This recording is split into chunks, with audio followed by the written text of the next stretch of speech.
Thunder Point Jack Higgins where the Reichsleiter Martin Bormann, head of the Nazi Party Chancellery and secretary to Adolf Hitler, the most powerful man in Germany after the Führer, actually escaped from the Führer bunker in Berlin in the early hours of the 2nd of May, 1945, or died trying to cross the Weidendammer Bridge has always been a matter of conjecture. Joseph Stalin believed him to be alive. Jacob Glass, Bormann's chauffeur, swore that he saw him in Munich after the war, and Eichmann told the Israelis he was still alive in 1960. Simon Wiesenthal, the greatest Nazi hunter of them all, always insisted he was alive, and then there was a Spaniard who had served in the German SS who insisted that Bormann had left Norway in a U-boat bound for South America at the very end of the war. Prologue, Berlin, the Führer bunker, the 30th of April, 1945. The city seemed to be on fire, a kind of hell on earth, the ground shaking as shells exploded, and as dawn came, smoke drifted in a black pall. In the eastern half of Berlin, the Russians were already formally in control, and refugees, carrying what they could of their belongings, moved along Wilhelmstrasse close to the Reich Chancellery in the desperate hope of somehow reaching the West and the Americans. Berlin was doomed, everyone knew that, and the panic was dreadful to see. Close by the Chancellery, a group of SS was stopping everyone they saw in uniform. Unless such individuals could account for themselves, they were immediately accused of desertion in the face of the enemy and hung from the nearest lamp post or tree. A shell screamed in, fired at random by Russian artillery. There were cries of alarm and people scattered. The Chancellery itself was battered and defaced by the bombardment, particularly at the rear, but deep in the earth protected by 30 meters of concrete, the Führer and his staff still worked on in a subterranean world that was totally self-supporting, still in touch by radio and radio telephone with the outside world. The rear of the Reich Chancellery was also damaged, pockmarked by shell fire, and the once lovely gardens were a wilderness of uprooted trees and the occasional shell hole. One blessing, there was little air activity, low cloud and driving rain having cleared the sky of aircraft for the moment. The man who walked in that ruined garden on his own seemed curiously indifferent to what was happening, didn't even flinch when another shell landed on the far side of the Chancellery. As the rain increased in force, he simply turned up his collar, lit a cigarette and held it in cupped hand as he continued to walk. He was not very tall, with heavy shoulders and a coarse face. In a crowd of labourers or dock workers, he would have faded into the background, nothing special, not memorable to the slightest degree. Everything about him was nondescript, from the shabby ankle-length greatcoat to the battered peaked cap. A nobody of any importance, that would have been the conclusion, and yet this man was Reichsleiter Martin Bormann, head of the Nazi Party Chancellery and secretary to the Führer, the most powerful man in Germany after Hitler himself. The vast majority of the German people had never even heard of him, and even fewer would have recognized him if they saw him. But then he had organized his life that way, deliberately choosing to be an anonymous figure wielding his power only from the shadows. But that was all over, everything was finished, and this was the final end of things. The Russians could be here at any moment. He'd tried to persuade Hitler to leave for Bavaria, but the Führer had refused, had insisted, as he had publicly declared for days, that he would commit suicide. An SS corporal came out of the bunker entrance and hurried toward him.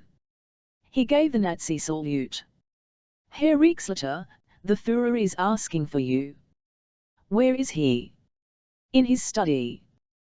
"Good, I'll come at once." As they walked toward the entrance, several shells landed on the far side of the Chancellery again, debris lifting into the air. Bormann said, "Tanks." "I'm afraid so, Herr Reichsleiter, less than half a mile away now." The SS corporal was young and tough, a seasoned veteran. Bormann clapped him on the shoulder. "You know what they say? Everything comes to he who waits." He started to laugh, and the young corporal laughed with him as they started down the concrete steps. When Bormann knocked on the study door and went in, the Führer was seated behind the desk, examining some maps with a magnifying glass. He glanced up. "Ah, Bormann, there you are. Come in. We don't have much time." "I suppose not," my Führer Bormann said uncertainly, unsure of what was meant. "They'll be here soon, Bormann, the damned Russians, but they won't find me waiting. Stalin would like nothing better than to exhibit me in a cage." "That can never be, my Führer." "Of course not. I shall commit suicide, and my wife will accompany me on that dark journey." He was referring to his mistress, Eva Braun, whom he had finally married at midnight on the 28th. "I had hoped that even now you would reconsider whether or not to make a break for Bavaria," Bormann told him, "but more for something to say than anything else." "No, my mind is made up, but you, my old friend, you have work to do."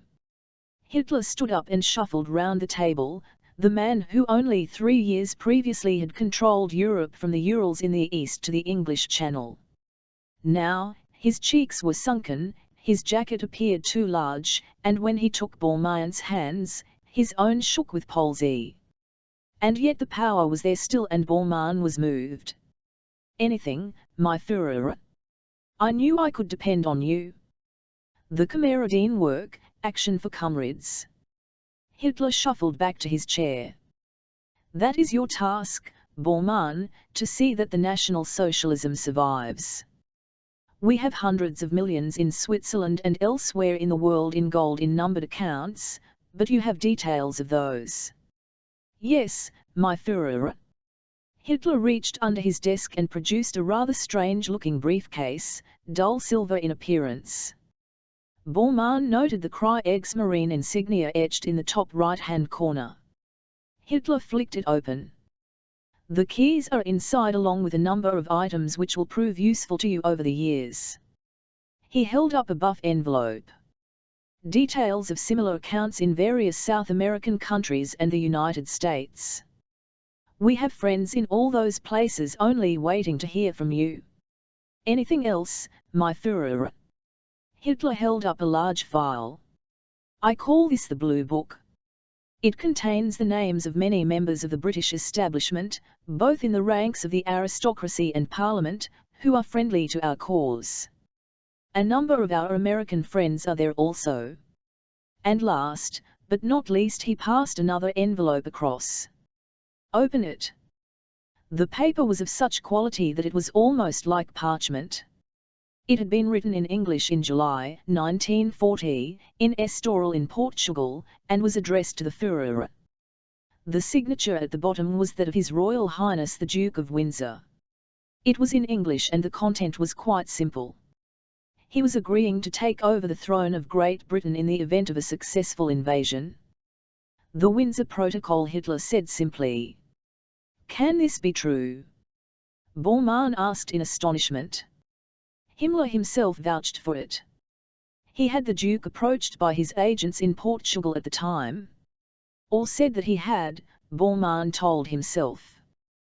That devious little animal had always been capable of anything. He replaced the document in its envelope and handed it to the Führer, who replaced it and the other items in the briefcase. "This is standard issue to the U-boat captains at the moment. Completely self-sealing, water and fireproof." The Führer pushed it across to Bormann. "Yours now." He gazed in space for a moment in reverie. What a swine Himmler is to try and make a separate peace with the Allies, and now I hear that Mussolini and his girlfriend were murdered by partisans in northern Italy, strung up by their ankles.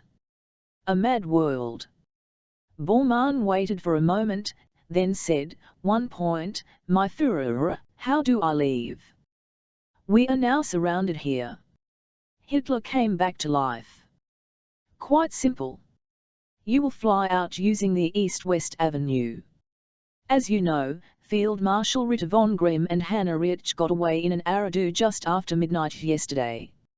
I spoke personally to the commander of the Luftwaffe base at Riechlin." He glanced at a paper on his desk. "A young man, a Captain Newman. Volunteered to fly in a Feisler Storch during the night. He arrived safely and is now awaiting your orders." But where, my Führer? Bormann asked. In that huge garage at Goebbels' house near the Brandenburg Gate. From there he will fly you to Riechlin and refuel for the onward flight to Bergen in Norway. Bergen? Bormann asked. From where you will proceed by submarine to South America, Venezuela to be precise. You will be expected. One stop on the way. You will be expected there too, but all the details are in here. He handed him an envelope. You'll also find my personal signed authorization in there giving you full powers in my name and several false passports. So, I leave tonight? Bormann asked. No, you leave within the next hour, Hitler said calmly. Because of the driving rain and low clouds there is no air cover at the moment. Captain Newman thinks he could achieve total surprise, and I agree. I have every confidence you will succeed. There could be no arguing with that, and Bormann nodded. Of course, my Führer. Then there only remains one more thing, Hitler said.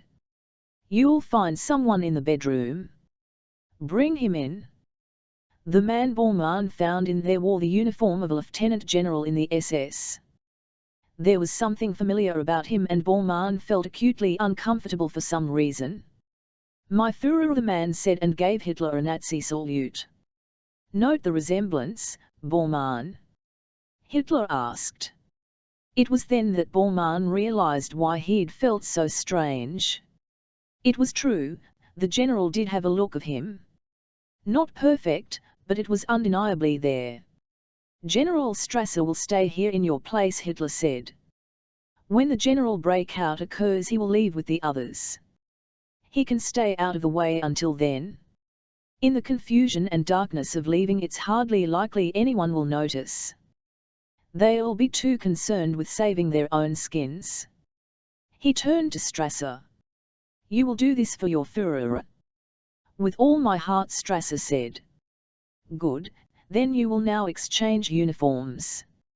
You may use my bedroom. He came round the desk and took both of Bormann's hands in his. I prefer to say goodbye now, old friend. We will not meet again. Cynical as he was by nature, Bormann felt incredibly moved. I will succeed, my Führer, my word on it. I know you will. Hitler shuffled out, the door closed behind him, and Bormann turned to Strasser. Right, let's get started. Precisely half an hour later Bormann left the bunker by the exit into Hermann-Göring-Strasse. He wore a heavy leather military overcoat over his SS uniform and carried a military hold-all, which held the briefcase and a change of civilian clothes. In one pocket he carried a silenced Mauser pistol, and a Schmeisser machine pistol was slung across his chest. He moved along the edge of the Tiergarten, aware of people everywhere, mainly refugees, crossed by the Brandenburg Gate, and arrived at Goebbels' house quite quickly.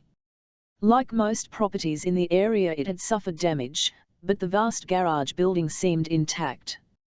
The sliding doors were closed, but there was a small Judas gate, which Bormann opened cautiously. It was dark in there and a voice called, "Stay where you are, hands high." Lights were switched on and Bormann found a young man in the uniform of a captain in the Luftwaffe and a flying jacket standing by the wall, a pistol in his hand.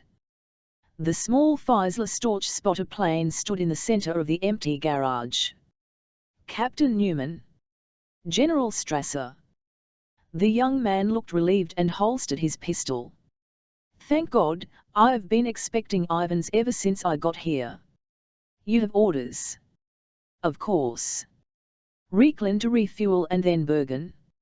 A distinct pleasure, actually. Do you think we stand a chance of getting away? There's nothing up there to shoot us down at the moment. Filthy weather. Only ground fire to worry about. He grinned. Is your luck good, General? Always. Excellent. I'll start up. You get in and we'll taxi across the road to the Brandenburg Gate. From there I'll take off toward the Victory Column. They won't be expecting that because the wind is in the wrong direction. Isn't that dangerous? Bormann asked. Absolutely. Newman climbed up into the cabin and started the engine.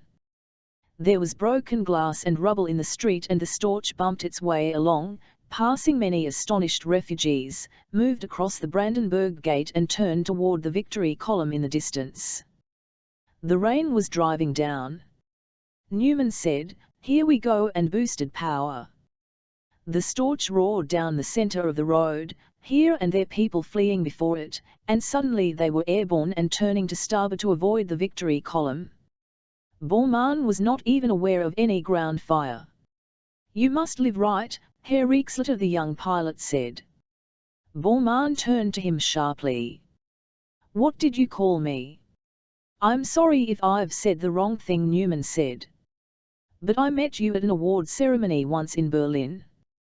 Bormann decided to leave it for the moment. "Don't worry about it." He looked down at the flames and smoke below as Berlin burned, the Russian artillery keeping up a constant bombardment. Truly a scene from hell. "Twilight of the gods," Rieksleiter Newman said. "All we need is Wagner to provide suitable music," and he took the Storch up into the safety of the dark clouds. It was the second part of the journey which was particularly arduous, cutting across the east coast of Denmark and then up across the Skagerrak, refueling at a small Luftwaffe base at Kristiansand for the final run. It was pitch dark when they reached Bergen and cold, very cold, a little sleet mixed with the rain as they landed. Newman had contacted the base half an hour earlier to notify their arrival. There were lights in the control tower and the buildings, a poor blackout. The German occupying forces in Norway knew that the end was near, that there was no possibility of an Allied invasion. It simply wasn't necessary. An aircraftsman with a torch in each hand guided them to a parking place, then walked away. Bormann could see a Kubelwagen driving toward them. It stopped on the other side of the parked aircraft, of which there were several. Newman switched off. "So, we made it, Herr Rieksleiter. Rather different from Berlin." "You did well," Bormann said.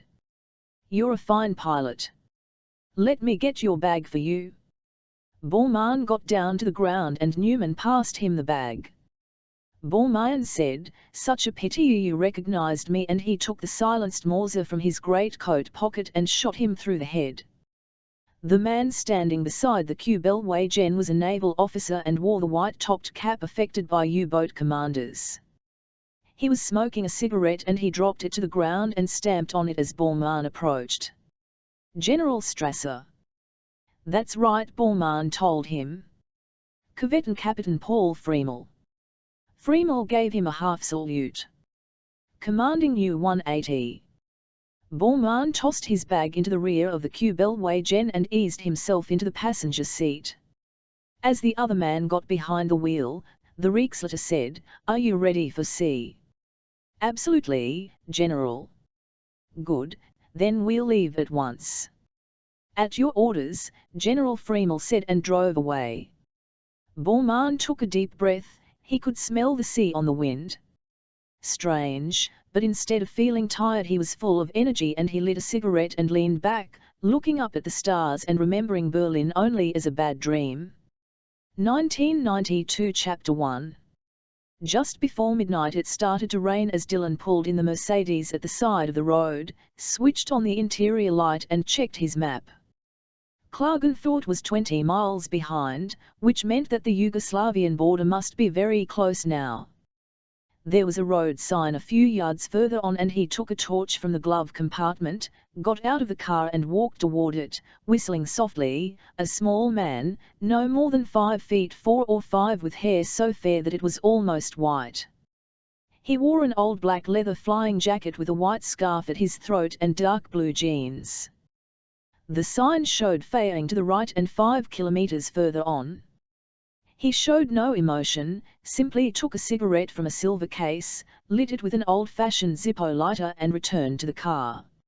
It was raining very heavily now, the road badly surfaced, mountains rising to his right, and he switched on the radio and listened to a little night music, occasionally whistling the tune until he came to gates on the left and slowed to read the sign. It badly needed a fresh coat of paint, but the inscription was clear enough. Faying Aero Club.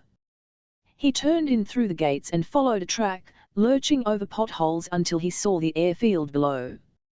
He switched off his lights and paused. It seemed a poor sort of place, a couple of hangars, 3 huts and a rickety excuse for a control tower, but there was light streaming out from one of the hangars and from the windows of the end hut. He moved into neutral, eased off the brake and let the Mercedes run down the hill silently, coming to a halt on the far side of the runway from the hangars. He sat there thinking about things for a moment, then took a Walther PPK and black leather gloves from the attach case on the seat next to him. He checked the Walther, slipped it into his waistband at the rear, then pulled on the gloves as he started across the runway in the rain. The hangar was old and smelled of damp as if not used in years, but the airplane that stood there in the dim light looked well enough, a Cessna 441 Conquest with twin turboprop engines. A mechanic in overalls had the cowling on the port engine open and stood on a ladder working on it. The cabin door was open, the stairs down and 2 men loaded boxes inside. As they emerged, one of them called in German, "We're finished, Dr. Wegner." A bearded man emerged from the small office in one corner of the hangar. He wore a hunting jacket, the fur collar turned up against the cold. "All right, you can go." As they walked away he said to the mechanic, "Any problems, Tomek?" "No big deal, Herr Doctor, just fine-tuning." "Which won't mean a thing unless this damn man Dillon turns up." As Wegner turned, a young man came in, the woolen cap and reefer coat he wore beaded with rain. "He'll be here," Wegner told him. "I was told he could never resist a challenge, this one." "A mercenary," the young man said. "That's what we've come down to. The kind of man who kills people for money." "There are children dying over there," Wegner said, "and they need what's on that plane. To achieve that I deal with the devil himself. Which you'll probably have to." "Not kind," Dillon called in excellent German. "Not kind at all," and he stepped out of the darkness at the end of the hangar. The young man put a hand in his pocket and Dillon's Walther appeared fast. "Plain view, son, plain view." Dillon walked forward, swung the young man round and extracted a Mauser from his right-hand pocket. "Would you look at that now? You can't trust a soul these days." Wegner said in English, "Mr. Dillon?" "Mr. Sean Dillon." "So they tell me." Dillon slipped the Mauser into his hip pocket, took out his silver case one-handed, still holding the Walther, and managed to extract a cigarette. "And who might you be, me old son?" His speech had the hard, distinctive edge to it that was found only in Ulster and not in the Republic of Ireland. "I am Dr. Hans Wegner of International Drug Relief, and this is Klaus Schmidt from our office in Vienna. He arranged the plane for us." "Did he now?" "That's something to be said in his favor."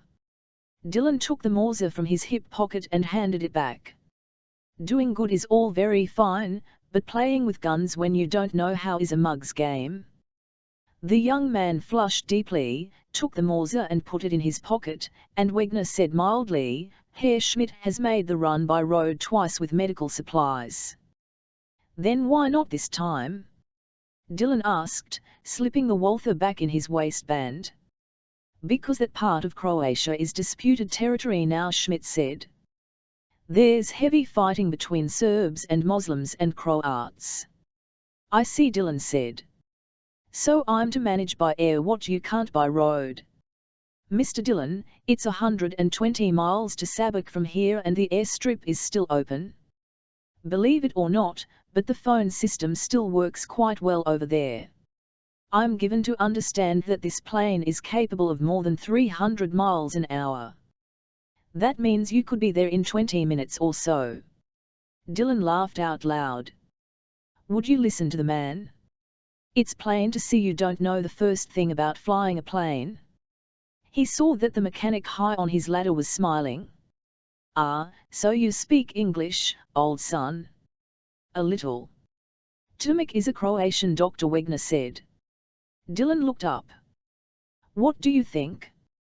Tomek said, I was in the Air Force for 7 years. I know Sabak. It's an emergency strip, but a sound asphalt runway. And the flight.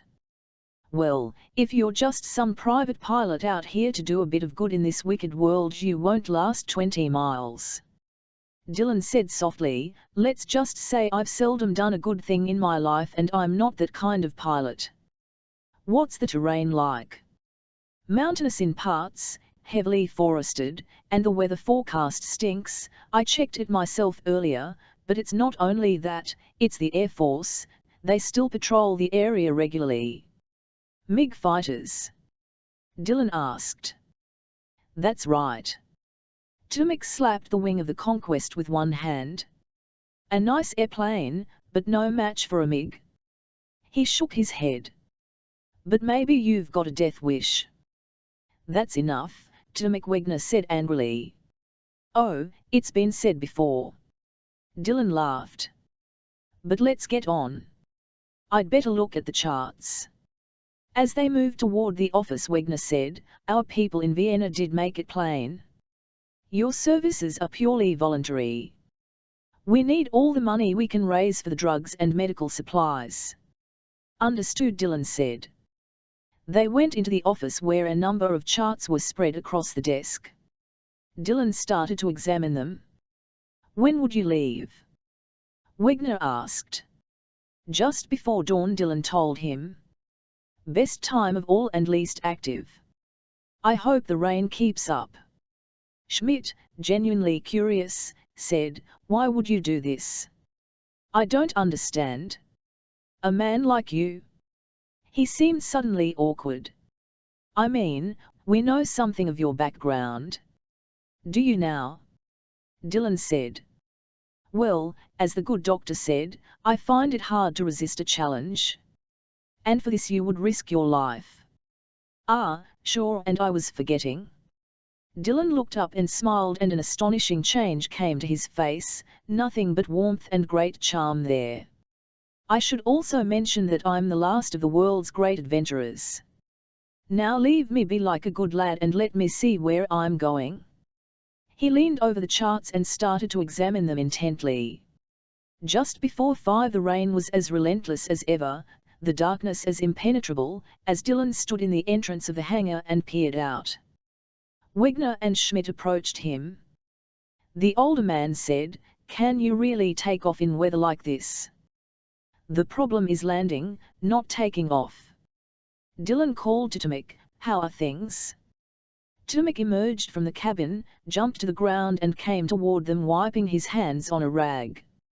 Everything in perfect working order. Dylan offered him a cigarette and glanced out. And this? Tomek peered up into the darkness. It'll get worse before it gets better, and you'll find ground mist over there, especially over the forest, mark my words. Ah, well, better get on with it, as the thief said to the hangman. Dylan crossed to the Conquest. He went up the steps and examined the interior. All the seats had been removed and it was stacked with long, olive-green boxes. Each one was stenciled in English, Royal Army Medical Corps. Schmidt, who had joined him, said, as you can see, we get our supplies from unusual sources. You can say that again? What's in these? See for yourself. Schmidt unclipped the nearest one, removed a sheet of oiled paper to reveal box after box of morphine ampoules.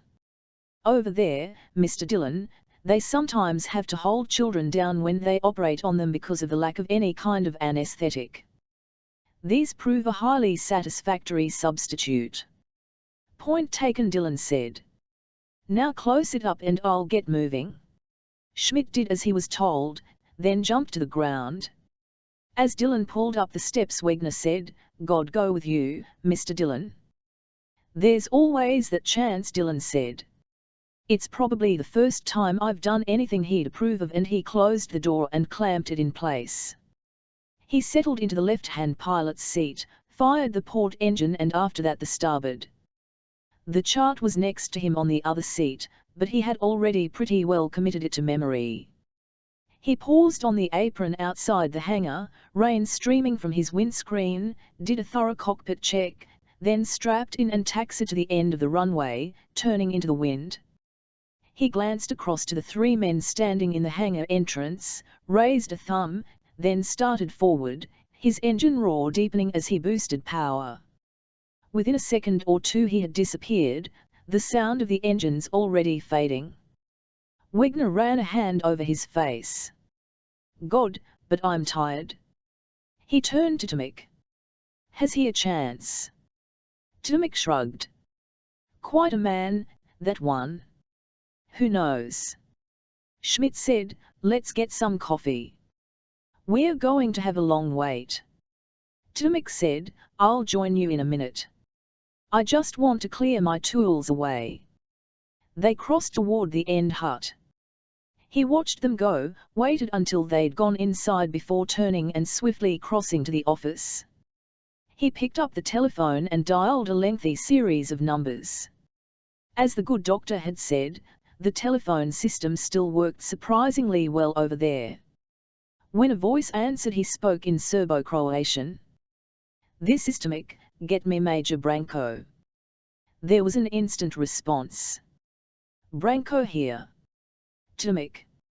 I'm at the airfield at Faying and I've got traffic for you. Cessna Conquest just left, destination Sabak. Here is his radio frequency. Is the pilot anyone we know? Name of Dillon, Sean Dillon. Irish, I believe. Small man, very fair hair, late 30s I'd say. Doesn't look much. Nice smile, but the eyes tell a different story. I'll have him checked out through Central Intelligence, but you've done well, Timic. We'll give him a warm welcome." The phone clicked and Timic replaced the receiver. He took out a packet of the vile Macedonian cigarettes he affected and lit one. Pity about Dillon. He'd rather liked the Irishman, but that was life and he started to put his tools away methodically. And Dillon was already in trouble, not only thick cloud and the constant driving rain, but even at 1,000 feet a swirling mist that gave only an intermittent view of pine forest below. "And what in the hell are you doing here, old son?" he asked softly. "What are you trying to prove?" He got a cigarette out of his case, lit it and a voice spoke in his earphones in heavily accented English. "Good morning, Mr. Dillon, welcome to Yugoslavia." The plane took station to starboard not too far away, the red stars on its fuselage clear enough, a MiG-21, the old fish bed, probably the Soviet jet most widely distributed to its allies. Outdated now, but not as far as Dillon was concerned. The MiG pilot spoke again. "Course 124, Mr. Dillon. We'll come to a rather picturesque castle at the edge of the forest, Kivo it's called, intelligence headquarters for this area. There's an airstrip there and they are expecting you. They might even arrange a full English breakfast." "Irish," Dillon said cheerfully. "A full Irish breakfast, and who am I to refuse an offer like that? 124 it is."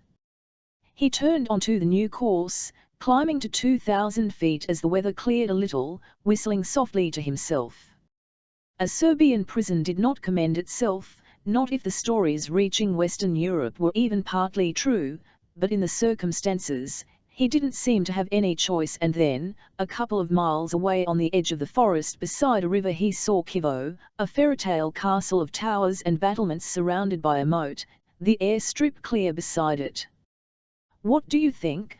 the MiG pilot asked. "Nice, isn't it?" "Straight out of a story by the Brothers Grimm," Dillon answered. "All we need is the ogre." "Oh, we have that too, Mr. Dillon. Now put down nice and easy and I'll say goodbye." Dillon looked down into the interior of the castle, noticed soldiers moving toward the edge of the airstrip preceded by a jeep and sighed. He said into his mic, "I'd like to say it's been a good life, but then there are those difficult days, like this morning for instance. I mean, Why did I even get out of bed? He heaved the control column right back and boosted power, climbing fast, and the MiG pilot reacted angrily. Dylan, do as you're told or I'll blast you out of the sky. Dylan ignored him, leveling out at 5,000, searching the sky for any sign, and the MiG, already on his tail, came up behind and fired. The Conquest staggered as cannon shell tore through both wings. Dylan, don't be a fool, the pilot cried. Ah, but then I always was. Dylan went down fast, leveling at 2,000 feet over the edge of the forest, aware of vehicles moving from the direction of the castle. The MiG came in again, firing his machine guns now, and the Conquest's windscreen disintegrated, wind and rain roaring in. Dylan sat there, hands firm on the control column, blood on his face from a glass splinter. Now then, he said into his mic. Let's see how good you are. He dropped the nose and went straight down, the pine forest waiting for him below, and the MiG went after him, firing again.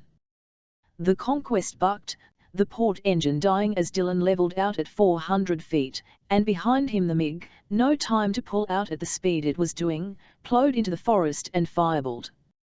Dylan, trimming as best he could for flying on one engine, lost power and dropped lower. There was a clearing up ahead and to his left.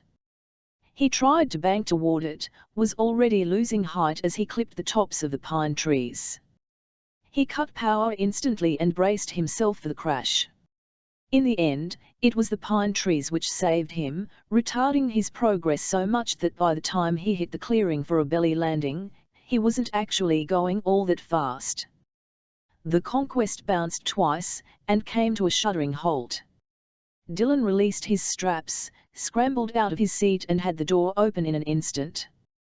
He was out head first, rolling over in the rain, and on his feet and running, his right ankle twisting so that he fell on his face again. He scrambled up and limped away as fast as he could, but the Conquest didn't burst into flame, it simply crouched there in the rain as if tired. There was thick black smoke above the trees from the burning MiG, and then soldiers appeared on the other side of the clearing. A jeep moved out of the trees behind them, top down, and Dylan could see an officer standing up in it wearing a winter campaign coat, Russian style, with a fur collar. More soldiers appeared, some of them with Dobermans, all barking loudly and straining against their leashes. It was enough. Dylan turned to hobble into the trees and his leg gave out on him. A voice on a loud dialer called in English, "Oh, come now, Mr. Dylan, be sensible, you don't want me to set the dogs on you." Dylan paused, balanced on one foot, then he turned and hobbled to the nearest tree and leaned against it. He took a cigarette from his silver case, the last one, and lit it. The smoke tasted good as it bit at the back of his throat, and he waited for them. They stood in a semicircle, soldiers in baggy tunics, guns covering him, the dogs howling against being restrained. The jeep rolled to a halt and the officer, a major from his shoulder boards, stood up and looked down at him, a good-looking man of about 30 with a dark, saturnine face. "So, Mr. Dylan, you made it in one piece," he said in faultless public school English. "I congratulate you. My name, by the way, is Branco, John Branco. My mother was English, I should say. Lives in Hampstead. Is that a fact?" Dylan smiled. "A desperate bunch of rascals you've got here, Major, but Seed Mile failed anyway." "And what would that mean, Mr. Dylan?" "Oh, that's Irish for 100,000 welcomes." "What a charming sentiment." Branco turned and spoke in Serbo-Croatian to the large, brutal-looking sergeant who sat behind him clutching an AK assault rifle. The sergeant smiled, jumped to the ground and advanced on Dylan. "Major," Branco said, "allow me to introduce you to my Sergeant Zekin. I've just told him to offer you 100,000 welcomes to Yugoslavia, or Serbia as we prefer to say now." Dylan knew what was coming, but there wasn't a thing he could do. The butt of the AK caught him in the left side, driving the wind from him as he keeled over. The sergeant lifted a knee in his face. The last thing Dylan remembered was the dogs barking, the laughter, and then there was only darkness. When Sergeant Zekin took Dylan along the corridor, someone screamed in the distance and there was the sound of heavy blows. Dylan hesitated, but the sergeant showed no emotion, simply put a hand between the Irishman's shoulder blades and pushed him toward a flight of stone steps and urged him up. There was an oaken door at the top banded with iron. Zekin opened it and pushed him through. The room inside was oak-beamed with granite walls, tapestries hanging here and there. A log fire burned in an open hearth and two of the Dobermans sprawled in front of it. Branko sat behind a large desk reading a file and drinking from a crystal glass, a bottle in an ice bucket beside him. He glanced up and smiled, then took the bottle from the ice bucket and filled another glass. Krug champagne, Mr. Dylan, your preferred choice, I understand. Is there anything you don't know about me? Dylan asked. Not much. Branko lifted the file, then dropped it on the desk. The intelligence organizations of most countries have the useful habit of frequently cooperating with each other even when their countries don't. Do sit down and have a drink. You'll feel better. Dylan took the chair opposite and accepted the glass that Zekin handed him. He emptied it in one go and Branko smiled, took a cigarette from a packet of Rothmans and tossed it across. Help yourself. He reached out and refilled Dylan's glass. I much prefer the non-vintage, don't you? It's the great mix, Dylan said and lit the cigarette. Sorry about that little touch of violence back there, Branko told him. Just a show for my boys. After all, you did cost us that MiG and it takes 2 years to train the pilots. I should know, I'm one myself. Really? Dylan said. Yes, Cranwell, courtesy of your British Royal Air Force. Not mine, Dylan told him. But you were born in Ulster, I understand.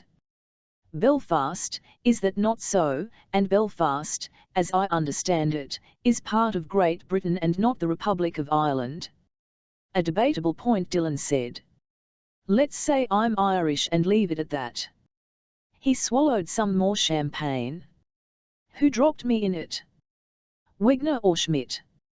He frowned. No, of course not. Just a couple of do-gooders. Tomek. It would be Tomek, am I right? A good Serb. Branko poured a little more champagne. How on earth did you get into this, a man like you? You mean you don't know? I'll be honest, Mr. Dylan. I knew you were coming, but no more than that. I was in Vienna for a few days to sample a little opera. I'm partial to Mozart. Bumped into a man I'd had dealings with over the years in the bar during the first interval. Told me he'd been approached by this organization who needed a little help, but were short on money. Ah, I see now. Branko nodded. A good deed in a naughty world, as Shakespeare put it. All those poor little children crying out for help. The cruel Serbs. God help me, Major, but you have a way with the words. A sea change for a man like you, I would have thought. Branko opened the file. Sean Dylan, born Belfast, went to live in London when you were a boy, father a widower. A student of the Royal Academy of Dramatic Art at 18, even acted with the National Theatre. Your father returned to Belfast in 1971 and was killed by British paratroopers.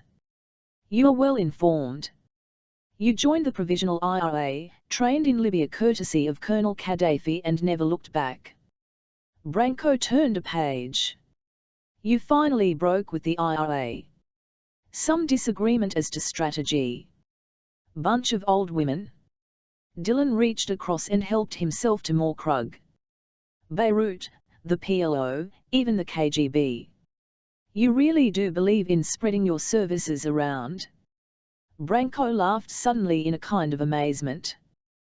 The underwater attack on those 2 Palestinian gunboats in Beirut in 1990. You were responsible for that. But that was for the Israelis.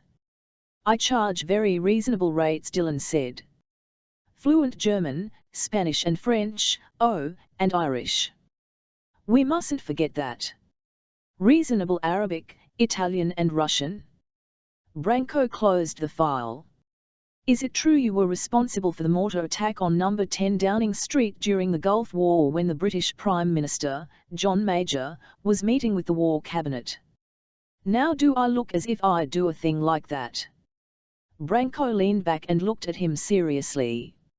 How do you see yourself, my friend, gun for hire like one of those old westerns, riding into town to clean things up single-handed?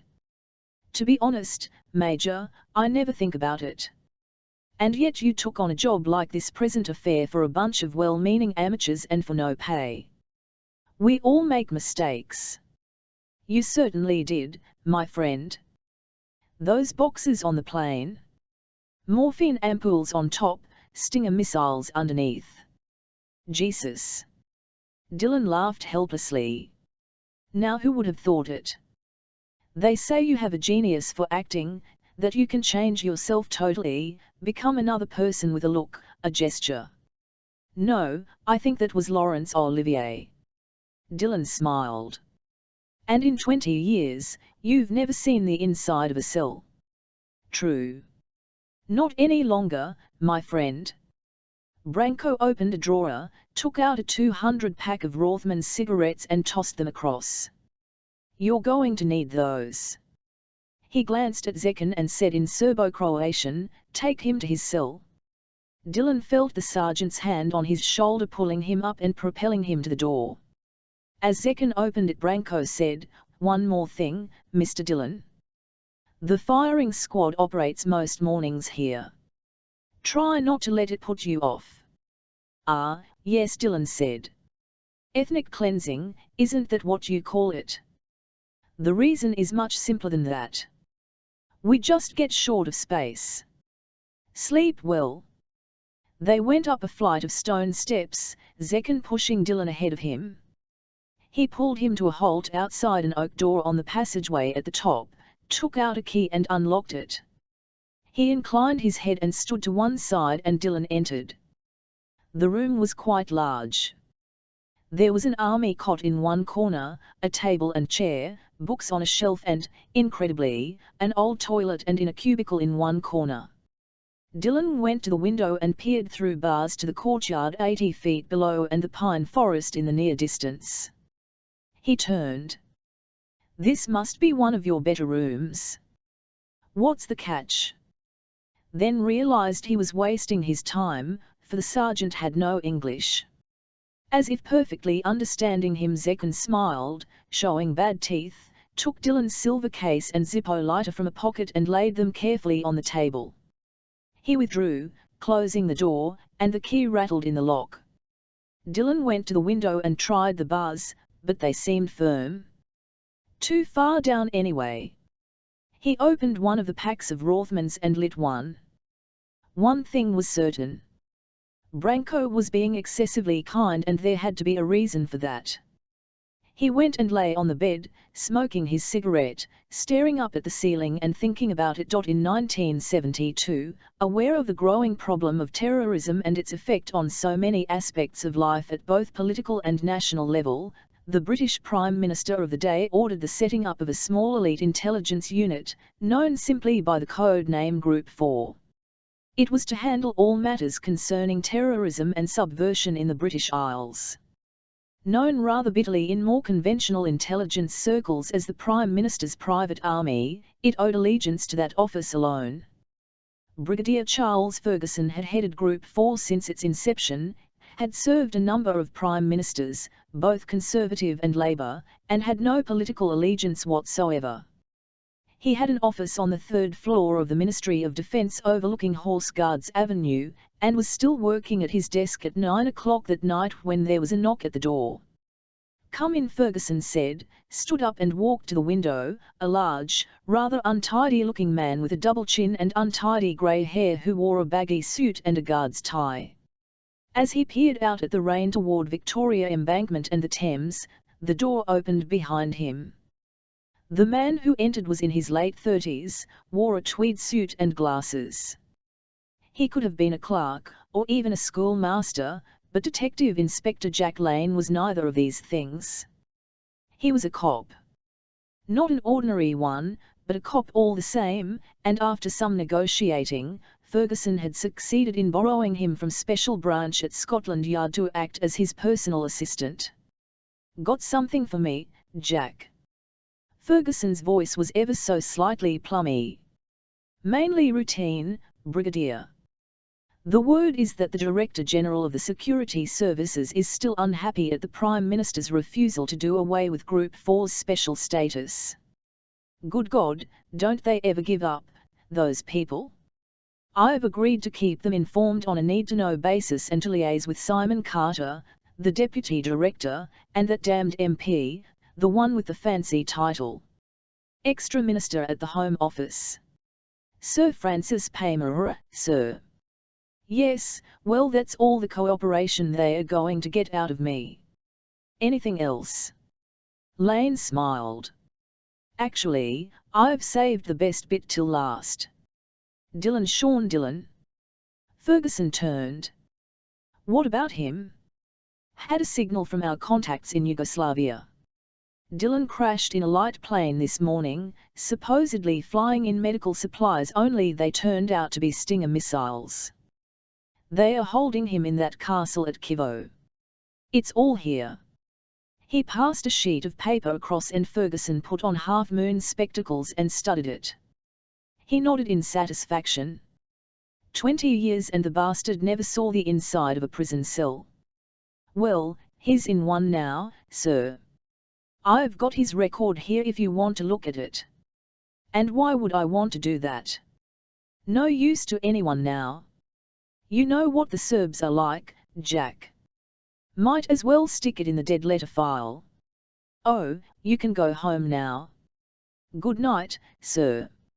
Lane went out and Ferguson crossed to his drinks cabinet and poured a large scotch. "Here's to you, Dillon," he said softly. "And you can chew on that, you bastard."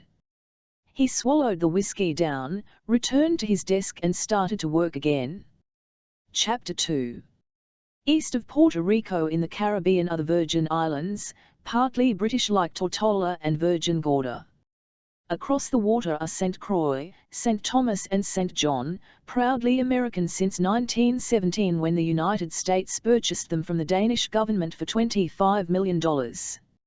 St. John is reputed to have been discovered by Columbus on his second voyage to the New World in 1493 and without a doubt is probably the most idyllic island in the entire Caribbean, but not that night as a tropical storm, the tail end of Hurricane Abel, swept in across the old town of Cruz Bay, stirring the boats at anchor in the harbour, driving rain across the rooftops, the sky exploding into thunder. To Bob Carney, fast asleep in the house at Chocolate Hole on the other side of Great Cruz Bay, it was the sound of distant guns he stirred in his sleep, and suddenly it was the same old dream, the mortars landing everywhere, shaking the ground, the screams of the wounded and dying. He'd lost his helmet, flung himself to the ground, arms protecting his head, was not even aware of being hit, only afterwards, as the attack faded and he sat up. There was pain then in both arms and legs from shrapnel wounds, blood on his hands. And then, as the smoke cleared, he became aware of another Marine sitting against a tree, both legs gone above the knees. He was shaking, had a hand outstretched as if begging for help, and Carney cried out in horror and sat bolt upright in bed, awake now. The same lousy old dream, Vietnam, and that was a long time ago. He switched on the bedside lamp and checked his watch. It was only 2:30. He sighed and stood up, stretching for a moment, then padded through the dark house to the kitchen, switched on the light and got a beer from the icebox. He was very tanned, the blonde hair faded, both from regular exposure to sea and sun. Around 5'8", he had an athlete's body, not surprising in a man who had been a ship's captain and was now a master diver by profession. 44 years of age, but most people would have taken 7 or 8 years off that. He went through the living room and opened a window to the veranda. Rain dripped from the roof and out to sea lightning crackled. He drank a little more of his beer, then put the can down and closed the window. Better to try and get a little more sleep. He was taking a party of recreational scuba divers out from Kaneal Bay at 9:30, which meant that as usual he needed his wits about him, plus all his considerable expertise. As he went through the living room he paused to pick up a framed photo of his wife, Curry, and his two young children, the boy Walker and his daughter, little Wallace. They'd departed for Florida only the previous day for a vacation with their grandparents, which left him a bachelor for the next month. He smiled wryly, knowing just how much he'd miss them, and went back to bed. At the same moment in his house on the edge of Cruz Bay at Gallows Point, Henry Baker sat in his study reading in the light of a single desk lamp. He had the door to the veranda open because he liked the rain and the smell of the sea. It excited him, took him back to the days of his youth and his 2 years' service in the Navy during the Korean War. He'd made full lieutenant, had even been decorated with the Bronze Star, could have made a career of it. In fact they'd wanted him to, but there was the family publishing business to consider, responsibilities and the girl he'd promised to marry. It hadn't been a bad life considering.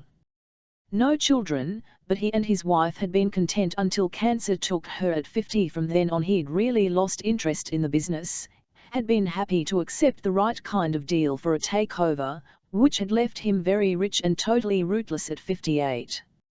It was a visit to St. John which had been the saving of him. He'd stayed at Kaneal Bay, the fabulous rock resort on its private peninsula north of Cruz Bay. It was there that he'd been introduced to scuba diving by Bob Carney and it had become an obsession. He'd sold his house in the Hamptons, moved to St. John and bought the present place. His life at 63 was totally satisfactory and worthwhile, although Jenny had had something to do with that as well. He reached for her photo. Jenny Grant, 25, face very calm, wide eyes above high cheekbones, short dark hair, and there was still a wariness in those eyes as if she expected the worst, which was hardly surprising. Gwen Baker recalled their first meeting in Miami when she'd tried to proposition him in a car park, her body shaking from the lack of the drugs she'd needed. When she'd collapsed, he'd taken her to the hospital himself, had personally guaranteed the necessary financing to put her through a drug rehabilitation unit, had held her hand all the way because there was no one else. It was the usual story. She was an orphan raised by an aunt who'd thrown her out at 16. A fair voice had enabled her to make some kind of living singing in saloons and cocktail lounges, and then the wrong man, bad company, and the slide had begun. He'd brought her back to St. John to see what the sea and sun could do. The arrangement had worked perfectly and on a strictly platonic basis. He was the father she had never known, she was the daughter he had been denied. He'd invested in a cafe and bar for her on the Cruz Bay waterfront called Jenny's Place. It had proved a great success. Life couldn't be better and he always waited up for her. It was at that moment he heard the Jeep drive up outside, there was the sound of the porch door and she came in laughing, a raincoat over her shoulder. She threw it on a chair and leaned down and kissed his cheek. "My God, it's like a monsoon out there. It'll clear by morning, you'll see." He took her hand. "Good night." "Very." She nodded. "A few tourists in from Kaneal and the Hyatt." "Gosh, but I'm bushed. I'd get to bed if I were you, it's almost 3 o'clock. Sure you don't mind?" "Of course not. I may go diving in the morning, but I should be back before noon. If I miss you, I'll come down to the cafe for lunch. I wish you wouldn't dive on your own." "Jenny, I'm a recreational diver, no decompression needed because I work within the limits exactly as Bob Carney taught me, and I never dive without my marathon diving computer, you know that. I also know that whenever you dive there's always a chance of some kind of decompression sickness." "True, but very small." He squeezed her hand. Now stop worrying and go to bed." She kissed him on the top of his head and went out. He returned to his book, carrying it across to the couch by the window, stretching out comfortably. He didn't seem to need so much sleep these days, one of the penalties of growing old, he imagined, but after a while his eyes started to close and sleep he did, the book sliding to the floor. He came awake with a start, light beaming in through the Venetian blinds. He lay there for a moment, then checked his watch. It was a little after 5 and he got up and went out onto the veranda. It was already dawn, light breaking on the horizon, but strangely still, and the sea was extraordinarily calm, something to do with the hurricane having passed. Perfect for diving, absolutely perfect.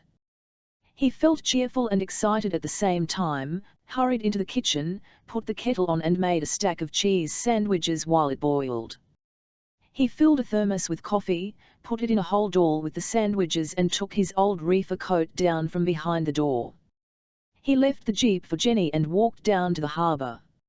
It was still very quiet, not too many people about, a dog barking in the distance.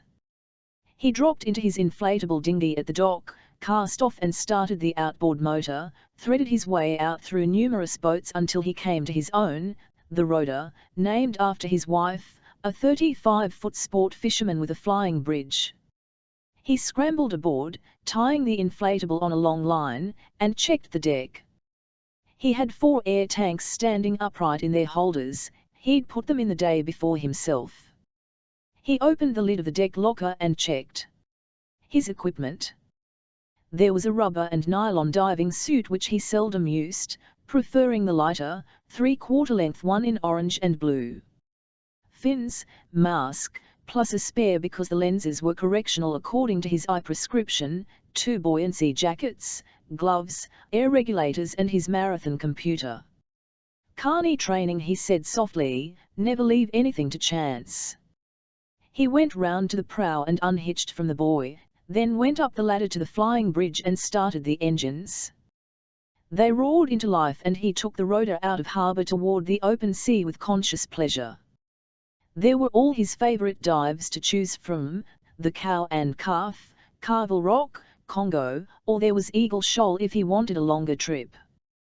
He'd confronted a lemon shark there only the previous week, but the sea was so calm he just headed straight out.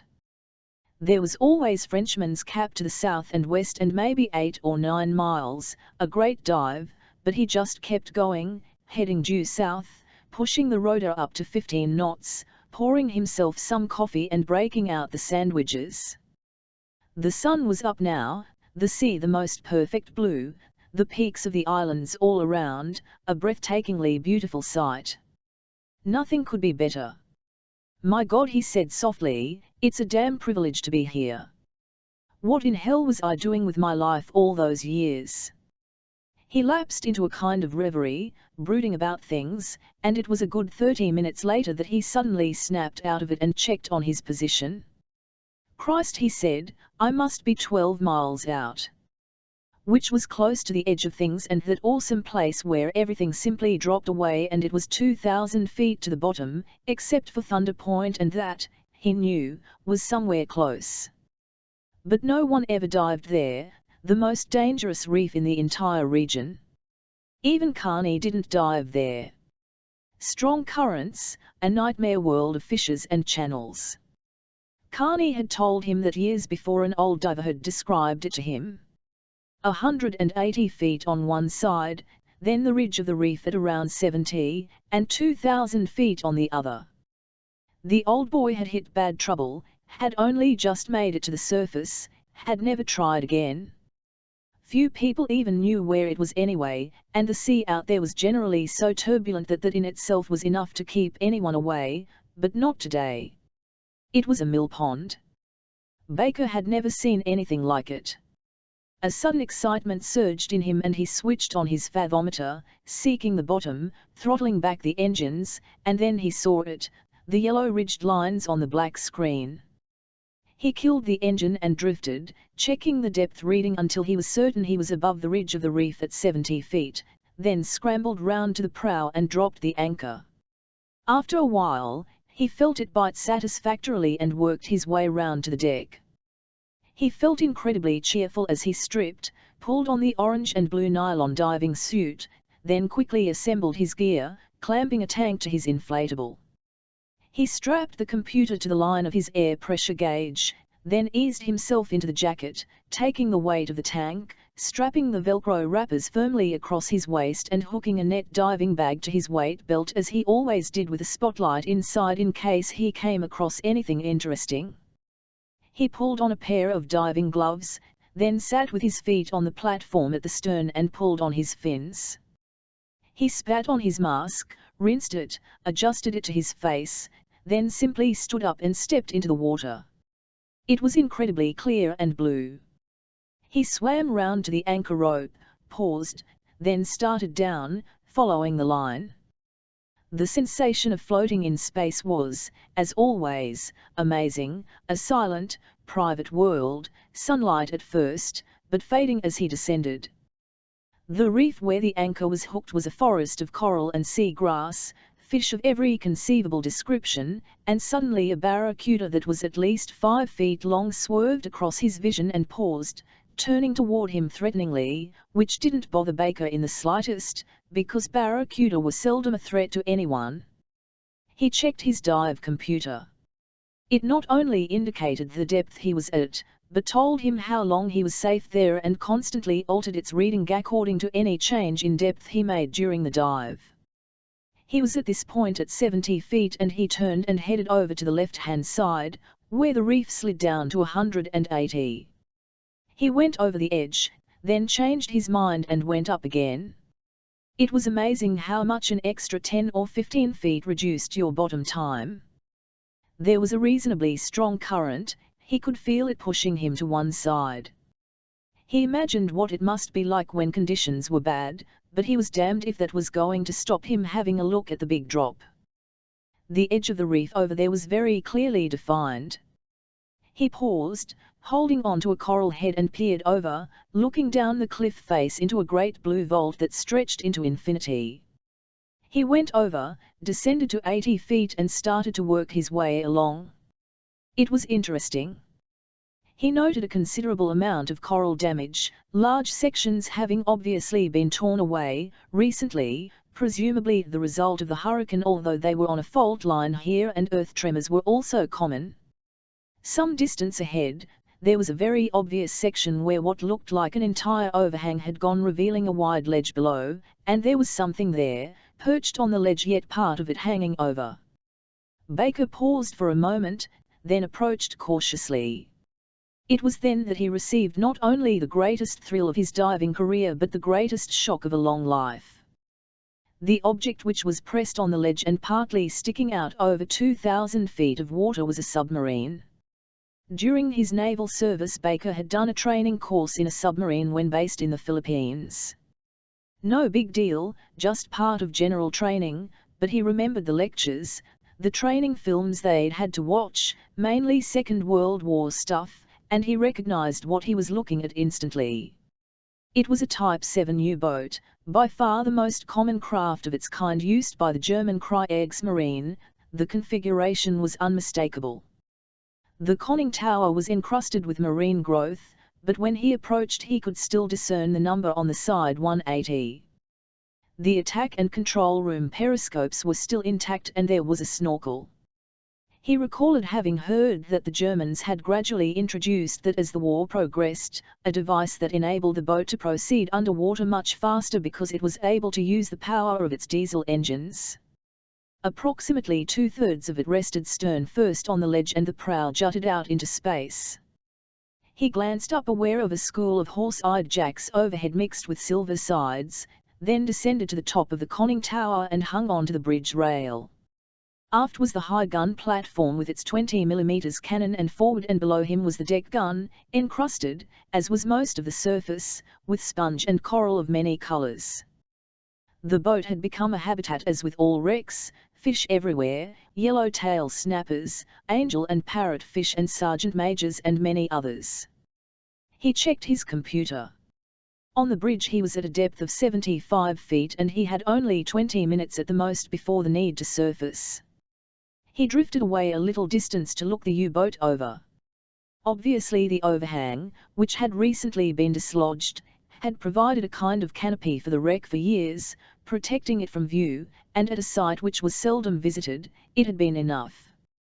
That U-boats had worked the area during the Second World War was common knowledge. He'd known one old sailor who'd always insisted that crews would come ashore on St. John by night in search of fresh fruit and water, although Baker had always found that one hard to swallow.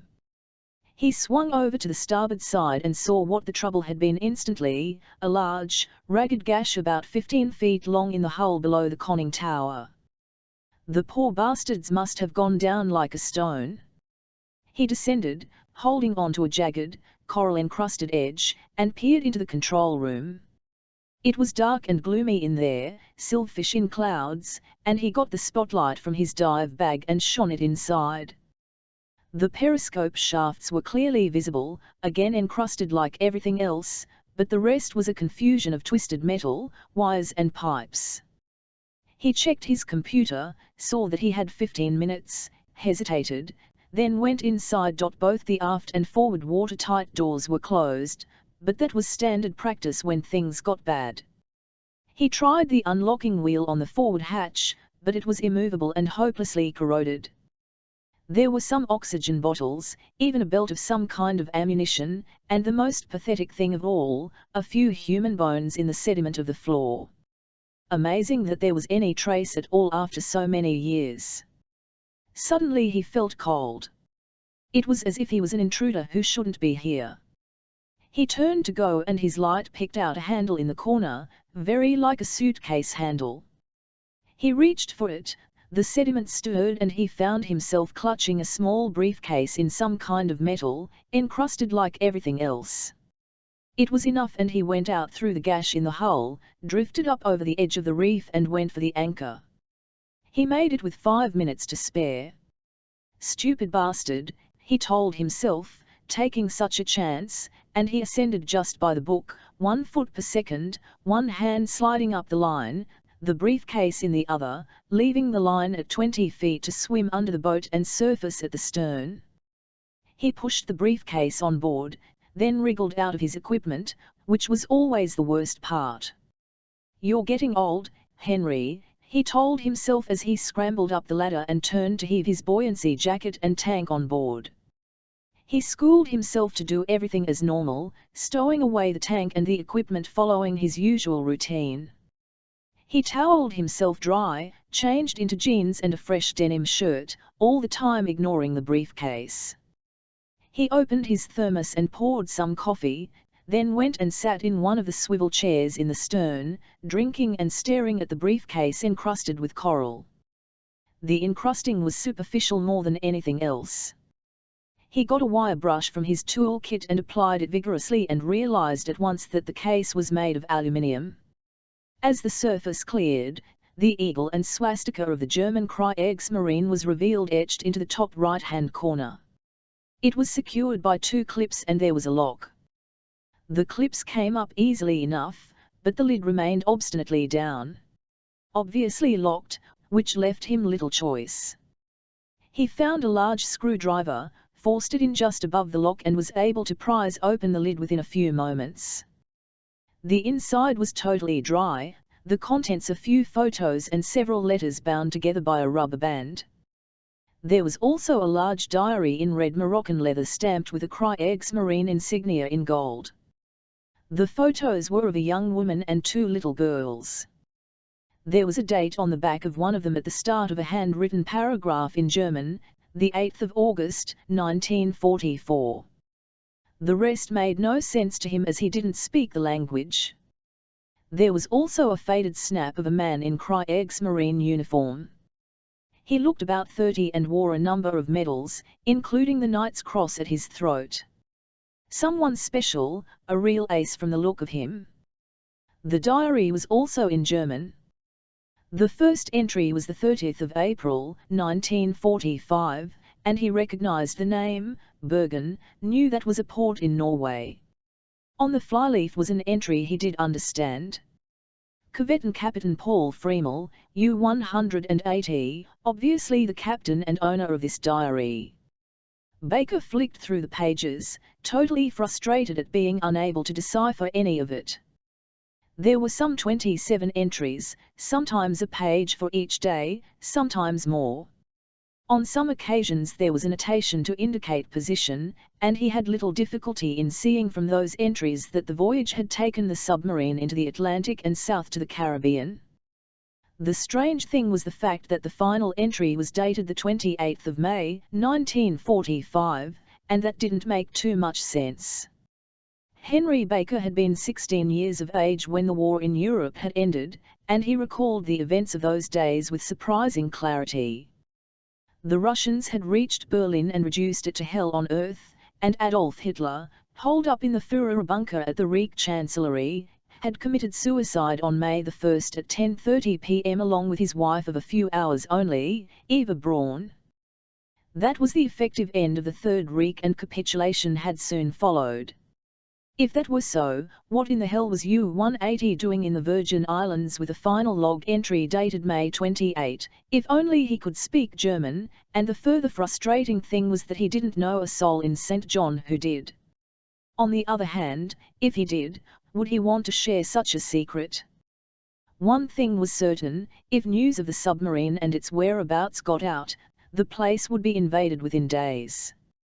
He flicked through the pages again, paused suddenly and turned back a page. A name jumped out at him. Reichsleiter Martin Bormann.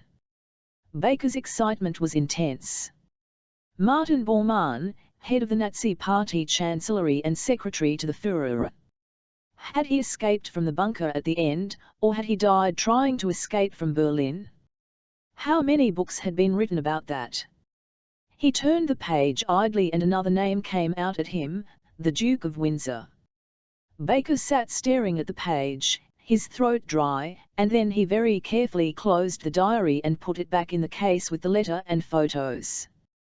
He closed the lid, put the case in the wheelhouse and started the engines. Then he went and hauled in the anchor. Whatever it was heavy, had to be. He had a U-boat that had gone down in the Virgin Islands 3 weeks after the end of the war in Europe, a private diary kept by the captain which mentioned the most powerful man in Nazi Germany after Hitler, and the Duke of Windsor. "My God, what have I got into?" he murmured. He could go to the authorities, of course, the Coast Guard, for example, but it had been his find, that was the trouble, and he was reluctant to relinquish that. But what in the hell to do next? And then it came to him and he laughed out loud.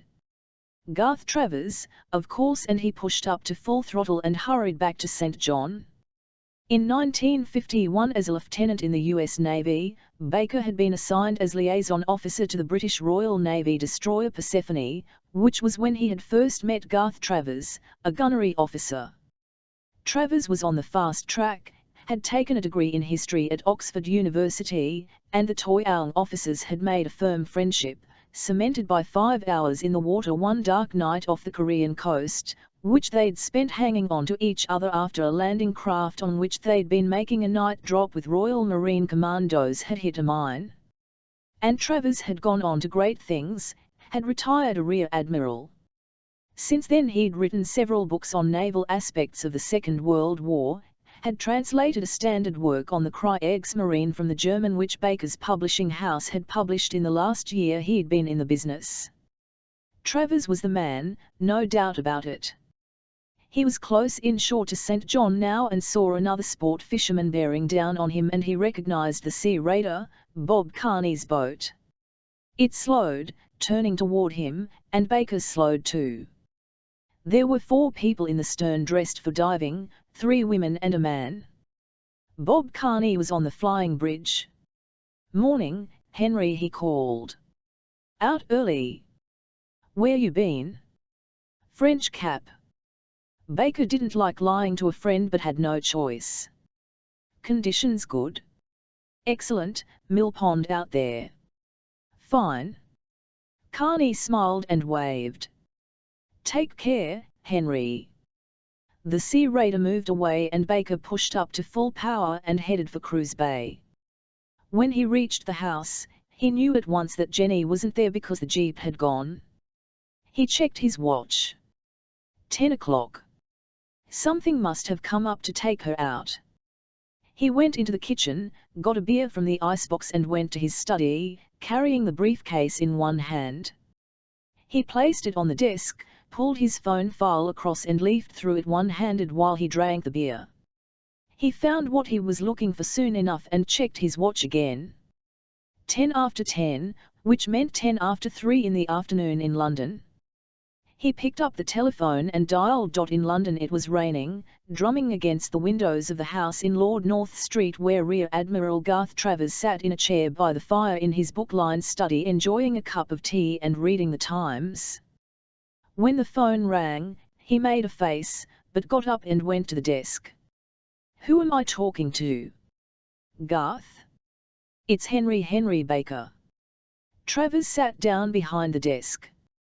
"Good God, Henry, you old sod. Are you in London?" "No, I'm calling from St. John." "Sounds as if you're in the next room." "Garth, I've got a problem, I thought you might be able to help.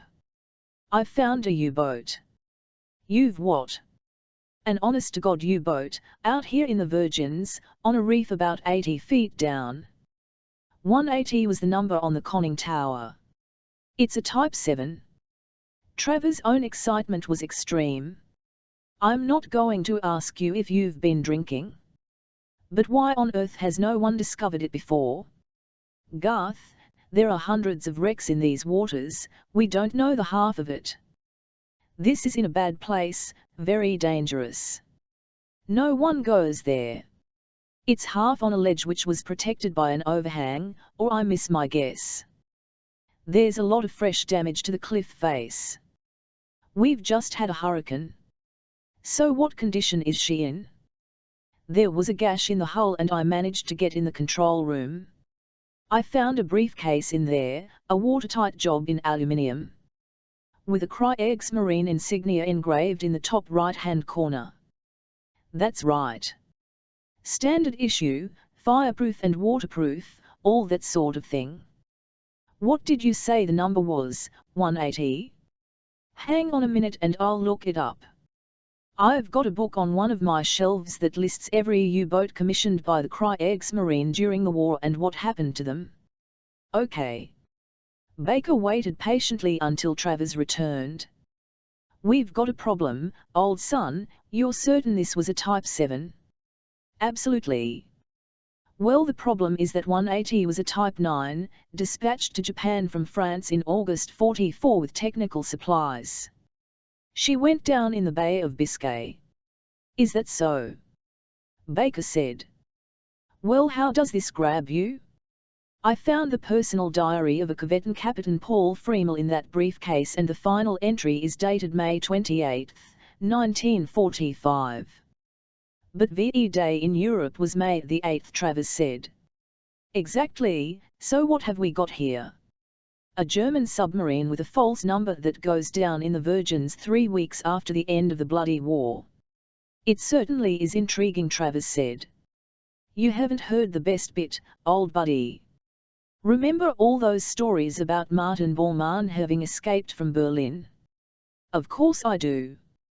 "Well, I can't read German, but I sure can read his name and it's right here in the diary, and another little bombshell for you.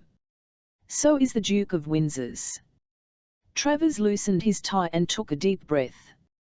"Henry, old son, I must see that diary." "Yes, that's what I thought," Baker said. "There's the British Airways overnight flight leaving Antigua around 8 this evening our time. I should be able to make it. Last time I used it we got into London Gatwick at 9 o'clock in the morning. Maybe you could give me a late breakfast." "I'll be looking forward to that," Travers said and replaced the receiver. The Professional Association of Diving Instructors, of which Henry was a certificated member, has strict regulations about flying after diving.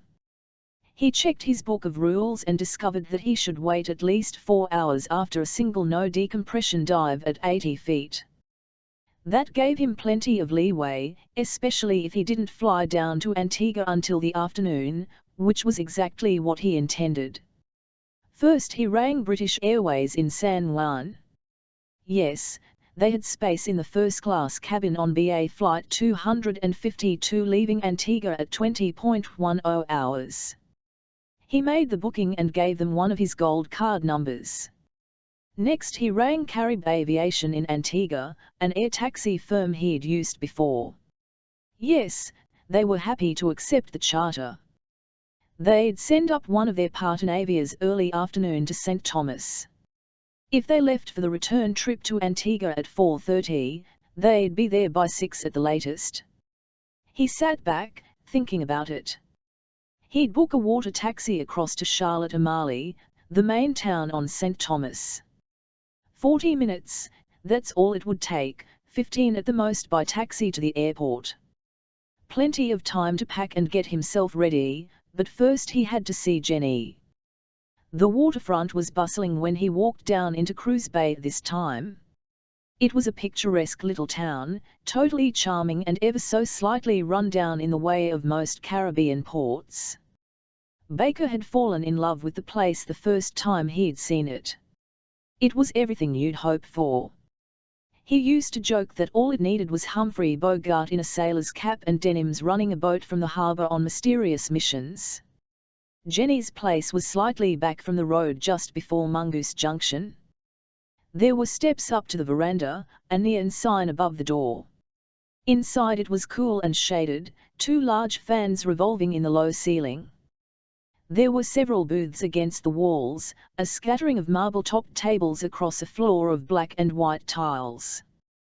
There were high stools at the long mahogany bar, bottles on glass shelves against the mirrored wall behind. A large, handsome black man with greying hair was polishing glasses, Billy Jones, the barman. He had the scar tissue around the eyes and the slightly flattened nose of a professional fighter. His wife, Mary, was manager. He grinned. "Hi there, Mr. Henry, you looking for Jenny?" "That's right. Went down the front with Mary to choose the fish for tonight. They shouldn't be too long. Can I get you something?" "Just a coffee, Billy, I'll have it outside." He sat in a cane chair on the veranda, drinking the coffee and thinking about things, was so much within himself that he didn't notice the 2 women approach until the last minute. "You're back, Henry." He looked up and found Jenny and Mary Jones coming up the steps. Mary wished him good morning and went inside, and Jenny sat on the rail, her figure very slim in t-shirt and blue jeans. She frowned. "Is something wrong?" "I've got to go to London," he told her. "To London? When?" "This afternoon." Her frown deepened and she came and sat beside him. "What is it, Henry?" "Something happened when I was diving this morning, something extraordinary. I found a wreck about 80 or 90 feet down." "You damn fool." She was angry now. "Diving at that kind of depth on your own and at your age. Where was this?" Although not a serious diver, she did go down occasionally and knew most of the sites. He hesitated. It was not only that he knew she would be thoroughly angry to know that he'd dived a place like Thunder Point, and it certainly wasn't that he didn't trust her. He just wanted to keep the location of the submarine to himself for the moment, certainly until he'd seen Garth Travers. "All I can tell you, Jenny, is that I found a German U-boat from 1945. Her eyes widened. "My God! I managed to get inside. There was a briefcase, an aluminum thing. Watertight. I found the captain's diary inside. It's in German, which I can't read, but there were a couple of names I recognized. Such as Martin Bormann and the Duke of Windsor." She looked slightly dazed. "Henry, what's going on here?" "That's what I'd like to know." He took her hand. "Remember that English friend of mine, Rear Admiral Travers? The one you served in the Korean War with?" Of course, you introduced me to him the year before last when we were in Miami and he was passing through. I phoned him earlier. He's got all sorts of records on the German Kriegsmarine. He checked on the boat for me. 180, that's what's painted on the conning tower, but 180 was a different type boat and it went down in the Bay of Biscay in 1944. She shook her head in bewilderment. But what does it all mean? There were stories for years about Bormann, dozens of books, all saying he didn't die in Berlin at the end of the war, that he survived. People had sightings of him in South America, or so they said. And the Duke of Windsor? God knows. He shook his head. All I know is this could be important and I found the damn boat, Jenny, me, Henry Baker. Christ, I don't know what's in the diary, but maybe it changes history. He got up and walked to the rail, gripping it with both hands. She had never seen him so excited, got up herself and put a hand on his shoulder. Want me to come with you? Hell no, there's no need for that. Billy and Mary could run things here. He shook his head. I'll be back in a few days. 4 at the most. Fine. She managed a smile. Then we'd better get back to the house and I'll help you pack. His flight in the Carib Aviation Partenavia was uneventful except for strong headwinds that held them back a little so that the landing was later than he'd anticipated, around 6:30. By the time he'd passed through customs, collected his luggage and proceeded to the British Airways desk, it was 7 o'clock. He went through security into the departure lounge and the flight was called 10 minutes later. The service in British Airways first class was as superb as usual. He had carried Captain Freemel's case through with him and he accepted a glass of champagne from the stewardess, opened the case and browsed through it for a while, not just the diary, but the photos and the letters. Strange, because he didn't understand a word. It was the photo of the Kriegsmarine officer that really intrigued him, presumably Freemel himself, the face of the enemy, only Baker didn't feel like that, but then seamen of all nations, even in war, tended to have a high regard for each other. It was the sea, after all, which was the common enemy. He closed the case and put it in the locker overhead when takeoff was announced and spent his time reading one or two of the London newspapers which were in plentiful supply. The meal was served soon after takeoff, and after it had been cleared away the stewardess reminded him that each seat had its own small video screen and offered him a brochure which included a lengthy list of videos available. Baker browsed through it. It would at least help pass the time, and then he shivered a little as if someone had passed over his grave. There was a film there he'd heard about, a German film, Das Boot, in English, The Boat, from all accounts a harrowing story of life in a U-boat at the worst time in the war. Against his better judgment he ordered it and asked for a large scotch. The cabin crew went round pulling down the window blinds so that those who wished to might sleep. Baker inserted the video, put on the earphones and sat there, in the semi-darkness, watching. He called for another scotch after 20 minutes and kept watching. It was one of the most disturbing films of its kind he had ever seen. An hour was enough.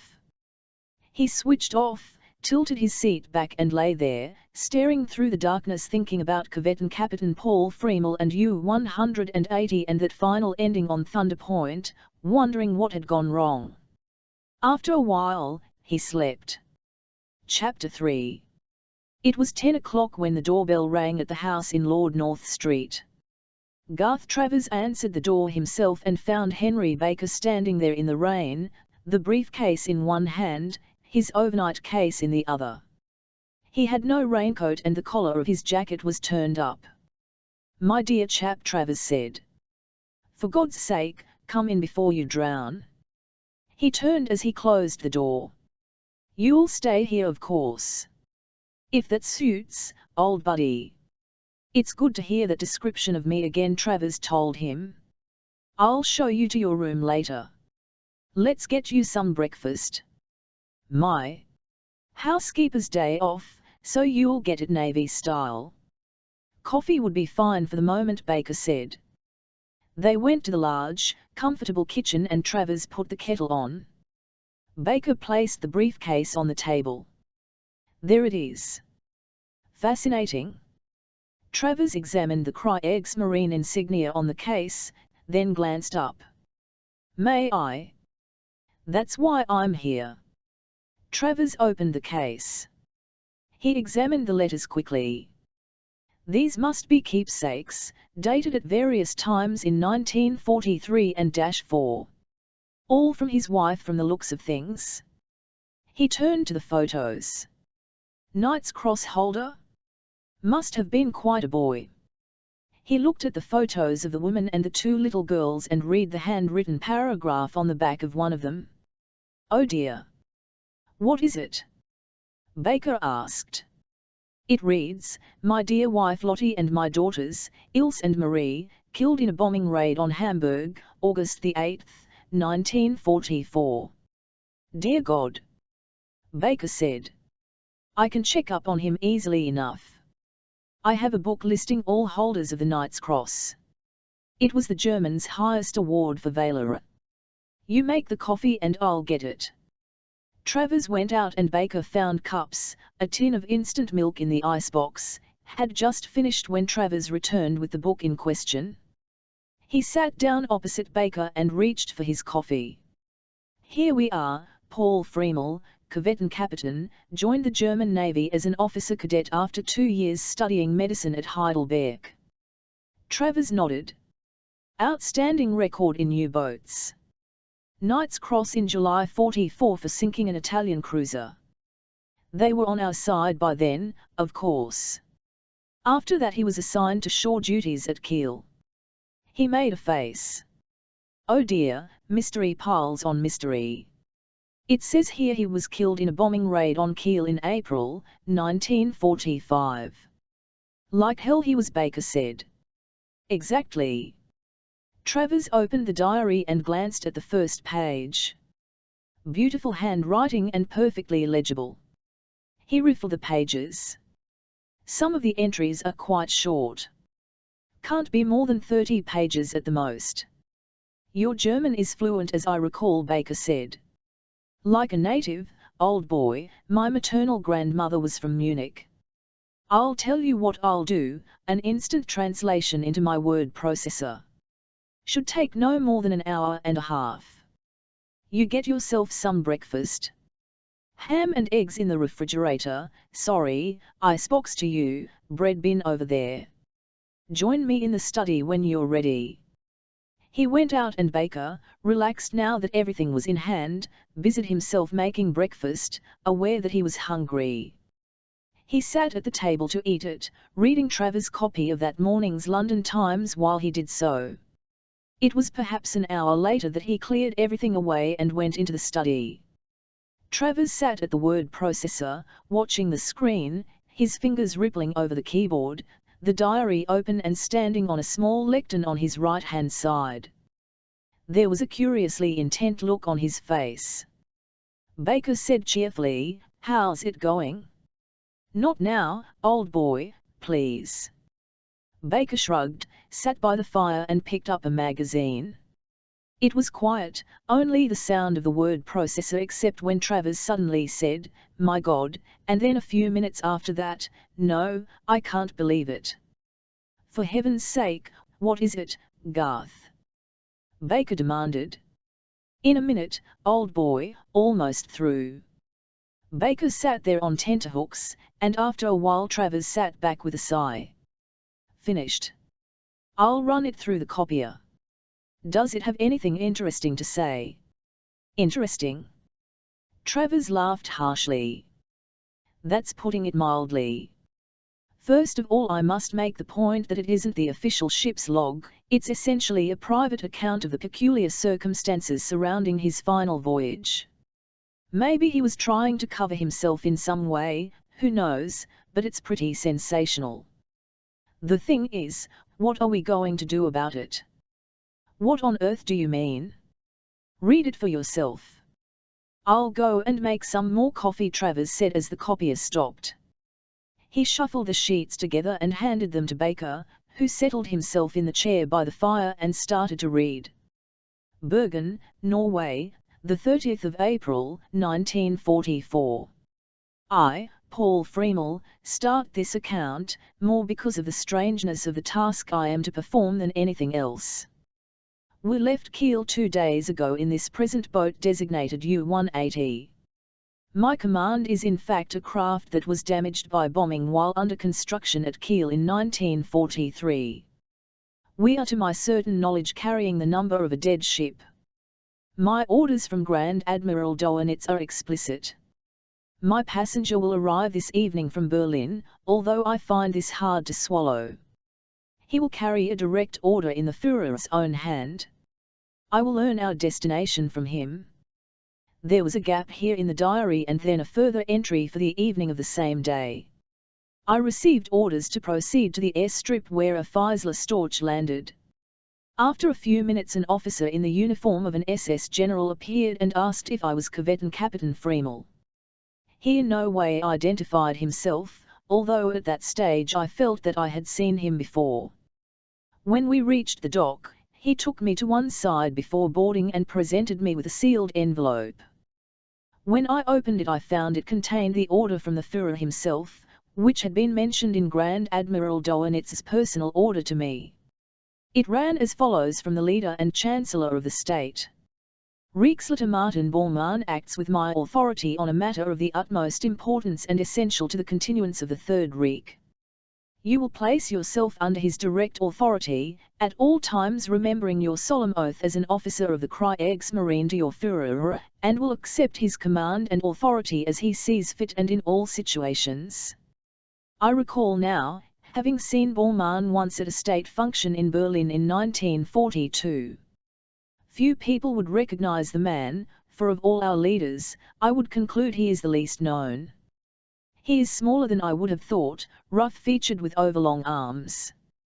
Frankly, if seen in working clothes, one would imagine him a docker or laborer. The Reichsleiter inquired as to whether I accepted his authority which, having little option, I have agreed to do. He instructed me that as regards my officers and the crew, he was to be known as General Strasser. The 1st of May. Although the officers' area is the most spacious on board, it only caters for 3 with 1 bunk lashed up. I have taken this for myself and given the Reichsleiter the commanding officer's compartment on the port side and aft of what passes for a wardroom in this boat. It is the one private place we have, though only a felt curtain separates his quarters from the wardroom. As we left Bergen on the evening tide, the Reichsleiter joined me on the bridge and informed me that our destination was Venezuela. The 2nd of May, 1945. As the boat has been fitted with a snorkel I am able to contemplate a voyage entirely underwater, though I fear this may not be possible in the heavy weather of the North Atlantic. I have laid a course underwater by way of the Iceland-Faroes Narrows and once we have broken into the Atlantic will review the situation. The 3rd of May, 1945. Have received by radio from Bergen the astonishing news that the Führer has died on the 1st of May fighting valiantly at the head of our forces in Berlin, in an attempt to deny the Russians victory. I conveyed the melancholy news to the Reichsleiter, who accepted it with what I thought to be astonishing calm. He then instructed me to pass the news to the crew, stressing that the war would continue. An hour later we received word over the radio that Grand Admiral Dönitz had set up a provisional government in Schleswig-Holstein. I doubt that it can last long with the Russians in Berlin and the Americans and British across the Rhine. Baker was more than fascinated by this time and quickly passed through several pages which at that stage were mainly concerned with the ship's progress. The 5th of May. We received an order from U-Boat Command that all submarines at sea must observe a ceasefire from this morning at 08 hours. The order is to return to harbour. I discussed this with the Reichsleiter in his quarters, who pointed out that he had the Führer's authority to continue still and asked me if I queried it. I found this difficult to answer and he suggested that I consider the situation for a day or two. The 8th of May, 1945. We received this evening by radio the message I have been expecting. Total capitulation to the enemy. Germany has gone down to defeat. I again met with the Reichsleiter in his quarters and while discussing the situation received a ciphered message from Bergen instructing me to return or to continue the voyage as ordered. The Reichsleiter seized upon this and demanded my obedience, insisting on his right to speak to the crew over the intercom. He disclosed his identity and the matter of his authority from the Führer. He pointed out that there was nothing left for any of us in Germany and that there were friends waiting in Venezuela. A new life for those who wanted it, the possibility for a return to Germany for those who wanted that. It was difficult to argue with his reasoning and, on the whole, my crew and officers accepted it. The 12th of May, 1945. Continued south and this day received general signal from Canadian Navy in Nova Scotia to any U-boat still at sea, demanding we report exact situation, surface and proceed under black flag. Failure to do so apparently condemning us to be considered as pirate and liable to immediate attack. The Reichsleiter showed little concern at this news. The 15th of May, 1945. The snorkel device is in essence an air pipe raised above the surface when we run at periscope depth. In this way we may run on our diesel engines underwater without using up our batteries. I have discovered considerable problems with the device, for if the sea is rough, and nothing is rougher than the Atlantic, the ball cock closes.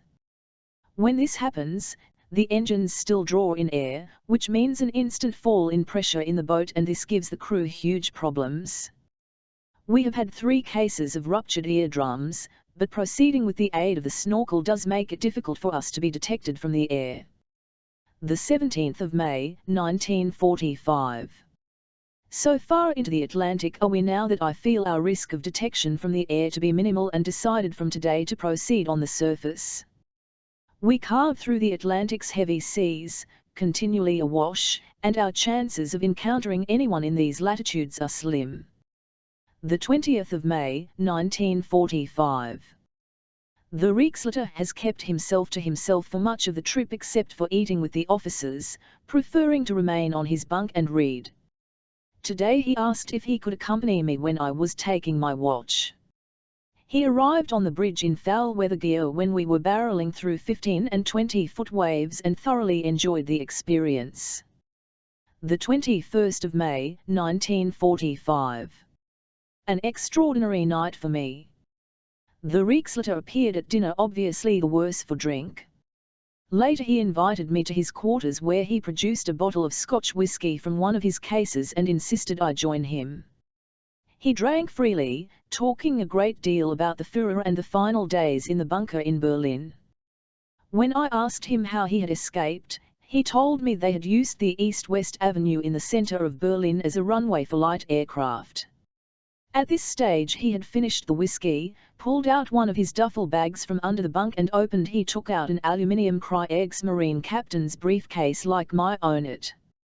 And put it on the bunk, then found a fresh bottle of whisky. By now he was very drunk and told me of his last meeting with the Führer, who had charged him with a sacred duty to continue the future of the Third Reich. He said an organization called the Odessa Line had been set up years before by the SS to provide an escape line, in the event of temporary defeat, for those officers of SS and other units essential to the continuance of the struggle. Then he moved on to the Kameraden work, Action for Comrades, an organization set up to continue National Socialist ideas after the war. There were hundreds of millions salted away in Switzerland, South America and other places and friends in every country at the highest level of government. He took his aluminium case from the bunk, opened it and produced a file. He called it the Blue Book. He said it listed many members of the English aristocracy, many members of the English Parliament, who had secretly supported the Führer during the 1930s and also many Americans. He then took a paper from a buff envelope and unfolded it before me.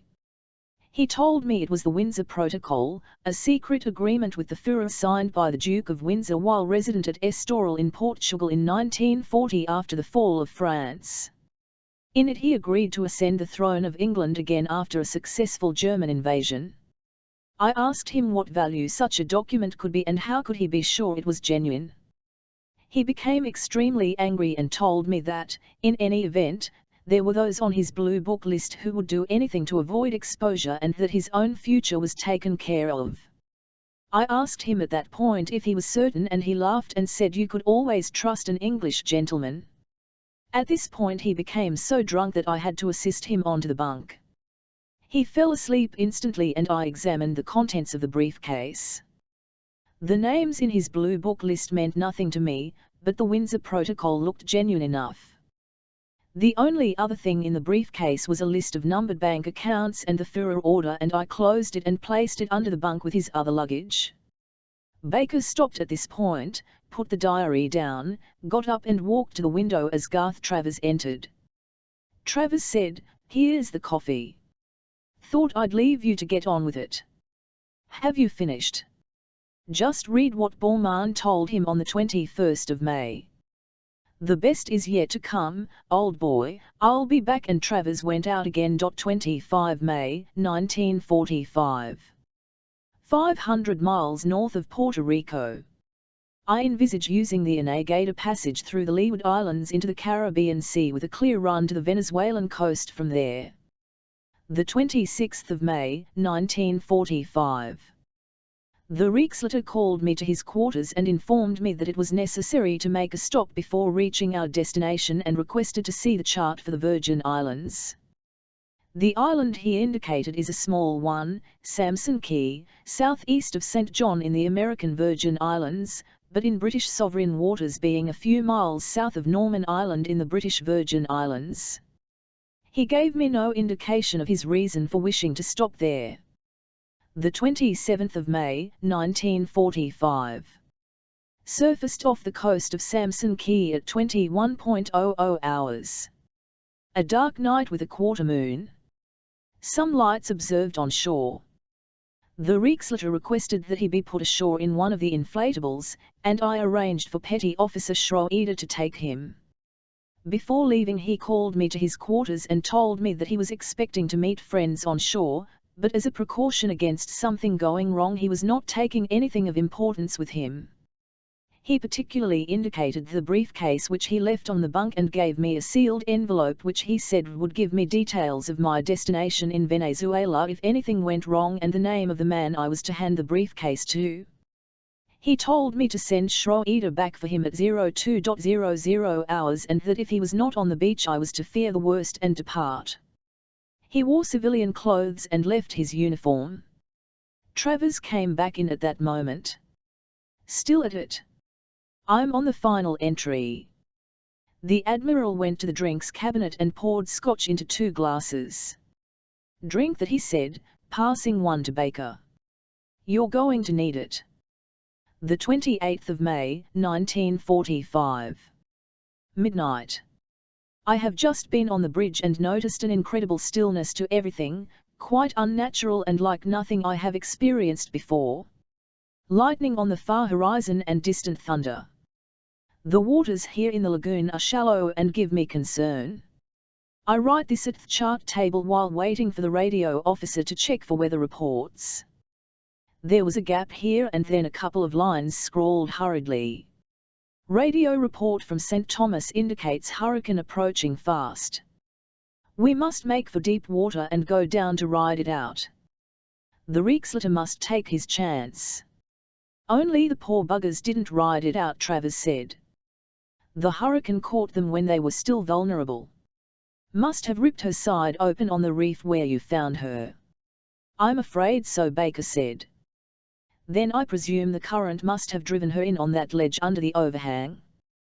Where she remained all these years. Strange no one ever discovered her before. Not really, Baker said. It's a bad place. No one goes there. It's too far out for people who dive for fun and it's very dangerous. Another thing. If the recent hurricane hadn't broken away the overhang, I might well have missed it myself. You haven't actually given me the location yet, Travers remonstrated. Yes, well, that's my business, Baker said. Travers smiled. I understand, old boy, I understand, but I really must point out that this is a very hot potato. What on earth are you getting at? Number one, we'd appear to have positive proof after all the rumor and speculation for nearly 50 years, that Martin Bormann escaped from Berlin. So, Baker said. More than that. There's the Blue Book list of Hitler's sympathizers here in England, not only the nobility but members of Parliament plus the names of a few of your fellow countrymen. Worse than that, this Windsor Protocol. What do you mean? Baker asked. According to the diary, Bormann kept them in a similar survival case to this. He tapped the aluminium briefcase. And he left it on the bunk in the commanding officer's quarters. Now just consider this. According to Freemel's final entry, he was in the control room at the chart table, entering the diary when he got that final radio report about the hurricane. He shoves the diary in his briefcase and locks it, only a second to do that, then gets on with the emergency. That would explain why you found the briefcase in the control room. I'll buy that, Baker agreed. No, you're missing the real point, which is that the case survived. So what are you getting at? These things were built for survival, which means it's almost certain Bormann is still in the commanding officer's quarters with the Blue Book, the Windsor Protocol and Hitler's personal order concerning Bormann. Even after all these years, the facts contained in those documents would cause a hell of a stink, Henry, especially the Windsor thing. I wouldn't want to cause that kind of trouble, Baker told him. I believe you, I know you well enough for that, but what if someone else found that submarine? I told you, no one goes there. You also told me you thought an overhang had been torn off revealing it. I mean, somebody could dive there, Henry, just like you did. The conditions were unusually calm, Baker said. It's a bad place, Garth, no one goes there, I know, believe me. Another thing, though. Commanding officer's compartment is forward and after the wardroom, on the port side, that's what Freemel said in the diary. That's right. I was shown over a Type 7 U-boat. The Navy had one or two they took over after the war. The captain's cabin, so-called, is across from the radio and sound rooms. Quick access to the control room. That was the point. Yes, well, my point is that you can't get in there. The forward watertight hatch is closed fast. Well, you'd expect that.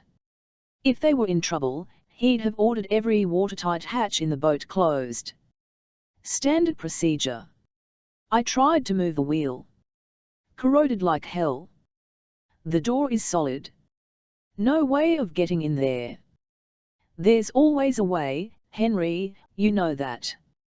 Travers sat there frowning for a moment, then said, Look, I'd like to show the diary to a friend of mine. Who are we talking about? Brigadier Charles Ferguson. We've known each other for years. He might have some ideas. What makes him so special? He works on the intelligence side of things. Runs a highly specialized anti-terrorist unit responsible only to the Prime Minister, and that's privileged information, by the way. I wouldn't have thought this was exactly his field, Baker said. Just let me show him the diary, old boy, Travers said soothingly. See what he thinks. Okay, Baker said. But the location stays my little secret. Of course. You can come with me if you want. No, I think I'll have a bath and maybe go for a walk. I always feel like hell after a long jet flight. I could see this Brigadier Ferguson later if you think it necessary. Just as you like, Travers said. I'll leave you to it. You know where everything is. Baker went out and Travers looked up Ferguson's personal phone number at the Ministry of Defence and was speaking to him at once. Charles, Garth Travers here. My dear old boy, haven't seen you in ages. Travers came directly to the point. I think you should see me at your soonest moment, Charles. A rather astonishing document has come into my hands. Ferguson remained as urbane as ever. Really? Well, we must do something about that. You've been to my flat in Cavendish Square. Of course I have. I'll see you there in 30 minutes. Ferguson sat on the sofa beside the fireplace in his elegant drawing room and Travers sat opposite. The door opened and Ferguson's manservant Kim, an ex-Gurkha corporal, entered, immaculate in snow-white jacket and served tea. He withdrew silently and Ferguson reached for his cup of tea and continued reading. Finally he put the cup down and leaned back. Quite bizarre, isn't it? You believe it then? The diary? Good God, yes. I mean, you obviously vouch for your friend Baker. He isn't a hoaxer or anything? Certainly not. We were lieutenants together in Korea. Saved my life. He was chairman of a highly respected publishing house in New York until a few years ago. He's also a multimillionaire. And he won't tell you the location. Oh, that's understandable enough. He's like a boy again. He's made this astonishing discovery. Travers smiled. He'll tell us eventually. So what do you think? I know it's not really in your line. But that's where you're wrong, Garth. I think it's very much in my line, because I work for the Prime Minister and I think he should see this. There is one point, Travers said. If Bormann landed on this Samson Key place, there had to be a reason. I mean, who in the hell was he meeting? Perhaps he was to be picked up by somebody, a fast boat and a passage by night, you know the sort of thing. I mean, he probably left the briefcase on board as a precaution until he knew everything was all right, but we can find out easily enough. I'll get my assistant, Detective Inspector Lane, onto it. Regular bloodhound. He slipped the papers comprising the diary back into their envelope. Give me a moment. I'm going to send my driver round with this to Downing Street. Eyes of the Prime Minister only, then I'll see how soon he can see us. I'll be back. He went out to his study and Travers poured another cup of tea. It was cold and he walked restlessly across to the window and looked outside. It was still raining, a thoroughly miserable day. As he turned, Ferguson came back. Can't see us until 2 o'clock, but I spoke to him personally and he's going to have a quick look when the package arrives. You and I, old son, are going to have an early luncheon at the Garrick. I've told Lane we'll be there in case he gets a quick result on Samson Key. Umbrella weather, Travers said. How I loathe it. Large gin and tonic will work wonders, old boy. Ferguson ushered him out. They had steak and kidney pie at the Garrick, sitting opposite each other at the long table in the dining room, and coffee in the bar afterwards, which was where Jack Lane found them. Ah, there you are, Jack, got anything for me? Ferguson demanded. Nothing very exciting, sir. Samson Key is owned by an American hotel group called Samson Holdings. They have hotels in Las Vegas, Los Angeles and 3 in Florida, but Samson Key would appear to be their flagship. I've got you a brochure. Strictly a millionaire's hideaway. He passed it across and they examined it. There were the usual pictures of white beaches, palm trees, cottages in an idyllic setting. Garden of Eden according to this, Ferguson said. They even have a landing strip for light aircraft, I see. And a casino, sir. Can't be too big as casinos go, Travers pointed out. They only cater for 100 people. Isn't the numbers that count, old boy, Ferguson said. It's the amount of cash across the table. What about during the war, Jack? There was always a hotel of some sort.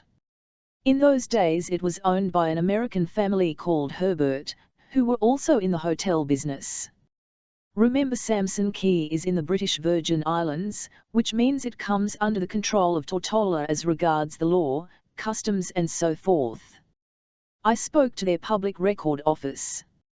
According to their files, the hotel stayed empty during the war. The occasional fisherman from Tortola, a couple caretaking the property, and that's all. Doesn't help, but thanks, Jack, you've done a good job. It might help if I knew what it was about, sir. Later, Jack, later.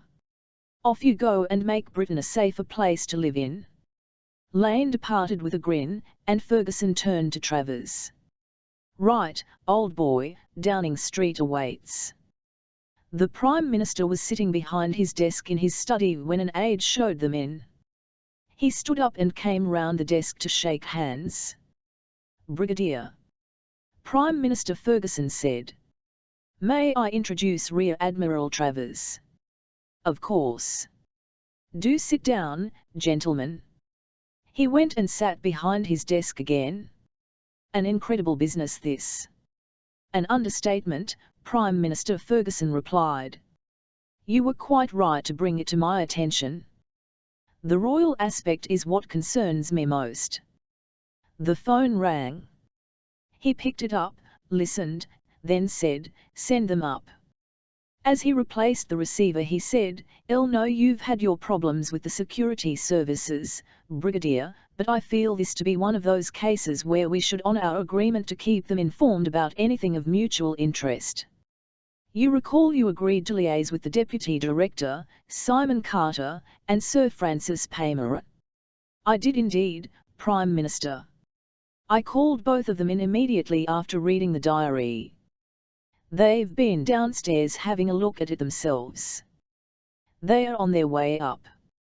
A moment later the door opened and the aide ushered in the two men. Simon Carter was 50, a small man with hair already snow-white. Never a field agent, he was an ex-academic, one of the faceless men who controlled Britain's intelligence system. Sir Francis Paymer was 47, tall and elegant in a blue flannel suit. He wore a guard's tie, thanks to 3 years as a subaltern in the Grenadiers, and had a slight smile permanently fixed to the corner of his mouth in a way that Ferguson found intensely irritating. They all shook hands and sat down. Well, gentlemen, the Prime Minister said. Always assuming it isn't a hoax, Paymer said. A fascinating story. It would explain many aspects of the Bormann legend, Simon Carter put in. Arthur Axmann, the Hitler Youth leader, said he saw Bormann's body lying in the road near the Leiter station in Berlin. That was after the breakout from the bunker. It would seem now that what he saw was someone who looked like Bormann, Travers said. So it would appear, Carter agreed. That Bormann was on this U-boat and survived would explain the numerous reports over the years of sightings of him in South America. Simon Wiesenthal, the Nazi hunter, always thought him alive, Paymer said. Before Eichmann was executed, he told the Israelis that Bormann was alive. Why would a man faced with death lie? All well and good, gentlemen, the Prime Minister told them, but frankly, I think the question of whether Martin Bormann survived the war or not purely of academic interest. It would change history a little and the newspapers would get some mileage out of it. And a damn sight more out of this blue book list that's mentioned. Members of Parliament and the nobility. Carter shuddered. The mind boggles. My dear Simon, Paymer told him. There were an awful lot of people around before the war who found aspects of Hitler's message rather attractive. There are also names in that list with a Washington base. Yes, well, their children and grandchildren wouldn't thank you to have their names mentioned, and what in the hell was Bormann doing at this Samson Key? There's a resort there now, one of those rich man's hideaways, Ferguson said. During the war there was a hotel, but it was closed for the duration.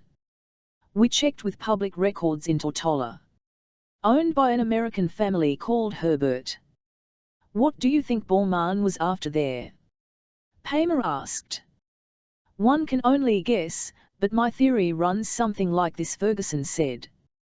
He probably intended to let U-180 proceed to Venezuela on its own. I would hazard a guess that he was to be picked up by someone and Samson Key was the rendezvous. He left the briefcase as a precaution in case anything went wrong. After all, he did give Freemel instructions about its disposal if anything happened to him. A pretty scandal, I agree, gentlemen, the whole thing, but imagine the furor it would cause if it became known that the Duke of Windsor had signed an agreement with Hitler, the Prime Minister said. Personally, I feel it more than likely that this so-called Windsor Protocol would prove fraudulent, Paymer told him. That's as may be, but the papers would have a field day, and, frankly, the royal family have had more than their share of scandal in this past year or so, the Prime Minister replied. There was silence and Ferguson said gently, "Are you suggesting that we attempt to recover Bourmaillan's briefcase before anyone else does, Prime Minister?" "Yes, that would seem the sensible thing to do." "Do you think you might handle that, Brigadier?" It was Simon Carter who protested, "Sir, I must remind you that this U-boat lies in American territorial waters." "Well, I don't think we need to bring our American cousins into this," Ferguson said. "They would have total rights to the wreck and the contents. Imagine what they'd get for the Windsor Protocol at auction." Carter tried again. "I really must protest, Prime Minister. Group 4's brief is to combat terrorism and subversion." The Prime Minister raised a hand. "Exactly, and I can think of few things more subversive to the interests of the nation than the publication of this Windsor Protocol. Brigadier, you will devise a plan, do whatever is necessary and as soon as possible. Keep me informed and also the Deputy Director and Sir Francis. So the matter is entirely in my hands?" Ferguson asked. "Total authority. Just do what you have to." The Prime Minister got up. "And now you really must excuse me, gentlemen. I have a tight schedule." The four men walked down to the security gates where Downing Street met Whitehall and paused at the pavement. Carter said, "Damn you, Ferguson, you always get your way, but see you keep us informed. Come on, Francis," and he strode away. Francis Paymer smiled.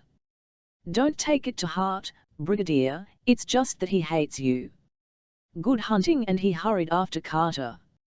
Travers and Ferguson walked along Whitehall looking for a taxi and Travers said, "Why does Carter dislike you so?" "Because I succeeded too often where he's failed and because I'm outside the system and only answerable to the Prime Minister, and Carter can't stand that. Paymer seems a decent enough sort." "So I've heard. He's married, I suppose?" "As a matter of fact, no. Apparently much in demand by the ladies. One of the oldest baronetcies in England. I believe he's the 12th or 13th. Has a wonderful house in Hampshire. His mother lives there. So what is his connection with intelligence matters?" "The Prime Minister has made him a junior minister at the Home Office. Extra Minister, I believe his title is. A kind of roving troubleshooter. As long as he and Carter keep out of my hair I'll be well pleased.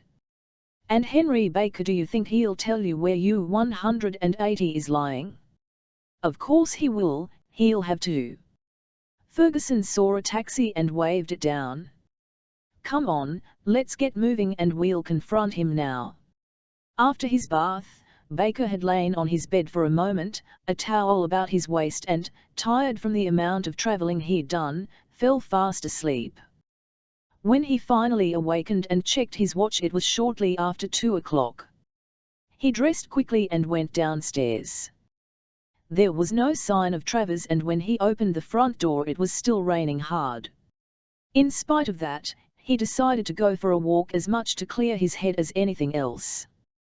He helped himself to an old trench coat from the cloakroom and an umbrella and went down the steps. He felt good, but then rain always made him feel that way and he was still excited about the way things were going. He turned toward Millbank and paused, looking across to Victoria Tower Gardens and the Thames.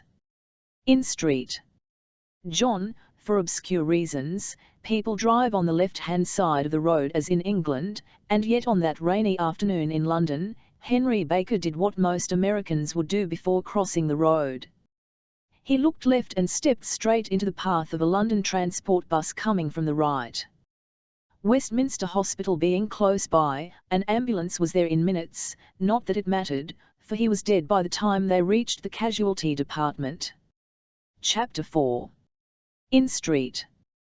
John. It was just after 10 o'clock in the morning as Jenny Grant walked along the waterfront to the cafe and went up the steps and entered the bar. Billy was sweeping the floor and he looked up and grinned. "A fine, soft day. You heard from Mr. Henry yet?" 5 hours time difference. She glanced at her watch. "Just after 3 o'clock in the afternoon there, Billy." "There's time." Mary Jones appeared at the end of the bar. "Telephone call for you in the office." "London, England." Jenny smiled instantly. "Henry?" "No, some woman."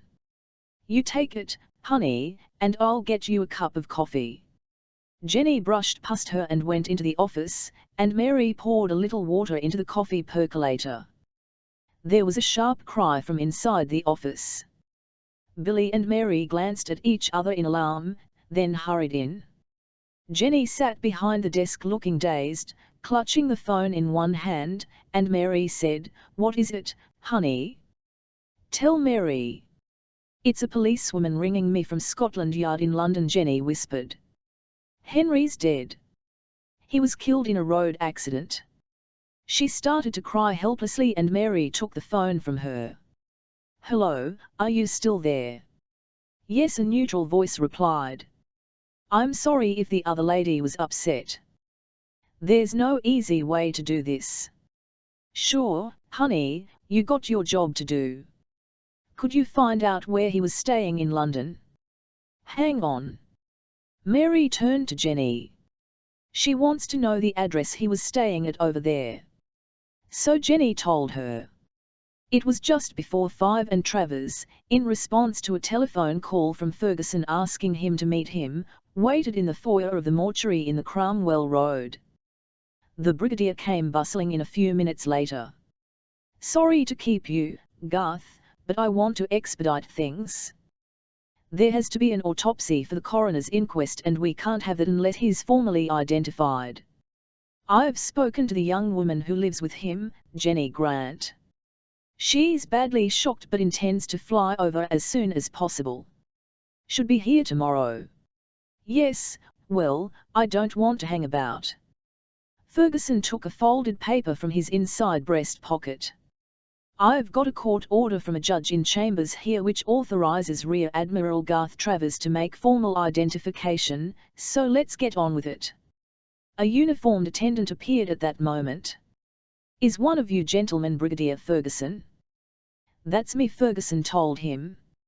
"Professor Manning is waiting." "This way, sir." The post-mortem room was lit by fluorescent lighting that bounced off the white-lined walls. There were 4 stainless steel operating tables. Baker's body lay on the nearest one, his head on a block. A tall, thin man in surgeon's overalls stood waiting, flanked by 2 mortuary technicians. Travers noted with distaste that they all wore green rubber boots. "Hello, Sam, thanks for coming in," Ferguson said. "This is Garth Travers." Manning shook hands. "Could we get on, Charles? I have tickets for Covent Garden." "Of course, old boy." Ferguson took out a pen and laid the form on the end of the operating table.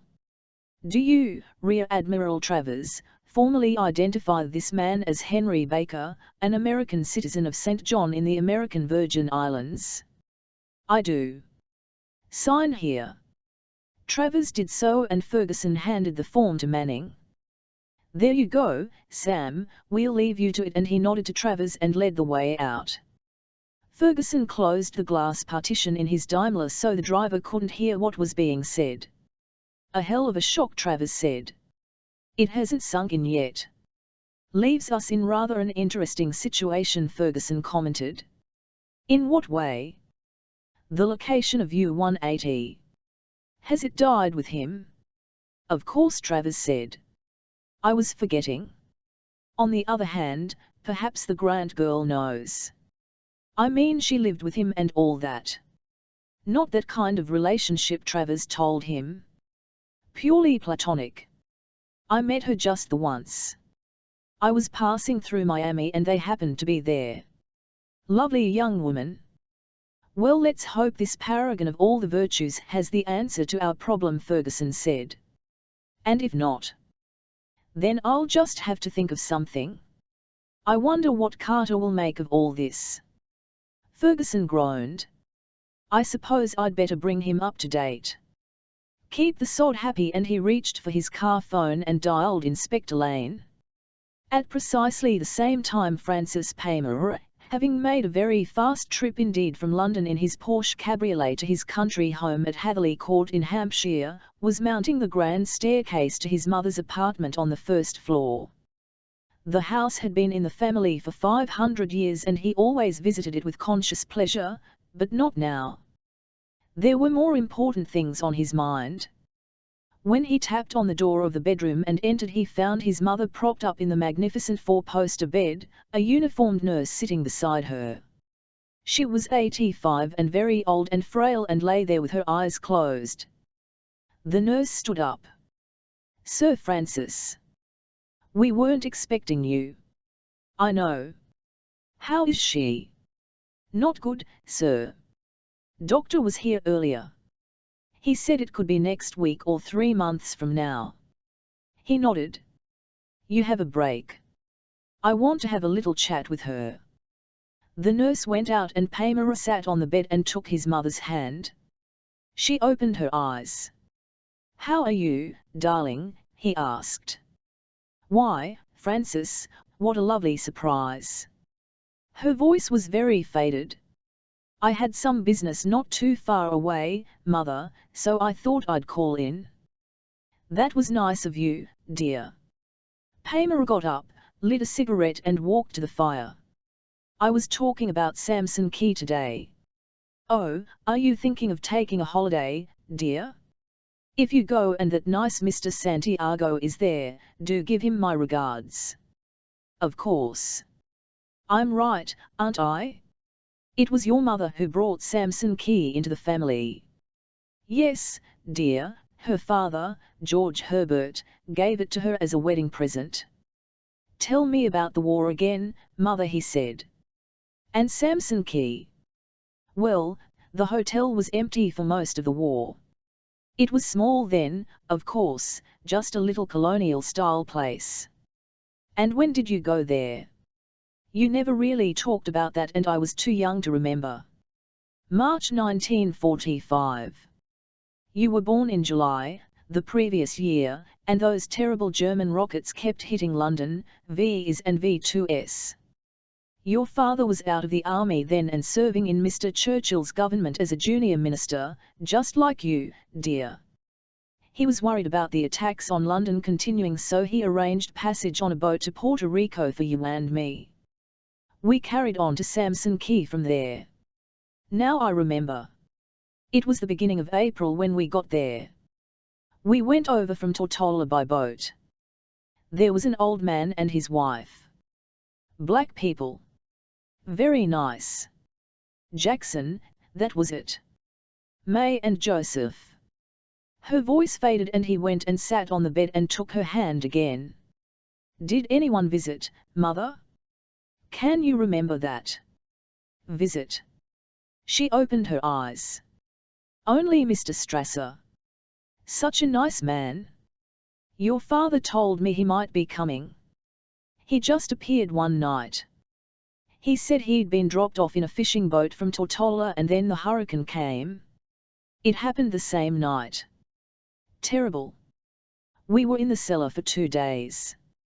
I held you all the time, but Mr. Strasser was very good. Such a kind man. Then what happened? He stayed with us for quite a while.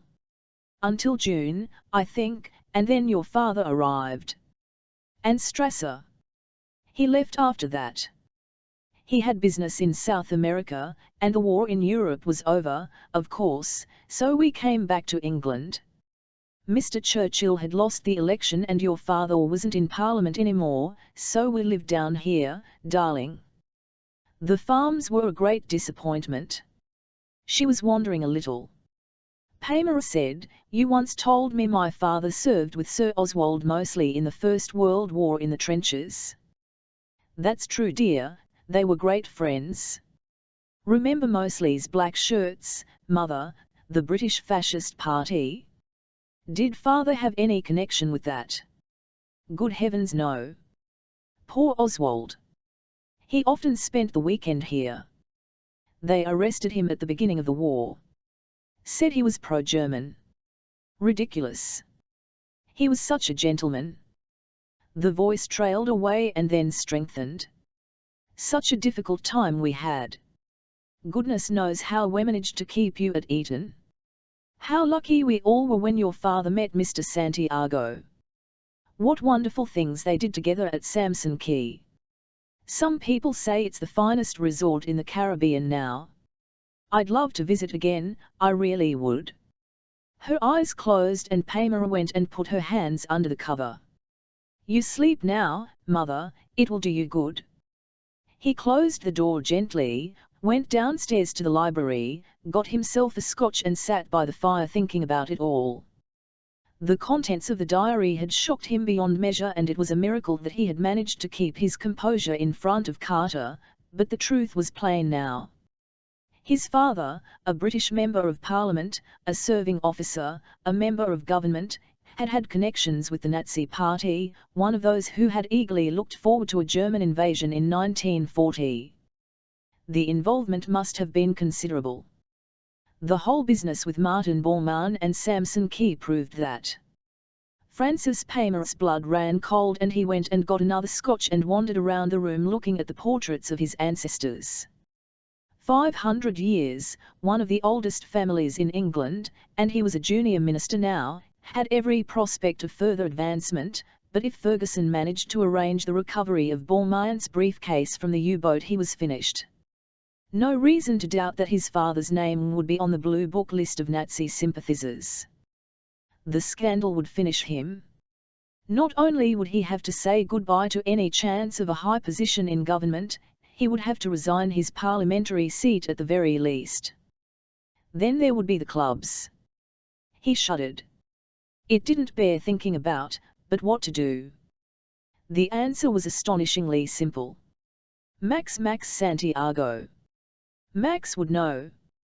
He hurried to the study, looked up the number of the Samson Key Resort, phoned through and asked for Carlos Prieto, the general manager. Carlos? Francis Pamela here. Sir Francis. What a pleasure. What can I do for you?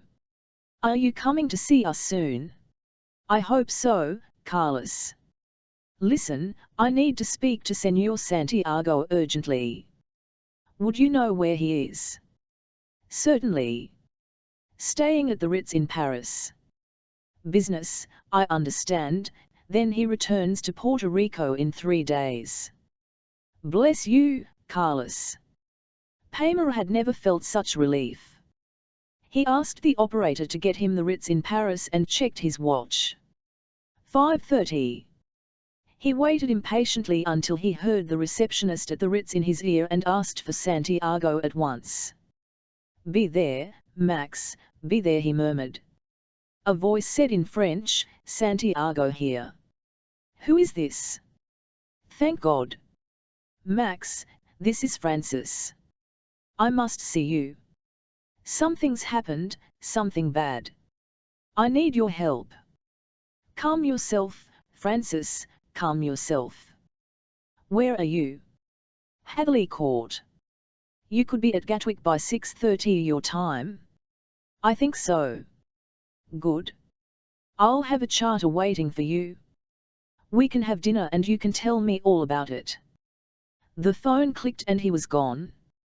Pamela got his passport from the desk and a wad of traveller's checks, then he went upstairs, opened his mother's door and peered in. She was sleeping. He closed the door gently and went downstairs. The phone sounded in his study. He hurried in to answer it and found Simon Carter on the line. "There you are. Been chasing you all over the place. Baker's dead. Just heard from Ferguson." "Good God," Paymer said, and then had a thought. "Doesn't that mean the location of U-180 died with him?"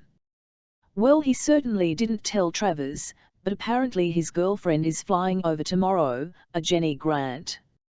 Ferguson is hoping that she knows. "Anyway, I'll keep you in touch." Paymer went out, frowning, and the nurse entered the hall from the kitchen area. "Leaving, Sir Francis. Urgent government business, Nellie, give her my love." He let himself out, got in the Porsche and drove away. At Garth Travers in Lord North Street, the Admiral and Ferguson finished searching Baker's suitcase. "You didn't really expect to find the location of that damned reef hidden amongst his clothes, did you?" Travers asked. "Stranger things have happened," Ferguson said, "believe me." They went into the study. The aluminium briefcase was on the desk. "This is it, yes," Travers told him. "Let's have a look."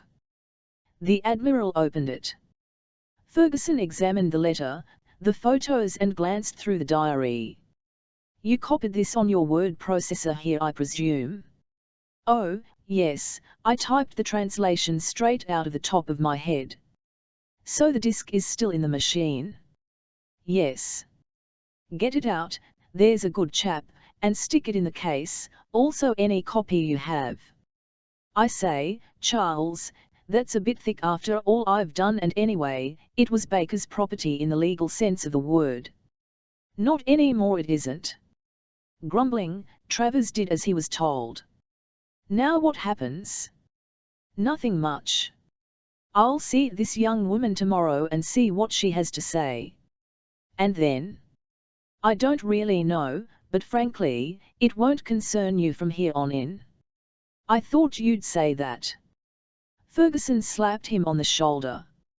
"Never mind, meet me in the piano bar at the Dorchester at 8. We'll have a drink." He let himself out of the front door, turned down the steps and got into the rear of the waiting Daimler.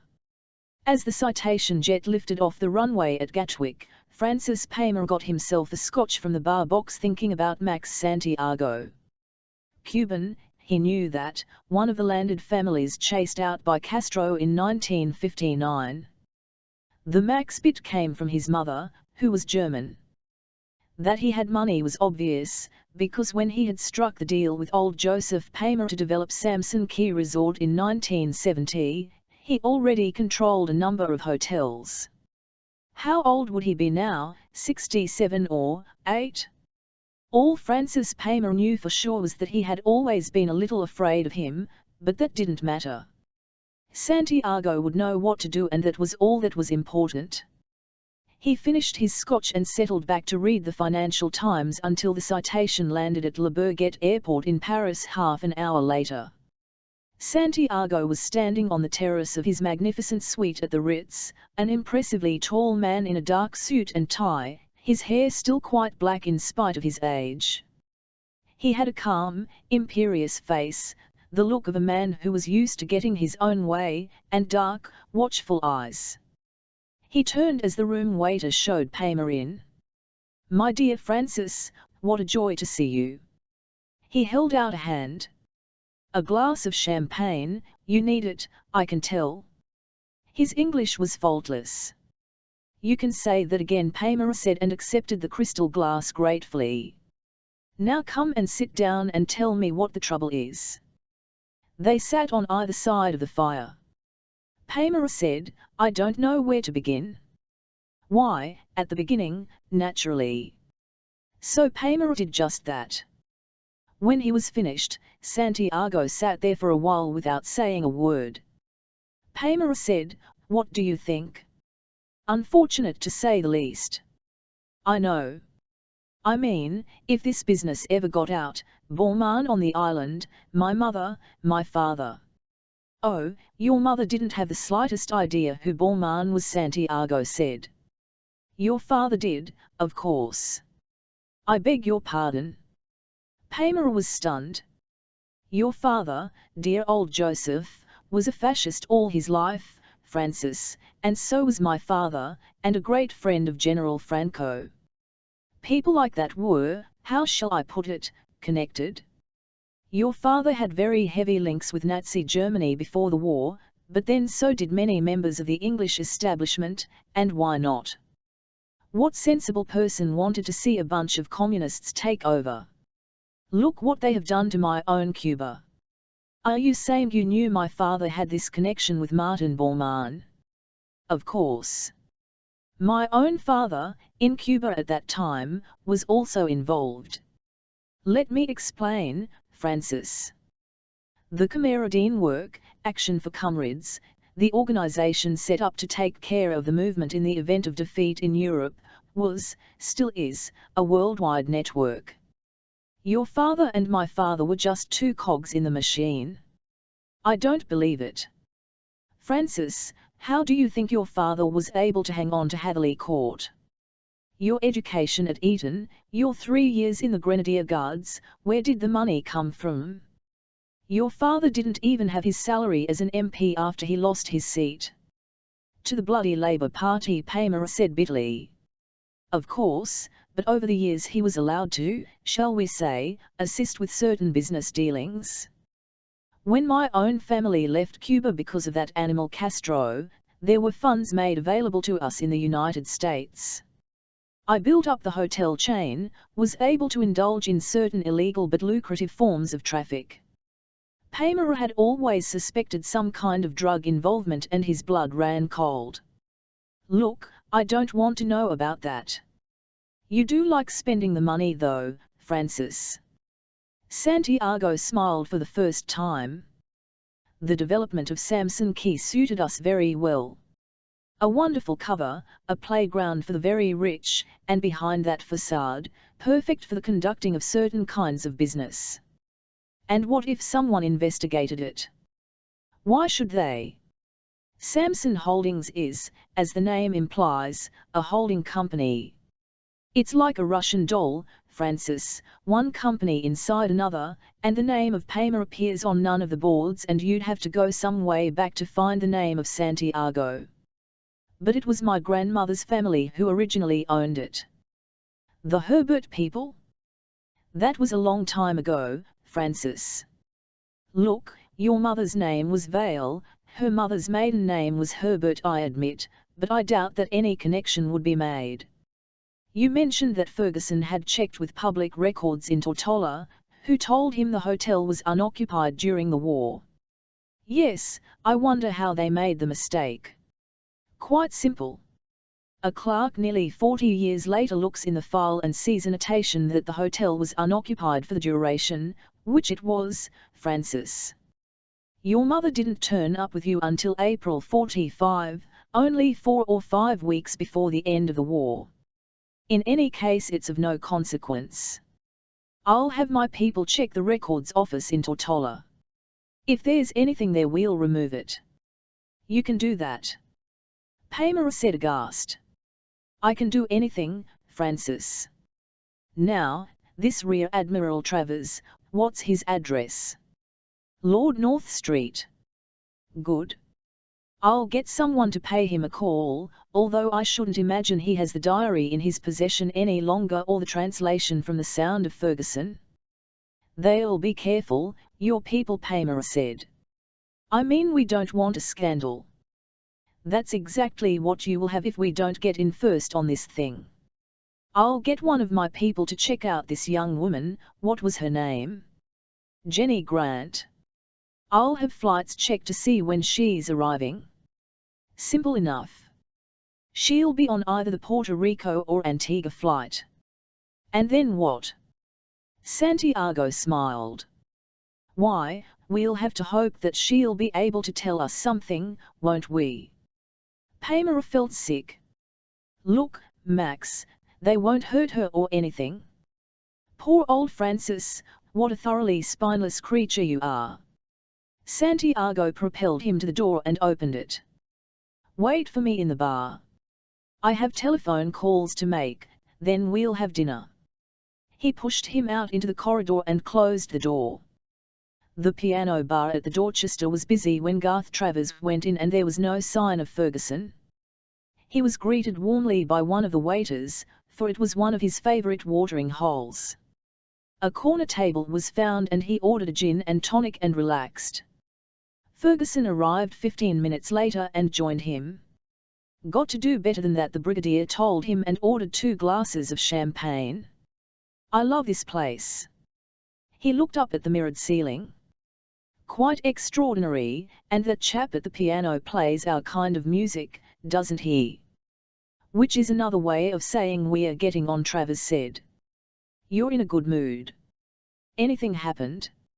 "Yes, Lane did a check through British Airways at Gatwick.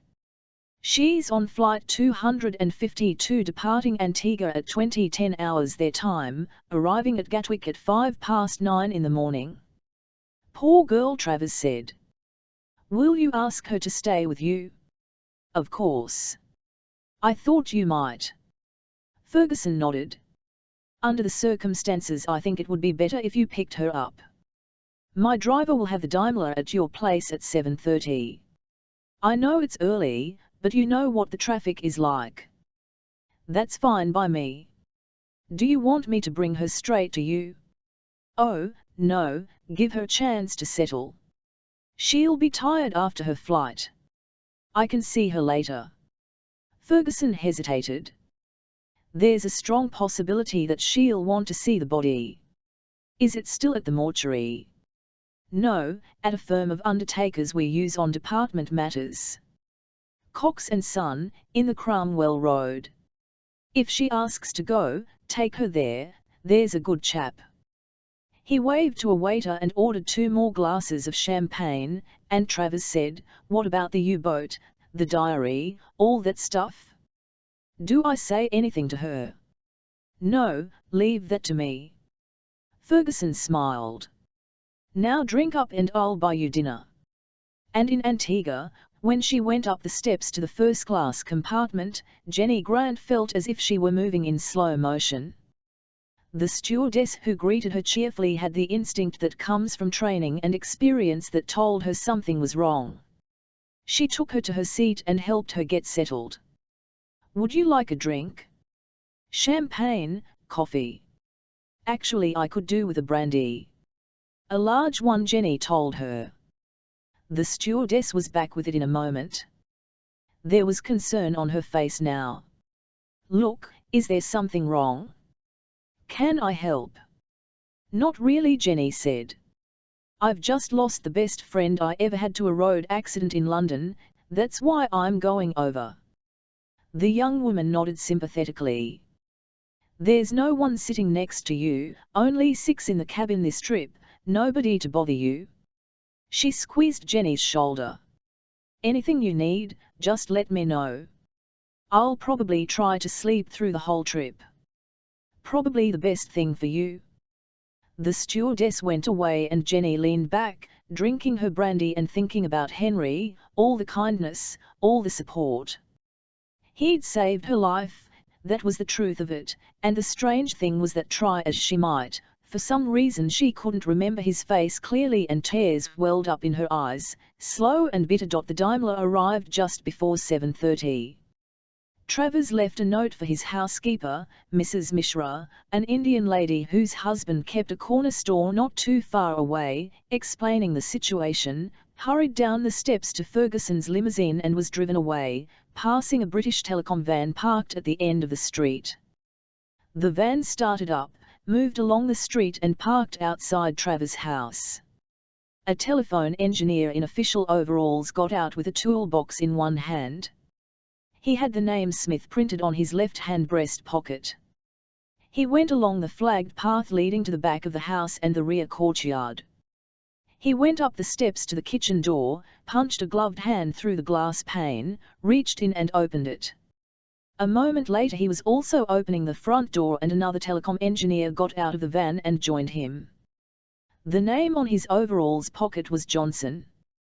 Once inside, they worked their way methodically through the Admiral's study, searching every drawer, pulling the books from the shelves, checking for signs of a safe and finding none. Finally, Smith said, "Waste of time. It isn't here. Go and get the van open." He unplugged the Admiral's word processor and followed Johnson out, putting it in the back of the van. They went back inside and Johnson said, "What else?" "See if there's a television or video in the living room, then take this typewriter." Johnson did as he was told. When he returned to the living room, Smith was screwing the head of the telephone back into place. "You're tapping the phone?" "Why not? We might hear something to our advantage." "Is that smart? I mean, the kind of people we're dealing with, intelligence people, they are not rubbish. Look, to all intents and purposes this is just another hit-and-run burglary," Smith told him. "Anyway, Mr. Santiago wants a result on this one and you don't screw around with him, believe me. Now let's get moving." Mrs. Mishra, the Admiral's housekeeper, didn't normally arrive until 9 o'clock, but the fact that she'd had the previous day off meant there was laundry to take care of, so she had decided to make an early start. As she turned the corner of Lord North Street and walked toward the house, an overcoat over her sari against the early morning chill, she saw the two men come out of the house. She hurried forward. "Is there a problem?" They turned toward her. Smith said urbanely, "Not that I know of." "Who are you, love?" "Mrs. Mishra, the housekeeper." "Problem with one of the telephones?" "We've taken care of it. You'll find everything's fine now." They got in the van, Johnson behind the wheel, and drove away. Johnson said, "Unfortunate that." "No big deal. She's Indian, isn't she? We're just another couple of white faces to her." Smith lit a cigarette and leaned back, enjoying the view of the river as they turned into Millbank. Mrs. Mishra didn't notice anything was amiss because the study door was half closed. She went into the kitchen, put her bag on the table and saw the Admiral's note. As she was reading it she became aware of a draft, turned and saw the broken pane in the door. "Oh my God," she said in horror. She quickly went back along the passage and checked the living room, noticed the absence of the television and video at once. The state of the study confirmed her worst fears and she immediately picked up the phone and dialed 999 for the police emergency service. Travers recognized Jenny Grant at once as she emerged into the arrival hall at Gatwick pushing her suitcase on a trolley. She wore a 3/4-length tweed coat over a white blouse and jeans and she looked tired and strained, dark circles under her eyes. "Jenny," he said as he approached. "Do you remember me?" "Garth Travers." "Of course I do, Admiral." She tried a smile and failed miserably. He put his hands lightly on her shoulders. "You look bushed, my dear. Come on, let's get out of here. I've got a car waiting. Let me take your case." The driver put the case in the boot of the Daimler and Travers joined her in the rear. As they drove away he said, "I expect you to stay with me, naturally, if that's all right." "You're very kind. Will you do something for me?" She was almost pleading. "Will you tell me exactly what happened?" From what witnesses have told the police he simply looked the wrong way and stepped in front of a bus. What a bloody stupid way to go. There was a kind of anger in her voice now. "I mean, here we had a 63-year-old man who insisted on diving every day, sometimes to 130 feet in hazardous conditions, and he has to die in such a stupid and trivial way. I know. Life's a bit of a bad joke sometimes. Would you care for a cigarette?" "As a matter of fact, I would. I gave up 6 months ago, started again on the plane coming over last night." She took one from the packet he offered and accepted a light. "There's something else I'd like, and before we do anything else." "What's that?" "To see him," she said simply. I thought you might, Garth Travers said. That's where we're going now. The Undertaker's was a pleasant enough place, considering what it was. The waiting room was panelled and banked with flowers. An old man in black suit and a tie entered. May I help you? Mr. Cox? I'm Admiral Travers and this is Miss Grant. You were expecting us, I believe. Of course. His voice was a whisper. If you would come this way. There were several rooms off a rear corridor with sliding doors open revealing coffins standing on trestles and flowers everywhere, the smell quite overpowering. Mr. Cox led the way into the end one. The coffin was quite simple, made of mahogany. As I had no instructions I had to do the best I could, Cox said. The fittings are gold plastic as I assumed cremation would be the intention. He slid back the lid and eased the gauze from the face. Henry Baker looked very calm in death, eyes closed, face pale. Jenny put a hand to his face, slightly dislodging the gauze. Cox carefully rearranged the gauze. I wouldn't, miss. She was bewildered for a moment and Travers said, there was an autopsy, my dear, had to be, it's a court requirement. They'll be holding a coroner's inquest, you see. Day after tomorrow. She nodded. It doesn't matter, he's gone now. Can we leave, please? In the car he gave her another cigarette. Are you all right? Absolutely. She smiled suddenly. He was a smashing fella, Admiral, isn't that what they say in England? The dearest, kindest man I ever knew. She took a deep breath. Where to now? My house in Lord North Street.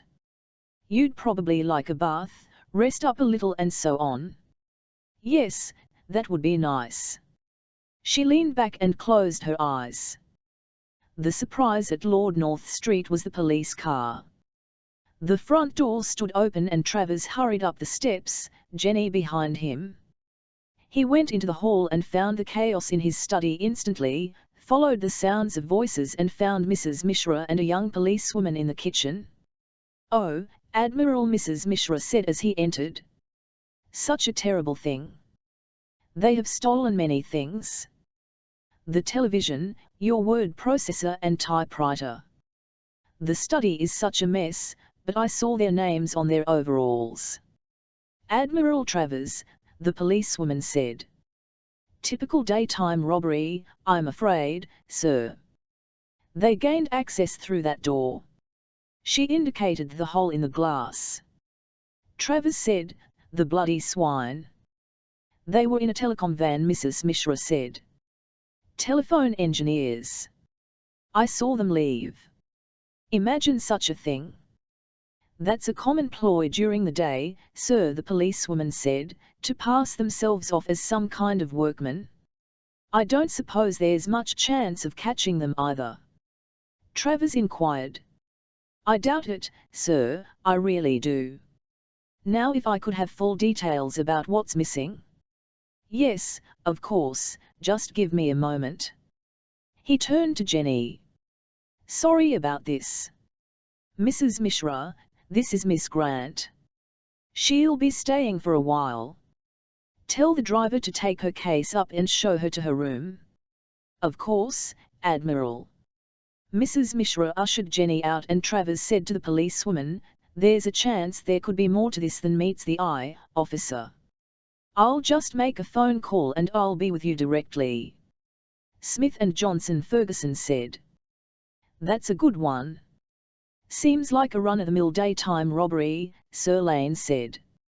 All the usual hallmarks. They only took the kind of portable items that convert to quick cash. The television, video and the rest. Rather sophisticated, I would have thought, having their very own telecom van. Probably stolen, sir. We'll run a check.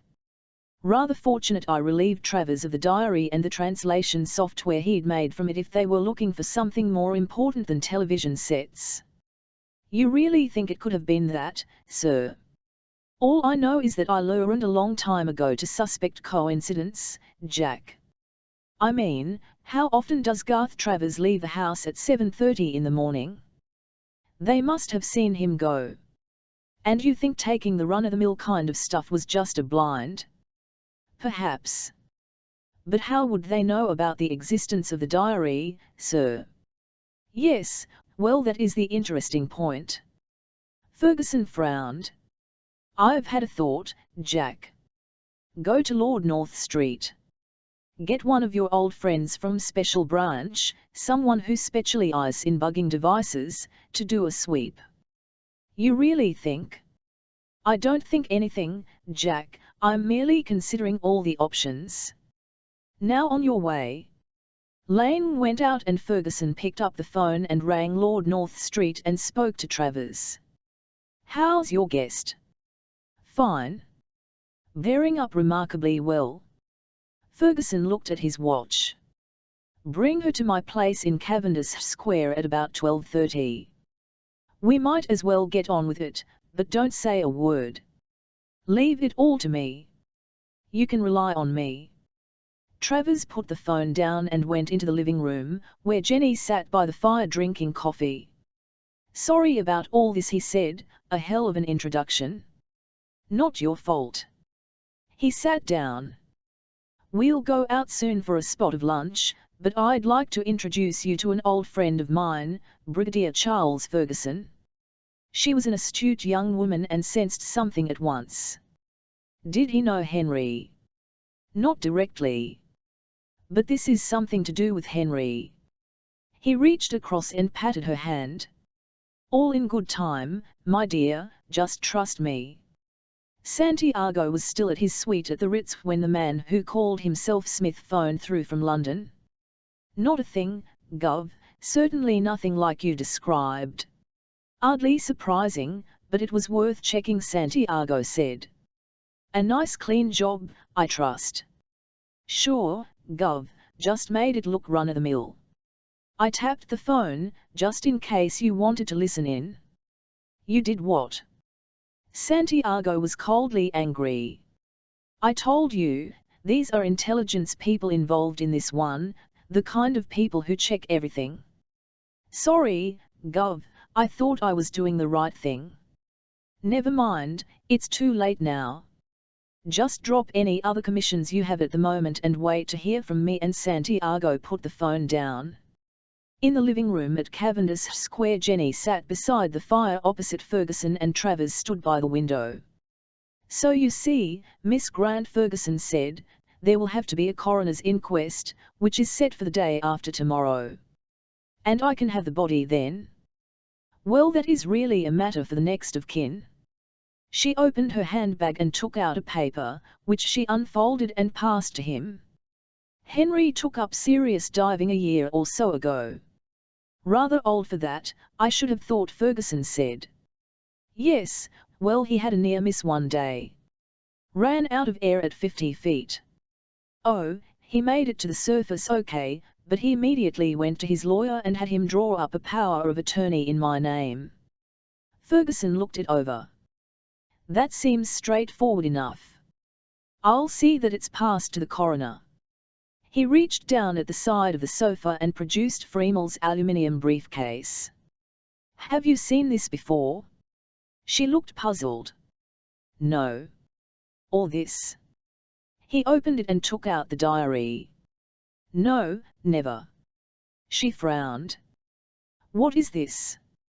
Ferguson said, did Mr. Baker tell you why he was coming to London? She looked at him, then turned to glance at Travers, then she turned back. Why do you think he came here, Brigadier? Because he discovered the wreck of a German submarine somewhere off St. John, Miss Grant. Did he tell you about that? Jenny Grant took a deep breath. Yes, Brigadier, he did tell me. He said he'd been diving and that he'd discovered a submarine and a briefcase. This case, he said, with this diary inside. What else did he tell you? Well, it was in German, which he didn't understand, but he did recognize the name Martin Bormann and...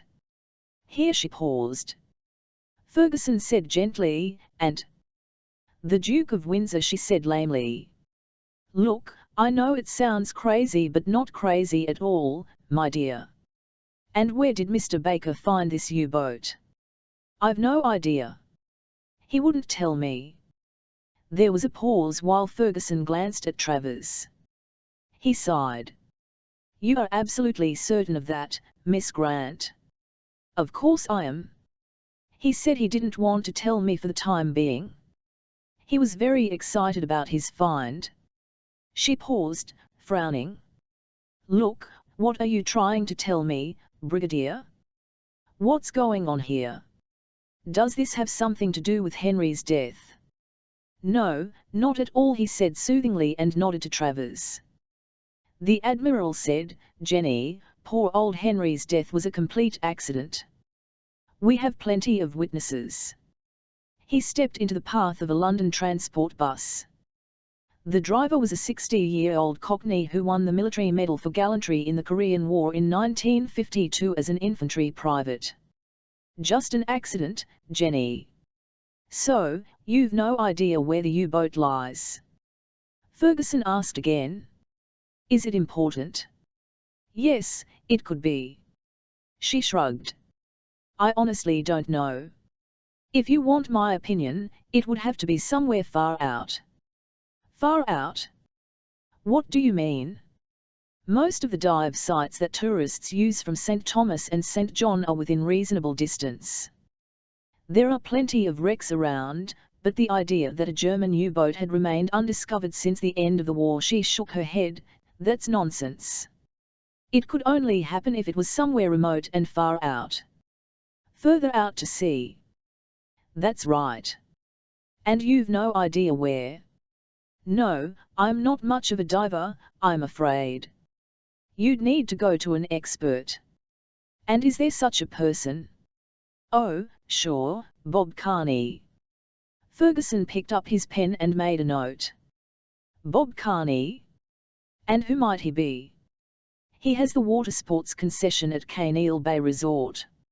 I mean, he spends most of his time teaching tourists to dive, but he's a real diver and quite famous. He was in the oil fields in the Gulf of Mexico, salvage work, all that stuff. They've done magazine articles about him. Really? Ferguson said. He's the best diver in the Virgin Islands then? In the whole Caribbean, Brigadier, she said. Really? Ferguson glanced at Travers and stood up. Good. Many thanks for your cooperation, Miss Grant. I appreciate this is not a good time, but you must eat. Perhaps you'll allow me to take you and Admiral Travers out for a meal tonight. She hesitated and then said, That's kind of you. Not at all. I'll send my car to pick you up at 7:30. He ushered them to the outside door. Take care. He nodded to the Admiral. I'll be in touch, Garth. He was having a cup of tea and thinking about things half an hour later when Lane arrived. The inspector dropped a hard, black metal bug on the coffee table. You were right, sir, this little bastard was in the living room telephone. So Ferguson said, picking it up. The plot thickens. Look, sir, Baker knew about the diary because he found it, the girl knew because he told her, the Admiral knew, you know, the PM had a copy, the Deputy Director of the Intelligence Services knew, Sir Francis Paymer knew. He paused. You're missing yourself out, Jack. Yes, sir, but who the hell was it who knew who would go to the trouble of knocking off Admiral Travers' pad? There you go again, Jack, police jargon. Ferguson sighed. It's like a spider's web. There are lots of lines of communication between all those people you mention. God knows how many. So what are you going to do, sir? I mean, we don't even know where the bloody U-boat is. On top of that, we've all sorts of dirty work going on underneath things. Burglary, illegal phone tapping. You're right, Jack, the whole thing assumes a totally new dimension. It might be better to bring intelligence in on it, Sir Ardley, although when you get back to the office, you may phone Simon Carter and Sir Francis and tell them the girl says she doesn't know the site.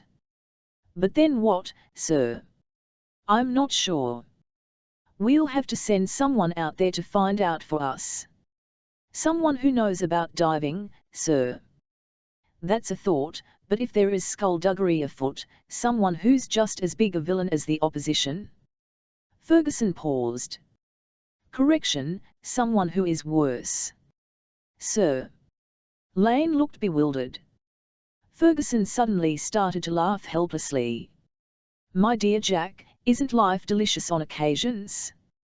I spend simply ages getting someone I positively detest banged up, the cell door locked tight, and suddenly discover he's exactly what I need in the present situation.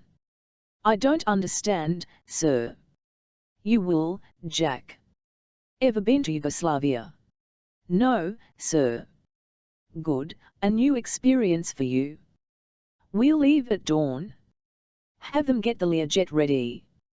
Tell Admiral Travers I'll have to postpone dinner with him and the young lady. And the destination, sir? The airstrip at Kivo Castle, Jack. Tell them to clear it with the Serbian High Command. I don't think they'll have a problem. Chapter 5. Dylan was dozing on his bed at Kivo when the sound of a plane circling overhead awoke him. He lay there for a moment listening, aware of the change in the engine note that indicated a landing was being made. A jet by the sound of it. He went to the barred window and peered out. It was raining hard, and as he looked out across the walls he saw a Learjet come in out of low cloud and make an approach to the airstrip. It landed perfectly, then taxied forward so that he could see there were no markings. It disappeared from view and he went and got a cigarette, wondering who it could be. A shouted command drifted up and there was a crackle of rifle fire. He went back to the window, but he could only see part of the courtyard below. 1 or 2 soldiers appeared and laughter drifted up, presumably the general clearing out the cells again, and he wondered how many poor bastards had ended up against the wall this time. There was more laughter and then an army truck crossed his line of vision and disappeared. You're in a mess this time, my old son, he murmured softly. A hell of a bloody mess, and he went and lay on the bed, finishing his cigarette and thinking about it. In Paris, Santiago was about to leave his suite for a lunch appointment when the phone rang. It was Francis Paymer. I tried to catch you earlier, but you were out, Paymer told him. Business, Francis, that's why I'm here. What have you got for me? Carter had a word with me. He spoke to Ferguson. He said the girl doesn't know the location of the U-boat. He said that she knew about it, that Baker had told her about his discovery before he left, but that he hadn't told her where the damned thing is. Does Ferguson believe her? Apparently, Paymer told him. At least that was the impression Carter got. And what's Ferguson up to now? I don't know. He just told Carter that he'd keep him posted. What about the girl? Where is she staying? Santiago asked him. With Admiral Travers at Lord North Street. There's the coroner's inquest tomorrow. Once that's over, Ferguson's agreed she can have the body. I see, Santiago said. What do you think, Max? About the girl, you mean? I don't know. She could be telling the truth. On the other hand, she could be lying, and there's only one way to find that out. What do you mean? Why, by asking her, Francis, in the proper way, of course. A little persuasion, gentle or otherwise, works wonders. For God's sake, Max, Paymer began, and Santiago cut him off. Just do what's necessary, keep me posted as regards Ferguson's plans, and I'll have the girl taken care of. I had intended to return to Puerto Rico tomorrow, but I'll hang on for another day or 2 here. In the meantime, I'll speak to my people in San Juan, tell them to get the Maria Blanco ready for sea. The moment we know for definite that Ferguson intends some sort of operation in the Virgins, I'll sail down to Samson Key and use it as a base." Pamela said, "Christ, Max, I don't know whether I'm coming or going with this thing. If it comes out, I'm finished." "But it won't, Francis, because I'll see that it doesn't. I've always anticipated seeing you in the cabinet. Very useful to have a friend who's a British cabinet minister. I've no intention of allowing that not to happen, so don't worry." Santiago put the phone down, thought about it for a moment, then picked it up again and rang his house in San Juan on the island of Puerto Rico. Dylan was reading a book, head propped up against the pillow, when the key rattled in the lock, the door opened and Major Branco entered. "Ah, there you are," he said. Dylan didn't bother getting up. "And where else would I be?" "That sounds a trifle bitter," Branco told him. "After all, you're still with us. Cause for a certain amount of gratitude, I should have thought." "What do you want?" Dylan asked. "I've brought someone to see you, hardly an old friend, but I'd listen to what he has to say if I were you." He stood to one side. Dylan swung his legs to the floor, was starting to get up and Ferguson entered the room followed by Jack Lane. "Holy Mother of God!" Dylan said, and Branco went out and closed the door behind him. "Dear me, Dylan, but you are up the creek without a paddle, aren't you?" Ferguson dusted the only chair with his hat and sat. "We've never actually made it face to face before, but I imagine you know who I am." "Brigadier Charles Bloody Ferguson," Dylan said. "Head of Group 4. And this is Detective Inspector Jack Lane, my assistant, on loan from Special Branch at Scotland Yard, so he doesn't like you." Lane's face was like stone.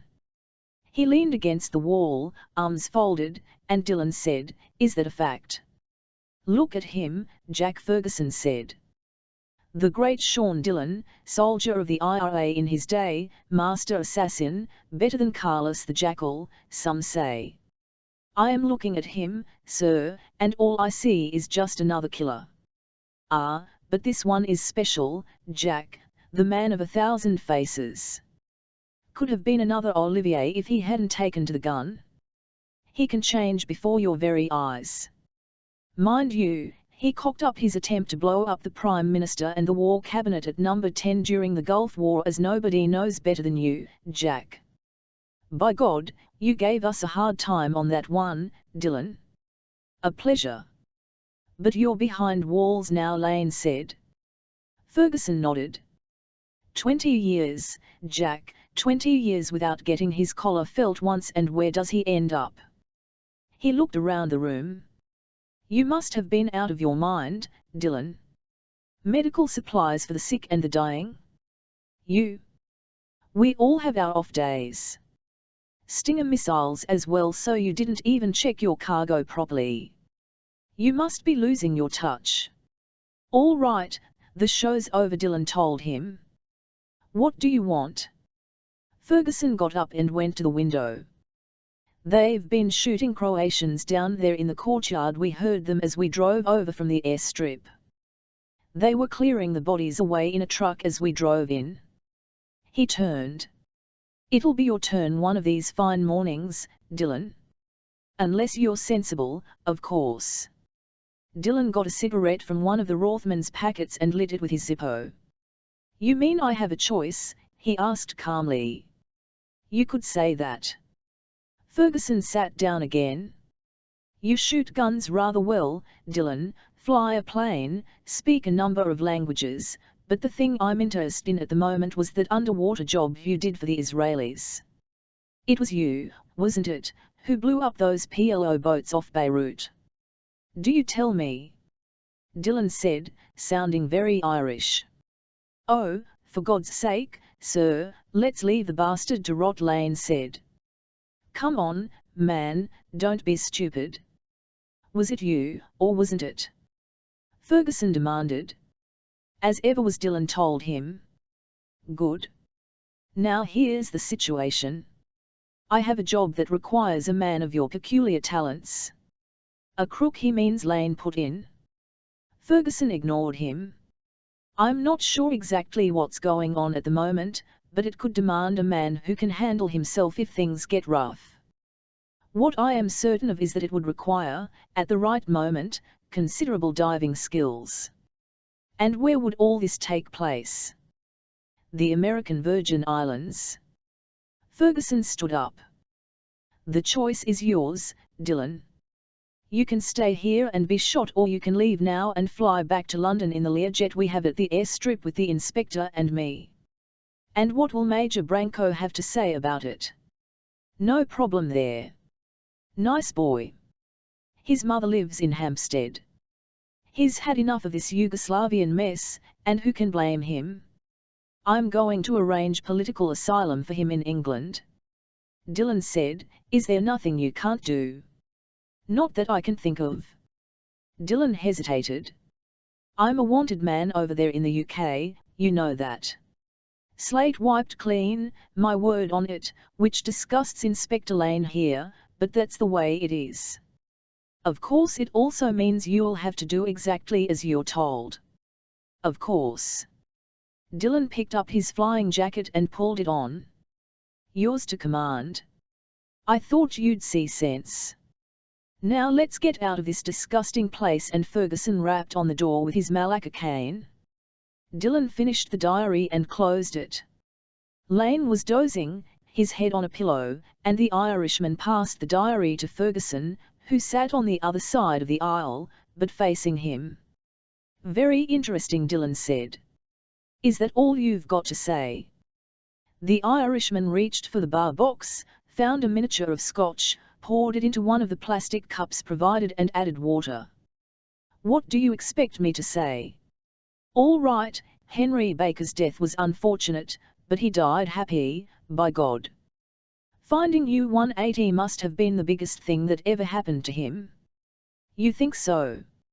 Every diver's dream, Brigadier, to find a wreck that's never been discovered before, preferably stuffed with Spanish doubloons, but if you can't have that, the wreck on its own will do.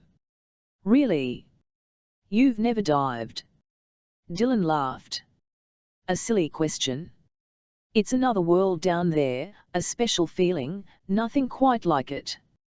He swallowed some of his whiskey. So this woman you mentioned, this Jenny Grant, she says he didn't tell her where the U-boat is located. That's right. Do you believe her? Ferguson sighed. I'm afraid I do. Normally I don't believe in anyone, but there's something about her, something special. Falling for a pretty face in your old age, Dillon said. Always a mistake that. Don't be stupid, Dillon, the Brigadier replied sharply. She's a nice girl and there's something about her, that's all I mean. You can judge for yourself. We'll have dinner with Garth Travers and her this evening.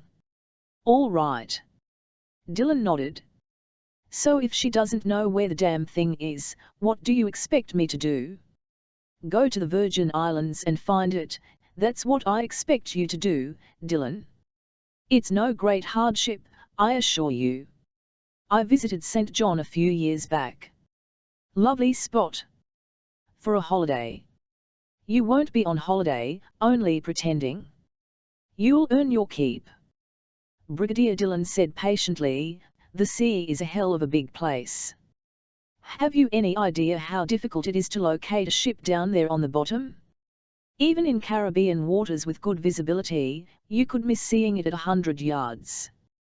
You'll think of something, you always do, Dillon, isn't that your special talent? Jesus, but you have the most touching faith in me. All right, let's get down to brass tacks. Baker's death? Are you sure that was an accident? Absolutely no question. There were witnesses. He simply looked the wrong way and stepped into the path of the bus. The driver, I might add, is beyond reproach. All right, so what about the burglary at this Admiral Travers house, the bug in the telephone? Ferguson nodded. A smell of stinking fish there. All the hallmarks of an opportunistic housebreaking, but the bug says otherwise. Who would it be? God knows, Dylan, but all my instincts tell me there's someone out there and they are up to no good. But what? Dylan said. That's the point. I'm sure you'll come up with an answer. So when do you want me to go out to the Virgins? I'm not sure. 2 or 3 days, we'll see. Ferguson eased a pillow behind his head. And where do I stay while I'm hanging around in London? Dylan enquired. I'll arrange for you to stay with Admiral Travers in Lord North Street. For the moment, you can earn your keep by keeping an eye on the girl, Ferguson told him. Now shut up, there's a good chap, I need a spot of shut-eye. He folded his arms and closed his eyes. Dylan finished his scotch and leaned back thinking about it. Ferguson murmured, "Oh, Dylan, just one thing." "And what would that be?" "Dr. Wegner and that young fool Klaus Schmidt, the people you dealt with at Fairing?" "Well-intentioned amateurs, but the man you bumped into in Vienna who put you in touch with them, Farben? He was acting for me. I got him to set you up, then got someone who works for me to shop you to the Serbs. Believe it or not, Brigadier, but something of the sort had occurred to me. I presume the Stinger missiles were your idea." "Wanted to see you behind bars, you see," Ferguson said. "If I couldn't get you one way." He shrugged. "Mind you, this present business has got nothing to do with it. Lucky for you the situation arose. Or you'd have left me to rot." "Not really. They'd have shot you sooner or later." "Ah, well, what does it matter now?" Dylan said. "You might say it's all come out in the wash when you think about it," and he closed his eyes and dozed himself. At Lord North Street, just before 6, it was still raining as Dylan sat at the kitchen table and watched Jenny Grant make the tea. He had only just been introduced, for Ferguson was closeted in the study with Travers. She turned and smiled. "Would you like some toast or anything?" "Not really." "Would you mind if I smoked?" "Not at all." She busied herself with the tea things. "You're Irish, but you sound different." "North of Ireland," he said. "What you would call Ulster and others the 6 counties. IRA country." "That's right," he told her calmly. She poured the tea. "And what exactly are you doing here, Mr. Dylan? Would I be correct in assuming the Brigadier wants you to keep an eye on, and why would you think that?" She sat opposite and sipped some of her tea. "Because you look like that kind of man." "And how would you be knowing that sort of person, Miss Grant?" "Jenny," she said, "and I used to know all sorts of men, Mr. Dylan, and they were usually the wrong kind." She brooded for a moment. "But Henry saved me from all that." She looked up and her eyes glistened. "And now he's gone." "Another cup." He reached for the pot. "And what do you do in St. John?" She took a deep breath and tried hard. "I have a cafe and bar called Jenny's Place. You must visit some time." "You know what?" Dylan smiled. "I might just take you up on that," and he drank some more of his tea. In the study Travers was aghast. "Good heavens, Charles, IRA? I'm truly shocked." "You can be shocked as much as you like, Garth, but I need the little bugger. I hate to admit it, but he's very, very good. I intend to send him out to St. John once I've got things sorted. In the meantime he can stay here and act as your minder, just in case anything untoward happens." "All right," Travers said reluctantly. "If the girl asks, I've told him to tell her he's a diver I've brought in to help with this thing." "Do you think she'll believe that?" "I find her rather a smart young woman." "I don't see why not. He is a diver amongst other things." Ferguson got up. "By the way, you had a man from my department earlier who replaced the bug in your phone and gave you a cellular telephone, didn't he?" "That's right." Ferguson led the way out and they went in the kitchen, where Jenny and Dylan sat at the table.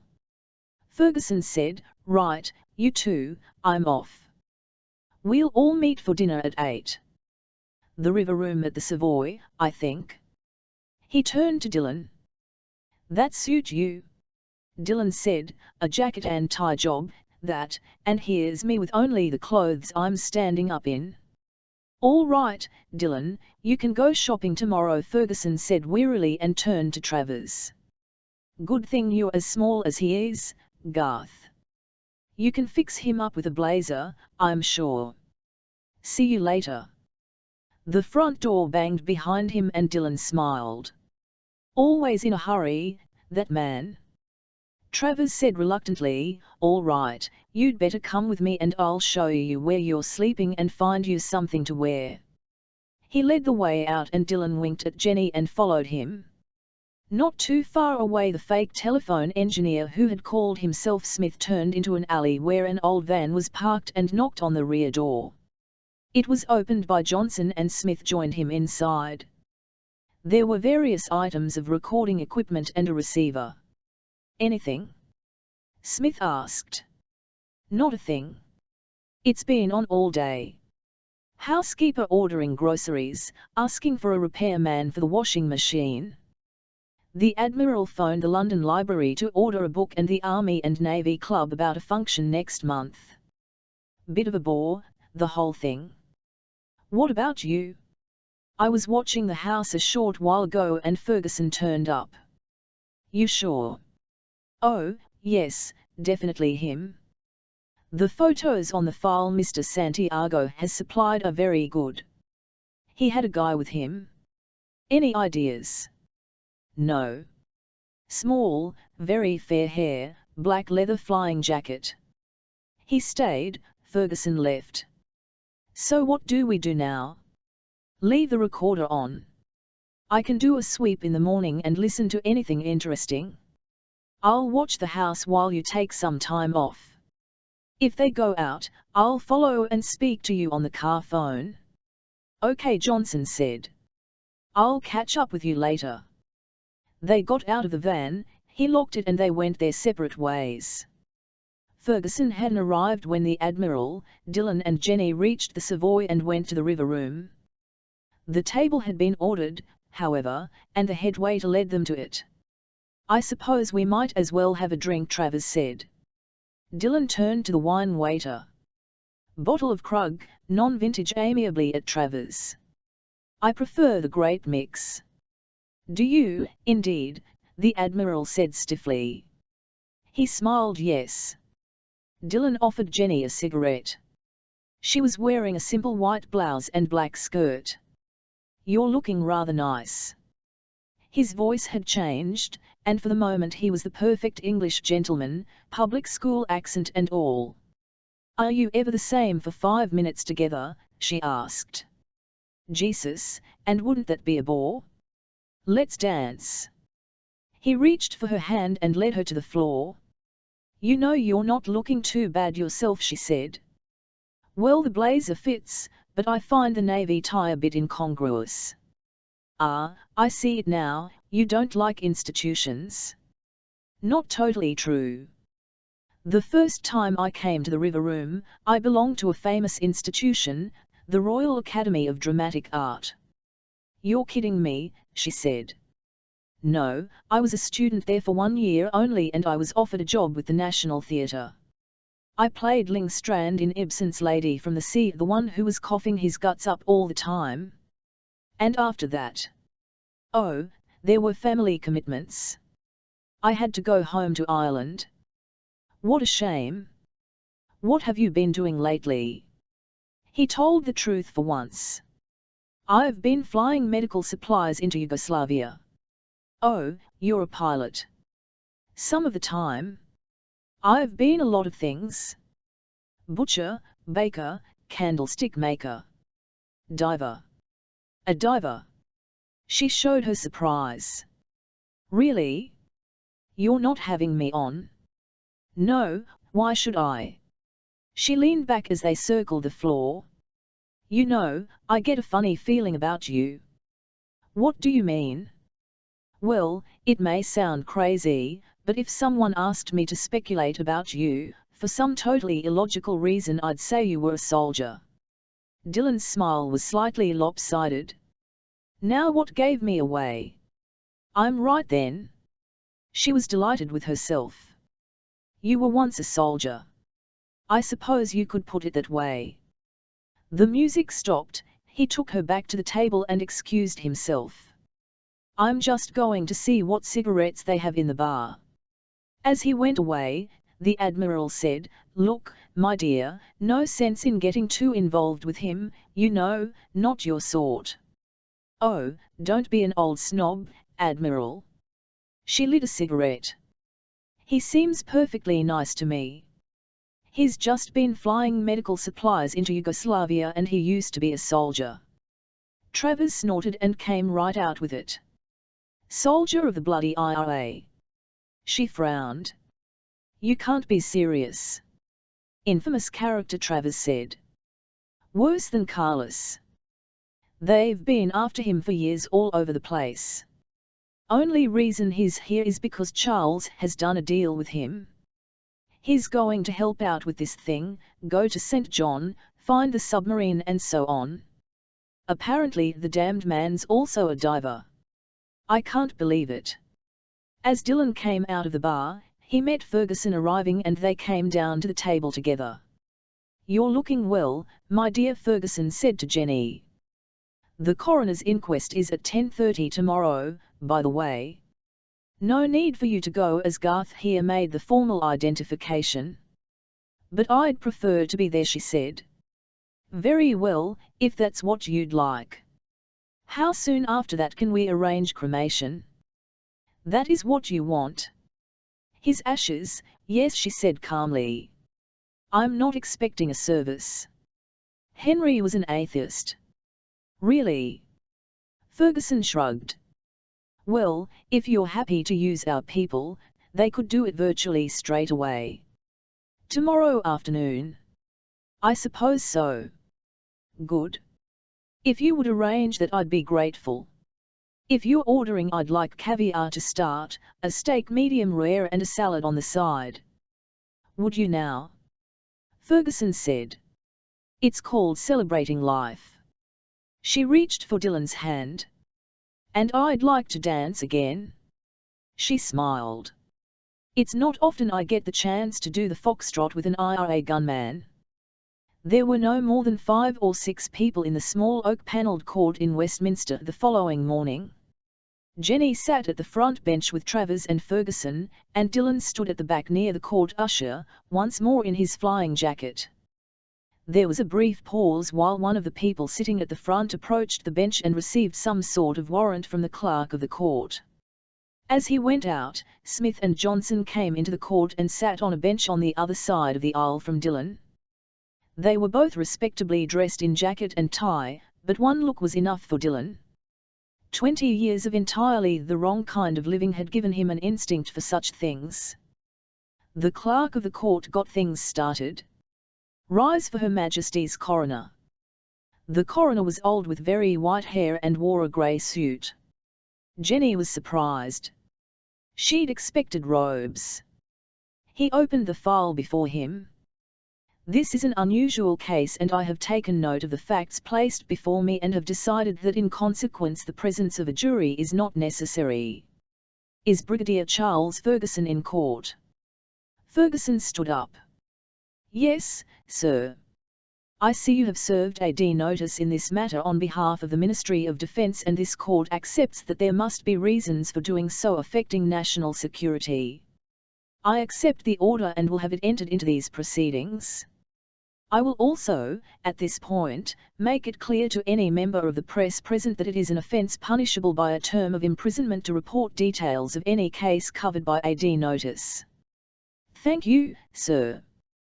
Ferguson sat down. As the witnesses' statements given to the police in this unfortunate matter seem perfectly straightforward, I only need official identification of the deceased to be able to close these proceedings.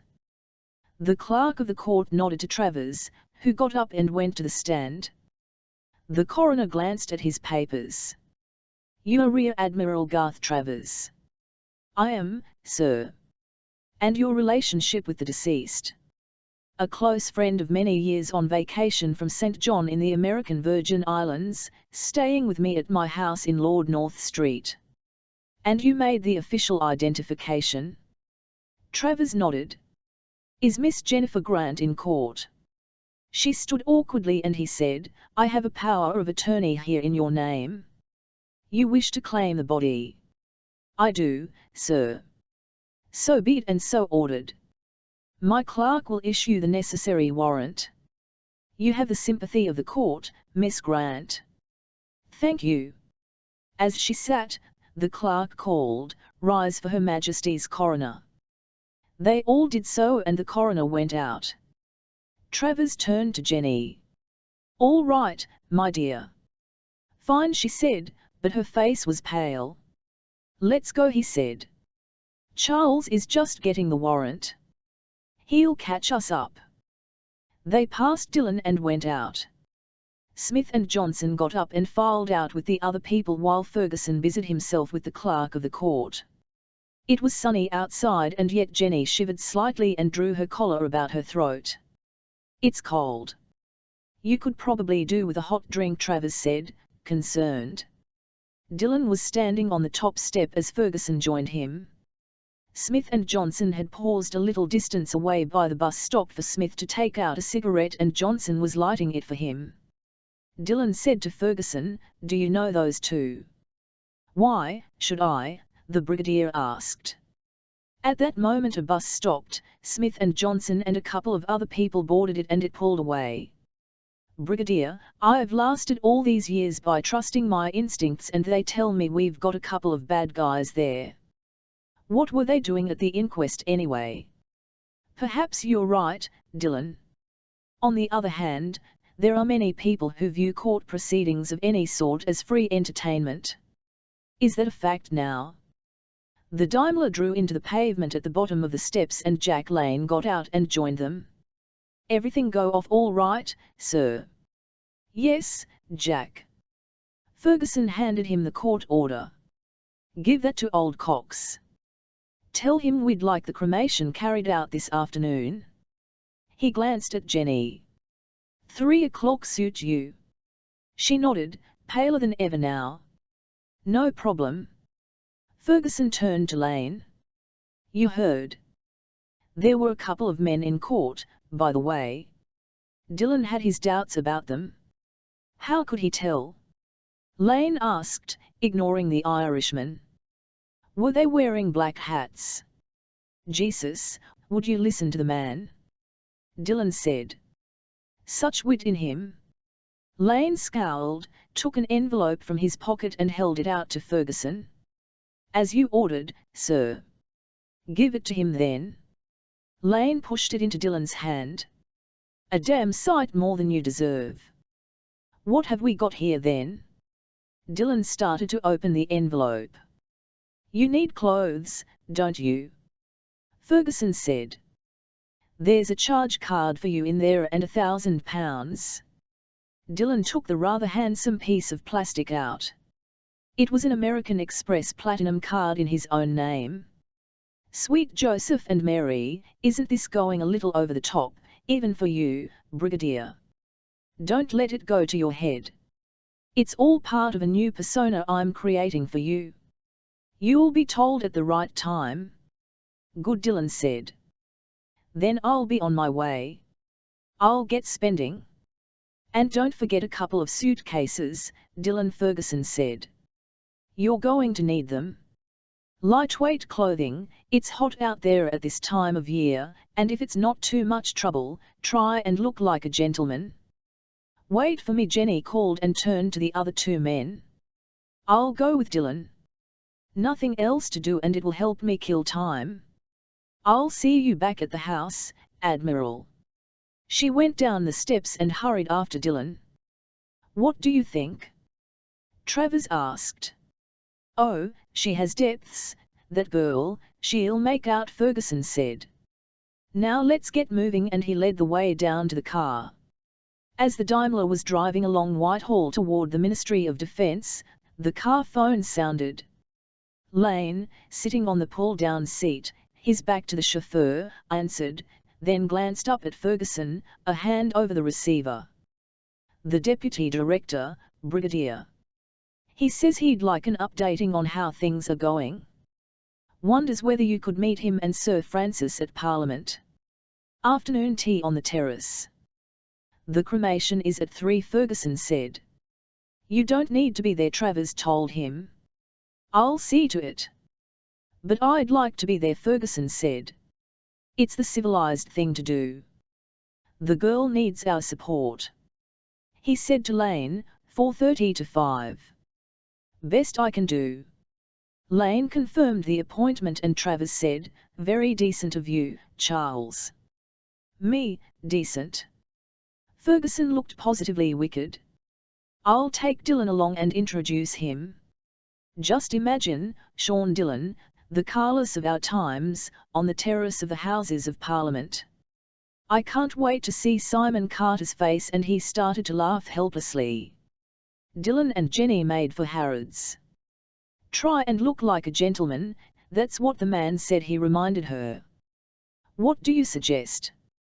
"A decent suit for general purposes, grey flannel perhaps and a blazer. A nice loose linen jacket and slacks. It really does get hot in St. John at this time of the year, really hot." "I'm yours to command," he assured her. They ended up in the bar upstairs with 2 suitcases filled with his purchases. "Strange having to buy an entire wardrobe," she said. "Socks, shirts, underwear. What on earth happened to you?" "Let's say I had to leave where I was in a hurry." He called over a waiter and ordered 2 glasses of champagne and smoked salmon sandwiches. "You like your champagne?" she said. Dillon smiled. "As a great man once said, there are only 2 things that never let you down in this life: champagne and scrambled eggs." "That's ridiculous, scrambled eggs go off very quickly. Anyway, what about people? Can't you rely on them?" "I never had much of a chance of finding out. My mother died giving birth to me and I was her first, so no brothers or sisters. Then I was an actor. Few friends there. Your average actor would shoot his dear old granny if he thought it would get him the part." "You haven't mentioned your father. Is he still around?" "No, he was killed back in '71 in Belfast. He got caught in the crossfire of a firefight. Shot dead by a British Army patrol." "So you joined the IRA?" "Something like that." "Guns and bombs, you thought that would be an answer." There was a great Irishman called Michael Collins who led the fight for Irish freedom back in the early 20s.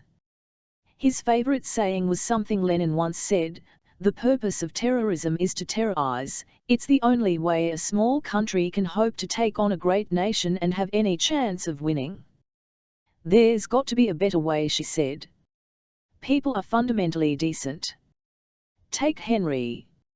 I was a tramp, Dillon, drugged up to my eyeballs and working the streets in Miami.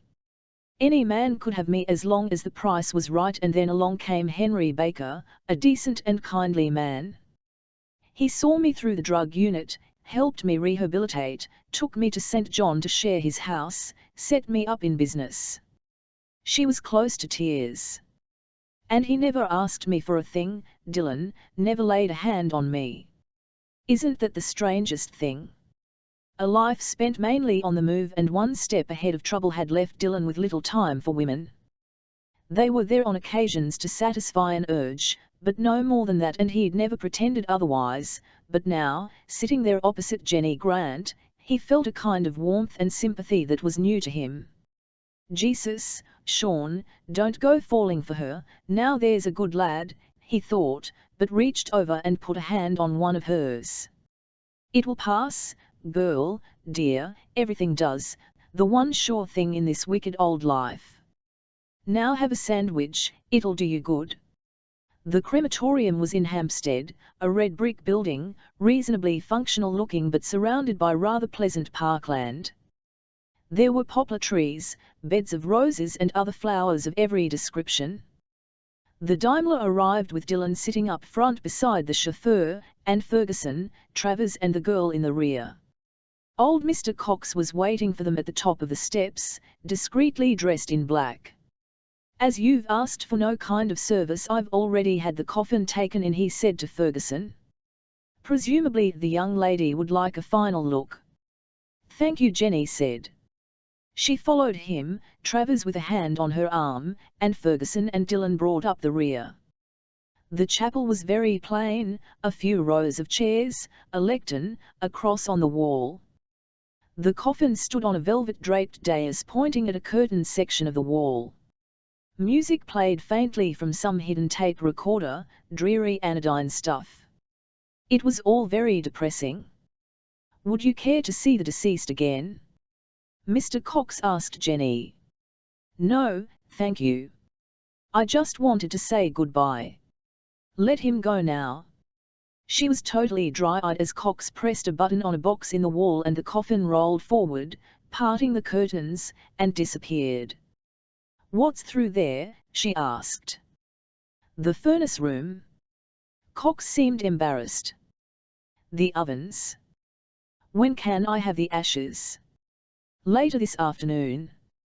"What would your needs be in that direction?" "Of course some people prefer to strew the ashes in our beautiful garden, but we do have a columbarium where the urn may be displayed with a suitable plaque." "No, I'll take them with me." "That won't be possible at the moment. It takes time, I'm afraid." Travers said, "Perhaps you could have the ashes delivered to my house in Lord North Street in a suitable receptacle." He was embarrassed. Cox said, "Of course." He turned to Jenny. "I presume you'll be flying back to the Caribbean, Miss Grant?" "We do provide a suitable container." "Thank you." "Can we go now?" she asked Ferguson. Travers and Jenny got into the Daimler and Dylan paused at the top of the steps. There was a car parked close to the entrance to the drive and Smith was standing beside it, looking across at them. Dylan recognized him instantly, but in the same moment, Smith got in the car and it shot away. As Ferguson emerged from the chapel, Dylan said, "One of those two men I saw at the inquest was standing over there a moment ago. Just driven away." "Really? Did you get the number?" "Didn't have a chance to see it, the angle the car was at." "Blue Renault, I think." "You don't seem too worried." "Why should I be? I've got you, haven't I? Now get in the car, there's a good chap." As they drove away he patted Jenny's hand. "Are you all right, my dear?" "Yes, I'm fine, don't worry." "I've been thinking," Ferguson told her. "If Henry didn't tell you the exact location of the submarine, can you think of anyone else he might have spoken to?" "No," she said firmly. "If he didn't tell me, then he didn't tell anyone." "No other diver maybe? I mean, he must have friends who dive as well, or another diver who might be able to help." "Well, there's always Bob Carney," she said, "the diver I told you about. He knows the Virgin Isles like the back of his hand. So, if anybody could help it would most likely be he." Ferguson asked. "I suppose so, but I wouldn't count on it. There's a lot of water out there." The Daimler turned into Lord North Street and stopped. Travers got out first and reached a hand to Jenny. Ferguson said, "Dylan and I have work to do. We'll see you later." Dylan turned in surprise. "What's this?" "I've an appointment to meet the Deputy Director of the Security Services, Simon Carter, and a junior minister called Sir Francis Palmer on the terrace at the Houses of Parliament. I'm supposed to keep them informed of my plans and I thought it might be amusing to take you along." "After all, Dylan, Simon Carter's been trying to get his hands on you for years." "Holy Mother of God," Dylan said, "but you're a wicked man, Brigadier." Ferguson picked up the car phone and dialed Lane at the Ministry of Defense. "Jack, American called Bob Carney, resident St. John, presently a diver. Everything you can get. The CIA should help." He put the phone down and Dylan said, "And what are you up to now, you old fox?" But Ferguson made no reply, simply folded his hands across his stomach and closed his eyes. Chapter 6. The House of Commons has sometimes been referred to as the most exclusive club in London, mainly because of the amenities which, together with the upper chamber, the House of Lords, include 26 restaurants and bars, each providing subsidised food and drinks. There is always a queue waiting to get in, supervised by policemen, composed not only of tourists, but of constituents with appointments to see their members of Parliament, and everyone has to take their turn, no matter who, which explained why Ferguson and Dillon waited in line, moving forward slowly. "At least you look respectable," Ferguson said, taking in Dillon's double-breasted blazer and grey flannels. "Thanks to your Amex card," Dillon told him. "They treated me like a millionaire in Harrods." "Really?" Ferguson said dryly. "You do realise that's a Guards Brigade tie you're wearing?" "Sure, and I didn't want to let you down, Brigadier."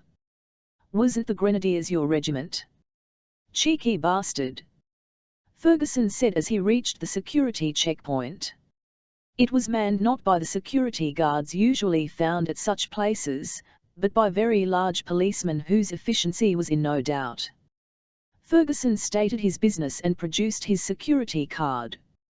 "Wonderful," Dillon said. They all looked about 7 feet tall, just like coppers used to do. They came to the central lobby where people with an appointment to see their MP waited. It was extremely busy, and Ferguson moved on, through a further corridor and down more stairs, finally leading the way out through an entrance onto the terrace overlooking the Thames. Once again, there were lots of people about, some with a glass in their hand enjoying a drink, Westminster Bridge to the left, the embankment on the far side of the river. A row of tall, rather Victorian-looking lamps ran along the parapet. The synthetic carpet-like covering on the ground was green, but further along it changed to red, a distinct line marking the difference. "Why the change in colour?" Dillon asked. "Everything in the Commons is green," Ferguson said. "The carpets, the leather of the chairs." "Red for the House of Lords." "That part of the terrace up there is the Lords." "Jesus, but you English do love your class distinction, Brigadier." As Dillon lit a cigarette with his Zippo, Ferguson said, "Here they are now. Behave yourself, there's a good chap." "I'll do my best," Dillon said as Simon Carter and Sir Francis Palmer approached. "There you are," Charles Carter said. "We were looking for you." "People all over the place," Palmer said. "Like a damn souk these days." "Now what's happening, Brigadier?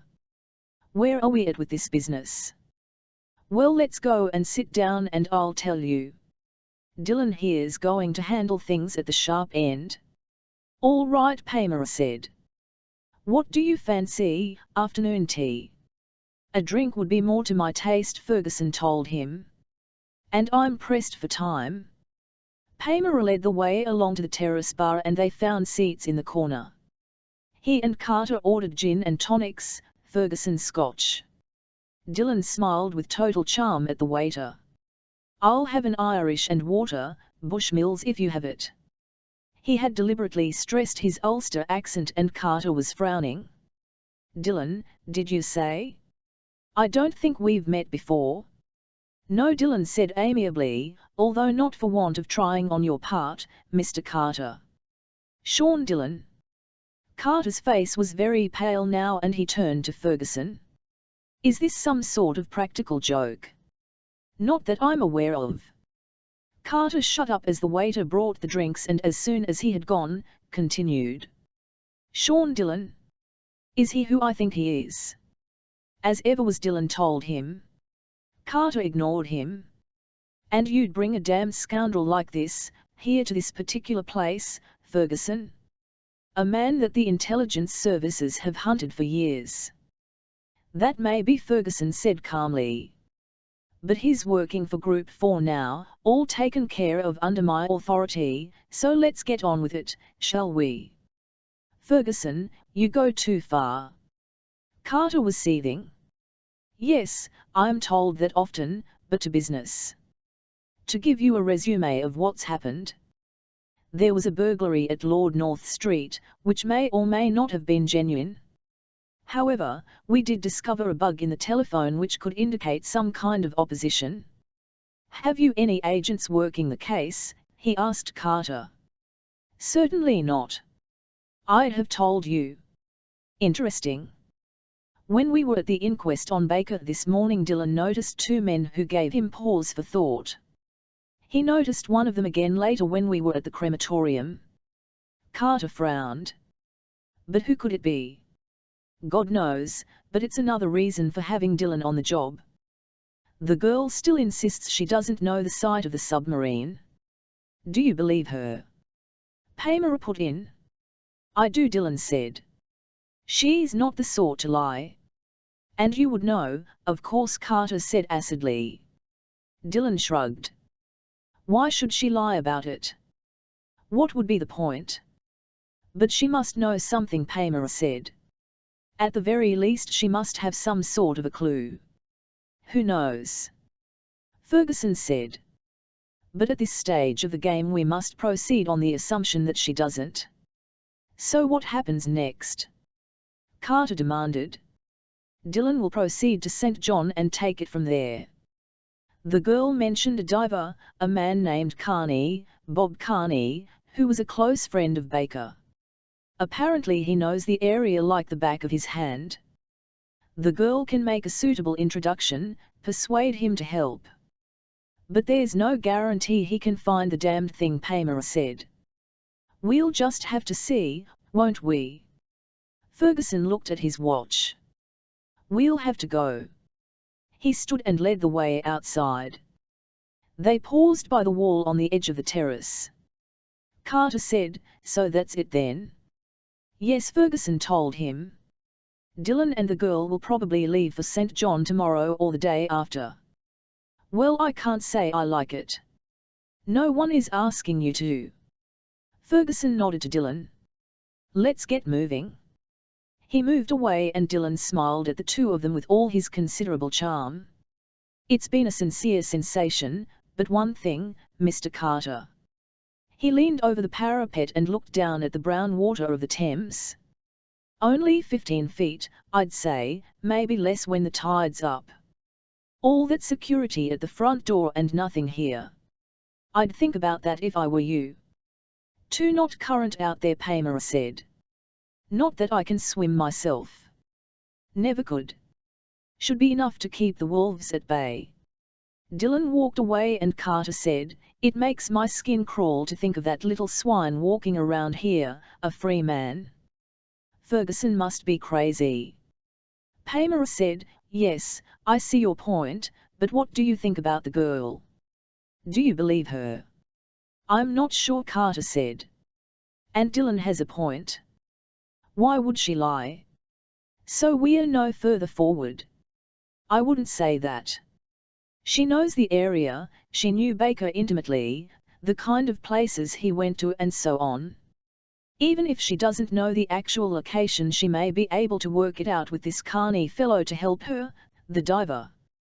And Dillon, of course. Yes, well, I prefer to forget about him, and under the circumstances, what I could do with is another drink, and Carter turned and led the way into the bar. At his suite in Paris, Max Santiago listened patiently while Paymer gave him details of the meeting on the terrace. Astonishing, he said when Paymer had finished. If this Dillon is the kind of man you describe, he would be a formidable opponent. But what about the girl? I don't know, Francis, we'll have to see. I'll be in touch. He put the phone down momentarily, picked it up again and rang Smith in London, and when he answered, told him exactly what he wanted him to do. It was just after 6 and Dillon was in the study reading the evening paper by the fire when the doorbell sounded. He went and opened it and found old Mr. Cox standing there, a hearse parked at the curb. He was holding a cardboard box in his hands. Is Miss Grant at home? Yes, I'll get her for you, Dillon told him. No need. Cox handed him the box. The ashes. They are in a travelling urn inside. Give her my best respects." He went down to the hearse and Dylan closed the door. The Admiral had gone out to an early evening function at his club, but Jenny was in the kitchen. Dylan called to her and she came out. "What is it?" He held up the box. "Mr. Cox just left this for you," and turned and went into the study and put it on the table. She stood beside him, looking at it, then gently opened the lid and took out what was inside. It wasn't really an urn, just a square box in dark, patterned metal with a clasp holding the lid in place. The brass plate said, "Henry Baker 1929 to 1992. She put it down on the table and slumped into a chair. "That's what it all comes down to at the final end of things, 5 pounds of grey ash in a metal box." She broke then and started to cry in total anguish. Dylan put his hands on her shoulders for a moment only. "Just let it come, it'll do you good.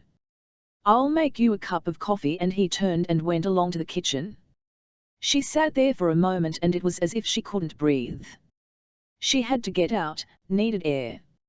She got up, went into the hall, took the Admiral's old trench coat down from the stand and pulled it on. When she opened the door it had started to rain. She belted the coat and hurried along the pavement, and Smith, sitting in the van with Johnson, saw her pass the entrance to the alley. "Perfect," he said. "Let's get on with it," and he got out and went after her, Johnson at his heels. Dylan went along the hall to the study, the cup of coffee in his hand, and was aware first of the silence. He went into the study, put down the cup and went back to the hall. "Jenny," he called, and then noticed that the door was slightly ajar. "For God's sake," he said, took down his flying jacket and went out, putting it on. There was no sign of her, the street deserted. He'd have to take a chance, turned left and ran along the pavement toward Great Peter Street. It was raining very hard now and he paused on the corner for a moment, looking left and then right, and saw her at the far end where the street met Millbank. She was waiting for a gap in the traffic, saw her chance and darted across to Victoria Tower Gardens by the river, and Dylan also saw something else, Smith and Johnson crossing the road behind her. At that distance, he didn't actually recognize them, but it was enough. He swore savagely and started to run. It was almost dark as Jenny crossed to the wall overlooking the Thames. There was a lamp about every 20 feet, rain slanting in a silver spray through a yellow light, and a sea-going freighter moved downstream, its red and green navigation lights plain. She took a few deep breaths to steady herself and felt better. It was at that moment she heard a movement behind her, turned and found Smith and Johnson standing there. She knew she was in trouble at once. "What do you want?" she demanded and started to edge away. "No need to panic, darling," Smith said. "A little conversation is all we need, a few answers." She turned to run and Johnson was on her like a flash, pinning her arms and forcing her back against the wall. "Jenny, isn't it?" he asked, and as she struggled desperately, he smiled. "I like that, do it some more." "Leave off," Smith told him. "Can't you ever think of anything except what's in your pants?"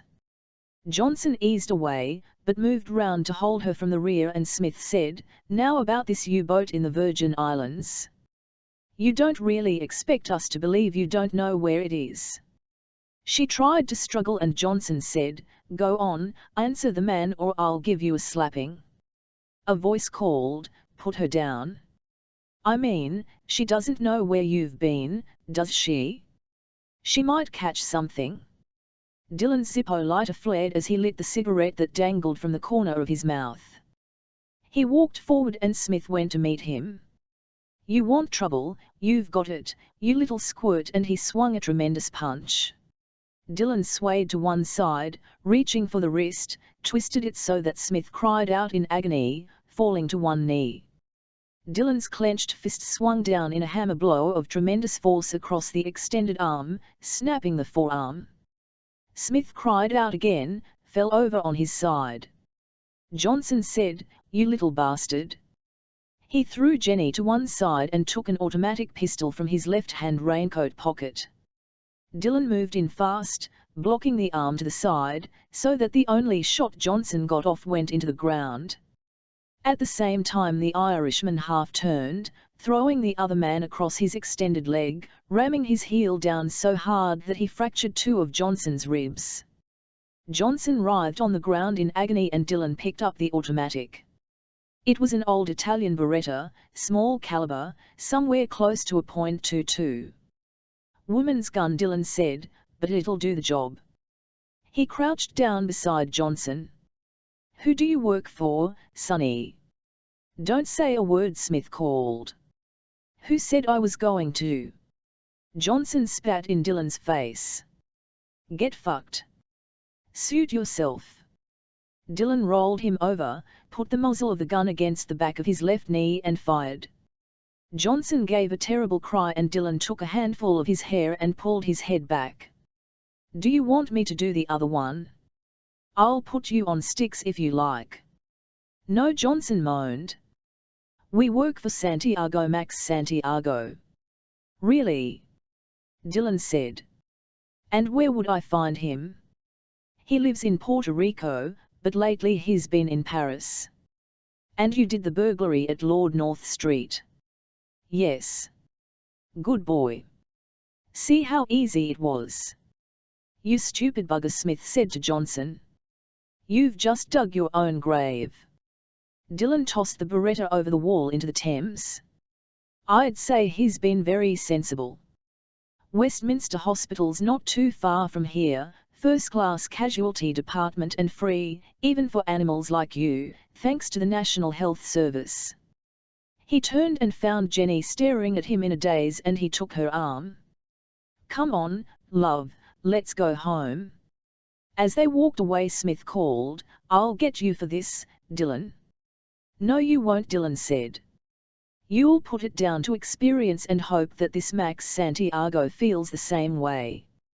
They emerged from the gardens and paused at the pavement edge, waiting for a gap in the traffic. Dylan said, Are you all right?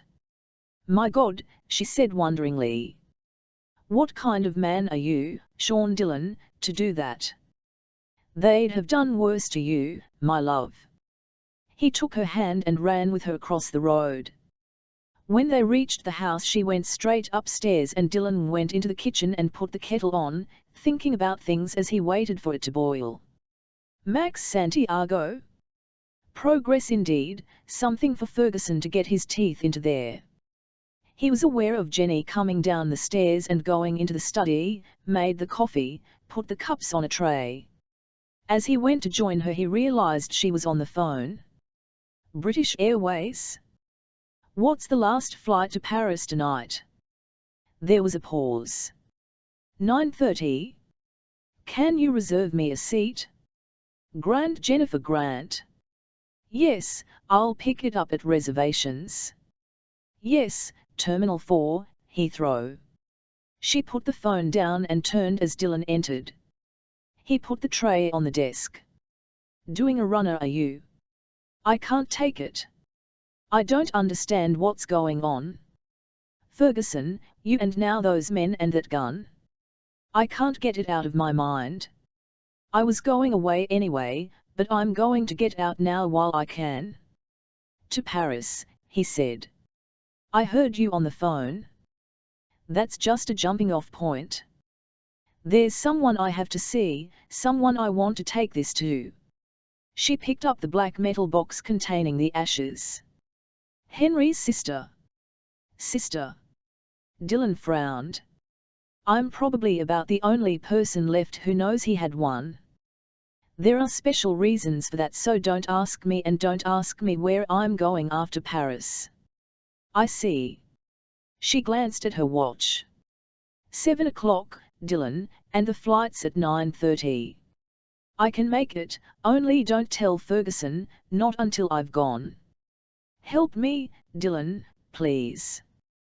Then don't waste time in talking about it, he said. Go and get your bags now and I'll ring for a taxi. Will you, Dylan, honestly? I'll go with you myself. She turned and hurried out, and Dylan sighed and said softly, "You daft bastard, what's getting into you?" and he picked up the phone. It was very quiet in the waiting room of the small private nursing home in Farsley Street. Smith sat in an upright chair against the wall, his right forearm encased in plaster and held in a sling. The half hour after their encounter with Dylan had been a nightmare.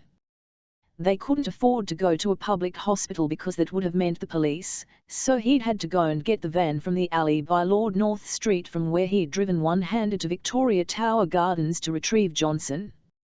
The trip to Farsley Street had been even worse. Dr. Shah emerged from the operating theatre, a small, grey-haired Pakistani in green cap and gown, a mask hanging around his neck. "How is he?" Smith asked. "As well as can be expected with a split kneecap.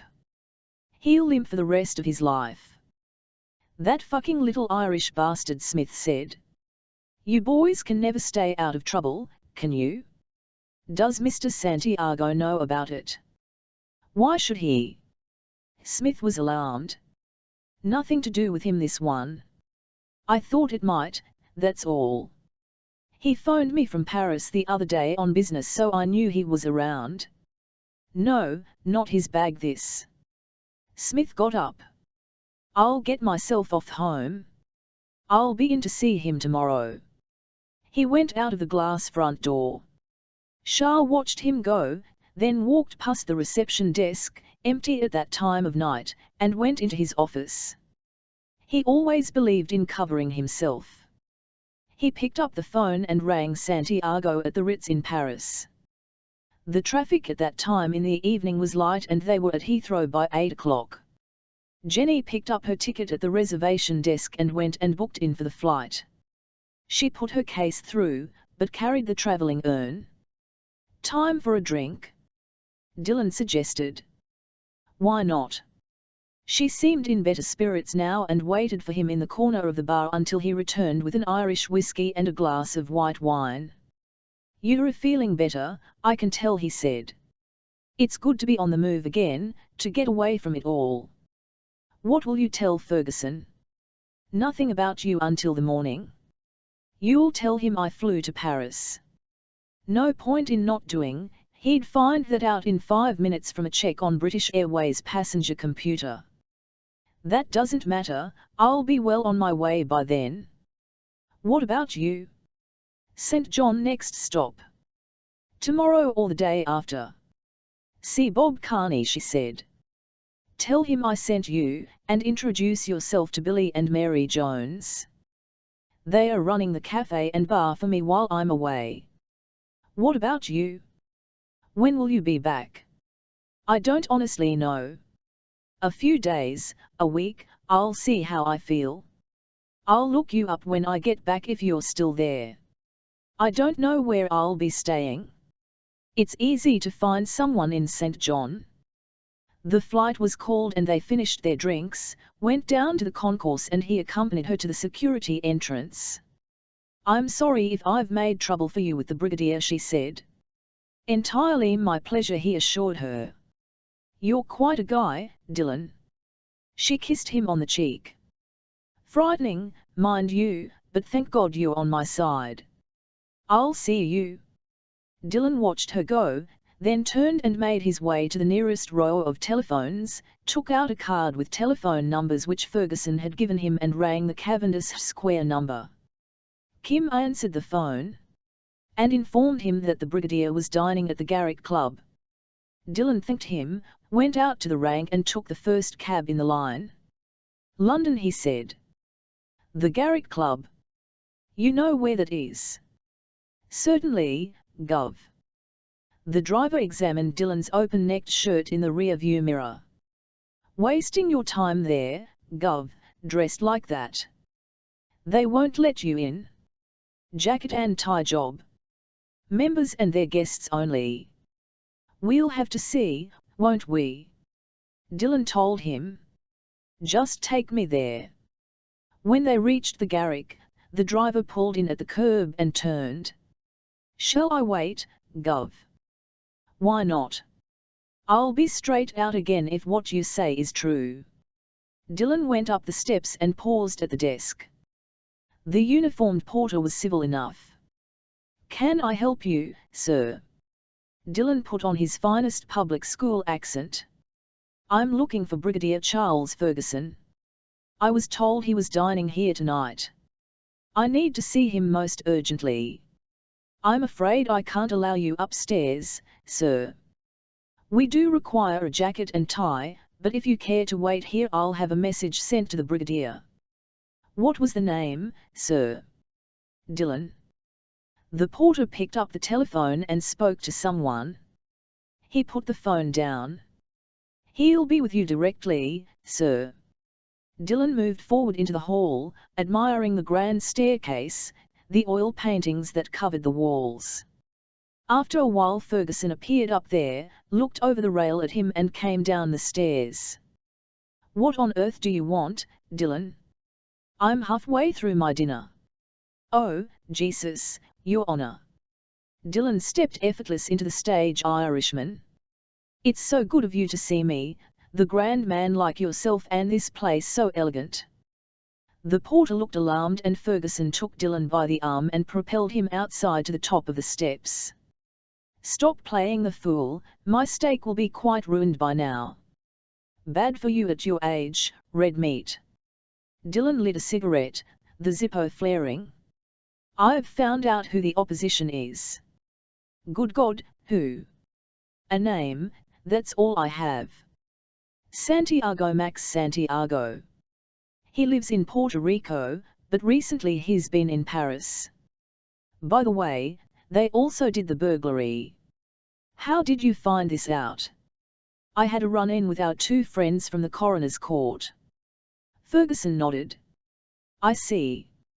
I hope you didn't have to kill anyone." "Now would I do a thing like that?" "I'll leave it with you, Brigadier, I feel like an early night." He went down the steps to the cab and got in. "I told you, Gov, the cabbie said." "Oh, well," Dylan said. "You can't win them all. Take me to Lord North Street," and he leaned back and looked out at the London night scene. Jack Lane, only recently divorced, lived alone in a flat in West End Lane on the edge of Hampstead. He was cooking a frozen pizza in his microwave oven when the phone rang and his heart sank. "Jack. Ferguson here."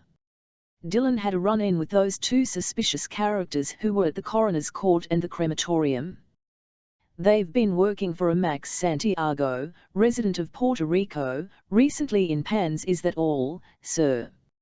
"It's enough. Get yourself down to the office. See if French intelligence has anything on him, then try the CIA, the FBI, anybody you can think of. He must be on somebody's computer. Did you get anything on this Bob Carney fellow, the diver?" "Yes, sir, an interesting man in more ways than one." "Right, you can brief me in the morning, but get cracking on this Santiago thing now. 5 hours earlier than us in the States, remember." "I'll try to, sir." Lane put the phone down with a groan, opened the microwave oven and looked with distaste at the pizza. What the hell, he'd nothing better to do and he could always pick up some fish and chips on the way to the ministry. At his flat, Smith was on his second large scotch, his right forearm in plaster and held by a sling. He felt terrible and it was beginning to hurt a great deal. He was pouring another scotch when the phone rang. Santiago said, "Have you anything for me?" "Not yet, Mr. Santiago." Smith searched wildly for something to say. "Maybe tomorrow." "Shah has been on the phone?" "Johnson shot and you with a broken arm?" "Fucking little Irish bastard, I believe that was the phrase you used." "Presumably Dylan." "Well, yes, Mr. Santiago, we did have a run-in with him. We'd got the girl, see, and he managed to jump us." "He had a gun?" "Did he really?" Santiago commented dryly. "And what did you say when he asked you who your employer was?" Smith answered instinctively, "Not a bloody thing, it was Johnson who." He stopped dead and Santiago said, carry on, tell me the worst. All right, Mr. Santiago, the stupid bastard did give Dylan your name. There was silence for a moment and then Santiago said, I'm disappointed in you, my friend, most disappointed. The phone clicked and the line went dead. Smith knew what that meant. More frightened than he had ever been in his life, he packed a suitcase one-handed, retrieved £1,000 mad money he kept in a sugar tin in the kitchen and left. 2 minutes later he was behind the wheel of the van and driving away one-handed. He had an old girlfriend in Aberdeen who'd always had a weakness for him. Scotland, that was the place to go. As far away from Johnson as possible. At the nursing home Shah sat behind his desk, the phone to his ear. After a while he put it down, sighed heavily and went out. He went into the small pharmacy at the side of the operating theatre, fitted a syringe together and filled it from a phial he took from the medicine cupboard. When he opened the door at the end of the corridor, Johnson was sleeping, linked to a drip. Shah stood looking down at him for a moment, then bared the left forearm and inserted the needle. Johnson sucked in air very deeply for about 5 times, then stopped altogether. Shah checked for vital signs, found none and went out. He paused at the reception desk, picked up the phone and dialed. A voice said, Deepdene Funeral Service. How may we serve you? Shah here. I have a disposal for you. Ready now? Yes. We'll be there in half an hour. Thank you. Shah replaced the receiver and went back to his office, humming to himself. It was almost 11 when Travers returned to Lord North Street and found Dylan sitting in the study reading a book. Jennifer gone to bed? Travers asked. More than an hour ago. She was very tired. Not surprising, been through a hell of a lot that girl. Fancy a nightcap, Dylan? Can't offer you Irish, but a good single malt perhaps. Fine by me. Travers poured it into 2 glasses, gave him one and sat opposite. Cheers. What are you reading? Epictetus. Dylan held the book up. He was a Greek philosopher of the Stoic school. I know who he was, Dylan Travers said patiently. I'm just surprised that you do. He says here that a life not put to the test is not worth living. Would you agree to that, Admiral? As long as it doesn't mean bombing the innocent in the name of some sacred cause or shooting people in the back, then I suppose I do. God forgive you, Admiral, but I never planted a bomb in the way you mean or shot anyone in the back in me life. God forgive me, indeed, Dylan, because for some obscure reason I'm inclined to believe you. Travers swallowed his whiskey and got up. Good night to you, he said and went out. Things had gone better than Smith had expected and he soon had the hang of handling the wheel one-handed, just the fingers of his right hand touching the bottom of the wheel. The rain wasn't helping, of course, and beyond Watford he missed a turning for the motorway and found himself on a long dark road, no other vehicles in sight, and then headlights were switched on behind and a vehicle came up far too fast. It started to overtake him, a large black truck, and Smith cursed, frightened to death, knowing what this was, and he frantically worked at the wheel. The truck swerved in, knocking him sideways, and with nowhere to go, the van spun off the road, smashed through a fence and turned over twice on its way down a 70-foot bank. It came to a crumpled halt and Smith, still conscious as he lay on his side in the cab, could smell petrol as the fractured tank spilled its contents. There was the noise of someone scrambling down the bank and footsteps approached. Help me, Smith moaned, I'm in here. Someone struck a match. It was the last thing he remembered. One final moment of horror as it was flicked toward him through the darkness and the petrol fireballed. Chapter 7. In Paris at Charles de Gaulle Airport it was almost midnight by the time Jenny Grant had retrieved her suitcase and she walked out into the concourse quickly and found an Avis car rental desk. You're still open, thank goodness, she said as she got her passport and driving license out. But of course the young woman on duty replied in English. We always wait until the final arrival of the day, even when there is a delay. How long will you require the car for, mademoiselle? Perhaps a week. I'm not certain, but I'll be returning here. That's fine.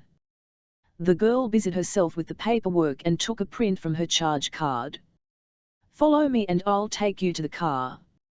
10 minutes later Jenny was driving out of the airport sitting behind the wheel of a Citroën saloon and headed west, Normandy the destination. The travelling urn was on the passenger seat beside her. She touched it briefly, then settled back to concentrate on her driving. She had a long way to go, would probably have to drive through the night, but that didn't matter because London and the terrible events of the last few days were behind her and she was free. Dylan rose early, was in the kitchen cooking bacon and eggs at 7:30 when Travers entered in his dressing gown. "Smells good," the Admiral said. "Jenny about yet?" "Well, to be honest with you, Admiral, she's not been about for some time." Dylan poured boiling water into a china teapot. "There you go, a nice cup of tea." "Never mind that." "What are you talking about?" "Well, drink your tea like a good lad and I'll tell you." It began with her getting upset and going for a walk. Dylan worked his way through his bacon and eggs while he related the events of the previous night. When he was finished the Admiral just sat there frowning. "You took too much on yourself, Dylan." She'd had enough, Admiral Dylan told him. "It's as simple as that and I didn't see any reason to stop her." "And she wouldn't tell you where she was going?" "First stop Paris, that's all I know. After that, to some unknown destination to see Baker's sister. She's taking the ashes to her, that's obvious." "Yes, I suppose so." Travers sighed wearily. "I'll have to tell Ferguson." "He won't like it one little bit." "Well, it's time he discovered what an unfair world it is," Dylan told him and opened the morning paper. Travers sighed heavily again, gave up, went to his study and sat at the desk. Only then did he reluctantly reach for the phone. It was just after 9 when Jenny Grant braked to a halt outside the convent of the Little Sisters of Pity in the village of Briouc 5 miles outside Bayeux. She had driven through the night, was totally drained. Iron gates stood open, she drove inside and stopped in a gravelled circular drive in front of the steps leading up to the door of the beautiful old building. A young novice, a white working smock over her robes, was raking the gravel. Jenny got out holding the travelling urn. "I'd like to see the Mother Superior. It's most urgent. I've come a long way." The young woman said in good English, "I believe she's in chapel, we'll see, shall we?" She led the way through pleasant gardens to a small chapel, which stood separate from the main building. The door creaked when she opened it. It was a place of shadows, an image of the Virgin Mary floating in candlelight, and the smell of incense was overpowering. The young novice went and whispered to the nun who knelt in prayer at the altar rail, then returned. "She'll be with you in a moment." She went out and Jenny waited. After a while the Mother Superior crossed herself and stood up. She turned and came toward her, a tall woman in her 50s with a sweet, serene face. "I am the Mother Superior. How may I help you?" "Sister Maria Baker." "That's right." She looked puzzled. "Do I know you, my dear?" "I'm Jenny Grant. Henry told me he'd spoken to you about me." Sister Maria Baker smiled. "But of course, so you're Jenny." And then she looked concerned. "There's something wrong, I can tell." "What is it?" "Henry was killed in an accident in London the other day." Jenny held out the travelling urn. "I've brought you his ashes." "Oh, my dear." There was pain on Sister Maria Baker's face and she crossed herself, then took the urn. "May he rest in peace. It was so kind of you to do this thing." "Yes, but it wasn't just that. I don't know which way to turn." So many awful things have happened. Jenny burst into tears and sat down in the nearest pew. Sister Maria Baker put a hand on her head. What is it, my dear, tell me. When Jenny was finished it seemed very quiet in the chapel. Sister Maria Baker said, mystery upon mystery here. Only one thing is certain. Henry's unfortunate discovery of that submarine is of critical importance to many people, but enough of that now. I know, Jenny said, and I'll have to go back to St. John if only to help Sean Dillon. He's a bad man, sister, I know that, and yet so kind to me. Isn't that strange? Not really, my dear. Sister Maria Baker drew her to her feet. I suspect that Mr. Dillon is no longer so certain that what he longed for was right. But all that can wait. You need a few days of total rest, a time to reflect, and that's doctor's orders. I am a doctor, you know, we're a nursing order. Now let's find you a room, and they went out together, leaving the chapel to the quiet. When Dillon and Travers were shown into the flat at Cavendish Square just before noon, Ferguson was sitting by the fire going over a file. Jack Lane was standing by the window looking out. Dillon said, God save all here. Ferguson glanced up coldly. Very amusing, Dillon. Well, the correct reply is God save you kindly, Dillon said, but we'll let it pass. What in the hell were you playing at? She wanted to go, Brigadier, she'd had enough for the moment, it was as simple as that. The attack by those two apes in Victoria Tower Gardens finished her off.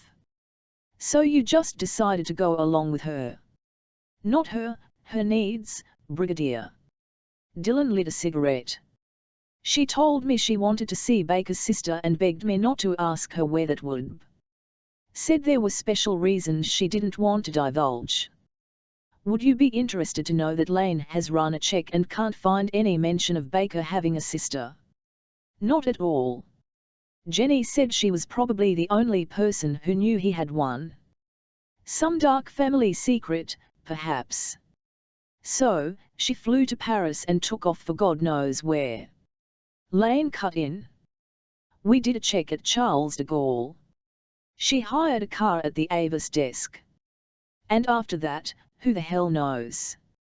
Ferguson was coldly angry. Dillon said, I told you, she'd had enough. But we need her, goddammit. She'll return to St. John when she's ready. In the meantime, we'll have to manage. Dillon shrugged. You can't have everything in life, not even you. Ferguson sat there glaring at him, thoroughly angry, then said, at least we have some sort of a lead. Tell him, Jack. Lane said, Max Santiago. He's the driving force behind a hotel group in the States, home in Puerto Rico. Hotels in Florida, Vegas, various other places and a couple of casinos. Is that a fact? Dillon said. Yes, my first break was with the FBI. Their highly illegal sensitive red information file. It's highly illegal because it lists people who can't be proved to have broken the law in any way. And why would Santiago be on that? Suspicion of having contacts with the Colombian drug cartel. Really? Dillon smiled. The dog. It gets worse. Samson Key Holding Company, registered in the USA and Switzerland, goes backwards through 3 other companies until you get to Santiago's name. Samson Key. Dillon leaned forward. Now that is interesting. A direct link. But why? Lane said, Santiago's 63, old aristocratic family, born in Cuba, father a general and very involved with Batista. The family only got out by the skin of their teeth in 1959 when Castro took over. Given asylum in America and eventual citizenship, but according to the FBI file, the interesting thing is they had not much more than the clothes they stood up in. I see, Dillon said. So how did good old Max develop a hotel chain that must be worth millions? The drug connection can't explain that. All that Colombian drug business is much more recent. The plain answer is nobody knows. Travers had been sitting listening to all this, looking bewildered. So what is the connection? To Samson Key and U-180, Martin Bormann, all that stuff. Well, the FBI file took me to the CIA, Lane said. They have him on their computer too, but for a different reason. Apparently Santiago's father was a great friend of General Franco in Spain, an absolutely rabid fascist. Which could be the link with 1945, the end of the war in Europe and Martin Bormann, Ferguson said. Dillon nodded. I see it now. The Khmeruddin work, action for comrades. Could be. The brigadier nodded. More than likely. Just take one aspect. Santiago and his father reach America flat broke and yet mysteriously manage to get their hands on the very large funds necessary to go into business. We know for a fact that the Nazi Party salted away millions all over the world to enable their work to keep going. He shrugged. All conjecture, but it makes sense. Except for one thing, Dillon said. And what's that? How Santiago knew about Baker finding U-180. I mean, how did he know about him coming to London, staying at Lord North Street with the Admiral, Jenny, me? He does seem singularly well informed, Brigadier. I must say Dillon's got a point, Travers put in. Ferguson said, the point is well taken and we'll find the answer in time, but for the moment we'll just have to get on with it. You'll leave for the Caribbean tomorrow. Just as we planned. Dillon said. Exactly. British Airways to Antigua, then onwards to St. John.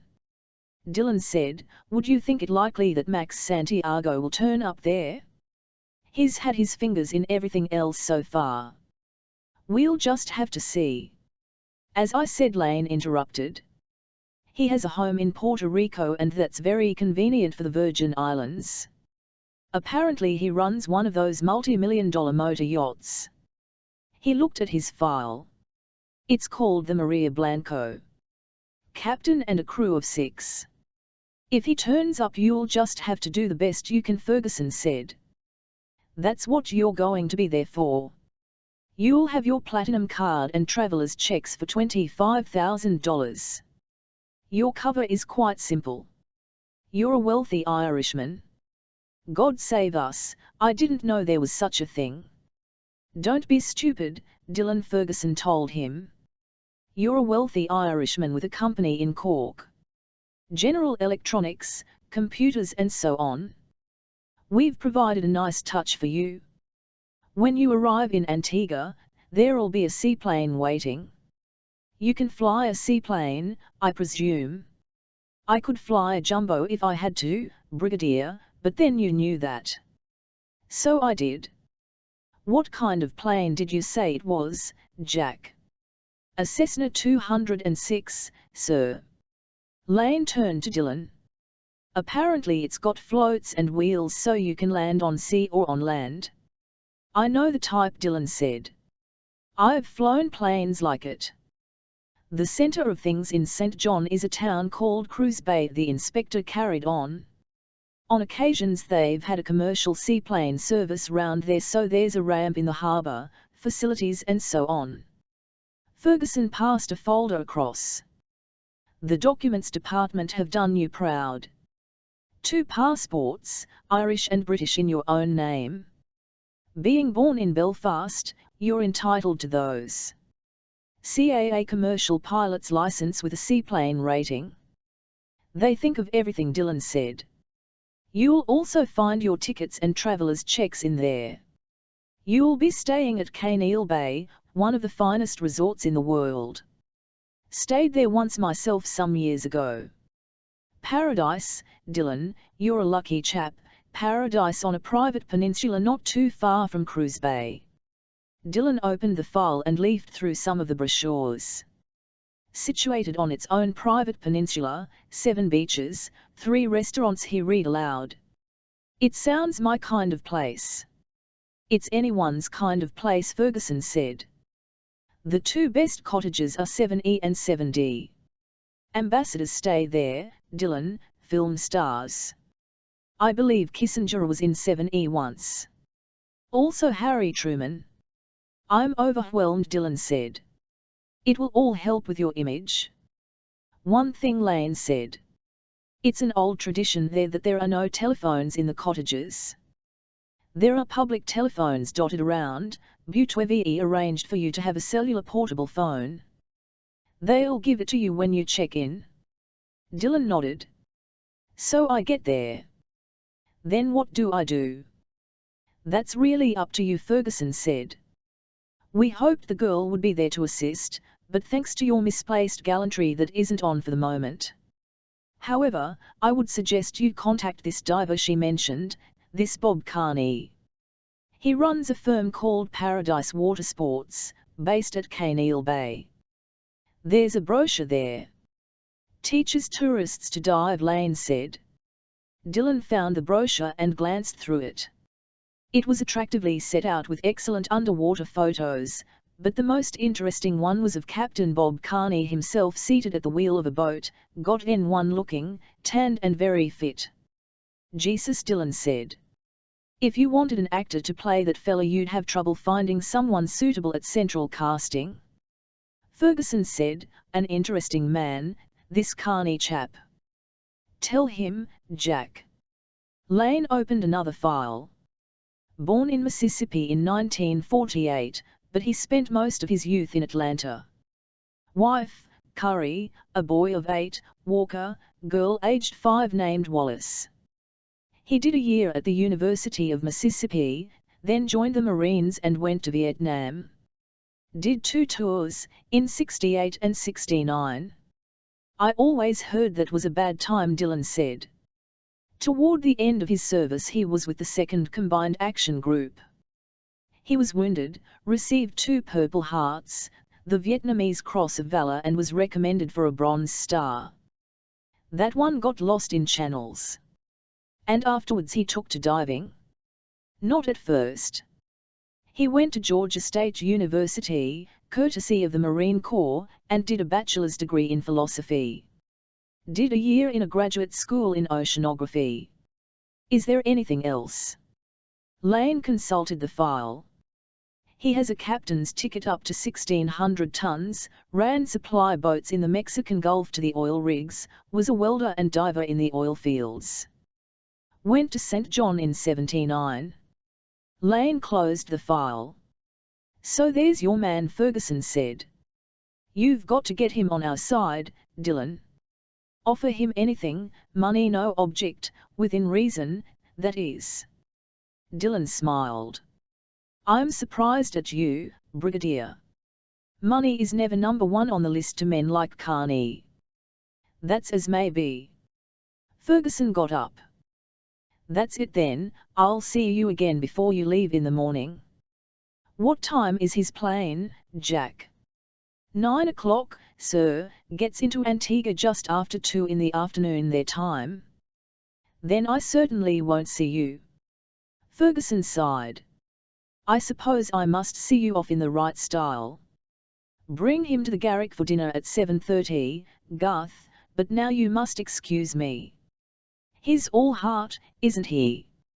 Dylan said to the Admiral as they emerged onto the pavement. Never would have thought of describing him in quite that way, Travers said, and raised his umbrella at a passing cab. It was perhaps an hour later that Ferguson met Simon Carter in the snug of a public house called the St. George, not too far from the Ministry of Defence. He ordered a gin and tonic. Thought I'd better bring you up to date, he said. There's a lot happened. Tell me, Carter said. So Ferguson did, the attack on Jenny by Smith and Johnson, Santiago, Jenny's flight, everything. When he finished, Carter sat there thinking about it. The Santiago thing, that's very interesting. Your chap Lane may have a point, the fascist angle, General Franco and all that. It would certainly fit, but Dylan's right. None of it explains how Santiago seems to be so well informed. So what do you intend to do about him? Nothing I can do officially, Ferguson said. He's an American citizen, a multimillionaire businessman and in the eyes of the world, highly respected. I mean, that stuff on the FBI and CIA files is confidential. And there is the fact that we don't want to involve the Americans in this in any way, Carter pointed out. Heaven forbid, the last thing we want. So we're in Dylan's hands, the deputy director said. I know, and I don't like it one little bit. Ferguson stood up. You'll let Pamela know where we're at. Of course, Carter told him. Perhaps this Carney chap, the diver you mentioned, can give Dylan a lead. I'll keep you posted, Ferguson said and went out. In Paris, Santiago, who was going to a black tie dinner at the American embassy, was adjusting his tie in the mirror when the phone rang. It was Pamela, and Santiago listened while he brought him up to date. So they know your name, Maximum? Pamela was very agitated. And all thanks to those damned men who were working for you. Forget them, Santiago said. They are yesterday's news. What's that supposed to mean? Don't be stupid, Francis, you're a big boy now. Try to act like one. Pamela was horrified. All right, Max, but what are we going to do? They can't lay a finger on me, Francis. I'm an American citizen, and they won't want to include the American government in this thing. In fact, Ferguson is acting quite illegally in sending Dylan to operate in another country's sovereign territory. The U-boat is in American waters, remember. So what will you do? I'll fly to Puerto Rico in the morning, then sail down to Samson Key and operate from there.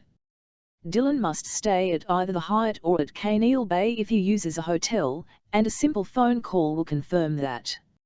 I suspect Kaneal Bay if he wishes to cultivate the diver, this Carney. I suppose so. A pity about the girl. She'll turn up eventually though, and I still feel she could be the key to this thing.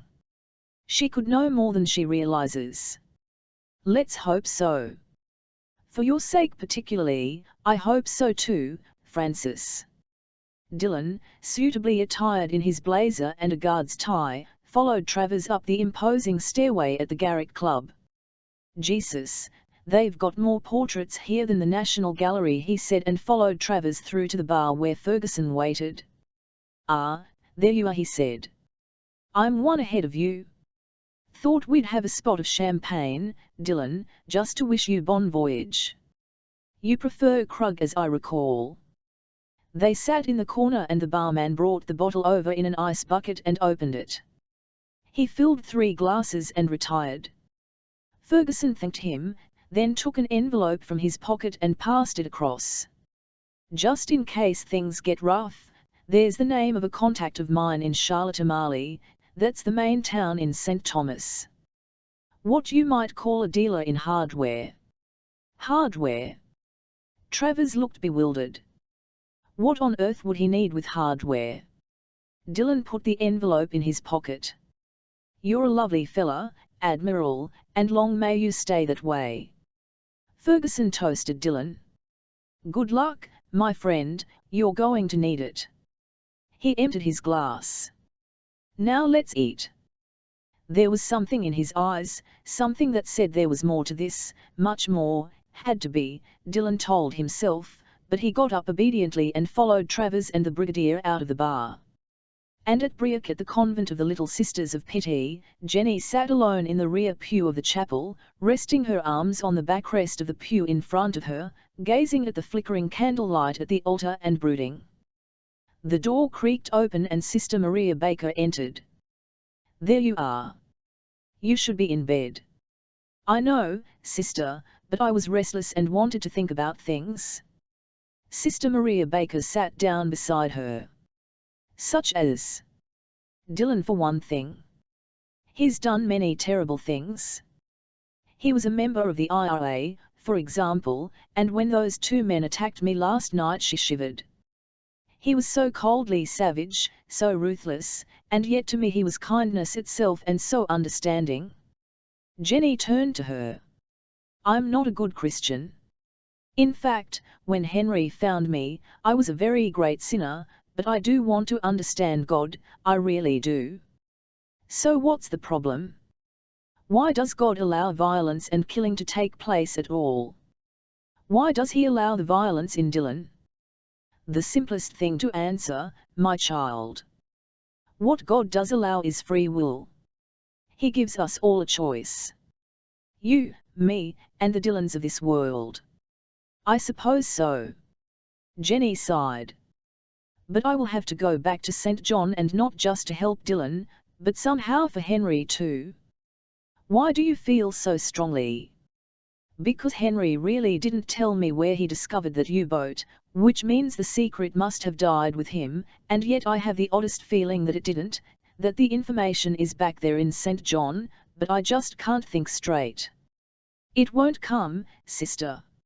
She was distressed again, and Sister Maria Baker took her hands. That's enough, you need sleep. A few days' rest will work wonders. You'll remember then what you can't now, I promise you. Now let's have you in bed. She took Jenny by the hand and led her out. Ferguson's Daimler picked Dylan up at 7:30 the following morning to take him to Gatwick, and Travers insisted on accompanying him. The journey out of town at that time in the morning, with all the heavy traffic going the other way, was relatively quick, and Dylan was ready to go through passport control and security by 8:30. They've already called it, I see, Travers said. So it seems. Look here, Dylan, Travers said awkwardly. We'll never see eye to eye, you and me, I mean the IRA and all that stuff, but I want to thank you for what you did for the girl. I liked her a lot. And so did I. Travers shook Dylan's hand. Take care, this Santiago sounds bad news. I'll try, Admiral. Another thing. Travers sounded more awkward than ever. Charles Ferguson is a dear friend, but he's also the most devious old sod I've ever known in my life. Watch yourself in the clinches there too. I will, Admiral, I will, Dylan said, watched the Admiral walk away, then turned and went through. A nice man, he thought as the jumbo lifted off and climbed steadily, a decent man, but nobody's fool, and he was right. There was more to all this than the surface of things, nothing was more certain than that, and Ferguson knew what it was. Devious old sod. An apt description. Ah, well, I can be just as devious, Dylan murmured, and accepted the glass of champagne the stewardess offered. Chapter 8. The flight to Antigua took a little over 8 hours thanks to a tailwind, and they arrived just after 2 o'clock local time. It was hot, really hot, very noticeable after London. Dylan felt quite cheered and stood ahead of everybody else toward the airport building, wearing black cord slacks and a denim shirt, his black flying jacket over one shoulder. When he reached the entrance, a young black woman in a pale blue uniform was standing there with a board bearing his name. Dylan paused. I'm Dylan. She smiled. I'm Judy, Mr. Dylan. I'll see you through immigration and so on, and then take you to your plane. You represent the handling agents? He asked as they walked through. That's right. I need to see your pilot's license, and there are a couple of forms to fill in for the aviation authority, but we can do that while we are waiting for the luggage to come through.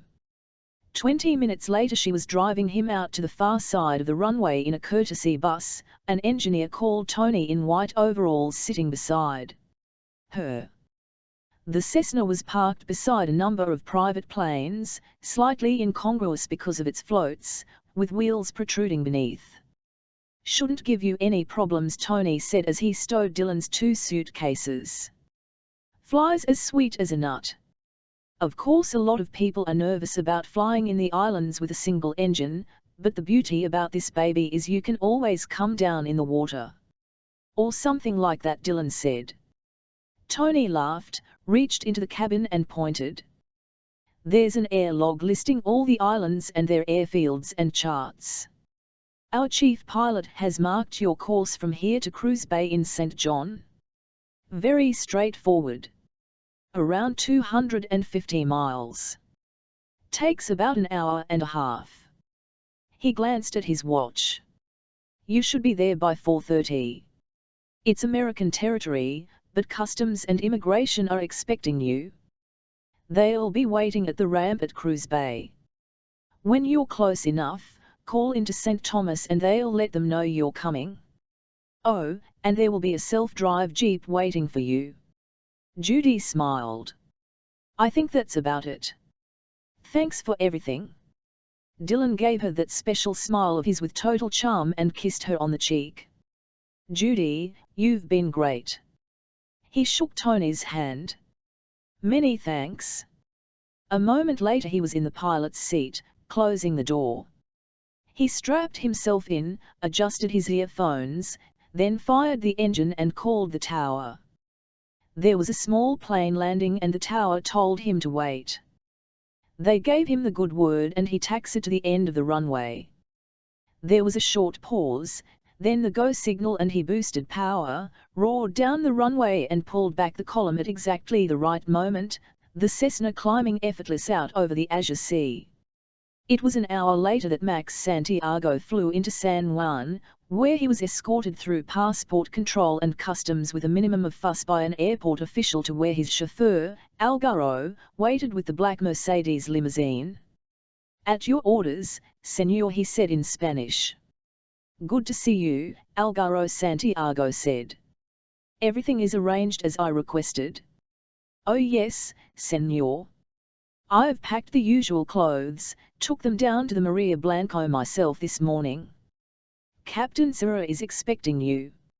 Algaro wasn't particularly large, 5'7" or 8, but immensely powerful, his hair cropped so short that he almost looked bald. A scar, running from the corner of the left eye to the mouth, combined to give him a sinister and threatening appearance in spite of the smart grey chauffeur's uniform he wore. He was totally devoted to Santiago, who had saved him from a life sentence for the stabbing to death of a young prostitute 2 years previously by the liberal dispensing of funds not only to lawyers but corrupt officials. The luggage arrived at that moment and while the porters stowed it, Santiago said, Good, you needn't take me to the house. I'll go straight to the boat. As you say, Señor. They drove away, turned into the traffic of the main road and Algaro said, Captain Serra said you asked for a couple of divers in the crew. It's taken care of. Excellent. Santiago picked up the local newspaper, which had been left on the seat for him, and opened it. Algaro watched him in the mirror. Is there a problem, Señor? Santiago laughed. You're like an animal, Algaro, you always smell trouble. But that's what you employ me for, Señor. Quite right. Santiago folded the newspaper, selected a cigarette from an elegant gold case and lit it. Yes, my friend, there is a problem called Dylan. May I know about him, Señor? Why not? You'll probably have to, how shall I put it, take care of him for me, Algaro. Santiago smiled. So listen carefully and learn all about him because this man is good, Algaro, very good indeed. It was a perfect afternoon, the limitless blue sky with only the occasional cloud as Dylan drifted across the Caribbean at 5,000 feet. It was pure pleasure, the sea constantly changing color below, green and blue, the occasional boat, the reefs and shoals clearly visible at that height. He passed the islands of Nevis and St. Kitts, calling into the local airport, moved on flying directly over the tiny Dutch island of Saba. He had a brisk tailwind and made good time, better than he had expected, found St. Croix on his port side on the horizon no more than an hour after leaving Antigua. Soon after that, the main line of the Virgins lifted out of the heat haze to greet him, St. Thomas to port, the smaller bulk of St. John to starboard, Tortola beyond. He checked the chart and saw Petersland below Tortola and east of St. John, Normandsland south of it, and south of there was Samson Key. Dylan called into St. Thomas Airport to notify them of his approach. The controller said, cleared for landing at Cruz Bay. await customs and immigration officials there. Dillon went down low, turning to starboard, found Samson Key with no difficulty and crossed over at 1,000 feet. There was a harbour dotted with yachts, a dock, cottages and a hotel block grouped around the beach amidst palm trees. The airstrip was to the north, no control tower, just an air sock on a pole. There were people lounging on the beach down there. Some stood up and waved. He waggled his wings and flew on, found Cruz Bay 15 minutes later and drifted in for a perfect landing just outside the harbour. He entered the harbour and found the ramp with little difficulty. There were several uniformed officials standing there and one or two other people, all black. He taxied forward, let the wheels down and ran up onto the ramp, killed the engine. One of the men in customs uniform held a couple of wedge-shaped blocks by a leather strap and he came and positioned them behind the wheels. Dillon climbed out. "Lafayette, we are here." Everyone laughed genially and the immigration people checked his passport, perfectly happy with the Irish one, while the customs men had a look at the luggage. Everything was sweetness and light and they all departed with mutual expressions of goodwill. As they walked away, a young woman in uniform, rose pink this time, who had been waiting patiently at one side, came forward. "I've got your jeep here as ordered, Mr. Dillon. If you could sign for me and show me your license, you can be on your way." "That's very kind of you," Dillon said and carried the suitcases across and slung them on the back seat. As he signed, she said, "I'm sorry we didn't have an automatic in at the moment.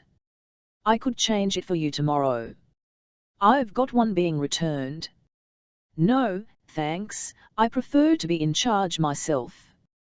He smiled. "Can I drop you somewhere?" "That's nice of you." She got in beside him and he drove away. About 300 yards further on as he came to the road she said, "This is fine." There was an extremely attractive-looking development opposite. "What's that?" he asked. "Mongoose Junction, our version of a shopping mall, but much nicer. There's also a super bar and a couple of great restaurants. I'll look it over sometime." She got out.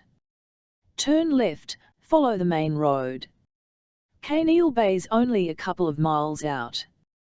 There's a car park for residents. From there it's a short walk down to reception." "You've been very kind," Dillon told her and drove away. The Maria Blanco had cost Santiago $2 million and was his favorite toy. He preferred being on board to staying at his magnificent house above the city of San Juan, particularly since the death of his wife Maria from cancer 10 years earlier. Dear Maria, his Maria Blanco, the one soft spot in his life. Of course, this was no ordinary boat, had every conceivable luxury, needed a captain and 5 or 6 crew members to man her. Santiago sat at a table on the upper deck enjoying the sun and a cup of excellent coffee, Algaro standing behind him. The captain, Julian Serra, a burly, black-bearded man in uniform, sat opposite. He, like most of Santiago's employees, had been with him for years, had frequently taken part in activities of a highly questionable nature. "So you see, my dear Serra, we have a problem on our hands here. The man Dillon will probably approach this diver, this Bob Carney, when he reaches St. John. Wrecks are notoriously difficult to find," Senor Serra told him. "I've had experts tell me they've missed one by a few yards on occasions. It's not easy. There's a lot of sea out there." "I agree," Santiago said. "I still think the girl must have some sort of an answer, but she may take her time returning. In the meantime, we'll surprise Mr. Dillon as much as possible." He smiled up at Algaro. "Think you can handle that, Algaro?" "With pleasure," Senor Algaro said. "Good." Santiago turned back to Serra. "What about the crew?" "Guerra, first mate. Solana and Mujica as usual, and I've brought in 2 men with good diving experience, Javier Noval and Vicente Pinto. And they are reliable." Absolutely. And we're expected at Samson Key. The Cessna was parked beside a number of private planes, slightly incongruous because of its floats, with wheels protruding beneath. Shouldn't give you any problems, Tony said as he stowed Dylan's 2 suitcases. Flies as sweet as a nut. Of course a lot of people are nervous about flying in the islands with a single engine, but the beauty about this baby is you can always come down in the water. Or something like that, Dylan said. Tony laughed, reached into the cabin and pointed. There's an air log listing all the islands and their airfields and charts. Our chief pilot has marked your course from here to Cruise Bay in St. John.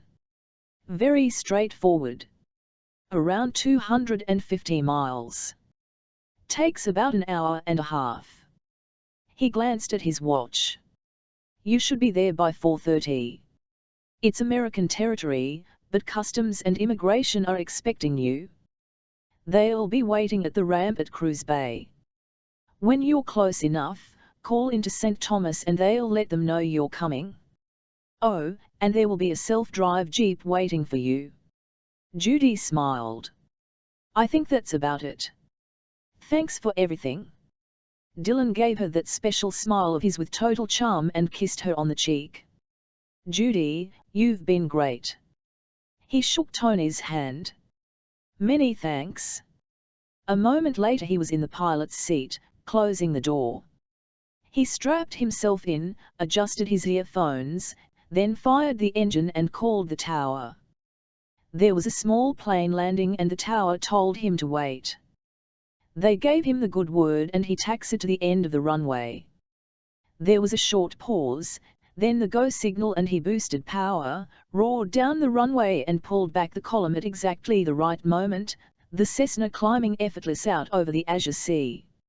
It was an hour later that Max Santiago flew into San Juan, where he was escorted through passport control and customs with a minimum of fuss by an airport official to where his chauffeur, Algaro, waited with the black Mercedes limousine.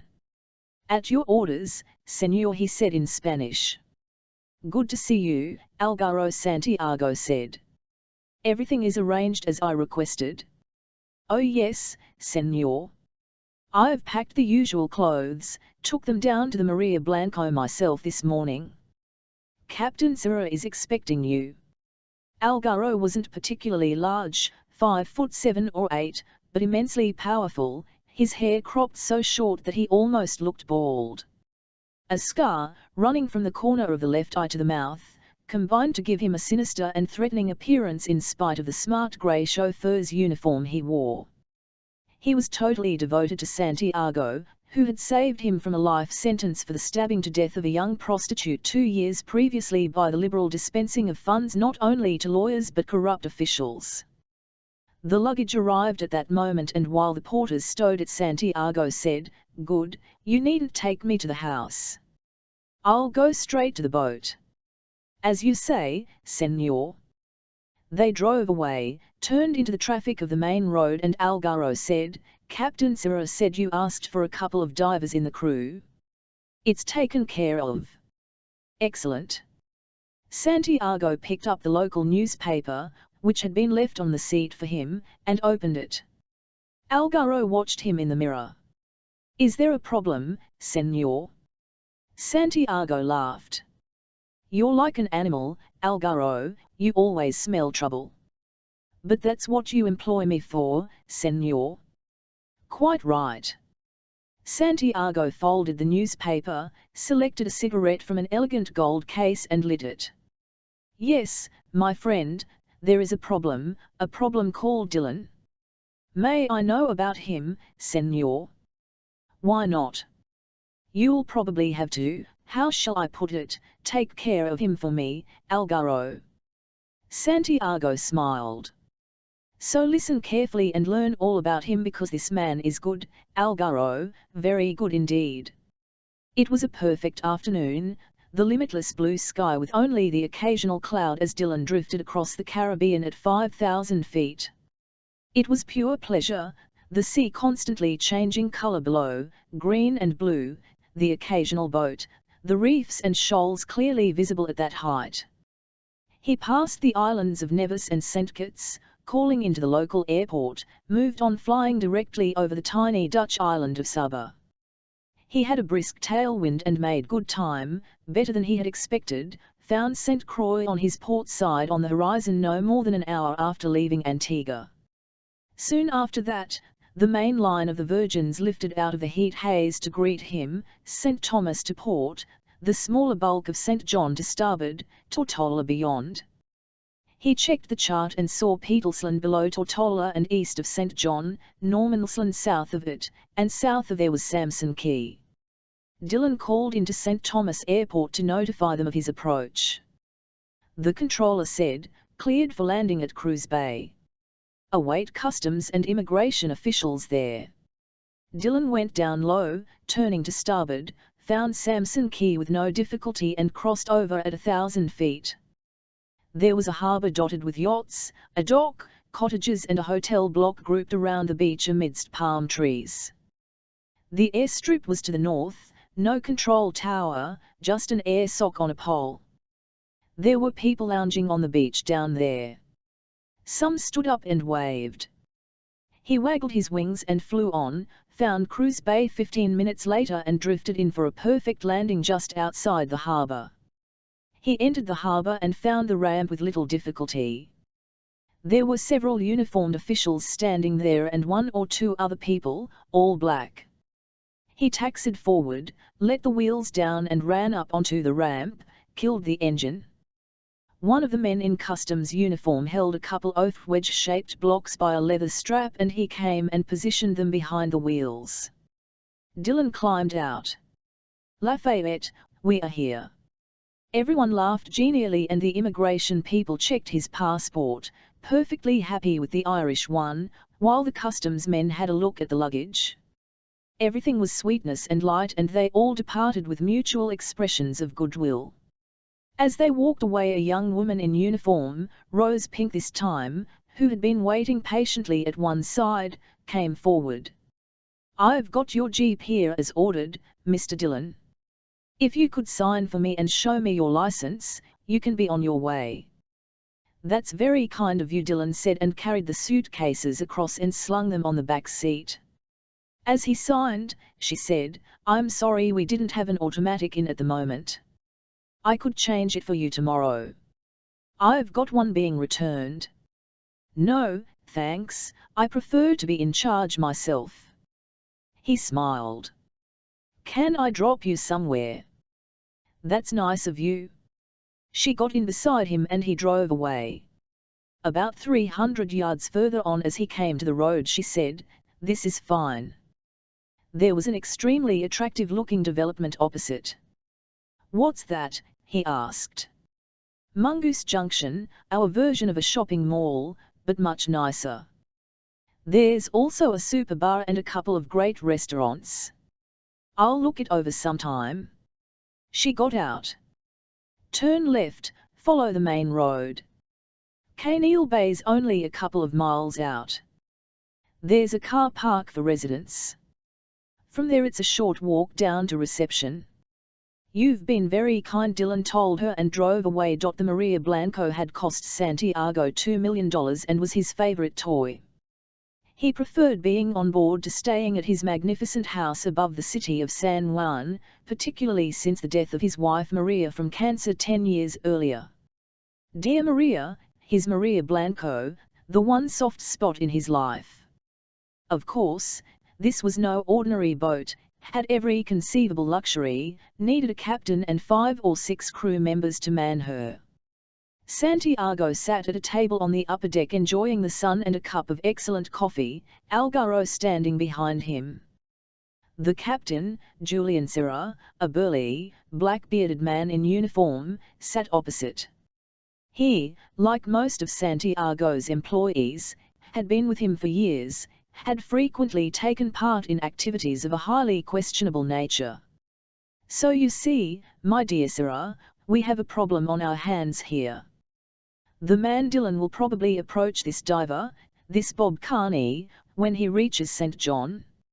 Wrecks are notoriously difficult to find," Senor Serra told him. I've had experts tell me they've missed one by a few yards on occasions. It's not easy. There's a lot of sea out there. I agree, Santiago said. I still think the girl must have some sort of an answer, but she may take her time returning. In the meantime, we'll surprise Mr. Dillon as much as possible. He smiled up at Algaro. Think you can handle that, Algaro? With pleasure, Senor Algaro said. Good. Santiago turned back to Sarah. What about the crew? Guerra, first mate. Solana and Mujica as usual, and I've brought in 2 men with good diving experience, Javier Noval and Vicente Pinto. And they are reliable. Absolutely. And we're expected at Samson Key. Yes, Senor, I spoke to Prieto personally. You wish to stay there? I think so.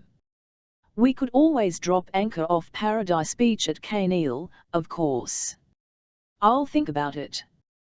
Santiago finished his coffee and stood up. Right, let's get moving then. Dillon took to Caneil from the moment he got there. He parked the jeep and, carrying his own bags, followed the obvious path.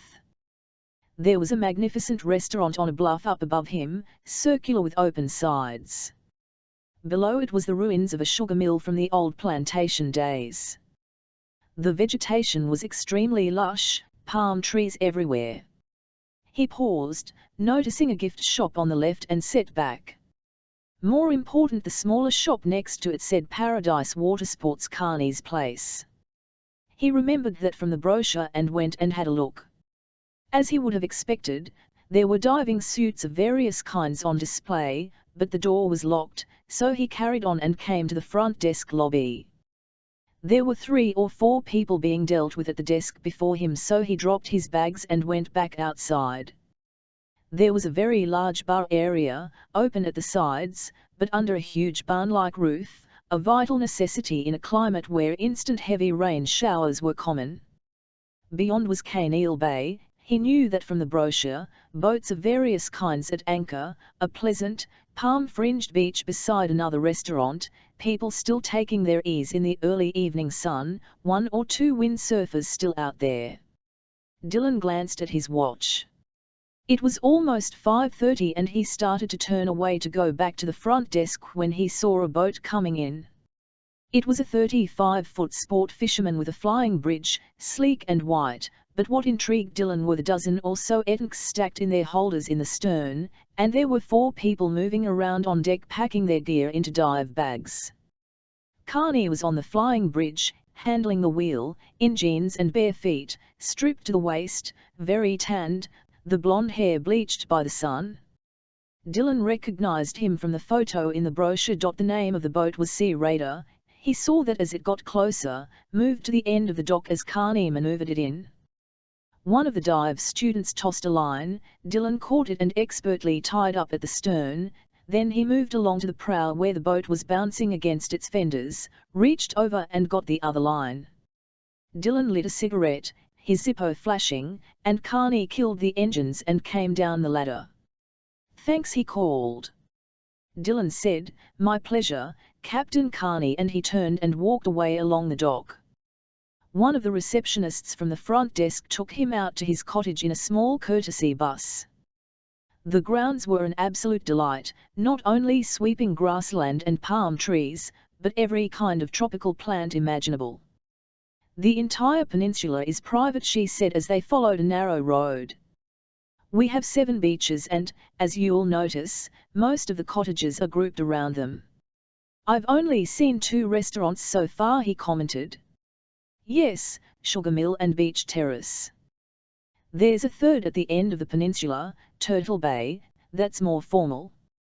You know, collar and tie and so on. It's wonderful for an evening drink. You look out over the Windward Passage to dozens of little islands, Carvel Rock, Whistling Key. Of course a lot further away you'll see Jost Van Dyke and Tortola, but they are in the British Virgins. It sounds idyllic, he said. She braked in a turn circle beside a 2-storied, flat-roofed building surrounded by trees and bushes of every description. Here we are, Cottage 7. There were steps up to the upper level. It isn't all one then? Dylan asked. She opened the door into a little vestibule. People do sometimes take it all, but up here it's divided into 2 units. 7D and 7E. The doors faced each other. She unlocked 7D and led the way in. There was a superb shower room, a bar area with a spare icebox. The bedroom-cum-sitting room was enormous and very pleasantly furnished with tiled floor and comfortable chairs and a sofa, and there were Venetian blinds at the windows, 2 enormous fans turning in the ceiling. "Is this all right?" she asked. "I should say so." Dylan nodded at the enormous bed. Jesus, but a man would have to be a sprinter to catch his wife in that thing.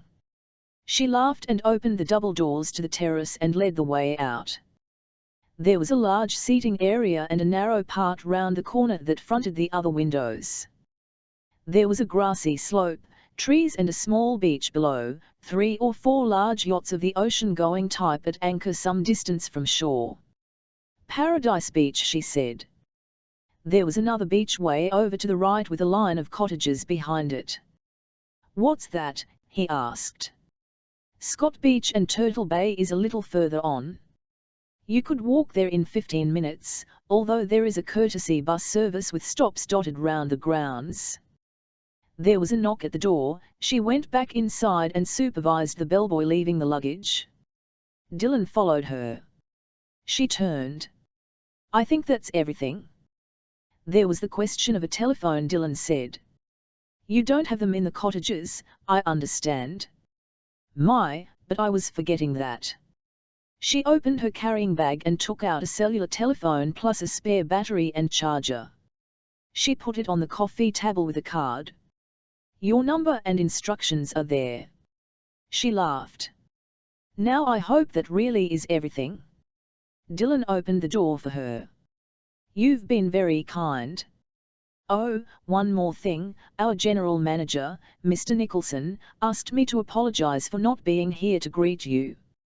He had business on St. Thomas." "That's all right. I'm sure we'll catch up with each other later. I believe he's Irish too," she said and left. Dylan opened the icebox under the bar unit, discovering every kind of drink one could imagine, including 2 half bottles of champagne. He opened one of them, poured a glass, then went out and stood on the terrace looking out over the water.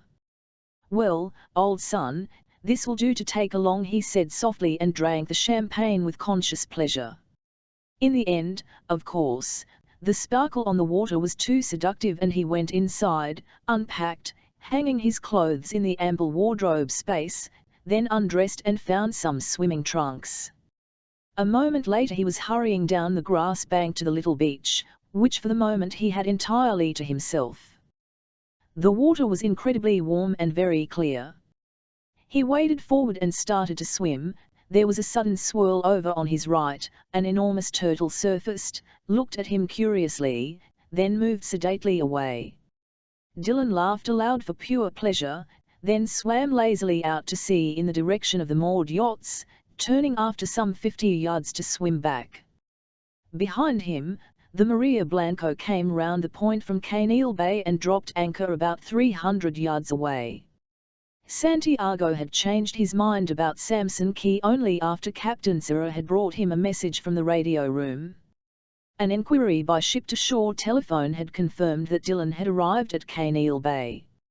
"He's booked into Cottage 7," Serra said. "Interesting," Santiago told him. "That's the best accommodation in the resort." He thought about it, tapping his fingers on the table, and made his decision. "I know it well, it overlooks Paradise Beach. We'll anchor there, Serra, for tonight at least." "As you say, senor." Serra went back to the bridge and Algaro, who had been standing by the stern rail, poured Santiago another cup of coffee. Santiago said, "I want you to go ashore tonight. Take someone with you." "There's the Land Rover Serra leaves permanently in the car park at Mungoose Junction. He'll give you the keys." What do you require me to do, senor? Call in at Kaneil, see what Dylan is up to. If he goes out, follow him. Do I give him a problem? Algaro asked hopefully. A small one, Algaro Santiago smiled. Nothing too strenuous. My pleasure, Senor Algaro said and poured him another cup of coffee. Dylan didn't feel like anything too formal, wore only a soft white cotton shirt and cream linen slacks, both by Armani, as he walked through the evening darkness toward Kaneil Beach. He carried a small torch in one pocket provided by the management for help with the dark spots. It was such a glorious night that he didn't need it. The terrace restaurant was already doing a fair amount of business, but then Americans like to dine early, he knew that. He went to the front desk, cashed a traveler's check for $500, then tried the bar. He had never cared for the usual Caribbean liking for rum punches and fruit drinks, settled for an old-fashioned vodka martini cocktail, which the genial black waitress brought for him quite rapidly. A group of musicians were setting up their instruments on the small bandstand, and way out across the sea he could see the lights of St. Thomas. It really was very pleasant, too easy to forget he had a job to do. He finished his drink, signed for it and went along to the restaurant, where he introduced himself to the head waiter and was seated. The menu was tempting enough. He ordered grilled sea scallops, a Caesar salad, followed by Caribbean lobster tail. No crug but a very acceptable half-bottle of Veuve Clicquot completed the picture. He was finished by 9 o'clock and wandered down to reception. Algaro was sitting in one of the leather armchairs looking at the New York Times. The girl on duty was the one who'd taken Dylan to the cottage. She smiled. Everything okay, Mr. Dylan? Perfect. Tell me, do you know a bar called Jenny's Place? I sure do. It's on the front, just past Mongoose Junction on your way into town. They stay open late, I presume? Usually till around 2 in the morning. Many thanks. He moved away and walked along the dock, lighting a cigarette. Behind him Algaro went out and hurried along the car park by Sugar Mill, laughter drifting down from the people dining up there. He moved past the taxis waiting for customers to where the Land Rover waited. Felipe Guerra, the Maria Blanco's mate, sat behind the wheel. Algaro got in beside him and Guerra said, "Did you find him?" "I was within touching distance." He was asking about that bar, Jenny's Place. You know it? On the front in Cruz Bay. Sure. Let's take a look. From the sound of it he intends to pay the place a visit. Maybe we can make it interesting for him, Guerra said and drove away. Dylan drove past Mongoose Junction, located Jenny's Place, then turned and went back to the Junction car park. He walked along the front of the harbour through the warm night, went up the steps, glanced up at the red neon sign and entered. The cafe side of things was busy, Mary Jones taking orders while 2 waitresses, one white, the other black, worked themselves into a frenzy as they attempted to serve everybody. The bar was busy also, although Billy Jones seemed to be having no difficulty in managing on his own. Dylan found a vacant stool at the end of the bar and waited until Billy was free to deal with him. Irish whiskey, whatever you've got, and water. He noticed Bob Carney seated at the other end of the long bar, a beer in front of him, talking to a couple of men who looked like seamen.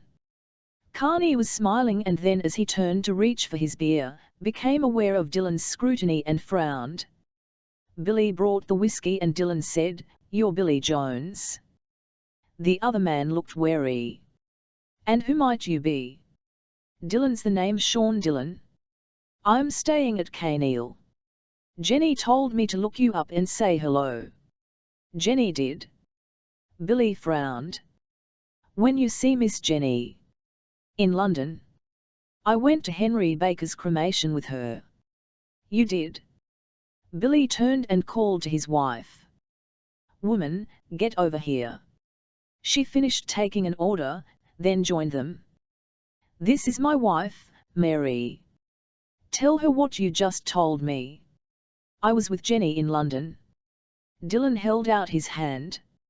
Sean Dylan. I was at Baker's funeral, not that there was much doing.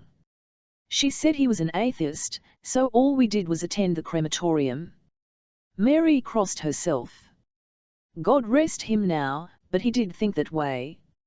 And Jenny, what about her? Where is she? She was upset, Dylan said. She told me Baker had a sister.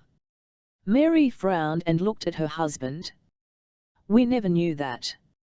Are you sure, mister? Oh, yes, he had a sister living in France. Jenny wouldn't say where, simply flew off to Paris from London. Wanted to take his ashes to the sister. And when is she coming back? All she said was she needed a few days to come to terms with the death and so on. As I happened to be coming out here, she asked me to say hello. Well, I thank you for that, Mary said. We've been so worried. A customer called from one of the tables. I'll have to go. I'll see you later. She hurried away and Billy grinned. I'm needed too, but hang around, man, hang around. He went to serve 3 clamoring customers and Dylan savoured his whiskey and looked around the room. Algaro and Guerra were drinking beer in a corner booth. They were not looking at him, apparently engaged in conversation. Dylan's eyes barely paused, passed on, and yet he recognized him from the reception at Kaneil, the cropped hair, the brutal face, the scar from eye to the mouth. Judas Iscariot come to life, Dylan murmured. And what's your game, son? For he had learned the hard way over many years never to believe in coincidence. The 2 men Carney had been talking to had moved on and he was sitting alone now, the stool next to him vacant. Dylan finished his drink, moved along the bar through the crowd. Do you mind if I join you? Carney's eyes were very blue in the tanned face. Should I? Dylan, Sean Dylan. Dylan eased onto the stool. I'm staying at Kaneil. Cottage 7. Jenny Grant told me to look you up. You know Jenny? I was just with her in London, Dylan said. Her friend, Henry Baker, was killed in an accident over there. I heard about that. Jenny was over for the inquest and the funeral. Dylan nodded to Billy Jones, who came over. I'll have another Irish. Give Captain Carney whatever he wants. I'll have a beer, Carney said. Did Jenny bury him in London? No, Dylan told him. Cremation. He had a sister in France. I never knew that. Jenny told me few people did. It seems he preferred it that way. Said she wanted to take the ashes to her. Last I saw of her she was flying to Paris. Said she'd be back here in a few days. Billy brought the whiskey and the beer and Carney said, so you're here on vacation? That's right. I got in this evening. Would you be the guy who came in the Cessna float plane? Flew up from Antigua. Dylan nodded. On vacation? Something like that. Dylan lit a cigarette. The thing is, I'm interested in doing a little diving, and Jenny suggested I speak to you. Said you were the best. That's nice of her. She said you taught Henry. That's true. Carney nodded. Henry was a good diver, foolish, but still pretty good. Why do you say foolish?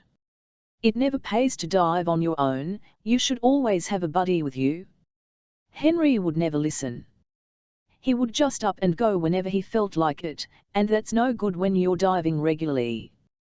Accidents can happen no matter how well you plan things. Carney drank some more beer and looked Dylan full in the face. But then I'd say you're the kind of man who knows that, Mr. Dylan. He had the slow, easy accent of the American Southerner as if everything he said was carefully considered. Dylan said, well, in the end it was an accident that killed him in London. He looked the wrong way and stepped off the pavement in front of a London bus. He was dead in a second. Carney said calmly, you know the old Arab saying? Everybody has an appointment in Samara. You miss death in one place, he'll get you in another. At least for Henry it was quick. That's a remarkably philosophical attitude, Dylan told him. Carney smiled. I'm a remarkably philosophical fellow, Mr. Dylan. I did 2 tours in Vietnam. Everything has been a bonus since. So you want to do some diving? That's right. You any good? I manage, Dylan told him. But I'm always willing to learn. Okay. I'll see you at the dock at Kaneal at 9 o'clock in the morning. I'll need some gear. No problem, I'll open the shop for you. Fine. Dylan swallowed his whiskey. I'll see you then. He hesitated. Tell me something. You see the 2 guys in the booth in the far corner? I particularly mean the ugly one with the scar. Do you happen to know who they are? Sure, Carney said. They work on a big motor yacht from Puerto Rico that calls in here now and then. It's owned by a man called Santiago. It's usually based at Samson Key, that's over on the British side of things. The younger guy is the mate, Guerra, the other is a real mean son of a bitch called Algaro. Why do you say that? He half killed a fisherman outside one of the bars here about 9 months ago. He was lucky to get away without doing some prison time. They laid a real hefty fine on him, but his boss paid it, so I heard. He's the kind of guy to step around. I'll certainly remember that. Dylan got up. Tomorrow then, and he walked out through the crowd. Billy came down the bar. You want another beer, Bob? What I need is something to eat, my wife being away and all, Carney said. What did you make of him? Dylan? He said he was in London with Jenny. Happened to be coming down here and she told him to look us up. Well, that sure was a hell of a coincidence. Carney reached for his glass and noticed Algaro and Guerra get up and leave. He almost got up and went after them, but what the hell, it wasn't his problem, whatever it was, and in any case, Dylan was perfectly capable of looking after himself. He'd never been more certain of anything in his life. Dylan drove out of Cruise Bay, changing down to climb the steep hill up from the town, thinking about Carney. He'd liked him straight away, a calm, quiet man of enormous inner strength, but then, remembering his background, that made sense.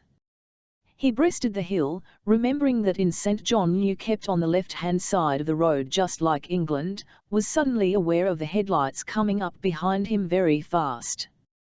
He expected to be overtaken, wasn't, and as the vehicle behind moved right in on his tail knew he was in trouble. He recognized it as a Land Rover in his rearview mirror an instant before it bumped him, put his foot down hard and pulled away, driving so fast that he went straight past the turning to Kaneal Bay. The Land Rover had the edge and suddenly it swerved out to the right-hand side of the road and moved alongside. He caught a brief glimpse of Algaro's face, illuminated in the light from the dashboard as he gripped the wheel, and then the Land Rover swerved in and Dylan spun off the road into the brush, bounced down a shallow slope and came to a halt. Dylan rolled out of the Jeep and got behind a tree. The Land Rover had stopped and there was silence for a moment. Suddenly a shotgun roared, pellets scything through the branches overhead. There was silence and then laughter. A voice called, "Welcome to St. John, Mr. Dylan," and the Land Rover drove away. Dylan waited until the sound had faded into the night, then he got back into the Jeep, engaged four-wheel drive, reversed up the slope onto the road and drove back toward the Kaneal turning. In London it was 3:30 in the morning when the phone rang at the side of Charles Ferguson's bed in his flat at Cavendish Square. He came awake on the instant and reached for it. "Ferguson here." Dylan stood on the terrace, a drink in one hand, the cellular telephone in the other. "It's me," he said, "ringing you from the tranquil Virgin Islands, only they are not so tranquil." "For God's sake, Dylan, do you know what time it is?" "Yes, time for a few questions and hopefully some answers." A couple of goons just tried to run me off the road, old son, and guess who they were? Crewmen off Santiago's yacht, the Maria Blanco. They also loosed off a shotgun in my direction. Ferguson was immediately alert, sat up and tossed the bedclothes aside. Are you certain? Of course I am.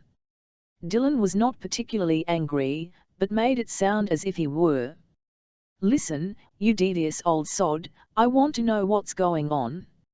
I've only been in the damned place a few hours and yet they know me by name. I'd say they were expecting me, as they are here too, and how could that be, Brigadier? I don't know, Ferguson told him. That's all I can say for the moment. You're settled in all right. Brigadier, I have an insane desire to laugh, Dylan told him. But yes, I'm settled in, the cottage is fine, the view sublime, and I'm diving with Bob Carney in the morning. Good, get on with it, then, and watch yourself. Watch myself, Dylan said. Is that the best you can do? Stop whining, Dylan, Ferguson told him. This sort of thing's exactly why I chose you for the job. You're still in one piece, right? Just about. There you are then. They are trying to put the frighteners on you, that's all. That's all, he says. Leave it with me. I'll be in touch.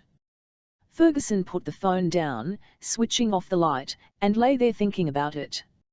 After a while he drifted into sleep again. Dylan went to the small bar. There were tea and coffee bags there. He boiled the water and opted for a cup of tea, taking it out on the terrace, looking out into the bay where there were lights on some of the boats.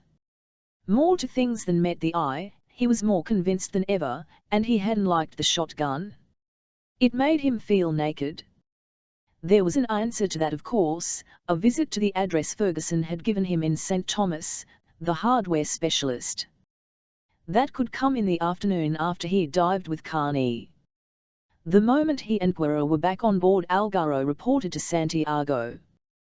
When he was finished, Santiago said, "You did well." Algaro said, "He won't do anything about it, will he, senor, the police I mean?" "Of course not, he doesn't want the authorities to know why he's here, that's the beauty of it. That U-boat is in American waters, so legally it should be reported to the Coast Guard, but that's the last thing Dylan and this Brigadier Ferguson he works for want." Algaro said, "I see. Go to bed now," Santiago told him. Algaro departed and Santiago went to the rail.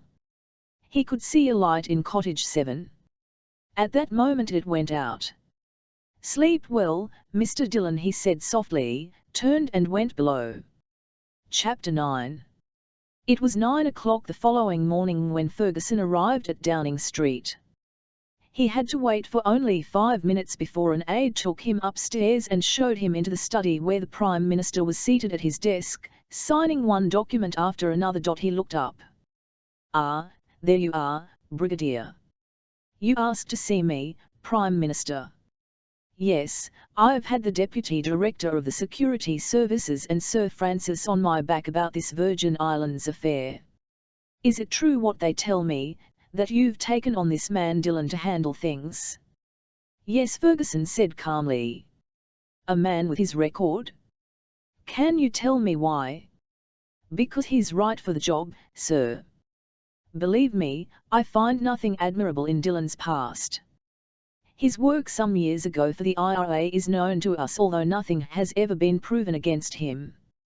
The same applies to his activities on the international scene. He's a gun for hire, Prime Minister. Even the Israelis have used him when it suited them. I can't say I like it. I think Carter has a point of view. I can pull him out if that is what you wish. But you'd rather not. I think he's the man for this particular job. To be frank, it's a dirty one, and it has already become apparent since we last spoke that there are people he will have to deal with who play very dirty indeed."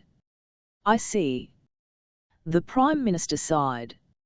Very well, Brigadier, I leave it to your own good judgment, but do try and make your peace with Carter. I will, Prime Minister Ferguson said and withdrew. Jack Lane was waiting in the Daimler. As it drove away he said, "And what was that all about?" Ferguson told him. "He's got a point, of course. You know how I feel, sir, I was always against it.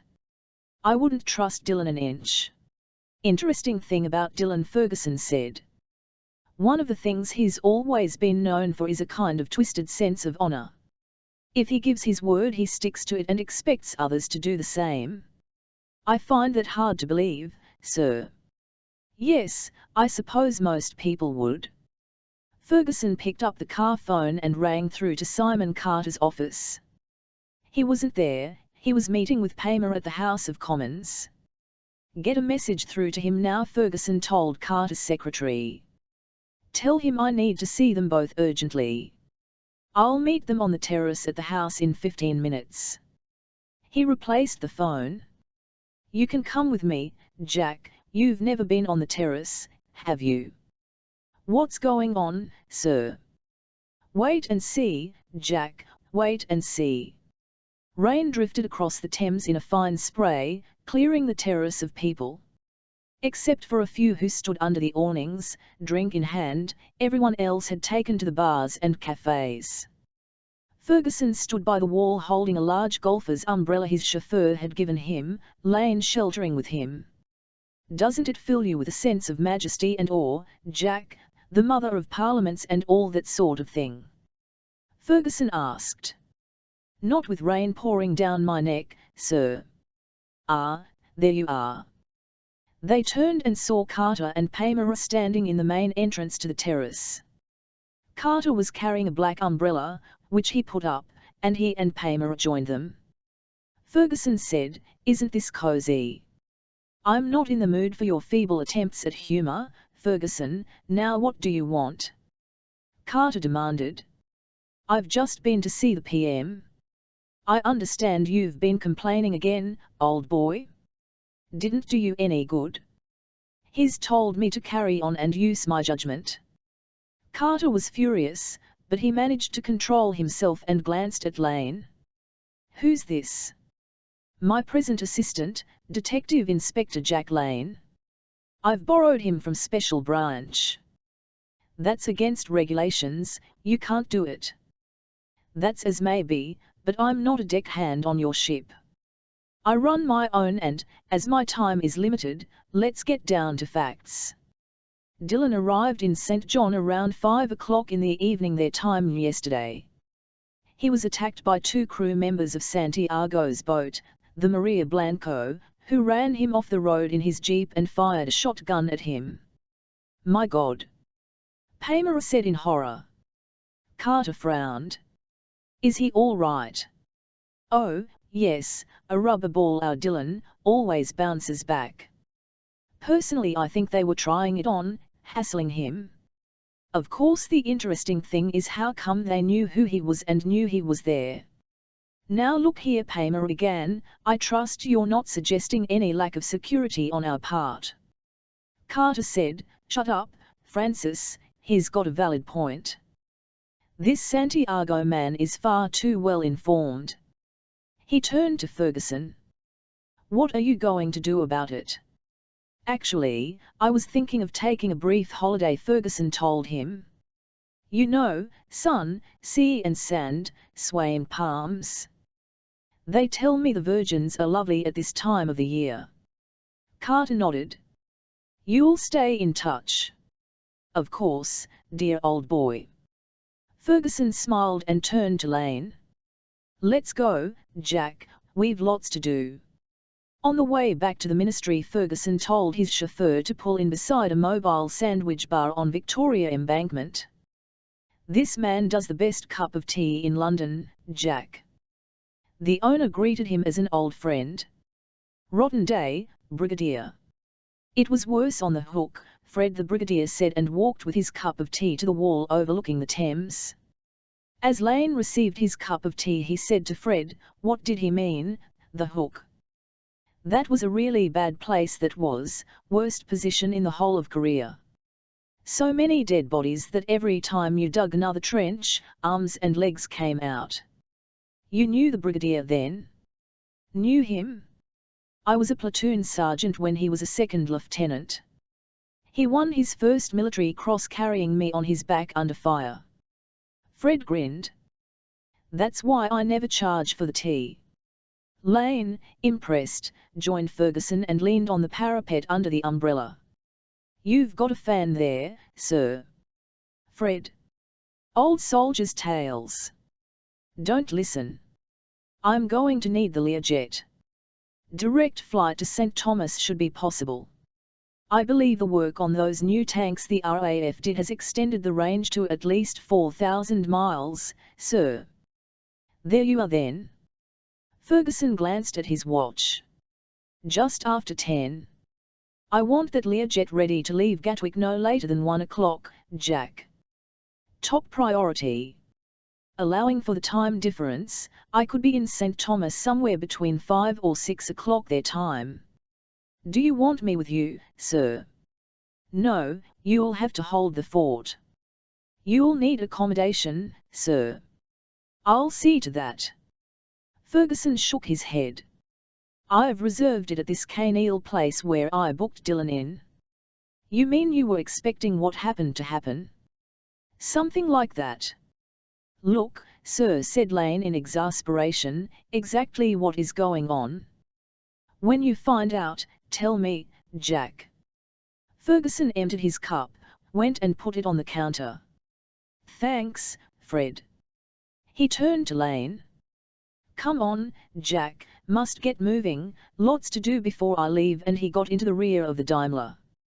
Santiago was up early, even went for a swim in the sea, and was seated at the table in the stern enjoying his breakfast in the early morning sunshine when Algaro brought him the telephone. It's Sir Francis, he said. A wonderful morning here, Santiago said. How's London? Cold and wet. I'm just about to have a sandwich lunch and then spend the whole afternoon in interminable committee meetings. Look, Max, Carter saw the Prime Minister and tried to put the boot into Ferguson because he was employing Dylan. I didn't imagine Carter to be quite so stupid. Ferguson still got his way, of course. Yes, the PM backed him to the hilt. More worrying, he asked for another meeting with me and Carter, and told us Dylan had been attacked on his first night in St. John. What on earth was that about? My people were just leaning on him a little, Francis. After all, and as you made clear, he knows of my existence. Yes, but what Ferguson's now interested in is how you knew who Dylan was, the fact that he was arriving in St. John and so on. He said you were far too well informed, and Carter agreed with him. Did he make any suggestion as to how he thought I was getting my information? No, but he did say he thought he'd join Dylan in St. John for a few days. Did he now? That should prove interesting. I look forward to meeting him. Paymer said, genuine despair in his words, God damn it, Max, they know of your involvement. How long before they know about mine? You're not on the boards of any of the companies, Francis, and neither was your father. No mention of the name Paymer anywhere, and the great thing about this whole affair is that it is a private war. As I've already told you, Ferguson won't want the American authorities in on this. We're rather like two dogs squabbling over the same bone. I'm still worried, Paymer told him. Is there anything else I can do? Keep the information flowing, Francis, and keep your nerve. Nothing else you can do. Santiago put the phone down and Algaro said, more coffee, senor? Santiago nodded. Brigadier Ferguson is coming. Here to Kaneal. Algaro smiled. And what would you like me to do about him, senor? Oh, I'll think of something, Santiago said and drank his coffee. In the meantime, let's find out what our friend Dylan is up to this morning. Guerra went round to Caneal Beach in an inflatable, taking one of the divers with him, a young man called Javier Novel. They wore swimming shorts, t-shirts and dark glasses, just another couple of tourists. They pulled in amongst other small craft at the dock. Guerra killed the outboard motor and Novel tied up. At that moment Dylan appeared at the end of the dock. He wore a black tracksuit and carried a couple of towels. "That's him," Guerra told Novel. "Get going. I'll stay out of the way in case he remembers me from last night." Bob Carney was manhandling dive tanks from a trolley onto the deck of a small 25-foot dive boat, turned and saw Dylan. He waved and went along the dock to join him, passing Novel, who stopped to light a cigarette close enough to listen to them. Carney said, "You're going to need a few things. Let's go up to the dive shop." They moved away. Novel waited and then followed. There was a wide range of excellent equipment. Dylan chose a 3/4-length suit of black and green in padded nylon, nothing too heavy, a mask, fins and gloves. "Have you tried one of these?" Carney opened a box. "A marathon dive computer. The wonder of the age. Automatic readings on your depth, elapsed time underwater, safe time remaining. Even tells you how long you should wait to fly." "That's for me," Dylan told him. "I always was lousy at mental arithmetic." Carney itemized the bill. "I'll put this on your hotel account." Dylan signed it. "So what have you got planned?" "Oh, nothing too strenuous, you'll see." Carney smiled. "Let's get going," and he led the way out. Novel dropped down into the inflatable. "The other man is called Carney. He owns the diving concession here. Paradise Water Sports." "So they are going diving?" Guerra asked. "They must be." Dylan was in the shop with him buying equipment. He glanced up. "Here they come now." Dylan and Carney passed above them and got into the dive boat. After a moment Carney fired the engine and Dylan cast off. The boat moved out of the bay, weaving its way through various craft anchored there. Guerra said, "There's no name on that boat." "Privateer, that's what it's called," Novel told him. "I asked one of the beach guards. You know, I've done most of my diving around Puerto Rico, but I've heard of this Carney. He's big stuff." Guerra nodded. "Okay, we'd better get back and let Senor Santiago know what's happening." Novel cast off, Guerra started the outboard, and they moved away. The privateer was doing a steady 20 knots, the sea not as calm as it could have been. Dylan held on tight and managed to light a cigarette one-handed. "Are you prone to seasickness?" Carney asked. "Not that I know of," Dylan shouted above the roar of the engine. "Good, because it's going to get worse before it gets better. We've not too far to go though."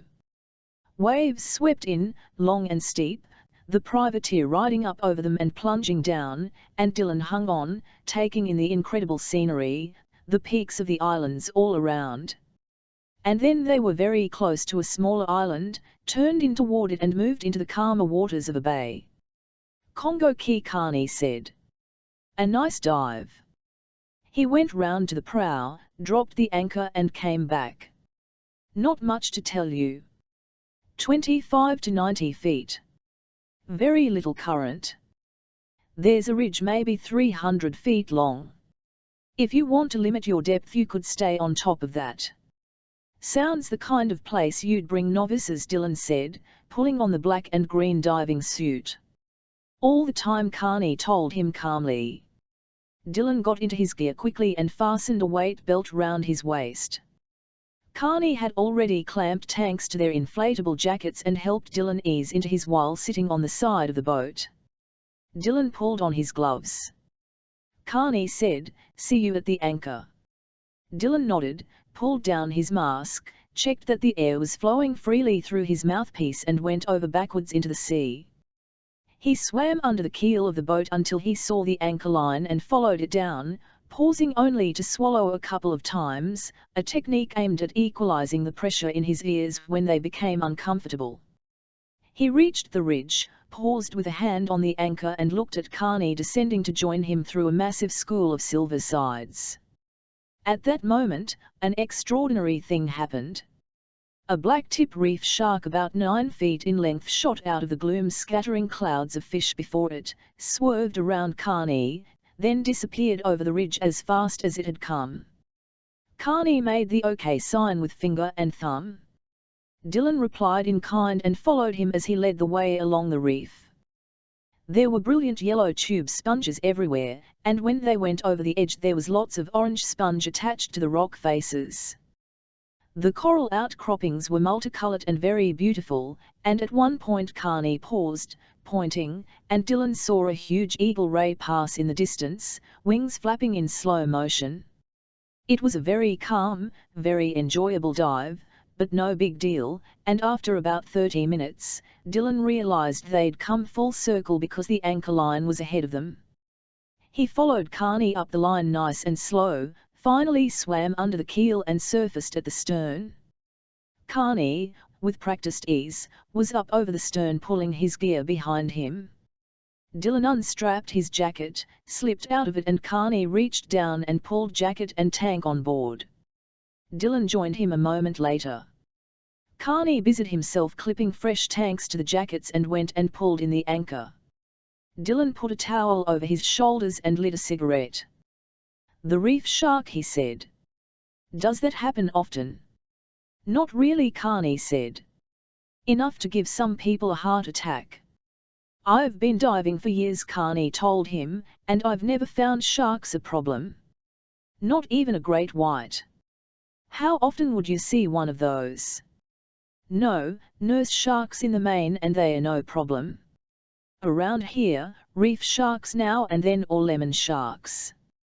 Sure, they could be a problem, but hardly ever. We're big and they are big, and they just want to keep out of the way." Having said that, did you enjoy the dive? "It was fine." Dylan shrugged. "Which means you'd like a little more excitement." Carney started the engine.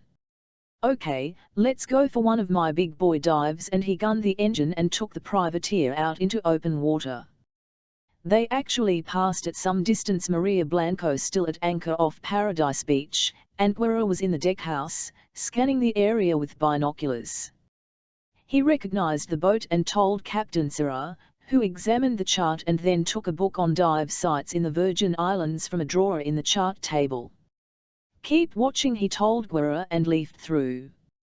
"They've anchored," Guerra told him, "and run up the dive flag." "Carvel Rock," Sarah said. "That's where they are diving." At that moment Algaro came in and held the door open for Santiago, who was wearing a blue blazer and a captain's cap, a gold rim to the peak. "What's happening?" "Carney and Dylan are diving out there, senor." Sarah indicated the spot and gave Santiago the binoculars. Santiago could just see the two men moving in the stern of privateer. He said, "That couldn't be the site, could it?" "No way," Senor Sarah told him. "It's a difficult place to dive, but hundreds of dives are made there every year." "Never mind," Santiago said. "Put the launch in the water. We'll go and have a look. We'll see what these two divers of yours, Novel and Pinto, can do." "Very well, senor, I'll get things moving," and Sarah went out followed by Guerra. Algaro said, "You wish me to come too, senor?" "Why not?" Santiago said. "Even if Dylan sees you it doesn't matter. He knows you exist." The rock was magnificent, rising up out of a very turbulent sea, birds of every kind perched up there on the ridge, gulls descending in slow motion in the heavy wind. "Carvel Rock," Carney said. "This is rated an advanced dive. Descends to about 80 or so feet. There's the wreck of a Cessna over on the other side that crashed a few years back. There are some nice ravines, fishes, 1 or 2 short tunnels and wonderful rock and coral cliffs. The problem is the current, caused by tidal movement through the Pillsbury Sound. How strong? Dylan asked as he fastened his weight belt. 1 or 2 knots is fairly common. Above 2 knots is unswimmable. He looked over and shook his head. And I'd say it's 3 knots today. Dylan lifted his jacket and tank onto the thwart and put it on himself. Sounds as if it could be interesting. Your funeral. Carney got his own gear on and Dylan turned to lean over and wash out his mask and saw a white launch approaching. We're going to have company. Carney turned to look. I doubt it. No dive master I know would take his people down in this current today, he'd go somewhere easier. The swells were huge now, the privateer bucking up and down on the anchor line. Dylan went over, paused to check his air supply and started down to what looked like a dense forest below. He paused on the bottom, waiting until Carney had reached him, beckoned and turned toward the rock. Dylan followed, amazed at the strength of the current pushing against him, was aware of a stream of white bubbles over to his left and saw an anchor descend. On the launch, Santiago sat in the wheelhouse while Cyril went to the prow and dropped the anchor. Algaro was helping Novel and Pinto into their diving equipment. Cyril said finally, "They are ready to go, Senor, what are your orders?" "Tell them to just have a look around," Santiago said. "No trouble. Leave Carney and Dylan alone." "As you say, Senor." The 2 divers were sitting together on the port side. Sarah nodded and together they went over backwards into the water. Dylan followed Carney with increasing difficulty because of the strength of the current up across rock and coral, following a deep channel that led through to the other side of the rocks. The force was quite tremendous and Carney was down on his belly pulling himself through with gloved hands, reaching for one handhold after another, and Dylan went after him, the other man's fins just 3 or 4 feet in front of him. There was a kind of threshold. Carney was motionless for a while and then passed through, and Dylan had the same problem, faced with a kind of wall of pressure. He clawed at the rocks with agonizing slowness, foot by foot, and suddenly was through and into another world. The surface was 50 feet above him and as he surged forward, he found himself in the middle of a school of tarpon at least 4 feet in length. There were yellowtail snappers, horse-eyed jacks, bonita, king mackerel and barracuda, some of them 5 feet long. Carney plunged down to the other side, the rock face falling below, and Dylan followed him.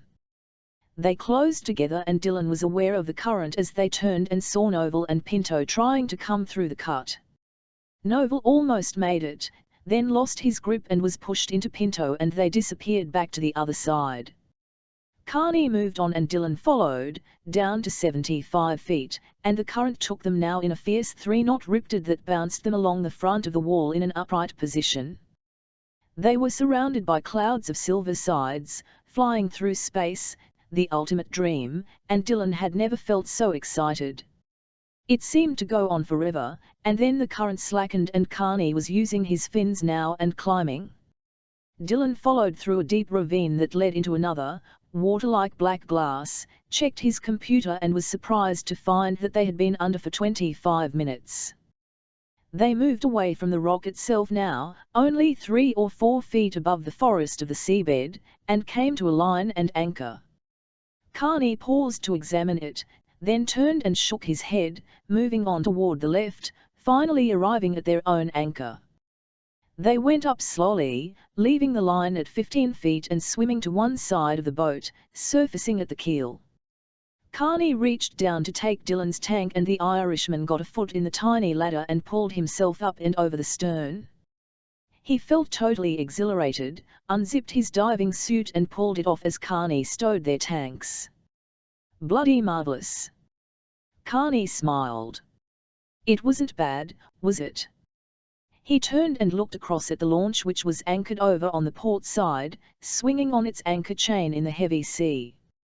Dylan said, "I wonder what happened to the 2 divers we saw trying to get through. They couldn't make it, I guess. That was rough duty down there. The launch swung round, exposing the stern. That's the Maria Blanco's launch, Carney added. Is that a fact? Dylan dried himself slowly with a towel and stood at the rail looking across. He recognized Algaro at once, standing in the stern with Sarah, and then Santiago came out of the wheelhouse. Who's the guy in the blazer and cap? Dylan inquired. Carney looked across. That's Max Santiago, the owner. I've seen him in St. John a time or two. Santiago was looking across at them and on impulse, Dylan raised an arm and waved. Santiago waved back and at that moment Novel and Pinto surfaced. Time to go home, Carney said, and he went round to the prow and heaved in the anchor. On the way back Dylan said, the Maria Blanco, where would it anchor when it's here? Caneel Bay. More likely to be off Paradise Beach. Could we take a look? Carney glanced at him, then looked away. Why not? It's your charter. Dylan got the water bottle from the icebox, drank about a pint, then passed it to Carney and lit a cigarette. Carney drank a little and passed it back. You've dived before, Mr. Dylan. And that's a fact, Dylan agreed. They were close to Paradise now and Carney throttled back the engine and the privateer passed between two of the ocean-going yachts that were moored there and came to the Maria Blanco. There she is, he said. There were a couple of crewmen working on deck, who looked up casually as they passed. Jesus, Dylan said, that thing must have made a dent in Santiago's wallet. A couple of million, I'd say. And then some. Carney went up to full power and made for Caneel Beach. Dylan lit another cigarette and leaned against the wall of the deck house. Do you get many interesting wrecks in this area? Some, Carney said. There's the Cartenser Senior off Buckhuseland over to St. Thomas, an old freighter that's a popular dive, and the General Rogers. The Coast Guard sank her to get rid of her. No, I was thinking of something more interesting than that, Dylan said. I mean, you know this area like the back of your hand. Would it be possible for there to be a wreck on some reef out there that you'd never come across? Carney slowed as they entered the bay. Anything's possible, it's a big ocean. So there could be something out there just waiting to be discovered. The privateer coasted in beside the dock. Dylan got the stern line, went over and tied up. He did the same with the other line as Carney cut the engine, went back on board and pulled on his track suit. Carney leaned by the wheel looking at him. Mr. Dylan, I don't know what goes on here. All I know for certain is you are one hell of a diver, and that I admire.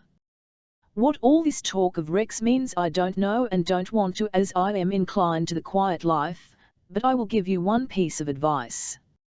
Your interest in Max Santiago. Oh, yes. Dylan said, continuing to put his diving equipment in a net diving bag. It could be unhealthy. I've heard things about him that aren't good, plenty of people could tell you the same. The way he makes his money, for example. A hotel keeper, as I heard it. Dylan smiled.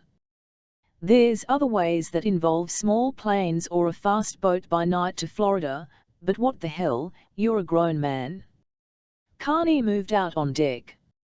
You want to dive with me again? You can count on it. I've got business in St. Thomas this afternoon. How would I get there? Carney pointed to the other side of the dock where a very large launch was just casting off. That's the resort ferry. They run back and forth during the day, but I figure you missed this one. Damn.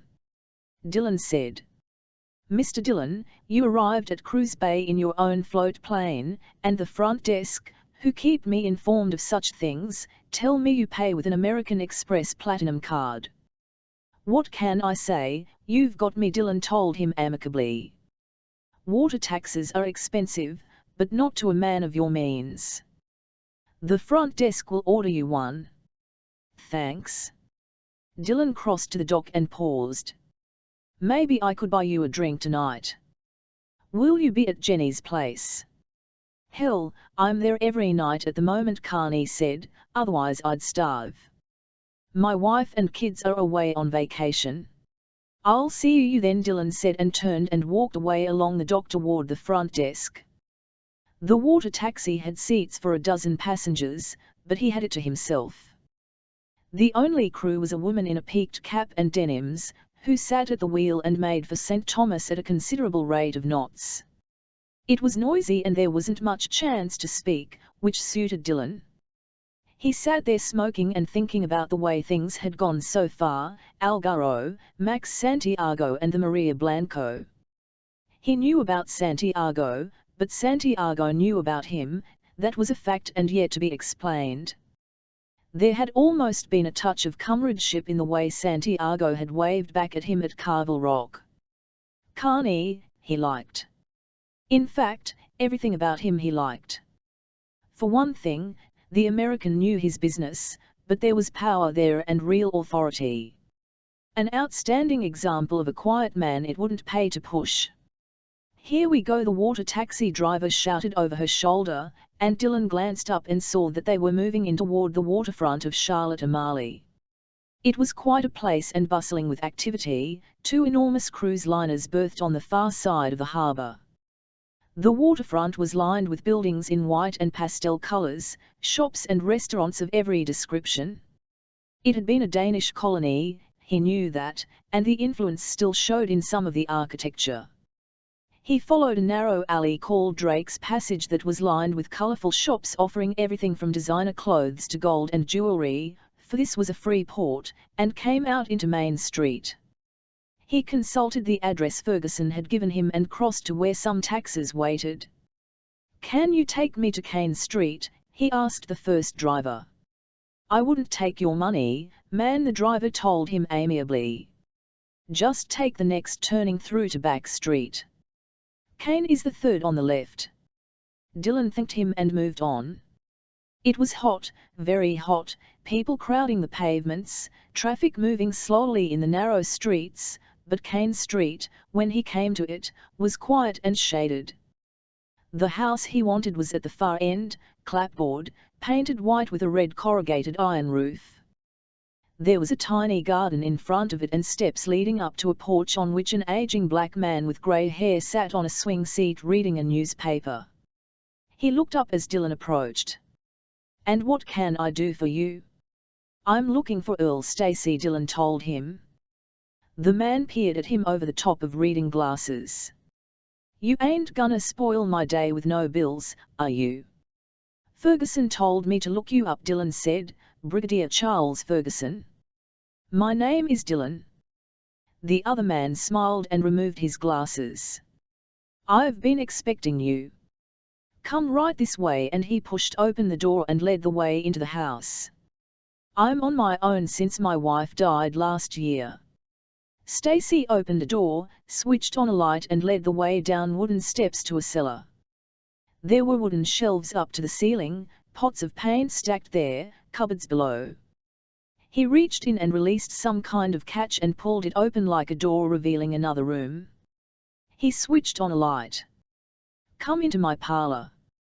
There was all kinds of weaponry, rifles, submachine guns, boxes of ammunition. "LT looks like Christmas to me," Dylan told him. "You just tell me what you want, man, and Ferguson picks up the tab." That was the arrangement. "Rifle first," Dylan said. "Armalite perhaps." "I like the folding stock." "I can do better. I got an AK assault rifle here with a folding stock, fires automatic when you want, 30-round magazine." He took the weapon from a stand and handed it over.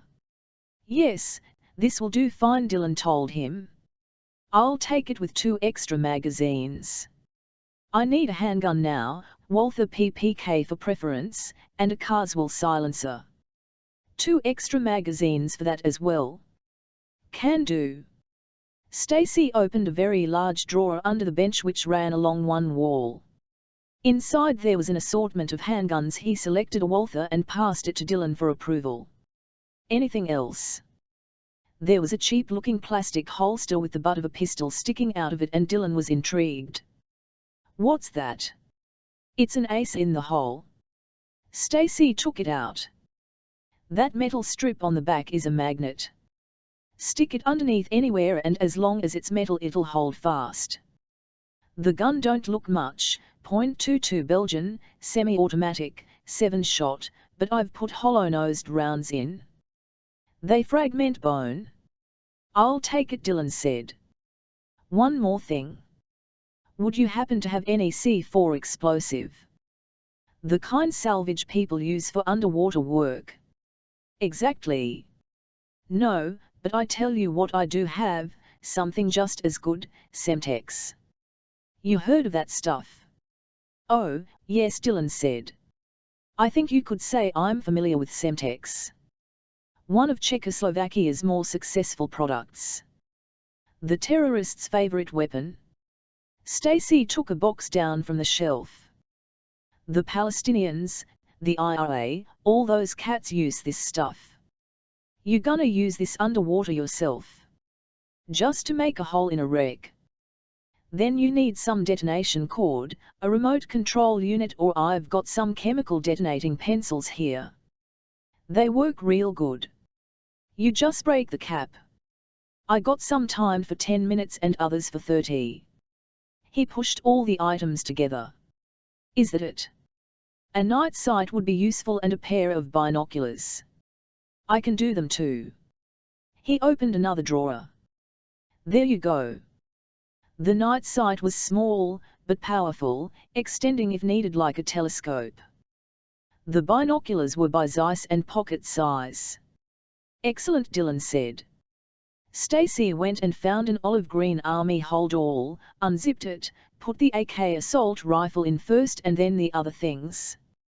He closed the zip, turned and led the way out, switching off the light and pushing the shelving back into place. Dylan followed him up the cellar stairs and out to the porch. Stacy offered him the bag. Mr. Dylan, I get the impression you intend to start World War III. Maybe we can call a truce, Dylan said. Who knows? I wish you luck, my friend. I'll send my bill to Ferguson. Stacy sat down, put on his reading glasses and picked up his newspaper, and Dylan walked out through the small garden and started back toward the waterfront. He was walking along the side of the harbour to where the water taxis operated from when he saw that the Kaneil ferry was in, a gangplank stretching down to the dock. The captain was standing at the top as Dylan went up. You staying at Kaneil, sir? I certainly am. We'll be leaving soon. Just heard someone's on the way down from the airport. Dylan went into the main cabin, put his bag on a seat and accepted a rum punch offered by one of the crew. He glanced out of the window and saw a large taxi bus draw up, a single passenger inside, went and sat down and drank some of his punch. One of the crew came in and put 2 suitcases in the corner. There was the sound of the gangplank being moved. The captain went into the wheelhouse and started the engines. Dylan checked his watch. It was 5:30. He put his plastic cup on the table, lit a cigarette and at the same time was aware of someone slumping down beside him. Fancy meeting you, dear boy, Charles Ferguson said. Bloody hot, isn't Chapter 10? Dylan had a quick swim off Paradise Beach, conscious that the Maria Blanco was still at anchor out there. Then he went back up to the cottage, had a shower and changed into navy blue linen slacks and a short-sleeved white cotton shirt. He went out, crossed the vestibule and tapped on the door of 7E. Come, Ferguson called. Dylan entered. The setup was similar to his own, the bathroom marginally larger as was the other room. Ferguson, in grey flannel slacks and a white turnbull and arse shirt, stood in front of the mirror in the small dressing room easing the guard's tie into a neat Windsor knot at his neck. Ah, there you are, he said, took a double-breasted navy blue blazer and pulled it on. How do I look, dear boy? Like an advertisement for Gyves and Hawkes, the bloody English gentleman abroad. Just because you're Irish doesn't mean you have to feel inferior all the time, Ferguson told him. Some very reasonable people were Irish, Dylan, my mother for instance, not to mention the Duke of Wellington.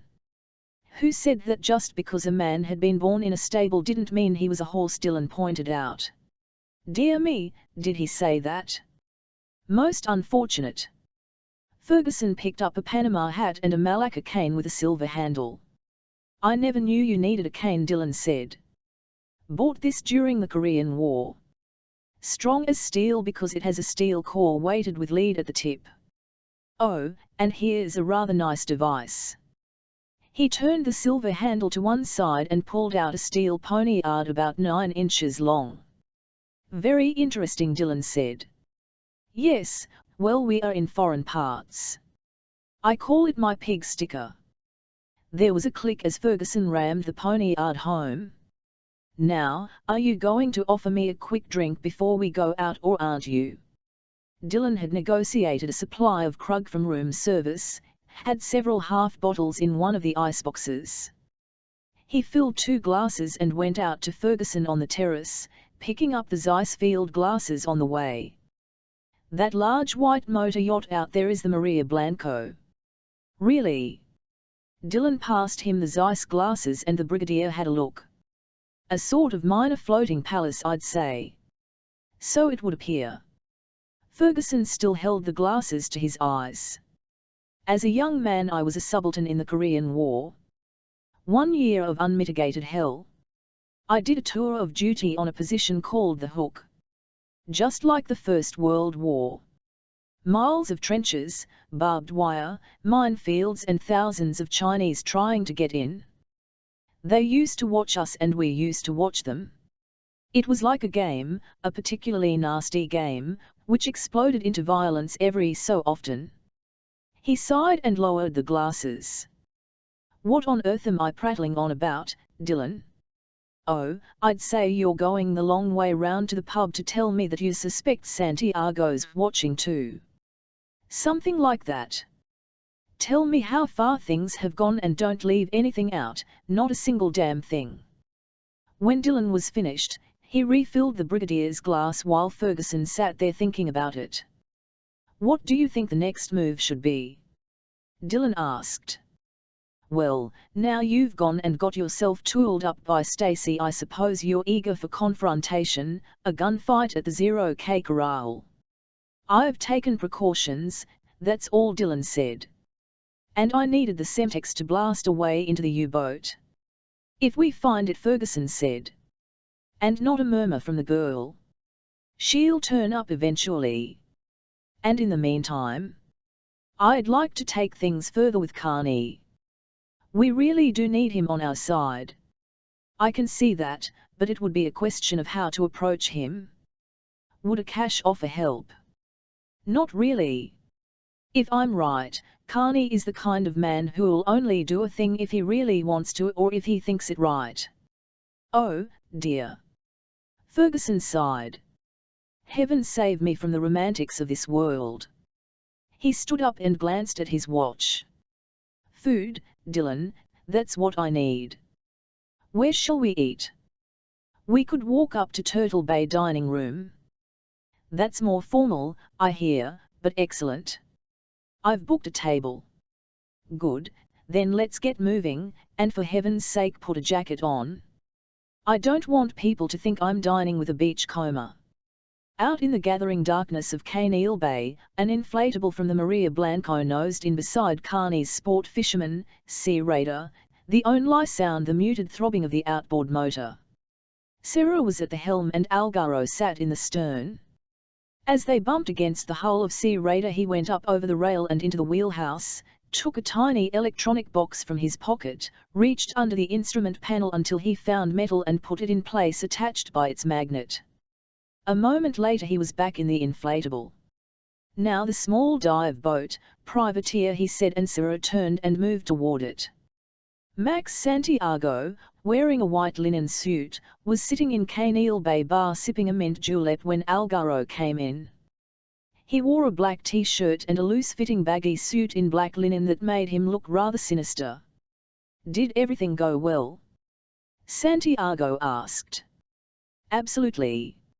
I've put a bug on both of Carney's dive boats. That means we can follow wherever he goes without being observed. Ferguson booked in just after 6. I checked with the reservations desk. Dylan has booked a table for 2 up at Turtle Bay dining room. Good, Santiago said. It might be amusing to join him. Captain Serra entered at that moment. Have you any further orders, Senor? If Dylan does as he did last night, he may probably visit this bar, Jenny's place, Santiago said. 111 probably look in there myself. So I'll take the launch round to Cruise Bay, Senor, to pick you up from there. Santiago smiled. I've had a better idea. Go back to the Maria Blanco, pick up some of the crew and take them into cruise. They can have a drink on me later, let off a little steam if you follow me. Perfectly, Senor. Serra smiled and went out. It was just after midnight at the convent of the Little Sisters of Pity, and Jenny Grant, who had gone to bed early, was restless and unable to sleep. She got up, found her cigarettes, lit one and went and sat on the padded windows 8 and peered out into driving rain. She could see the lights still on in the window of Sister Maria Baker's office, but then, she never seemed to stop working. Strange how Henry had always kept her very existence a secret. It was as if he'd been somehow ashamed of her, the religious thing. He'd never been able to handle that. Jenny felt much better than when she had arrived, infinitely more rested and yet restless at the same time. She wondered what was happening in St. John and how Dylan was getting on. She'd liked Dylan, that was the simple truth, in spite of everything in his background of which she thoroughly disapproved.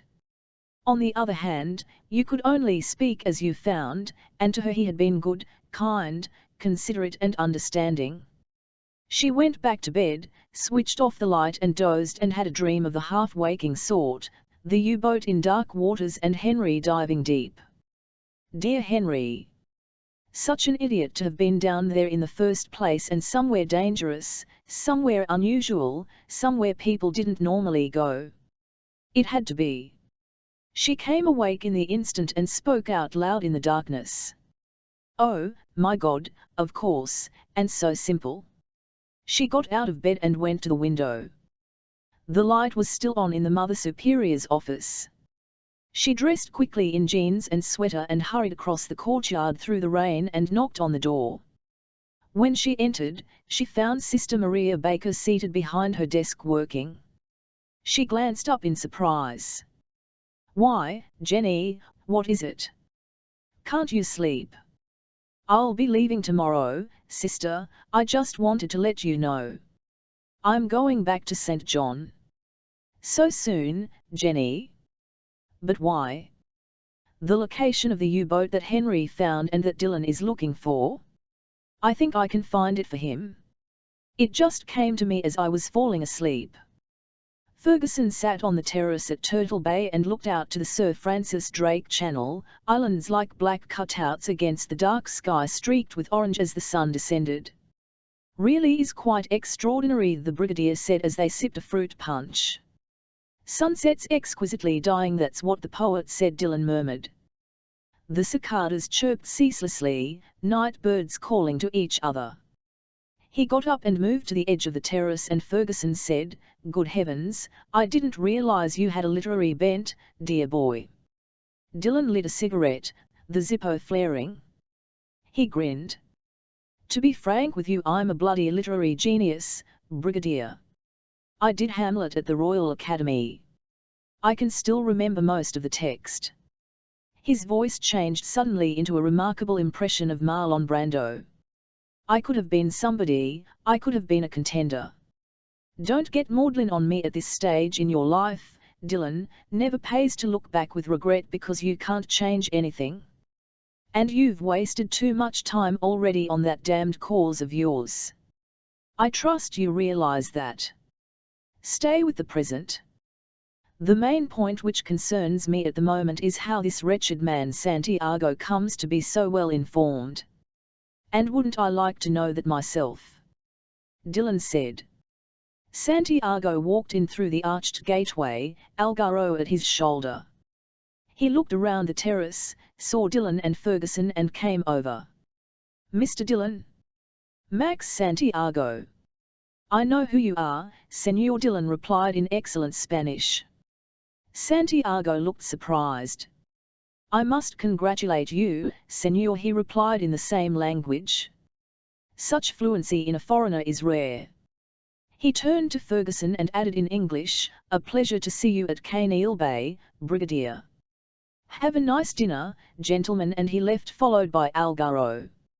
"He knew who you are and he knew you were here," Dillon said. "So I noticed." Ferguson stood up. "Let's eat, I'm starving." The service was good, the food excellent, and Ferguson thoroughly enjoyed himself. They split a bottle of Louis Roederer crystal champagne and started with grilled sea scallops in a red pepper and saffron sauce, followed by a Caesar salad and then a pan-roasted pheasant. Ferguson, napkin tucked in his collar, devoured everything. "To be honest, dear boy, I really prefer nursery food, but one must make an effort." "An Englishman abroad again?" Dillon inquired. Ferguson, I need hardly point out, is the most Scots of Scottish names, Dillon, and as I told you, my mother was Irish. "Yes, but Eton, Sandhurst and the Grenadier Guards got mixed up in that little lot somewhere." Ferguson poured some more crystal. "Lovely bottle. You can see right through it. Very unusual. Sir Nicholas designed it himself," Dillon told him. "Said he wanted to be able to see the champagne. Extraordinary. Never knew that. Didn't do him any good when the Bolsheviks murdered him." "I'm glad you said murdered, Dillon, there's some hope for you still." "What's friend Santiago doing?" "Having dinner at the edge of the garden behind you. The gal with him, by the way, is called Algaro. He must be his minder. He's the one who ran me off the road and fired a shotgun." "Oh, dear, we can't have that." Ferguson asked the waiter for tea instead of coffee. "What do you suggest our next move should be?" "Santiago is obviously pressing and intends we should know it. I think I need to speak to Carney. If anybody might have some ideas about where that U-boat is, it would be he. That's not only exquisitely grammatical, dear boy, it makes sense. Do you know where he might be?" "Oh, yes." "Excellent." Ferguson stood, picked up his Panama and Malacca cane. "Let's get moving then." Dillon drove into the car park at Mongoose Junction and switched off. He took the holstered Belgian semi-automatic from his jacket pocket. "What on earth is that?" Ferguson demanded. "An ace in the hole. I'll leave it under the dashboard. Looks like a woman's gun to me. And like most women it gets the job done, Brigadier, so don't be sexist." Dillon clamped the holster under the dashboard. "Okay, let's go and see if we can find Carney." They walked along the front from Mongoose Junction to Jenny's place. It was about half full when they went inside, Billy Jones working the bar, Mary and one waitress between them handling the dinner trade. There were only 4 tables taken and Carney sat at one. Captain Sirra and 3 of the crew from the Maria Blanco were at a booth table in the corner. Guerra, the mate, was one of them. Dillon recognized him from the first night, although the fact that Guerra said, "That's him" in Spanish and they all stopped talking was sufficient confirmation. "Hello there." Mary Jones approached and Dillon smiled. "We'll join Bob Carney. A bottle of champagne?" "Whatever you've got." 2 glasses. Ferguson raised his hat politely. Mary took his arm, her teeth flashing in a delighted smile. "Where did you find him?" "I love a gentleman." Billy leaned over the bar. "You put him down, woman." "I like this man." "It's not his fault," Dillon said. "He's a brigadier." "All that army training?" "A brigadier general." Her eyes widened. "Well, yes, "That's true in your army," Ferguson said uncomfortably. "Well, you go and join Bob Kearney, honey. Mary's gonna take care of you right now." Kearney was just finishing an order of steak and French fries, a beer at his elbow, and looked up as they approached. "Mr. Dillon," he said. "This is a friend of mine, Brigadier Charles Ferguson," Dillon told him. "May we join you?" Kearney smiled. "I'm impressed, but I should warn you, Brigadier, all I made was corporal and that was in the Marines." "Grenadier Guards," Ferguson told him, "hope you don't mind." "Hell, no, I guess we elite unit boys have got to stick together. Sit down."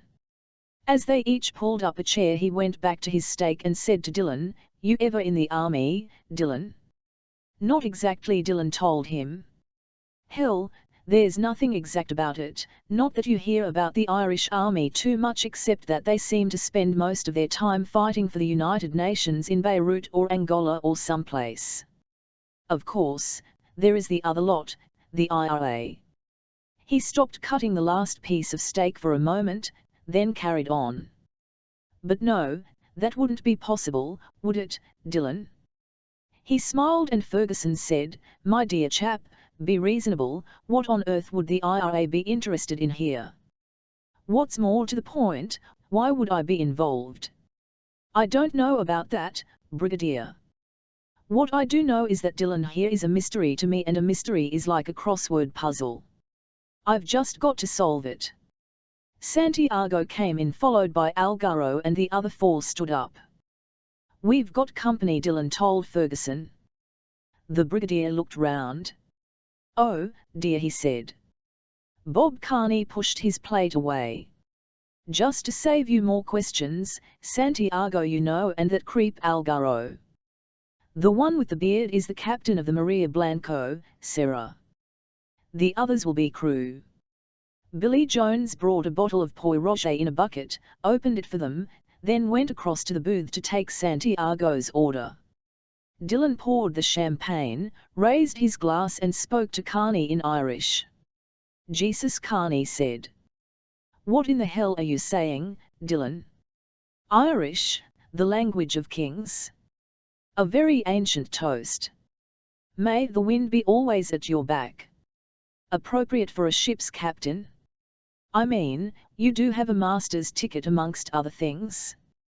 Kearney frowned, then turned to Ferguson. "Let's see if I can put it together. He works for you? In a manner of speaking." At that moment, they heard a woman's voice say, "Please don't do that." The waitress serving the drinks at Santiago's table was a small girl, rather pretty, with her blonde hair in a plait bound up at the back. She was very young, very vulnerable. Algaro was running his hand over her buttocks and started to move down a leg. "I hate to see that," Kearney said, and his face was hard. Dillon said, "I couldn't agree more. To say he's in from the stable would be an insult to horses." The girl pulled away, the crew laughing, and Santiago looked across, his eyes meeting Dillon's. He smiled, turned and whispered to Algaro, who nodded and got to his feet. "Now let's keep our heads here," Ferguson said. Algaro crossed to the bar and sat on a vacant stool. As the girl passed, he put an arm round her waist and whispered in her ear. She went red in the face, close to tears. "Leave me alone," she said, and struggled to free herself. Dillon glanced across. Santiago raised his glass and toasted him, a half smile on his face, as Algaro slipped a hand up her skirt. Billy Jones was serving at the other end of the bar and he turned to see what was happening. Kearney got to his feet, picked up his glass and walked to the bar. He put an arm around the girl's shoulders and eased her away, then he poured what was left of his beer into Algaro's crotch. "Excuse me," he said, "I didn't see you there," and he turned and walked back to the table. Everyone stopped talking and Dillon took the bottle from the ice bucket and refilled the Brigadier's glass. Algaro stood up and looked down at his trousers in disbelief. "Why, you little creep, I'm going to break your left arm for that." He moved to the table fast, arms extended, and Carney turned, crouching to defend himself, but it was Dylan who struck first, reversed his grip on the champagne bottle and smashed it across the side of Algaro's skull not once but twice, the bottle splintering, champagne going everywhere. Algaro pulled himself up, hands on the edge of the table, and Dylan, still seated, kicked sideways at the kneecap. Algaro cried out and fell to one side. He lay there for a moment, then forced himself up onto one knee. Dylan jumped up and raised a knee into the unprotected face. "You've never learned to lie down, have you?" The other members of the crew of the Maria Blanco were on their feet, one of them picking up a chair, and Billy Jones came round the bar in a rush, a baseball bat in his hand. "Can it or I'll call the law." He asked for it, he got it. "Just get him out of here." They stopped dead, not so much because of Billy as Santiago, who said in Spanish, "No trouble. Just get him and leave." Captain Serra nodded and Guerra, the mate, and Pinto went and helped Algaro to his feet. He appeared dazed, blood on his face, and they led him out followed by the others. Santiago stood up and raised his glass, emptied it and left. Conversation resumed and Mary brought a brush and pan to sweep up the glass. Billy said to Dylan, "I couldn't get there fast enough. I think you guys. How about another bottle of champagne on the house?" "Include me out," Billy Carney said. "Put the meal on my tab. I'm getting too old for this kind of excitement. I'm going home to bed." He stood up. "Brigadier, it's been interesting." He started toward the door and Dylan called, "I'd like to dive in the morning. Does that suit you?" 9:30, Carney told him. "Be at the dock," and he turned and went out. His jeep was in the car park at Mongoose Junction. He walked along there, thinking about what had happened, was unlocking the door when a hand grabbed his shoulder and as he turned, Guerra punched him in the mouth. "Now then, you bastard, let's teach you some manners." Serra stood a yard or two away supporting Algaro, Santiago beside them. Guerra and the other two crew members moved in fast. Carney ducked the first blow and punched the mate in the stomach, half turning, giving Pinto a reverse elbow strike in the face, and then they were all over him. They held him down, pinning his arms, and Algaro shuffled over. "Now then," he said. It was at that precise moment that Dylan and Ferguson, having taken a rain check on the champagne, turned the corner. The Irishman went in on the run as Algaro raised a foot to stamp down on Carney's face, sent him staggering and punched the nearest man sideways in the jaw. Carney was already on his feet. Algaro was past it, but when Captain Serra moved in to help the other three it raised the odds and Dylan and Carney prepared to defend themselves, the jeep at their backs, arms raised, waiting. There was a sudden shot, the sound of it flat on the night air. Everyone stopped dead, turned and found Ferguson standing beside Dylan's jeep holding the Belgian semi-automatic in one hand. "Now let's stop playing silly buggers, shall we?" he said. There was a pause and Santiago said in Spanish, "Back to the launch." The crew shuffled away unwillingly, Serra and Guerra supporting Algaro, who still looked dazed. "Another time," Brigadier Santiago said in English and followed them. Carney wiped a little blood from his mouth with a handkerchief. "Would somebody kindly tell me what in the hell is going on?" "Yes, we do need to talk," Captain Carney Ferguson said briskly, "and sooner rather than later." "Okay, I give in." Carney smiled bleakly.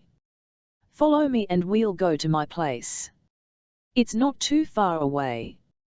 Carney said, "It's the damnedest thing I ever heard of." "But you accept it's true?" Ferguson asked. "I have a copy of the translation of the diary in my briefcase at Kaneil, which I'd be happy for you to see." "The U-boat thing is perfectly possible," Carney said. "They were in these waters during World War II, that's a known fact, and there are locals who'll tell you stories about how they used to come ashore by night. He shook his head. Hitler in the Bunker, Martin Bormann LVE. Read all those books, and it is an interesting thought that if Bormann landed on Samson Key and didn't go down with the boat, it would explain all those sightings of him in South America in the years since the war. Good, Dylan said. So you accept the existence of U-180, but where would it be? Let me get a chart. Carney went out and came back with one which he unrolled. It was the Virgin Islands chart for St. Thomas up to Virgin Gorda. There's Samson Key south of Norman's-Land in the British Virgins. If that hurricane twisted, which they sometimes do, and came in from an easterly direction, the U-boat would definitely be driven somewhere toward the west and south from St. John. Ending where? Ferguson said. It wouldn't be anywhere usual. By that I mean somewhere people dive, however regularly, and I'll tell you something else. It would have to be within 100 feet. What makes you say that? Dylan asked. Henry was a recreational diver. That means no decompression is necessary if you follow the tables. 130 feet is absolute maximum for that kind of sport diving, and at that depth he could only afford 10 minutes bottom time before going back up to the surface. To examine the submarine and find the diary. Carney shook his head. It just wouldn't be possible, and Henry was 63 years of age. He knew his limitations. So what are you saying?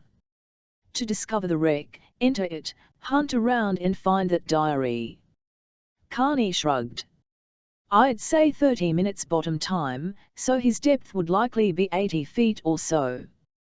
Now dive masters take tourists to that kind of depth all the time, that's why I mean the location has got to be quite out of the ordinary.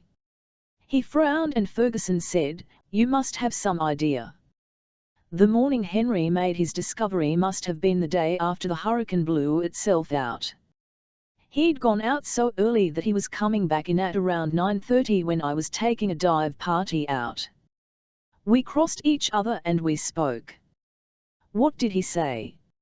Dylan asked. I asked him where he'd been. He said French Cap. Told me it was like a mill pond out there. Then that's it, Ferguson said. Surely. Carney shook his head. I use French Cap a lot. The water is particularly clear. It's a great dive. In fact, I took my clients out there after meeting Henry that morning and he was right, it was like a mill pond. The visibility is spectacular.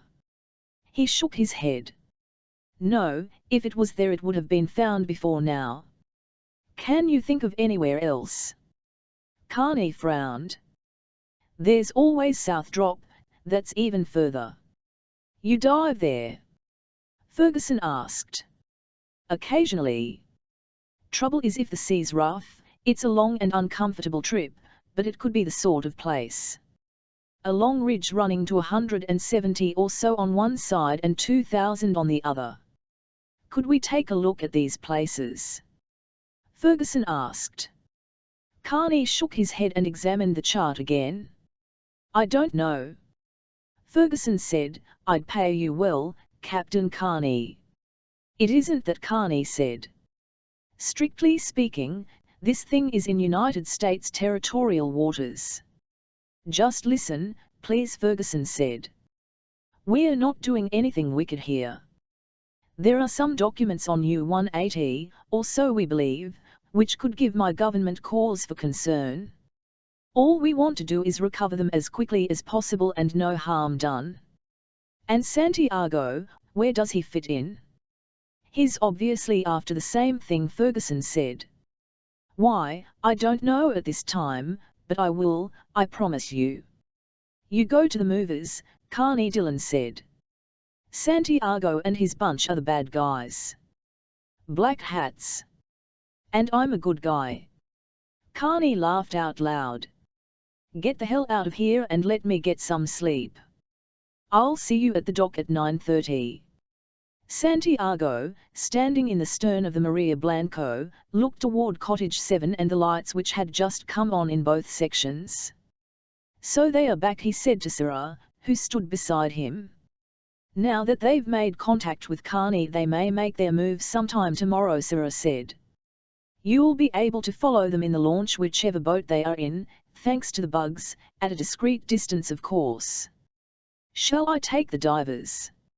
"If you like, but I doubt that anything will come of it." "Carney doesn't know where U-180 is, Sarah, I'm convinced of that. They've asked him for suggestions, that's all. Take the dive site handbook for this area with you. If they dive somewhere that's mentioned in the book, you may take it from me it's a waste of time." Santiago shook his head. "Frankly, I'm inclined to think that the girl has the answer. We'll just have to wait for her return. By the way, if we ever did find the U-boat and needed to blast away in, could Noble and Pinto cope?" "Most assuredly, Senor, we have supplies of C4 explosive on board and all the necessary detonating equipment." "Excellent," Santiago said. "I wish you luck tomorrow then." "Good night, Captain." Sarah walked away and Algaro slipped out of the dark. "Can I go with the launch in the morning?" "Ah, revenge, is it?" Santiago laughed. "And why not? Enjoy it while you can, Algaro," and he laughed as he went down to the salon. Chapter 11. It was a beautiful morning when Dylan and Ferguson went down to the dock. Sea Raider was tied up, no sign of anyone around, and Privateer was moving out to sea with 4 people seated in the stern. "Perhaps we got it wrong," Dylan observed. "I doubt it," Ferguson said. "Not that sort of fellow." At that moment Carney turned onto the end of the dock and came toward them pushing a trolley loaded with air tanks. "Morning," he called. "Thought you'd left us," Dylan said, looking out toward Privateer. "Hell, no, that's just one of my people taking some divers out to Little St. James. I thought we'd use Sea Raider today because we've a lot further to go." He turned to Ferguson. "You a good sailor, Brigadier?" "My dear chap, I've just called in at the gift shop to obtain some seasickness pills of which I've taken not 1 but 2.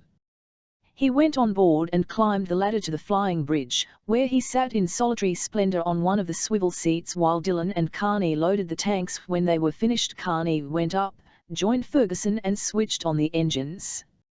As they eased away from the dock, Dylan went into the deckhouse.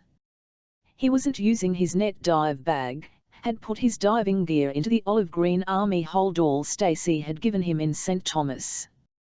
Underneath was the AK assault rifle, stock folded, and a 30-round clip inserted ready for action plus an extra magazine.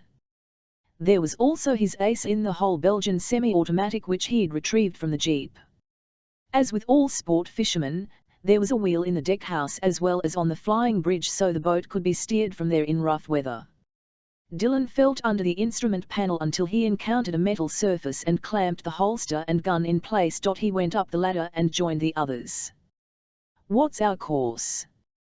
"Pretty well due south through Pillsbury Sound, then southwest to French Cap." Carney grinned at Ferguson, who swung from side to side as the boat started to lift over waves to the open sea. "You okay, Brigadier?" "I'll let you know. I presume you would anticipate our friends from the Maria Blanco following?" "I've been looking, but I haven't seen anything yet." "There's certainly no sign of the Maria Blanco herself, but then they'd use the white launch we saw at Carvel Rock." "That's a good boat." "Good for 25 or 6 knots. I don't get much more than 20 out of this." He said to Dylan, "There's some glasses in the locker if you want to keep a weather eye open." Dylan got them out, focused and checked astern. There were a number of yachts and a small vehicle ferry with trucks on board crossing from St. Thomas, but no launch. "Not a sign," he said. "Now I find that strange," Ferguson observed. "You worry too much," Brigadier Carney told him. Now let's get out of here, and he pushed the throttle forward and took Sea Raider out to open water fast. The launch was there, of course, but a good mile behind, Sarah at the wheel, his eye occasionally going to the dark screen with the blob of light showing what was the Sea Raider. Algaro stood beside him, and Novel and Pinto busied themselves with diving equipment in the stern. Algaro didn't look good. He had a black eye and his mouth was bruised and swollen. No chance of losing them. No way, Sarah said. I'll show you. There was a steady and monotonous pinging sound coming from the screen.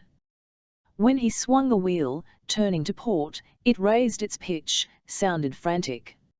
See, that tells us when we're off track. He turned back to starboard, straightening when he got the right sound again, checking the course reading. Good, Algaro said. How are you feeling? Sarah asked. Well, let's put it this way. I'll feel a whole lot better when I've sorted those bastards out, Algaro said, particularly Dylan, and he turned and went and joined the others. The water heaved in heavy, long swells as they drifted into French Cap Key. Dylan went to the prow to lower the anchor while Carney maneuvered the boat, leaning out under the blue awning of the flying bridge to give him instructions. There's what we call the pinnacle under here, he said. Its top is about 45 feet down. That's what we're trying to catch the anchor on. After a while he nodded. That's it, he called, and cut the engines. What are we going to do? Dylan asked as he zipped up his diving suit. Not much we can do, Carney told him as he fastened his weight belt.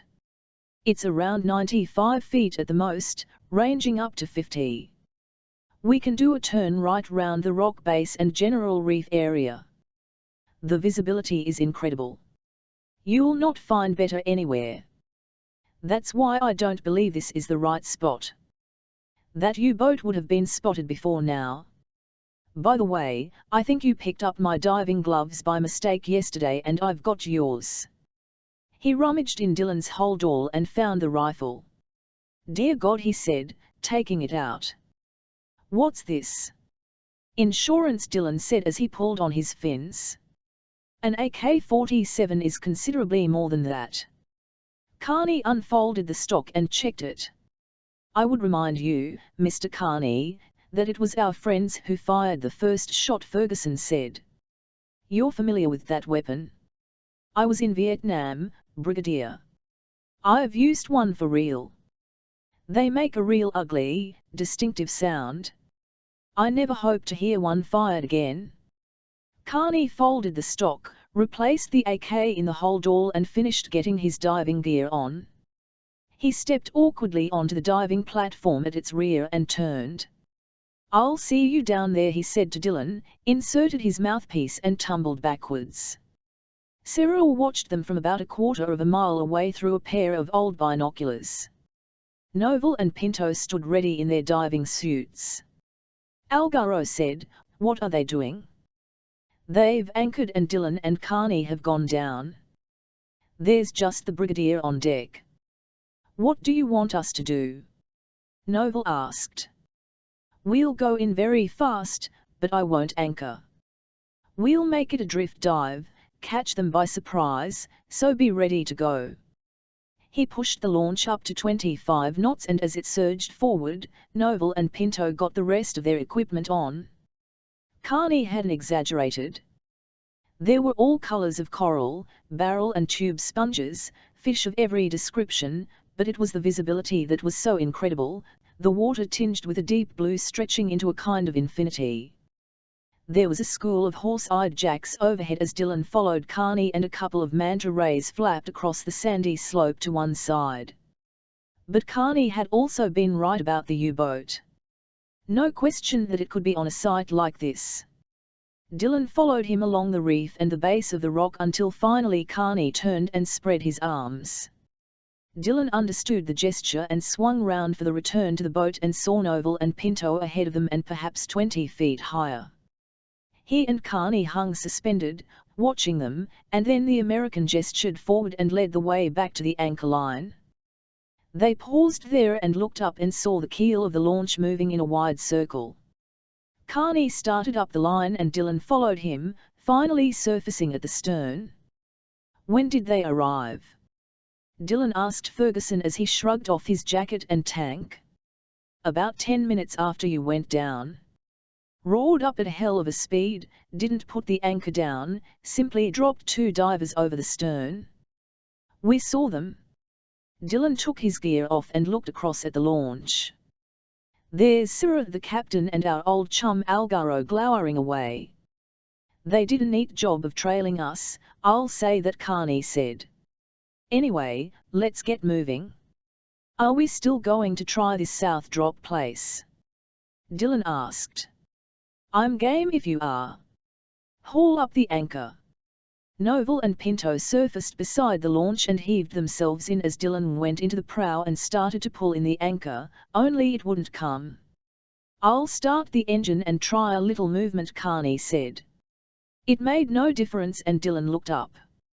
Stuck fast. Okay. Carney nodded. One of us will have to go down and pull it free. Well, that's me obviously. Dylan picked up his jacket and tank. We need you to handle the boat. Ferguson said, have you got enough air left in that thing? Dylan checked.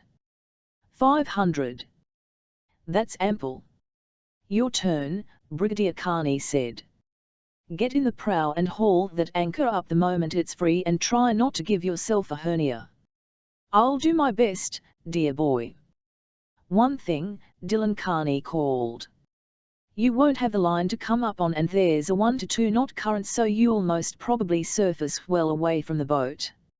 Just inflate your jacket and I'll come and get you. As Dylan went in off the stern, Algaro said, what's happening? Probably the anchor got stuck, Noble said. Dylan had, in fact, reached it at that precise moment. It was firmly wedged in a deep crevasse. Above him Carney was working the boat on minimum engine power, and as the line slackened Dylan pulled the anchor free. It dragged over coral for a moment, then started up. He tried to follow, was aware of the current pushing him to one side and didn't fight it, simply drifted up slowly and surfaced. He was perhaps 50 yards away from Sea Raider and inflated his jacket, lifted high on the heavy swell. The Brigadier had just about got the anchor in and Noble was the first one to spot Dylan. There he is. Wonderful. Algaro shouldered Cyril aside and took over the wheel. I'll show him. He gunned the engine, the launch bore down on Dylan, who frantically swam to one side, just managing to avoid it. Carney cried out a warning, swinging Sea Raider round from the prow, Ferguson almost falling into the sea. Dylan had his left hand raised, holding up the tube that allowed him to expel the air from his buoyancy jacket. The launch swerved in again, brushing him to one side. Algaro, laughing like a maniac, the sound clear across the water, was turning in a wide circle to come in again. The Brigadier had the AK out of the hold all, was wrestling with it when Carney came down the ladder, his hands sliding on the guard rails. I know how those things work, you don't, Brigadier. He put it on full automatic, fired a burst over the launch. Cyril was wrestling with Algaro now and Noble and Pinto had hit the deck. Carney fired another careful burst that ripped up some decking in the prow. By that time Dylan had disappeared and Cyril had taken over the wheel. He turned in a wide circle and took off at full speed. Ferguson surveyed the area anxiously. Has he gone? Dylan surfaced some little distance away and Carney put down the AK, went into the lower wheelhouse and took the boat toward him. Dylan came in at the stern and Carney hurried back to relieve him of his jacket and tank. Jesus, but that was lively, Dylan said when he reached the deck. What happened? Algaro decided to run you down, the Brigadier told him. Dylan reached for a towel and saw the AK. I thought I heard a little gunfire. He looked up at Carney. You? Hell, they made me mad, Carney said. You still want to try South Drop? Why not? Ferguson looked at the dwindling launch. I don't think they'll be bothering us again. Not likely. Carney pointed south. Rain squall rolling in, and that's good because I know where I'm going and they don't, and he went up the ladder to the flying bridge. The launch slowed half a mile away and Sarah raised the glasses to his eyes and watched Sea Raider disappear into the curtain of rain and mist. He checked the screen. They are moving south. Where are they going? Any ideas? Algaro asked. Sarah took the dive site handbook from a shelf, opened it and checked the map. That was French Cap. The only one marked here further out is called South Drop. He riffled through the pages. Here we are. There's a ridge at about 70 feet, around 160 or 70 on one side, then it just drops on the other, all the way to the bottom. Maybe 2,000. Could that be it? I doubt it. The very fact that it's in the handbook means it's dived reasonably frequently. Novel said, the way it works is simple. Dive masters only bring clients this far out in good weather. Any other kind and the trip is too long and rough, people get sick. He shrugged. So a place like South Drop wouldn't get dived as often, but Captain Sarah is right.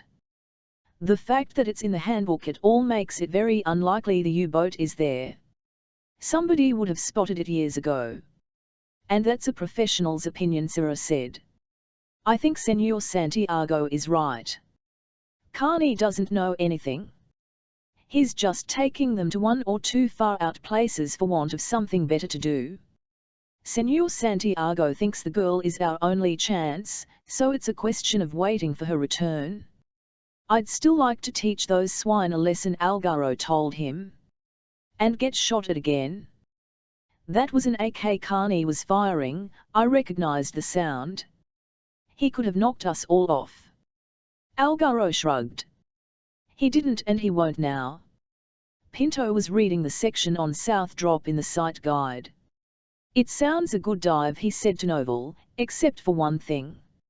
It says here that blacktip reef sharks have been noted. Are they dangerous? Algaro demanded. Depends on the situation. If they get stirred up the wrong way, they can be a real threat.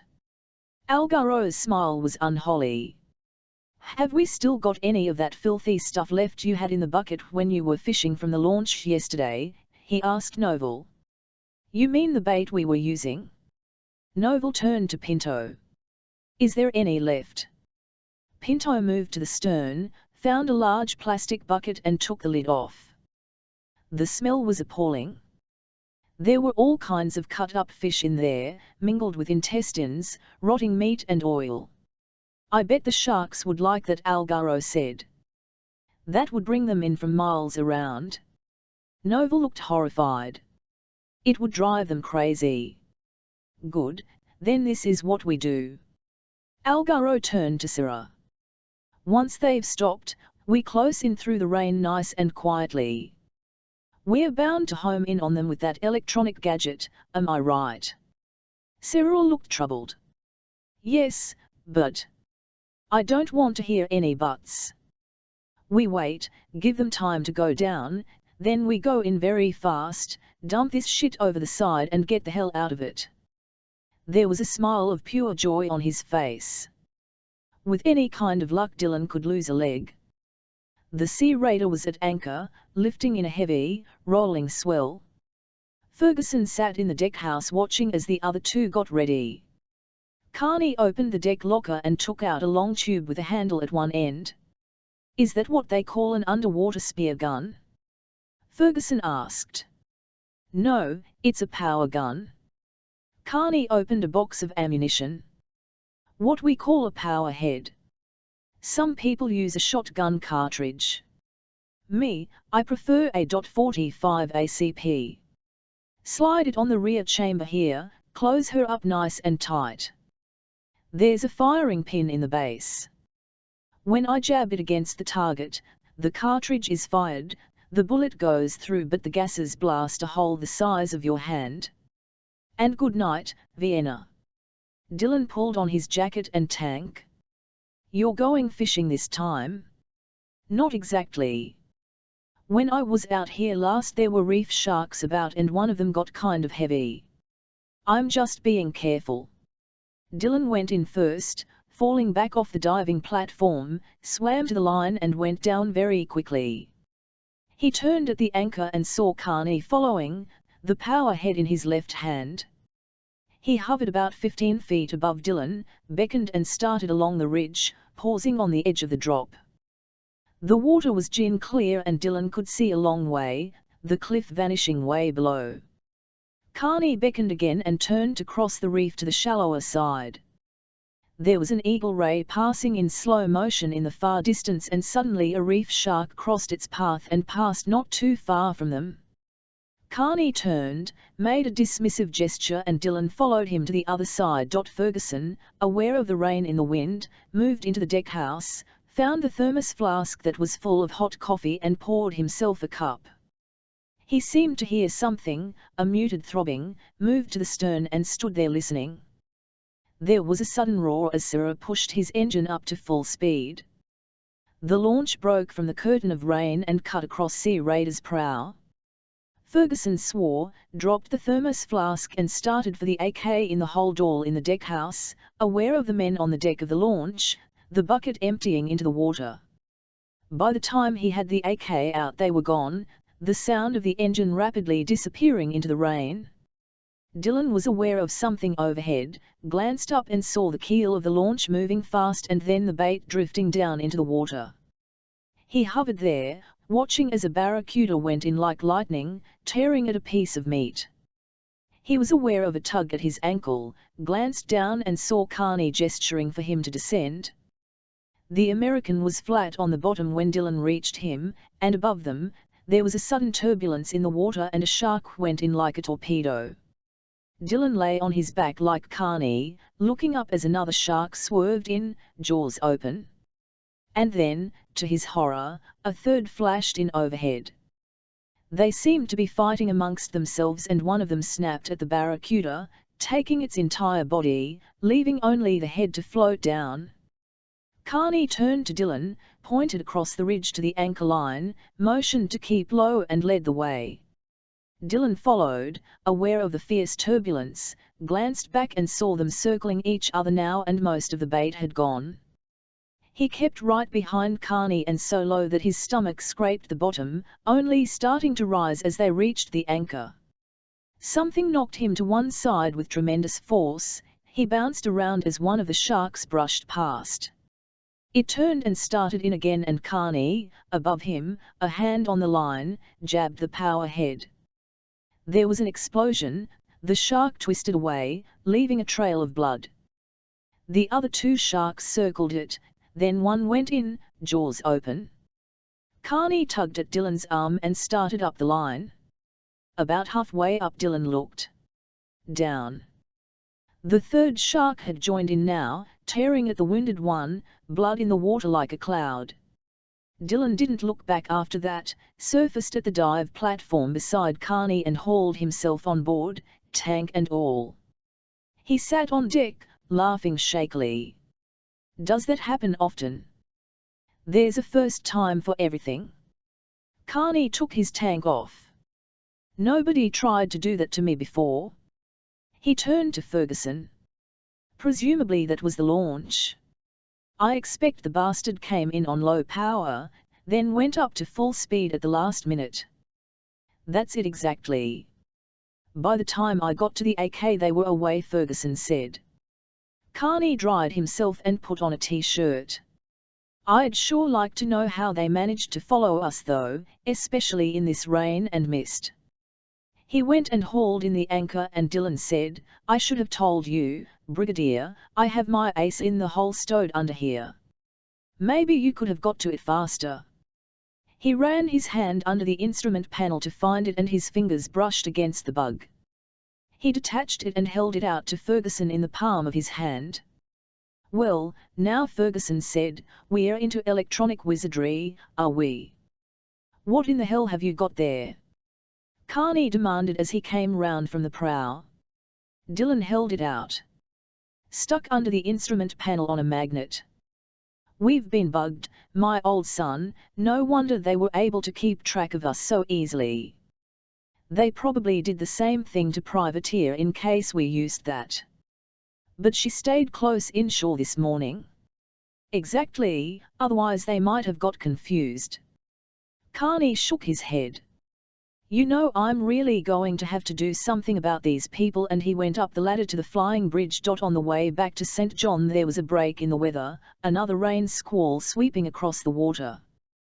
The launch was well ahead of it, pulled in beside the Maria Blanco, and Sarah and Algaro went up the ladder and found Santiago in the stern under the awning. You look pleased with yourself, he said to Algaro. Have you been killing people again? I hope so. Algaro related the morning's events. When he finished, Santiago shook his head. I doubt whether Dylan sustained any lasting damage. This Carney man knows his business too well. He sighed. We're wasting our time. There's nothing to be done until the girl returns. We'll run over to Samson Key, I'm tired of this place.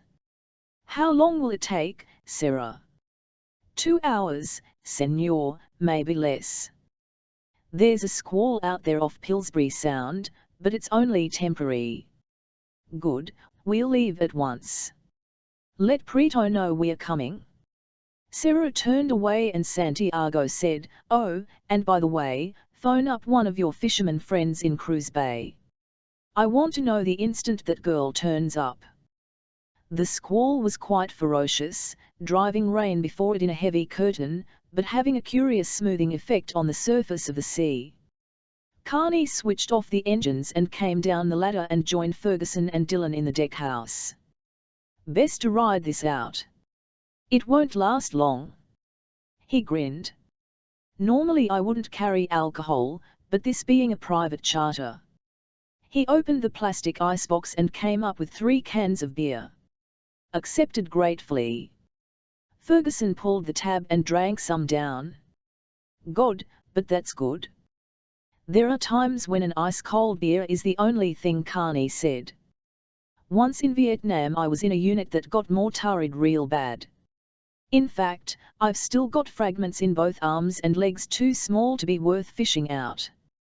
I sat on a box in the rain, eating a sandwich while a corpsman stitched me up and he was out of morphine. I was so glad to be alive I didn't feel a thing. Then someone gave me a can of beer, warm beer, mind you. But nothing ever tasted as good. Dylan said. Until the smoke cleared and I saw a guy sitting against a tree with both legs gone. Carney shook his head. God, how I came to hate that war. After my time I went to Georgia State on the Marines. When Nixon came and the police turned up to beat up the anti-war demonstrators, all us veterans wore white t-shirts with our medals pinned to them to shame them. He laughed and Ferguson said, the hook in Korea was just like that. More bodies than you could count, absolute hell, and you ended up wondering what you were doing there. Heidegger once said that for authentic living what is necessary is the resolute confrontation of death, Dylan told them. Carney laughed harshly. I know the works of Heidegger. I took a Bachelor of Philosophy degree at Georgia State and I'll tell you this. I bet Heidegger was seated at his desk in the study when he wrote that. Ferguson laughed. Well said. Anyway, Dylan, what do you know about it? Which was your war? Carney asked. Dylan said calmly, I've been at war all my life. He stood up, lit a cigarette and went up the ladder to the flying bridge. Carney said, Hey, wait a minute, Brigadier, that discussion we had about the Irish Army last night at Jenny's place when I made a remark about the IRA? Is that what he is, one of those gunmen you read about? That's what he used to be, though they like to call themselves soldiers of the Irish Republican Army. His father was killed accidentally in crossfire by British soldiers in Belfast when he was quite young, so he joined the glorious cause. And now? I get the impression that his sympathy for the glorious cause of the IRA has dwindled somewhat. Let's be polite and say he's become a kind of mercenary and leave it at that. I'd say that's a waste of a good man. It's his life, Ferguson said. I suppose so. Carney stood up. Clearing now. We'd better go. He went up the ladder to the flying bridge. Dylan didn't say a word, simply sat there in the swivel chair smoking, and Carney switched on the engines and took the Sea Raider in towards St. John. It was perhaps 10 minutes later that Carney realized that the motor yacht bearing down on them was the Maria Blanco. Well, damn me, he said. Our dear old friend Santiago. They must be moving on to Samson Key. Ferguson climbed the ladder to the flying bridge to join them, and Carney took the Sea Raider in so close that they could see Santiago in the stern with Algaro. Carney leaned over the rail and called, "Have a nice day," and Ferguson lifted his Panama. Santiago raised his glass to them and said to Algaro, "What did I tell you, you fool? The sharks probably came off worst." At that moment Sarah came along from the radio room and handed him the portable phone. "A call from London, Senor, Sir Francis." "Francis," Santiago said. "How are you? I was wondering if you'd had any breakthrough yet." "No, but there's no need to worry, everything is under control. One thing has just occurred to me. Can't imagine why I didn't think of it before.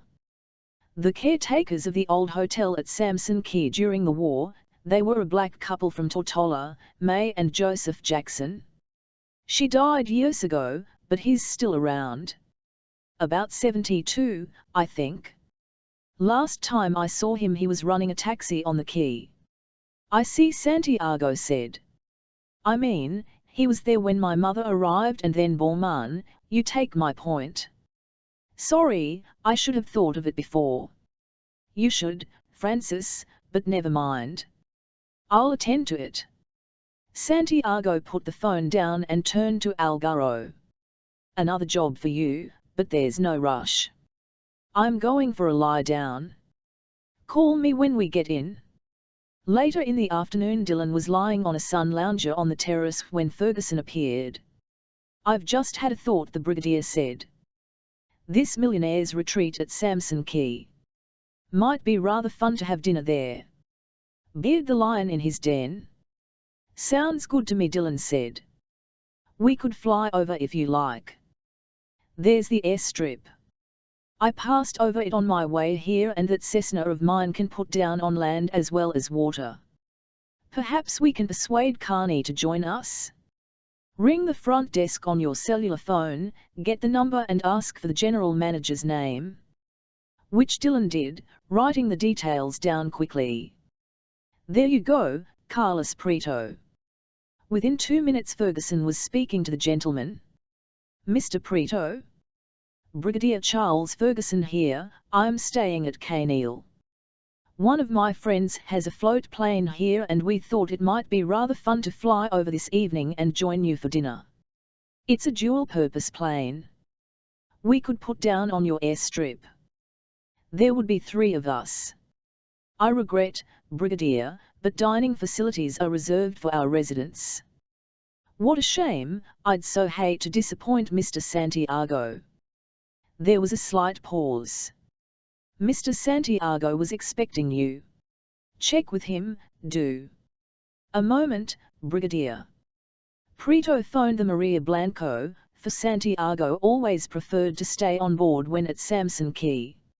"I'm sorry to disturb you, Senor, but does the name Ferguson mean anything to you?" "Brigadier Charles Ferguson. He is on the telephone from Kaneil. He wishes to fly over in a float plane, 3 of them, for dinner." Santiago laughed out loud. "Excellent, Prieto, marvelous, I wouldn't miss it for the world." Prieto said, "We look forward to seeing you, Brigadier. At what time may we expect you?" 6:30 or 7. "Excellent." Ferguson handed the cellular phone back to Dylan. "Get hold of Carney and tell him to meet us at Jenny's place at 6 in his best bib and tucker.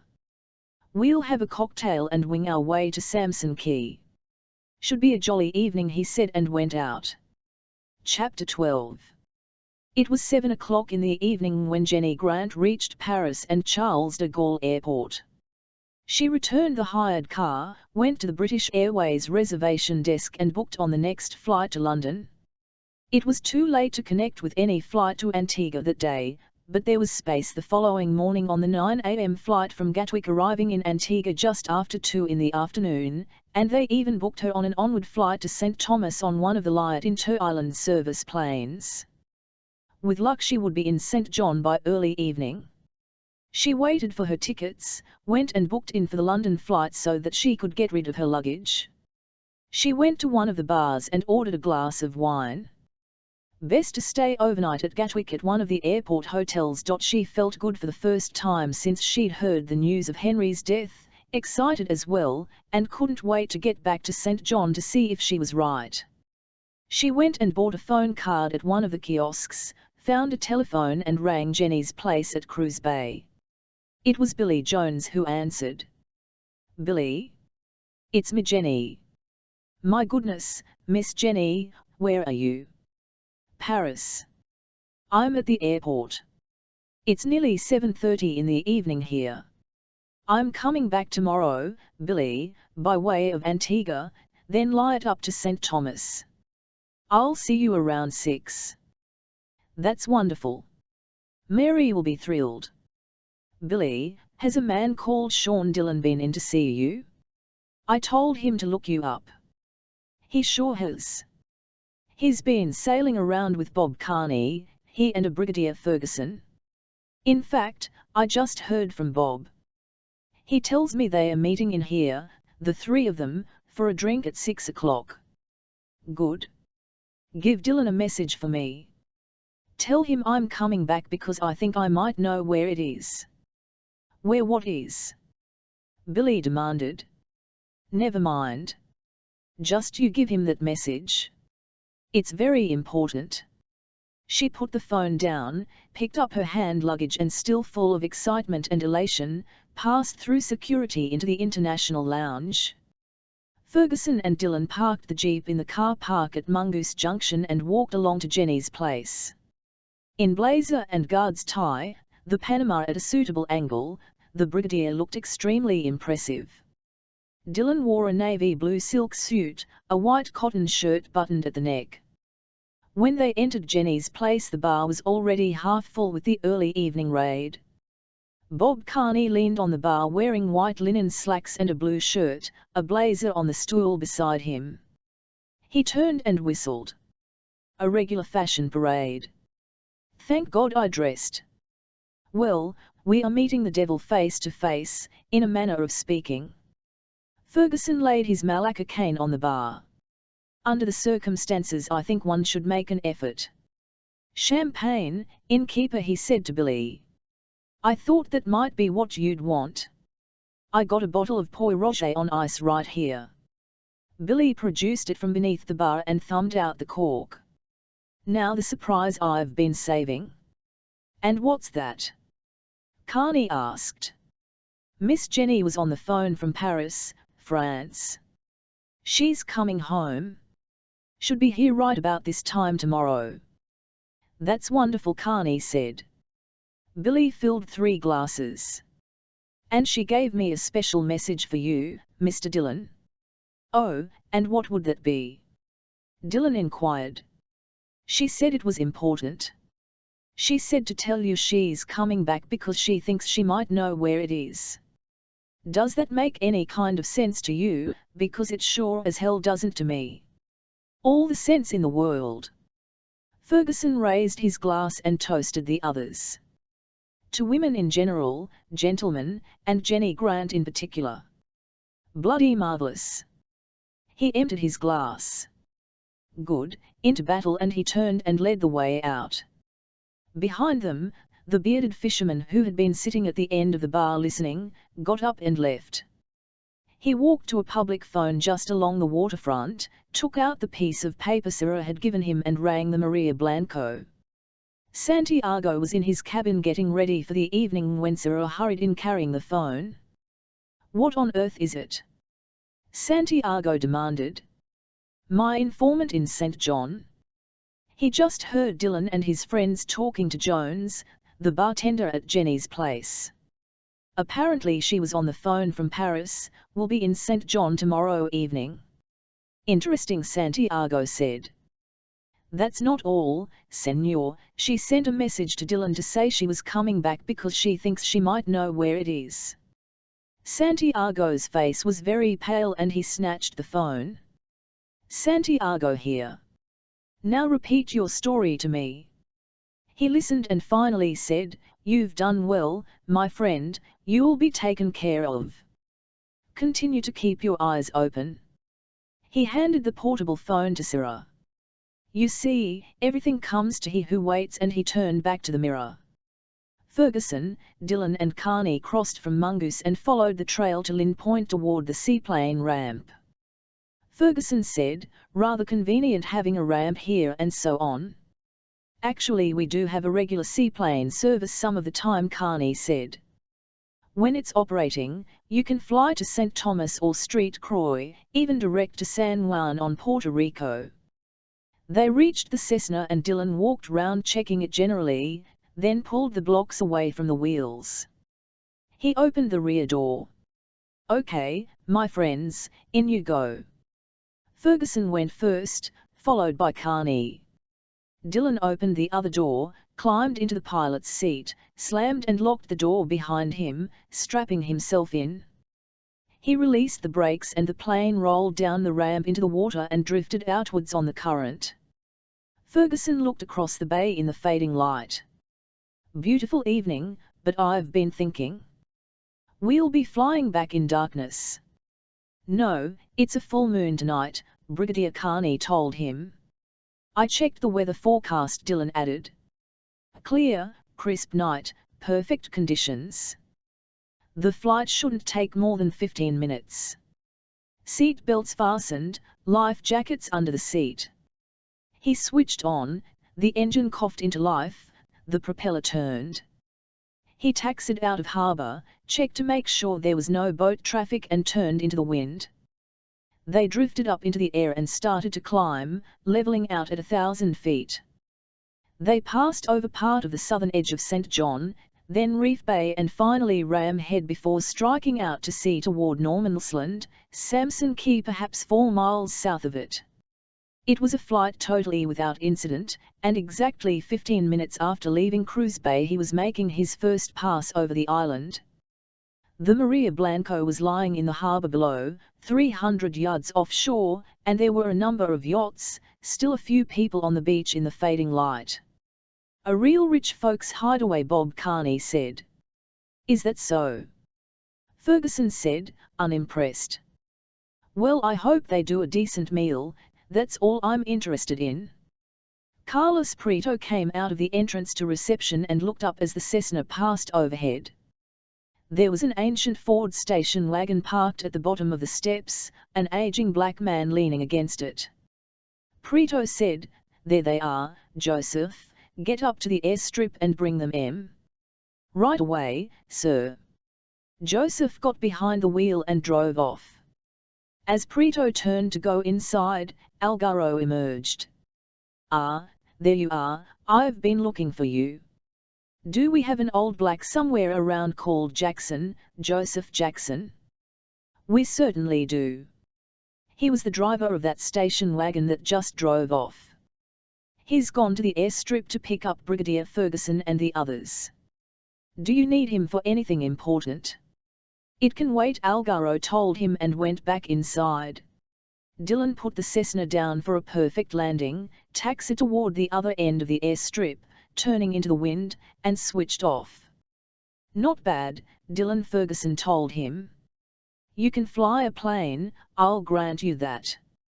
You've no idea how good that makes me feel, Dylan said. They all got out and Joseph Jackson came to meet them. Car waiting right over here, gents. I'll take you down to the restaurant. Joseph's the name, Joseph Jackson. Anything you want, just let me know. I've been around this island longer than anybody. Indeed. Ferguson said. I don't suppose you were here in the war? I understand it was unoccupied. "That ain't so," Jackson said. "There was an old hotel here, belonged to an American family, the Herberts. The hotel was unoccupied during the war, but me and my wife, May, we came over from Tortola to look after things." They had reached the station wagon and Ferguson said, "Herbert, you say, they were the owners?" "Miss Herbert's father, he gave it to her as a wedding present, then she married a Mr. Vale." Jackson opened the rear door for Ferguson to get in. "Then she had a daughter." Dillon sat beside Ferguson and Carney took the front seat beside Jackson. The old boy was obviously enjoying himself. "So, Miss Herbert became Mrs. Vale, who had a daughter called Miss Vale," Dillon said. Jackson started the engine and cackled out loud. "Only Miss Vale then became Lady Paymer. What do you think of that? A real English lady, just like the movies." "Switch off that engine," Ferguson ordered. Jackson looked bewildered. "Did I say something?" Bob Carney reached over and turned the key. Ferguson said, "Miss Vale became Lady Paymer, you're sure?" "I knew her, didn't I? She came here at the end of the war with her baby, little Francis. That must have been in April '45. There was a heavy silence. Dillon said, "Was anyone else here at the time?" "German gent named Strasser. He just turned up one night. I think he got a fishing boat to drop him off from Tortola, but Lady Paymer, she was expecting him. And Sir Joseph. He came over from England in June. Mr. Strasser, he moved on. The Paymers left and went back to England after that. Sir Joseph, he used to come back, but that was years ago when the resort was first built." "And Sir Francis Paymer?" Ferguson asked. "Little Francis." Jackson laughed. "He growed up real fine. I've seen him here many times. Can we go now, gents?" "Of course," Ferguson said. Jackson drove away, Dillon took out a cigarette and no one said a word until they reached the front entrance. Ferguson produced his wallet, extracted a £10 note and passed it to Jackson. "My thanks." "And I thank you," Jackson told him. "I'll be ready for you gents when you want to go back." The three of them paused at the bottom of the steps. Dillon said, "So now we know how Santiago comes to be so well informed."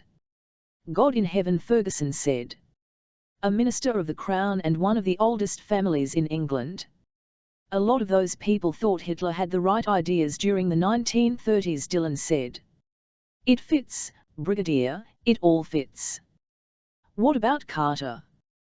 "The British Secret Service was unfortunate enough to employ dear old Kim Philby, Burgess, Maclean, all of whom also worked for the KGB and sold us down the river to communism without a moment's hesitation. Since then, there was Blunt, rumours of a fifth man, a sixth." Ferguson sighed.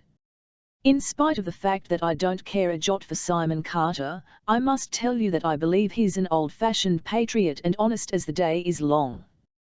Carlos Prieto appeared at the top of the steps. "Brigadier Ferguson, what a pleasure.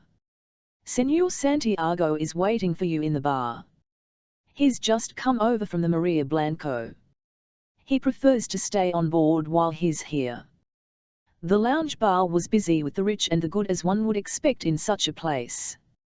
People tended to be older rather than younger, the men especially, mostly American, being rather obviously close to the end of their working lives. There was a preponderance of trousers in fake Scottish plaid swelling over ample bellies, white tuxedos. "God save me," Dillon said, "I've never seen so many men who resembled dance band leaders in their prime." Ferguson laughed out loud and Santiago, who was seated in a booth by the bar, Algaro bending over him, turned to look at them. He stood up and reached out a hand urbanely. "My dear Brigadier Ferguson, such a pleasure." "Senor Santiago," Ferguson said formally. "I've long looked forward to this meeting." He pointed briefly at Algaro with his Malacca cane. But do we really have to have this creature present? I mean, couldn't he go and feed the fish or something? Algaro looked as if he would have liked to kill him on the spot, but Santiago laughed out loud. Poor Algaro, an acquired taste, I fear. The little devil. Dylan wagged a finger at Algaro. Now go and chew a bone or something, there's a good boy. Santiago turned and said to Algaro in Spanish, your turn will come, go and do as I have told you. Algaro went out and Ferguson said, so, here we are. What now? A little champagne perhaps, a pleasant dinner. Santiago waved to Prieto, who snapped his fingers at a waiter and escorted him with a bottle of Krug in an ice bucket. One can be civilized, can't one? Isn't that a fact? Dylan checked the label. 83. Not bad, senor. I bow to your judgment. The waiter filled the glasses and Santiago raised his. To you, Brigadier Ferguson, to the playing fields of Eton and the continued success of Group 4. You are well informed, the Brigadier said. And you, Captain Carney, what a truly remarkable fellow you are. War hero, sea captain, diver of legendary proportions. Who on earth could they get to play you in the movie? I suppose I'd just have to do it myself, Carney told him. And Mr. Dylan? What can I say to a man whose only rival in his chosen profession has been Carlos? So you know all about us, Ferguson said. Very impressive. You must need what's in that U-boat very badly indeed. Let's lay our cards on the table, Brigadier. You want what should still be in the captain's quarters, Bourmaillet's briefcase containing his personal authorization from the Führer, the Blue Book and the Windsor Protocol. There was a pause and it was Carney who said, interesting, you didn't call him Hitler, you said the Führer. Santiago's face was hard. A great man, a very great man who had a vision of the world as it should be, not as it has turned out. Really? Ferguson commented. I'd always understood that if you counted Jews, Gypsies, Russians and war dead from various countries, around 25 million people died to prove him wrong. We both want the same thing, you and I, Santiago said. The contents of that case. You don't want them to fall into the wrong hands. The old scandal affecting so many people, the Duke of Windsor, putting the royal family in the eye of the storm again. The media would have a field day. As I say, we both want the same thing. I don't want all that to come out either. So the work continues, Ferguson said. The Cameradon? How many names are on that list? Famous names, old names who have prospered since the war in industry and business, all on the back of Nazi money. Jesus, Dylan said. It makes the mafia look like small beer. Come now, Santiago told him. Is any of this important after all these years? It sure as hell must be, either to you or close friends, Carney said, otherwise why would you go to such trouble? But it is important, Mr. Carney, Ferguson said. That's the point. If the network continues over the years, if sons become involved, grandsons, people in higher places, politicians, for example. He drank some more champagne. Imagine, as I say, just for example, having someone high in government. How useful that would be, and then, after so many years, the kind of scandal that could bring everything down around your ears. Santiago waved for the waiter to pour more champagne. I thought you might be sensible, but I see not. I don't need you, Brigadier, or you, Mr. Carney. I have my own divers. Finding it is not enough, Carney said. You've got to get into that tin can, and that requires expertise. I have divers, Mr. Carney, an ample supply of C4, is that the name of the explosive? I only employ people who know what they are doing. He smiled. But this is not getting us anywhere. He stood up. At least we can eat like civilized men. Please, gentlemen, join me. The Ford station wagon slowed to a halt at the side of the airstrip, Algaro sitting in the rear behind Joseph Jackson. "Is this where you wanted, Mr.?" "I guess so," Algaro said. "Those people you brought in from the plane, what were they like?" "Nice gentlemen," Jackson said. "No, what I mean is, were they curious? Did they ask questions?" Jackson began to feel uncomfortable. "What kind of questions you mean, mister?" "Let's put it this way," Algaro told him. "They talked and you talked. Now what about?" "Well, the English gentleman, he was interested in the old days. I told him how I was caretaker here in the Herbert place during the big war with my wife." "And what else did you tell him?" "Nothing, mister, I swear." Jackson was frightened now. Algaro put a hand on the back of his neck and squeezed. "Tell me, damn you." "It was nothing much, mister." Jackson struggled to get away. "About the Paymaras." "The Paymaras?" "Yes, Lady Paymara, and how she came here at the end of the war." "Tell me," Algaro said. "Tell me everything." He patted him on the side of the face. "It's all right, just tell the truth." Which Jackson did, and when he was finished, Algaro said, "There, that wasn't too bad, was it?" He slid an arm across Jackson's throat, put his other hand on top of his head and twisted, breaking the neck so cleanly that the old man was dead in a second. He went round, opened the door and pulled the body out. He positioned it with the head just under the car by the rear wheel, took out a flick knife, sprung it and stabbed the point into the rear offside tire so that it deflated. He got the tool kit out, raised the car on the hydraulic jack, whistling as he pumped it up. Very quickly, he undid the bolts and removed the tire. He stood back and kicked at the jack, and the rear of the station wagon lurched to one side and descended on Jackson. He took out the spare tire and laid it beside the other one, then walked across to the Cessna and stood looking at it for quite some time. The meal was excellent. West Indian chicken wings with blue cheese, conch chowder followed by baked red snapper. No one opted for dessert, and Santiago said, "Coffee." "I'd prefer tea," Dylan told him. "How very Irish of you. All I could afford as a boy." "I'll join you," Ferguson said, and at that moment Algaro appeared in the doorway. "You must excuse me, gentlemen." Santiago got up and went and joined Algaro. "What is it?" "I found out who the Jackson man was, the old fool driving that Ford taxi." "So what happened?"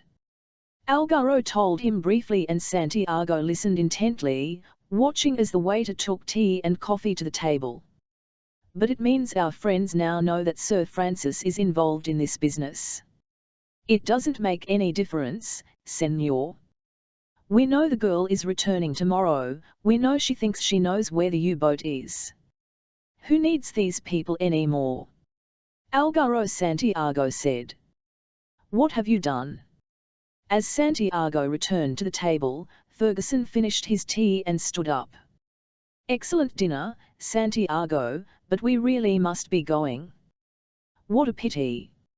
It's been quite an experience." "Hasn't it? By the way, a couple of presents for you." Ferguson took the 2 tracking bugs from his pocket and put them on the table. "Yours, I think. Give my regards to Sir Francis next time you're in touch, or I could give your regards to him." "How well you put it," Santiago said, and sat down. They reached the front entrance to find Prieto standing at the top of the steps looking flustered. "I'm so sorry, gentlemen, but I've no idea what's happened to the taxi." "It's of no consequence," Ferguson said. "We can walk there in 5 or 6 minutes. Good night to you." "Excellent meal," and he went down the steps. It was Carney who noticed the station wagon just as they reached the airstrip. "What's he doing over there?" he said, and called, "Jackson." There was no reply. They walked across and saw the body at once. Dylan got down on his knees and got as close as he could. He stood up, brushing his clothes. He's been dead for some time. The poor bastard, Carney said. The jack must have toppled over. A remarkable coincidence, Ferguson said. Exactly. Dillon nodded. He tells us all about Francis Paymer and bingo, he's dead. Just a minute, Carney put in. I mean, if Santiago knew about the old boy's existence, why leave it till now? I'd have thought he'd have got rid of him a lot earlier than this. But not if he didn't realize he existed, Ferguson said. Dillon nodded. Until somebody told him, somebody who's been feeding all the other information he needed. You mean, this guy Paymer? Carney asked. Yes, isn't it perfectly dreadful, Ferguson said. Just shows you can't trust anyone these days. Now let's get out of here. He and Carney got in the rear seats and strapped themselves in. Dillon got a torch from the map compartment and did an external inspection. He came back, climbed into the pilot's seat and closed the door. Everything looks all right. I don't think he'll want to kill us yet, Ferguson said. All the other little pranks have been aggravation, but he still needs us to hopefully lead him to that U-boat, so let's get moving. There's a good fellow, Dillon.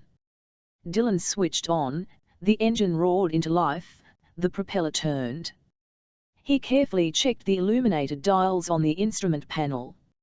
Fuel, oil pressure. He recited the litany. Looks good to me. Here we go. He took the Cessna down the runway and lifted into the night, turning out to sea. It was a magnificent night, stars glittering in the sky, the sea and the islands below bathed in the hard white light of the full moon. St. John loomed before them. They crossed Ram Head, moving along the southern coast, and it happened, the engine missed a beat, coughed and spluttered. What is it? Ferguson demanded. I don't know, Dillon said, and then checked the instruments and saw what had happened to the oil pressure. We've got problems, he said. Get your life jackets on. Carney got the brigadiers out and helped him into it. But surely the whole point of these things is that you don't have to crash, you can land on the sea, Ferguson said. That's the theory, Dillon told him, and the engine died totally and the propeller stopped. They were at 900 feet and he took the plane down in a steep dive. Reef Bay dead ahead, Carney said. Right, now this is how it goes, Dillon told them. If we're lucky, we'll simply glide down and land on the water. If the waves are too much we might start to tip, so bail out straight away. How deep is it down there, Carney? Around 7 fathoms close in. Right, there's a third alternative, Brigadier, and that's going straight under. You've just made my night, Ferguson told him. If that happens, trust Carney, he'll see to you, but on no account waste time trying to open the door on your way down.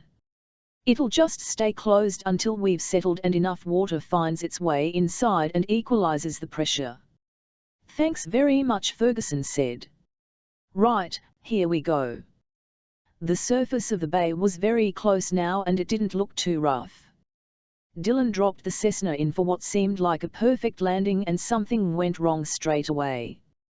The plane lurched forward sluggishly, not handling at all, then tipped and plunged beneath the surface nose down. The water was like black glass, they were already totally submerged and descending, still plenty of air in the cabin, the lights gleaming on the instrument panel. Dillon felt the water rising up over his ankles and suddenly it was waist deep and the instrument panel lights went out. Christ almighty! Ferguson cried. Carney said, I've unbuckled your belt. Be ready to go any second now. The Cessna, still nose down, touched at that moment a patch of clear sand at the bottom of the bay, lifted a little, then settled to one side, the tip of the port wing braced against a coral ridge. The rays of the full moon drifting down through the water created an astonishing amount of light and Dillon, looking out through the cockpit window as the water level reached his neck, was surprised at how far he could see. He heard Carney say, big breath, Brigadier, I'm opening the door now. Just slide out through and we'll go up together. Dylan took a deep breath himself and as the water passed over his head, opened his door, reached for the wing strut and pulled himself out. He turned, still hanging on the strut, saw Carney clutching at the Brigadier's sleeve, kicking away from the wing, and then they started up. It was usually argued that if you went up too fast and didn't expel air slowly on the way there was a danger of rupturing the lungs, but in a situation like this there was no time for niceties and Dylan floated up, the rays of moonlight filtering down through the clear water, aware of Carney and the Brigadier to the left and above him. It all seemed to happen in slow motion, curiously dreamlike, and then he broke through to the surface and took a deep lungful of salt air. Carney and Ferguson floated a few yards away. Dylan swam toward them. "Are you all right, Dylan?"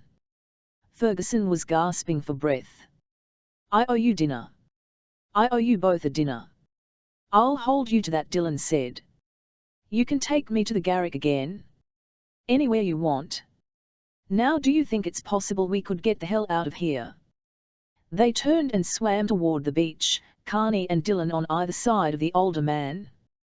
They staggered out of the water together and sat on the sand recovering. Carney said, "There's a house not too far from here. I know the people well. They'll run us into town." "And the plane?" Ferguson asked. "There's a good salvage outfit in St. Thomas. I'll phone the boss at home tonight. They'll probably get over first thing in the morning. They've got a recovery boat with a crane that'll lift that baby straight off the bottom." He turned to Dylan. "What went wrong?" "The oil pressure went haywire and that killed the engine." "I must say your landing left much to be desired," Ferguson said and stood up wearily. "It was a good landing," Dylan said. "Things only went sour at the very last moment and there has to be a reason for that. I mean, one thing going wrong is unfortunate, two is highly suspicious." "It'll be interesting to see what those salvage people find," Carney commented. As they started across the beach, Dylan said, "Remember when I was checking the plane back at Samson, Brigadier, and you said you didn't think he'd want to kill us yet?" "So?" Ferguson said. "What's your point?" "Well, I think he just tried." The man Carney knew at the house nearby got his truck out and ran them down to Mongoose, where they went their separate ways, Carney promising to handle the salvaging of the plane and to report back to them in the morning. Back at the cottage at Kaneal, Dylan had a hot shower, standing under it for quite some time thinking about things. Finally, he poured himself a glass of champagne and went and stood on the terrace in the warm night. He heard his door open and Ferguson came in. "Ah, there you are." He too wore a robe, but also had a towel around his neck. 111, take a glass of that, dear boy, and also the phone. What time is it? Just coming up to midnight. 5 o'clock in the morning in London. Time to get up, and Ferguson dialed the number of Detective Inspector Jack Lane's flat. Lane came awake with a groan, switched on the bedside lamp and picked up the phone. "Lane here." "It's me," Jack, Ferguson told him. "Still in bed, are we?" "For God's sake, sir, it's only 5 o'clock in the morning." "What's that got to do with it?" "I've got work for you, Jack. I've discovered how our friend Santiago has managed to stay so well informed." "Really, sir?" Lane was coming awake now. "Would you believe Sir Francis Palmer?" "Good God!" Lane flung the bedclothes to one side and sat up. "But why?" Ferguson gave him a brief account of what had happened, culminating in old Joseph Jackson's revelations and the plane crash. Lane said, "It's difficult to believe." "Isn't it? Anyway, give the Palmer family the works, Jack. Where did old Sir Joseph's money come from? How does Sir Francis manage to live like a prince? Use all the usual sources. What about the Deputy Director, sir, do I inform him in any way? Simon Carter." Ferguson laughed out loud. He'd go through the roof. It would be at least a week before he could bring himself to believe it. Very well, sir. I'll get moving on things right away. Ferguson said, so, that's taken care of. I've been thinking, Dillon said. You were right when you said earlier that you didn't think Santiago was ready to kill us yet because he needed us.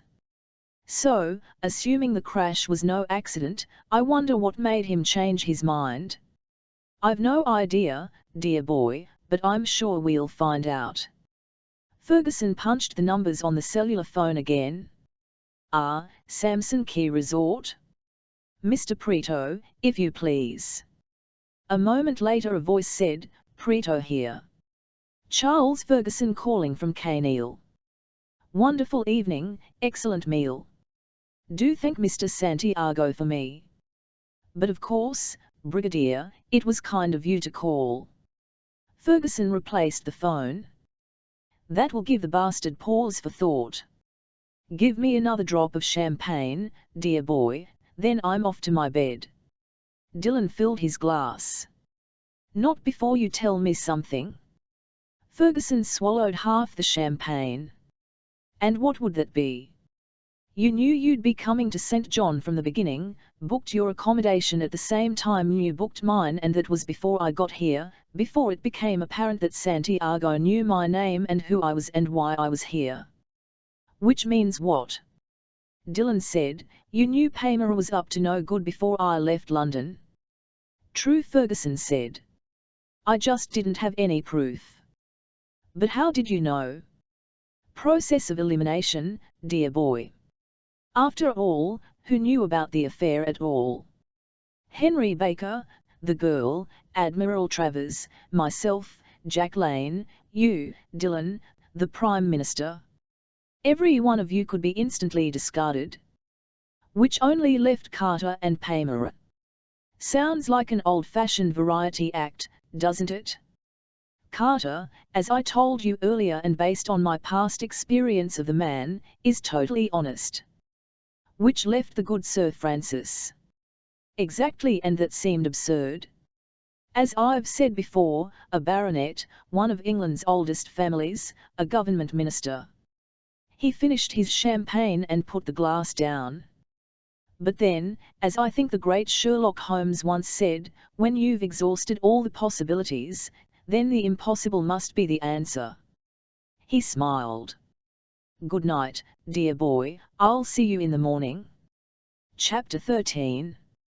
The following morning Santiago went for a swim in the sea, then sat in the stern under the awnings, had coffee and toast and a few grapes while he thought about things. Algaro waited by the rail patiently, saying nothing. I wonder what went wrong, Santiago said. After all, it would be unusual for you to make a mistake, Algaro. I know my business, I did what was necessary, Senor, believe me. At that moment Captain Serra presented himself. I've just had a call from my man in Cruz Bay, Senor. It appears the Cessna crashed in Reef Bay last night, that's on the south coast of St. John. It finished up 40 feet down on the bottom. Ferguson, Carney and Dillon all survived. Damn them to hell. Algaro said angrily. Soon enough. Santiago sat there, frowning. Serra said, have you any order, Senor? Yes. Santiago turned to Algaro. After lunch, you take Guerra and go to St. John in the launch. The girl should arrive at around 6 in the evening. You wish us to bring her to you, Senor? That won't be necessary. Just find out what she knows, I'm sure that's not beyond your capability. Algaro's smile was quite evil. At your orders, Senor, and he withdrew. Serra waited patiently while Santiago poured more coffee. How long will the launch take to make the run to Cruz Bay? Santiago asked. Depending on the weather, 2 to 2.5 hours, Senor. About the same time as the Maria Blanco would take. Yes, Senor. Santiago nodded. I may want to return to our mooring at Paradise sometime tonight. I'm not sure. It depends on events. In any case, get me Sir Francis in London. It took 20 minutes for Sarah to run Paymer to earth, and he finally located him at a function at the Dorchester. He sounded rather irritated when he came to the phone. Who is this? I hope it's important, I've got a speech to make. Oh, I'm sure you'll do marvellously, Francis. There was a pause and Paymer said, Oh, it's you, Max, how are things? We succeeded in locating the old man you mentioned, Jackson. What a mind! Quite remarkable. Remembered everything about 1945 in sharpest detail. Oh, my God, said Paymer. Santiago, who had never seen any point in not facing up to the facts of any situation, carried on. Luckily for you, he had an accident when changing a wheel on his car and has gone to a better place. Please, Max, I don't want to know this. Don't be silly, Francis, this is hold on to your nerves time, particularly as the old boy told everything he knew to Ferguson before my man helped him on his way. Unfortunate that Ferguson knows. Paymer felt as if he were about to choke and tore at his tie. About my mother and father, Samson Key, Martin Bormann. I'm afraid so. But what are we going to do? Get rid of Ferguson obviously, Dillon as well, and Carney. The girl arrives this evening and my information is that she knows where the U-boat is. She'll be of no further use after that, of course. For God's sake, no, Paymer implored and suddenly turned quite cold. I've just thought of something. My secretary asked me if there was anything wrong with my financial affairs this morning. When I asked her why, she told me she'd noticed a trace being run through the computer. I didn't think anything of it. I mean, when you're a minister, they keep these various checks going for your own protection. Right, Santiago said. Have the source checked at once and report back to me.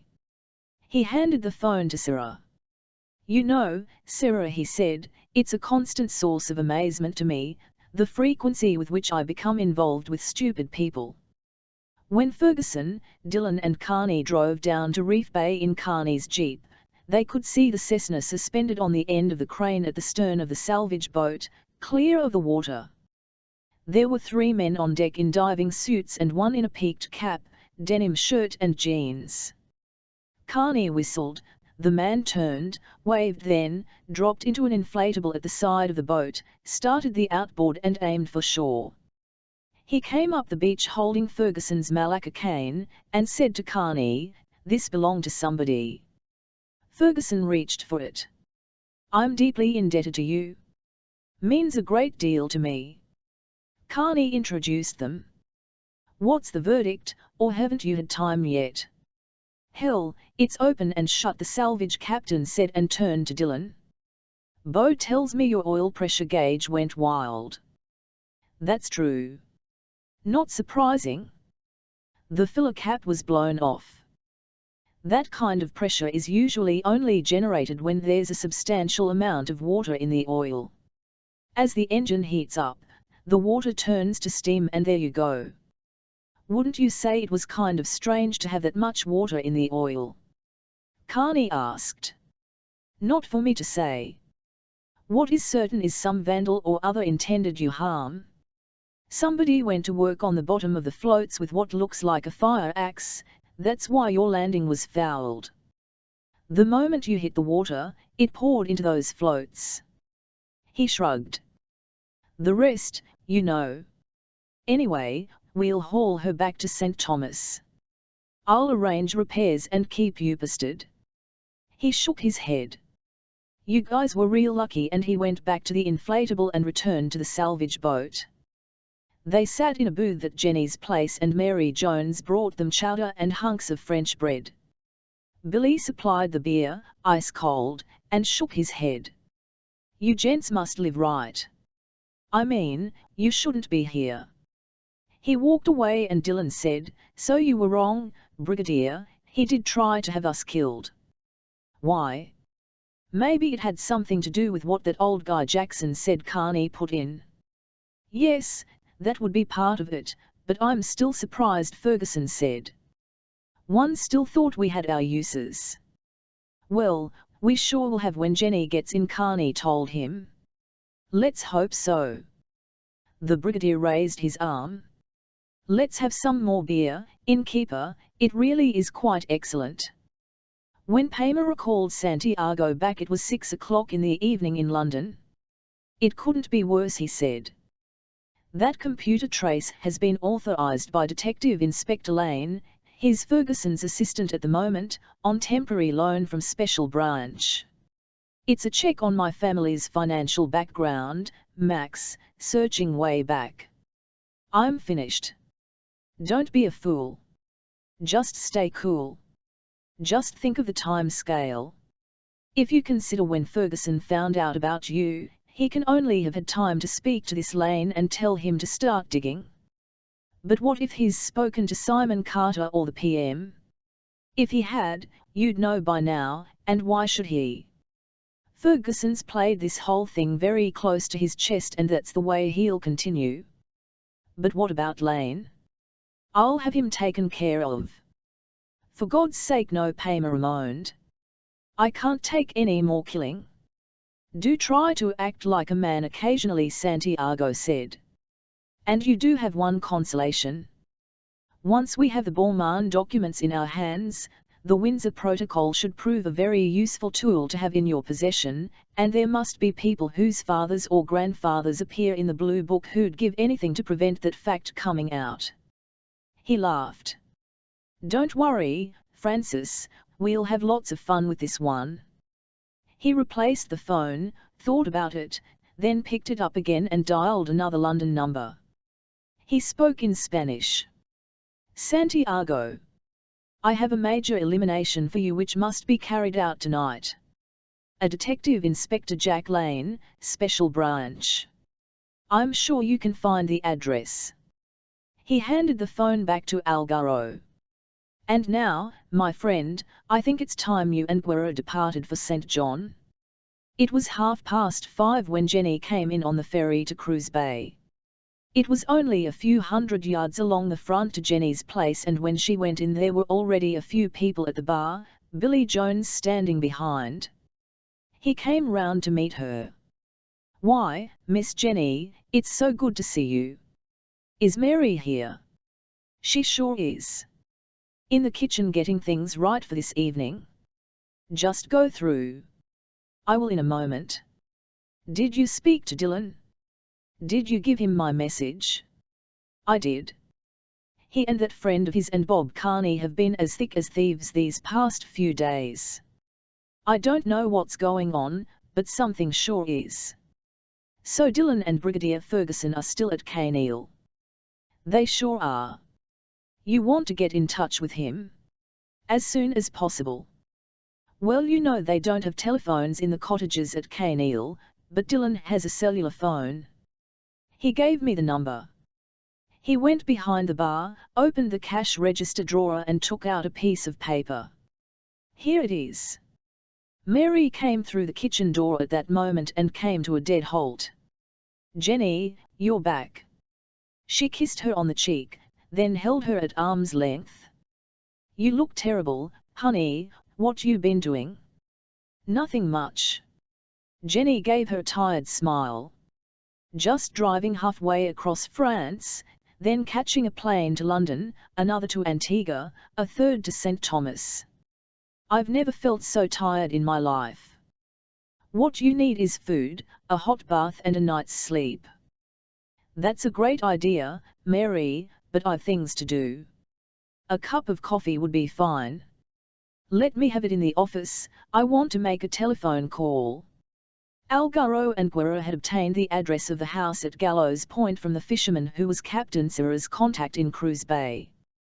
They had already paid the place a visit, although Algaro had decided against a forced entry at that time. They went back to the waterfront, watched the ferry come in from St. Thomas and the passengers disembark. Out of the 20 or so passengers, only 5 were white and 3 of those were men. As the other woman was at least 60, there was little doubt who the younger one with the suitcase was. They followed her at a discreet distance and saw her go up the steps to the cafe. "What do we do now?" Guerrero asked. "Wait," Algaro told him. "She'll go to the house sooner or later." Guerrero shrugged, took out a cigarette and lit it, and they went and sat on a bench. Dylan was actually swimming off Paradise Beach, had left the cellular phone with his towel on a recliner on the beach. He heard the phone and swam as fast as he could to the shore. "Dylan here. It's Jenny. Where are you?" "At the bar, I just got in." "How have things been?" "Well, let's say it's been lively and leave it at that. There were people waiting for me the moment I got here, Jenny, the wrong sort of people. There's a man called Santiago, who was responsible for the break-in at Lord North Street, and those two thugs who tried to jump you by the Thames. He's been hanging around here in a motor yacht called the Maria Blanco, causing us as much trouble as possible." "Why?" "He wants Beaumont's briefcase, it's as simple as that." "But how did he know about the U-boat's existence?" "There was a leak at the London end of things, someone connected with intelligence." "You were right about Bob Carney. Quite a guy, but he's not been able to come up with a solution." "Do you really think you can help, Jenny?" "It's just an idea, so simple that I'm afraid to tell you, so let's leave it until we meet." She glanced at her watch. 6 o'clock. "I could do with a hot bath and all the trimmings. Let's say we'll meet here at 7:30, and bring Bob." "Fine by me." Dylan put the phone down, toweled himself dry, then he picked it up and tried Carney's house at Chocolate Hole. It was a while before he answered. "Dylan here. I was in the shower." "We're in business, Jenny's just phoned me from the bar." "She just got in? Has she told you where it is?" "No, she's still being mysterious. She wants to see us at the bar at 7:30. I'll be there." Dylan rang off, then hurried back up the slope to the cottage to report to Ferguson. When Jenny came out of the office, Mary was standing at the end of the bar talking to her husband. "You still look like a bad weekend, honey," she said. "I know. I'm going to walk up to the house, have a shower and put on some fresh clothes, then I'm coming back. I've arranged to meet Dylan, Brigadier Ferguson and Bob Carney at 7:30. You ain't walking anywhere, honey. Billy, you take her up in the Jeep, check out the house. Make sure everything's in order, then bring her back when she's ready. I'll get young Annie from the kitchen to tend bar while you're gone." "No need for that," Mary Jenny told her. "It's settled. Don't give me no argument, girl. Now on your way." When Jenny emerged from the bar, Billy Jones was at her side carrying the suitcase. Algaro and Guerrero followed them at a distance, saw them get in the Jeep in the car park at Mongoose Junction and drive away. "He's taking her up to the house, I bet you," Guerrero said. Algaro nodded. "We'll walk up, it's not far. He'll have left by the time we get there. We'll get her then," Guerrero said, no sign of Dylan or the other two. "That means she hasn't had a chance to speak to them yet. And maybe she never will," Algaro told him. Guerrero paused and licked his lips nervously. "Now look, I don't want to get in anything like that, not with any woman." "That's bad luck." "Shut your mouth and do as you're told," Algaro told him. "Now let's get moving." At the Ministry of Defence, just before midnight, the light still shone from the windows of Ferguson's office overlooking Horse Guards Avenue. Jack Lane finished his preliminary reading of the first facts to emerge from the computer concerning the Palmer family, and very interesting reading they made. But he'd done enough for one night. He put them in his briefcase, placed it in the secure drawer of his desk, got his raincoat, switched off the lights and left. He came out of the Horse Guards Avenue entrance and walked along the pavement. The young man sitting behind the wheel of the stolen Jaguar on the opposite side of the road checked the photo on the seat beside him with a torch, just to make sure, then slipped it into a pocket. He wore glasses and a raincoat over a neat blue suit, looked totally ordinary. He started the engine, watched Lane cross the road and start along Whitehall Court. Lane was tired and still thinking of the Paymer affair, glanced casually to the right, was aware of the Jaguar, but had plenty of time to cross the road. There was the sudden roar of the engine, he half turned, too late, the Jaguar hit him with such force that he was flung violently to one side. Lane lay there, trying to push himself up, was aware that the Jaguar was reversing. The rear bumper fractured his skull, killing him instantly, and the car bumped over his body. The young man got out and walked forward to check that the inspector was dead. The street was quite empty, only the rain falling as he got back into the Jaguar, swerved around Lane's body and drove away. 5 minutes later he dumped the Jaguar in a side street off the Strand and walked rapidly away. At Gallows Point, Jenny had a long hot shower and washed her hair while downstairs Billy opened shutters to air the rooms, got a broom and swept the front porch. Algaro and Guerra watched from the bushes nearby. "Damn him, why doesn't he go?" Algaro said. "I don't know, but I wouldn't advise trying anything with that one," Guerra said. "They tell me he used to be heavyweight boxing champion of the Caribbean." "I'm frightened to death," Algaro said. After a while, Jenny came out on the porch and joined Billy. She wore white linen trousers, a short-sleeved blouse, looked fresh and relaxed. "Now that's better," Billy said. "Yes, I actually feel human again," she said. "We'll go back now, Billy." They got in the jeep and drove away and the two men emerged onto the dirt road. "Now what?" Guerra demanded. "No problem," Algaro said. "We'll get her later. For now, we'll go back to the bar," and they set off down the road.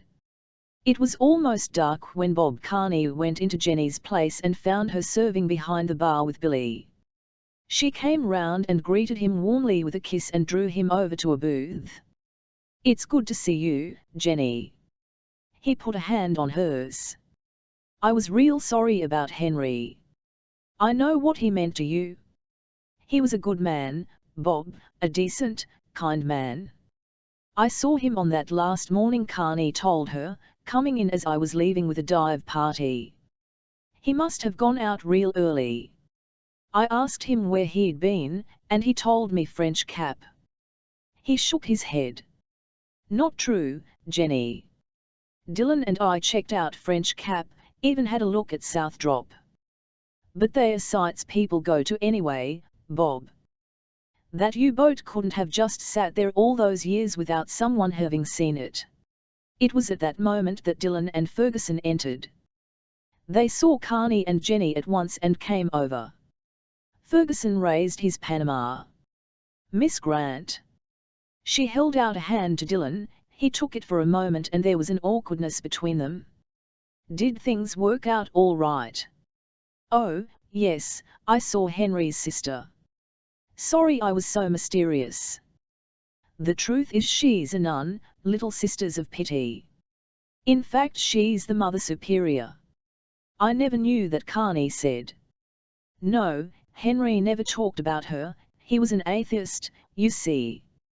He felt she was burying herself away to no purpose. It led to a rift between them." Billy came up at that moment. "Can I get you folks some drinks?" "Later, Billy," she said. "We have business to discuss here." He went away and Ferguson said, "Yes, we're all ears. Hopefully you're going to tell us the location of U-180. "Yes, Jenny." Bob Carney was excited now. "Where is it?" "I don't know," is the short answer, she said simply. There was consternation on Ferguson's face. "You don't know?" "But I was led to believe you did." Dylan put a restraining hand on the brigadier's arm. "Give her a chance." "Let me put it this way," Jenny said. I think I might know where that information may be found, but it's so absurdly simple. She took a deep breath. Oh, let's get on with it. She turned to Carney. Bob, the rhoda is still moored there in the harbour. Will you take us out there? Sure, Jenny. Carney stood up and Ferguson said, the rhoda. Carney explained. Henry's boat, the one he was out in that day. Come on, let's go. They went down the steps to the road and went along the waterfront to the dock, and Algaro and Guerra watched them descend to an inflatable. Carney sat in the stern, started the outboard and they moved out into the harbour. Now what? Guerra asked. We'll just have to wait and see, Algaro replied. Carney switched on the light in the deckhouse and they all crowded in. Well, Miss Grant, Ferguson said.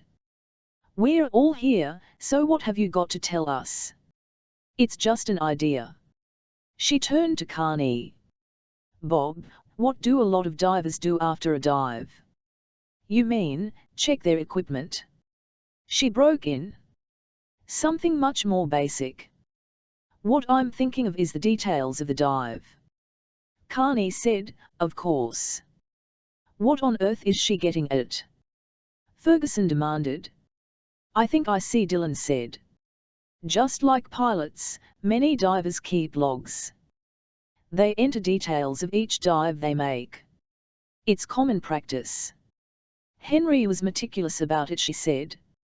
Usually the first thing he did after getting back on board and drying himself. He usually kept it in here. She opened the small locker by the wheel, reached inside and found it at once. It had a red cover, Baker's name stamped on it in gold. She held it out to Dylan. I'm afraid I might be wrong. You read it. Dylan paused, then turned the pages and read the last one. It says here he made an 80 to 90-foot dive at a place called Thunder Point. Thunder Point? Carney said. I'd never have thought it. No one would. His final entry reads, horse-eyed jacks in quantity, yellowtail snappers, angel and parrotfish and one Type 7 German submarine, U-180, on ledge on east face. Thank God, Jenny Grant said. I was right. There was a profound silence as Dylan closed the log and Ferguson said, and now I really could do with that drink.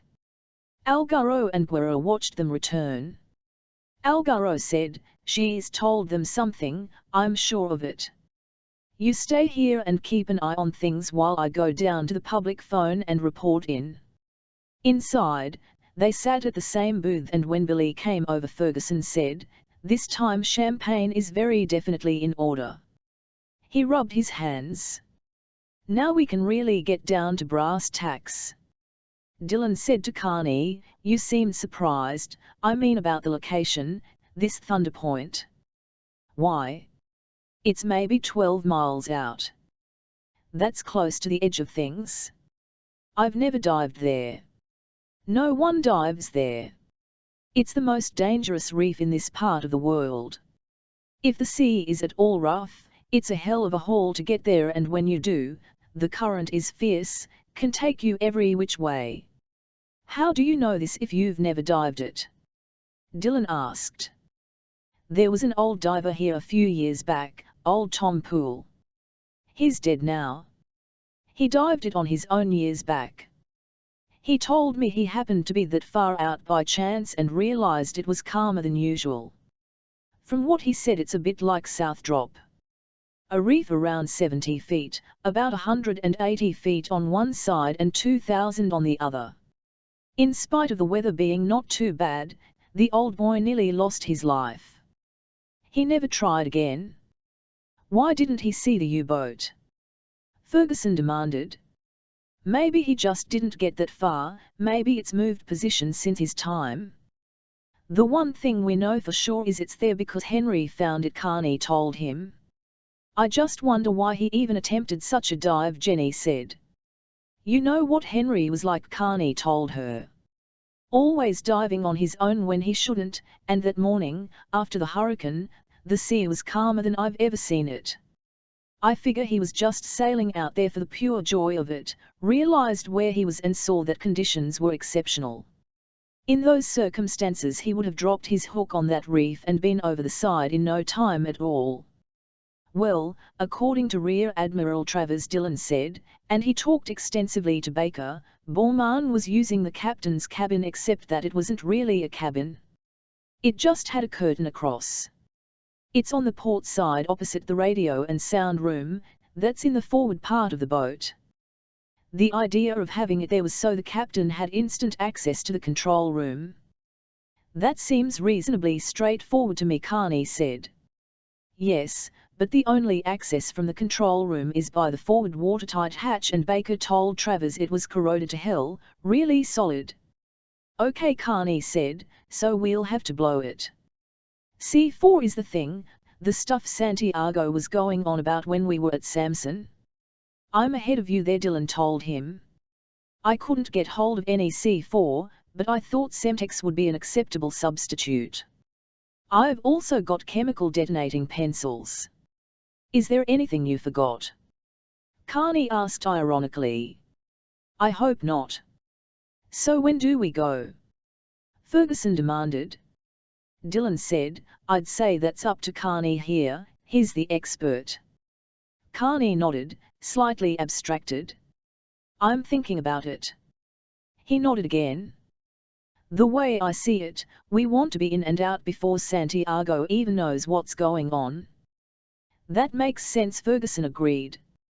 They can't track us any longer because we got rid of the bugs in both boats. We could capitalize on that by leaving around midnight, making the trip under cover of darkness. Dawn at 5 to 5:30. We could go down at first light. Sounds good to me, Dillon said. Right, I left Sea Raider at Kaneal Bay this evening, so we'll leave from there. You'll need to pick up that Semtex you mentioned. Any extras we need I can get from the dive shop. But not right now, Ferguson told him. Now we eat. All this excitement has given me quite an appetite. It started to rain a little and Algaro and Guerra sheltered under a tree. Mother of God, is this going to take all night? Guerra demanded. It takes as long as is needed, Algaro told him. Inside, they had dined well on Mary's best chowder and grilled snapper, were at the coffee stage when Dillon's cellular phone rang. He answered it, then handed it across to Ferguson. It's for you. Somebody from Special Branch in London. The Brigadier took the phone. Ferguson here. He listened and suddenly turned very pale and his shoulders sagged. Just a moment, he said wearily and got up. Excuse me. I'll be back, and he went out. What in the hell is that all about? Carney asked. Well, it's not good, whatever it is, Dillon said. Ferguson returned at that moment and sat down. Jack Lane, my assistant, is dead. Oh, no, Jenny said. Hit-and-run accident round about midnight. He'd been working late, you see. The police have found the car dumped in a side street off the Strand. Blood all over it. Stolen, of course. Another remarkable coincidence, Dillon said. You tell him to check up on Paymer and in no time he's lying dead in a London side street. It was the first time he'd seen real anger in Ferguson's face. Something flared in the Brigadier's eyes. That hadn't escaped me, Dillon. The bill will be paid in full, believe me. He took a deep breath and stood up. Right, let's get going. Are you coming with us, my dear? I don't think so, Jenny told him.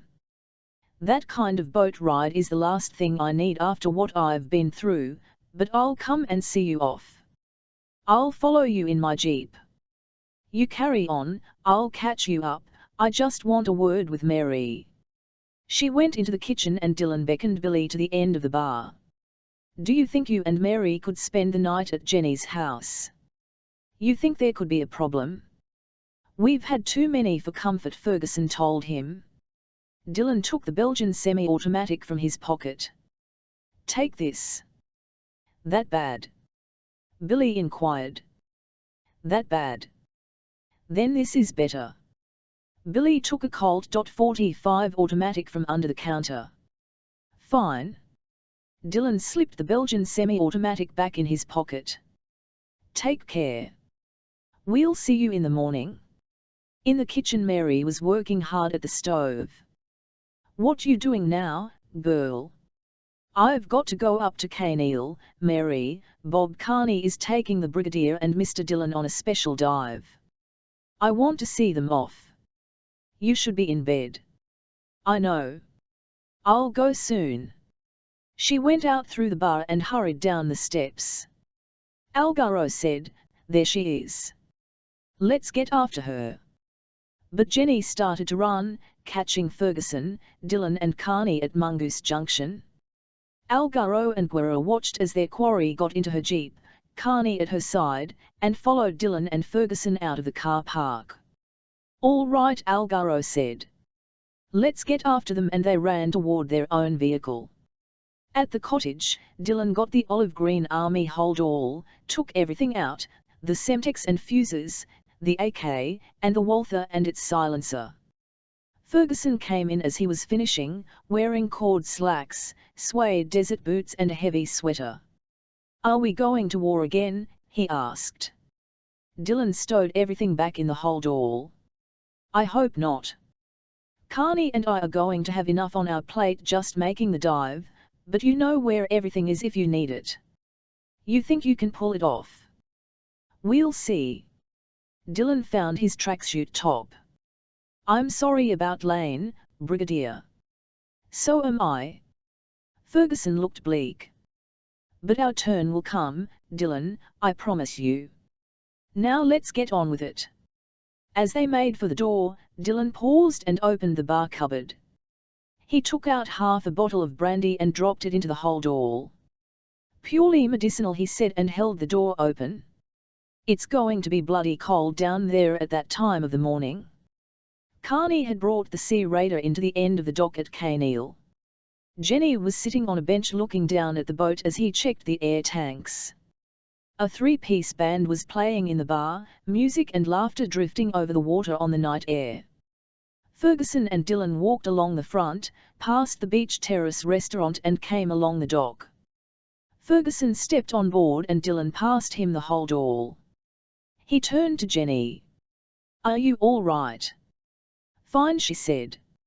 Not long now, Dylan told her. As some poet put it, all doubts resolved, all passion spent. And then what will you do? She asked. Dylan kissed her briefly on the cheek. Jesus, girl, will you give a man a chance to draw breath? He took the Belgian semi-automatic out of his pocket. Put that in your purse and don't tell me you don't know what to do with it. Just pull the slider, point and fire. She took it reluctantly. You think this is necessary? You never can tell. Santiago has been ahead of us too many times. When you get back to the bar, you'll find that Billy and Mary intend to spend the night with you. You think of everything, don't you? I try to. It would take a good man to mess with Billy. He stepped on board and Carney looked down at them from the flying bridge. Cast off for us, Jenny. He switched on the engines, she untied the stern line and handed it to Dylan, went and did the same with the other. The boat drifted out, then started to turn away. Take care, my dear, Ferguson called. She raised an arm as Sea Raider moved out to sea. Dylan looked back at her, standing there under the light at the end of the dock, and then she turned and walked away. She went past the bar and the shop, and started up the path past the Sugar Mill restaurant to the car park where the taxis waited. Algaro and Guerra had watched the departure from the shadows and now they followed her. What shall we do? Guerra whispered. She's bound to go home sooner or later, Algaro said. The best place to deal with her, all nice and quiet, and we don't even need to follow her. Jenny got into her jeep and started the engine and they waited until she was driving away before moving toward their own vehicle. There were still a few people in the bar when she went in, and Mary was helping one of the waitresses to clear the tables. She came to the end of the bar and Billy joined them. "They got off all right then?" Billy asked. "That's right. Are we going to be told what they are up to, Miss Jenny? Everyone is sure acting mighty mysterious." "Maybe one of these days, Billy, but not right now." She yawned, feeling very tired, and Mary said, "Don't you hold her up with any damn fool questions, she needs her sleep." She turned to Jenny.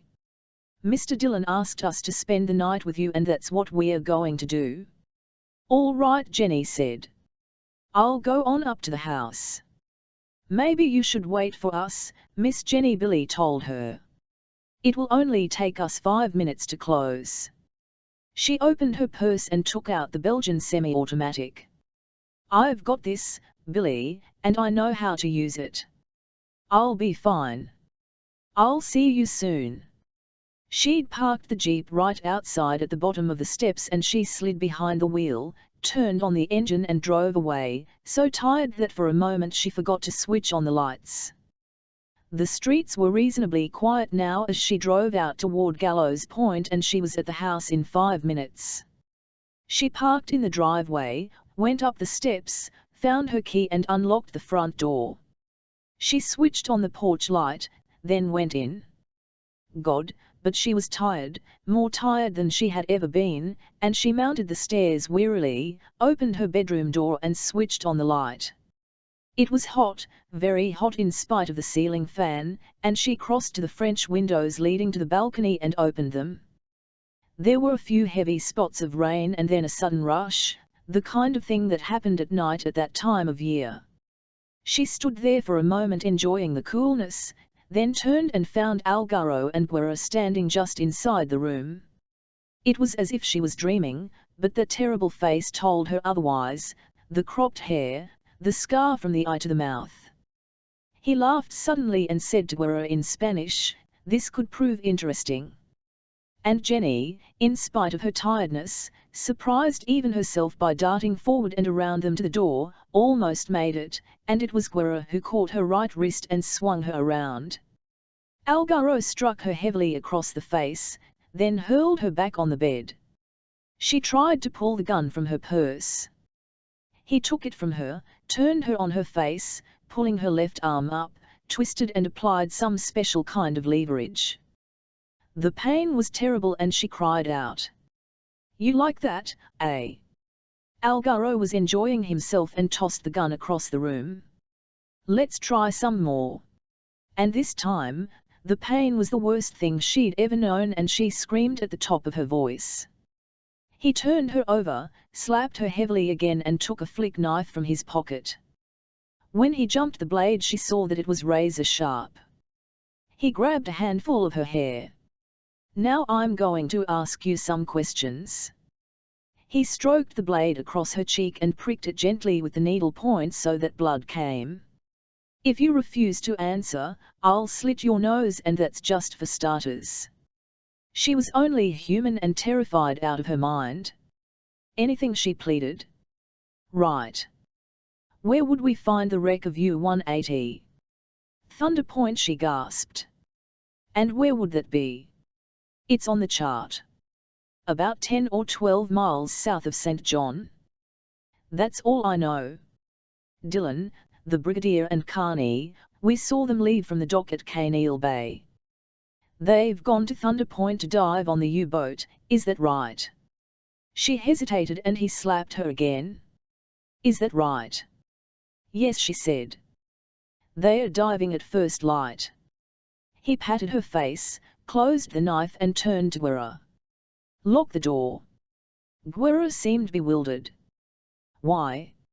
"I said lock the door, idiot." Algaro walked past him and swung it shut, turning the key. He turned and his smile was the cruelest thing Jenny had ever seen in her life. "You did say you'd do anything," and he started to take his jacket off. She screamed again, totally hysterical now, jumped to her feet, turned and ran headlong through the open French windows onto the balcony in total panic. hit the railings and went over, plunging down through the heavy rain to the garden below. Guerra knelt beside her in the rain and felt for a pulse. He shook his head. She looks dead to me. Right, leave her there, Algaro said. That way it looks like an accident. Now let's get out of here. The sound of their jeep's engine faded into the night and Jenny lay there, rain falling on her face.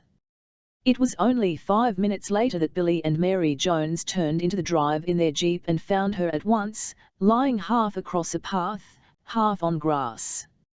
My God! Mary dropped to her knees and touched Jenny's face. She's cold as ice. Looks like she fell from the balcony, Billy said. At that moment Jenny groaned and moved her head slightly. Mary said, Thank God, she's alive.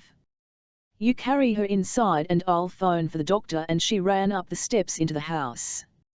Chapter 14. Algaro spoke to Santiago from a public telephone on the waterfront. Santiago listened intently to what he had to say. So, the girl is dead? That's unfortunate. No sweat, Algaro told him. Just an accident, that's how it will look. What happens now? Stay where you are and phone me back in 5 minutes. Santiago put the phone down and turned to Sarah. Thunder Point, about 10 or 12 miles south of St. John. We'll have a look on the chart, senor. Santiago followed him along to the bridge and Sarah switched on the light over the chart table. Ah, yes, here we are. Santiago had a look, frowning slightly. Dillon and company are on their way there now. They intend to dive at first light. Is there any way we could beat them to it if we left now? I doubt it, senor, and that's open sea out there. They'd see the Maria Blanco coming for miles. I take your point, Santiago said, and, as we learned the other day, they are armed. He examined the chart again and nodded. No, I think we'll let them do all the work for us. If they succeed, it will make them feel good.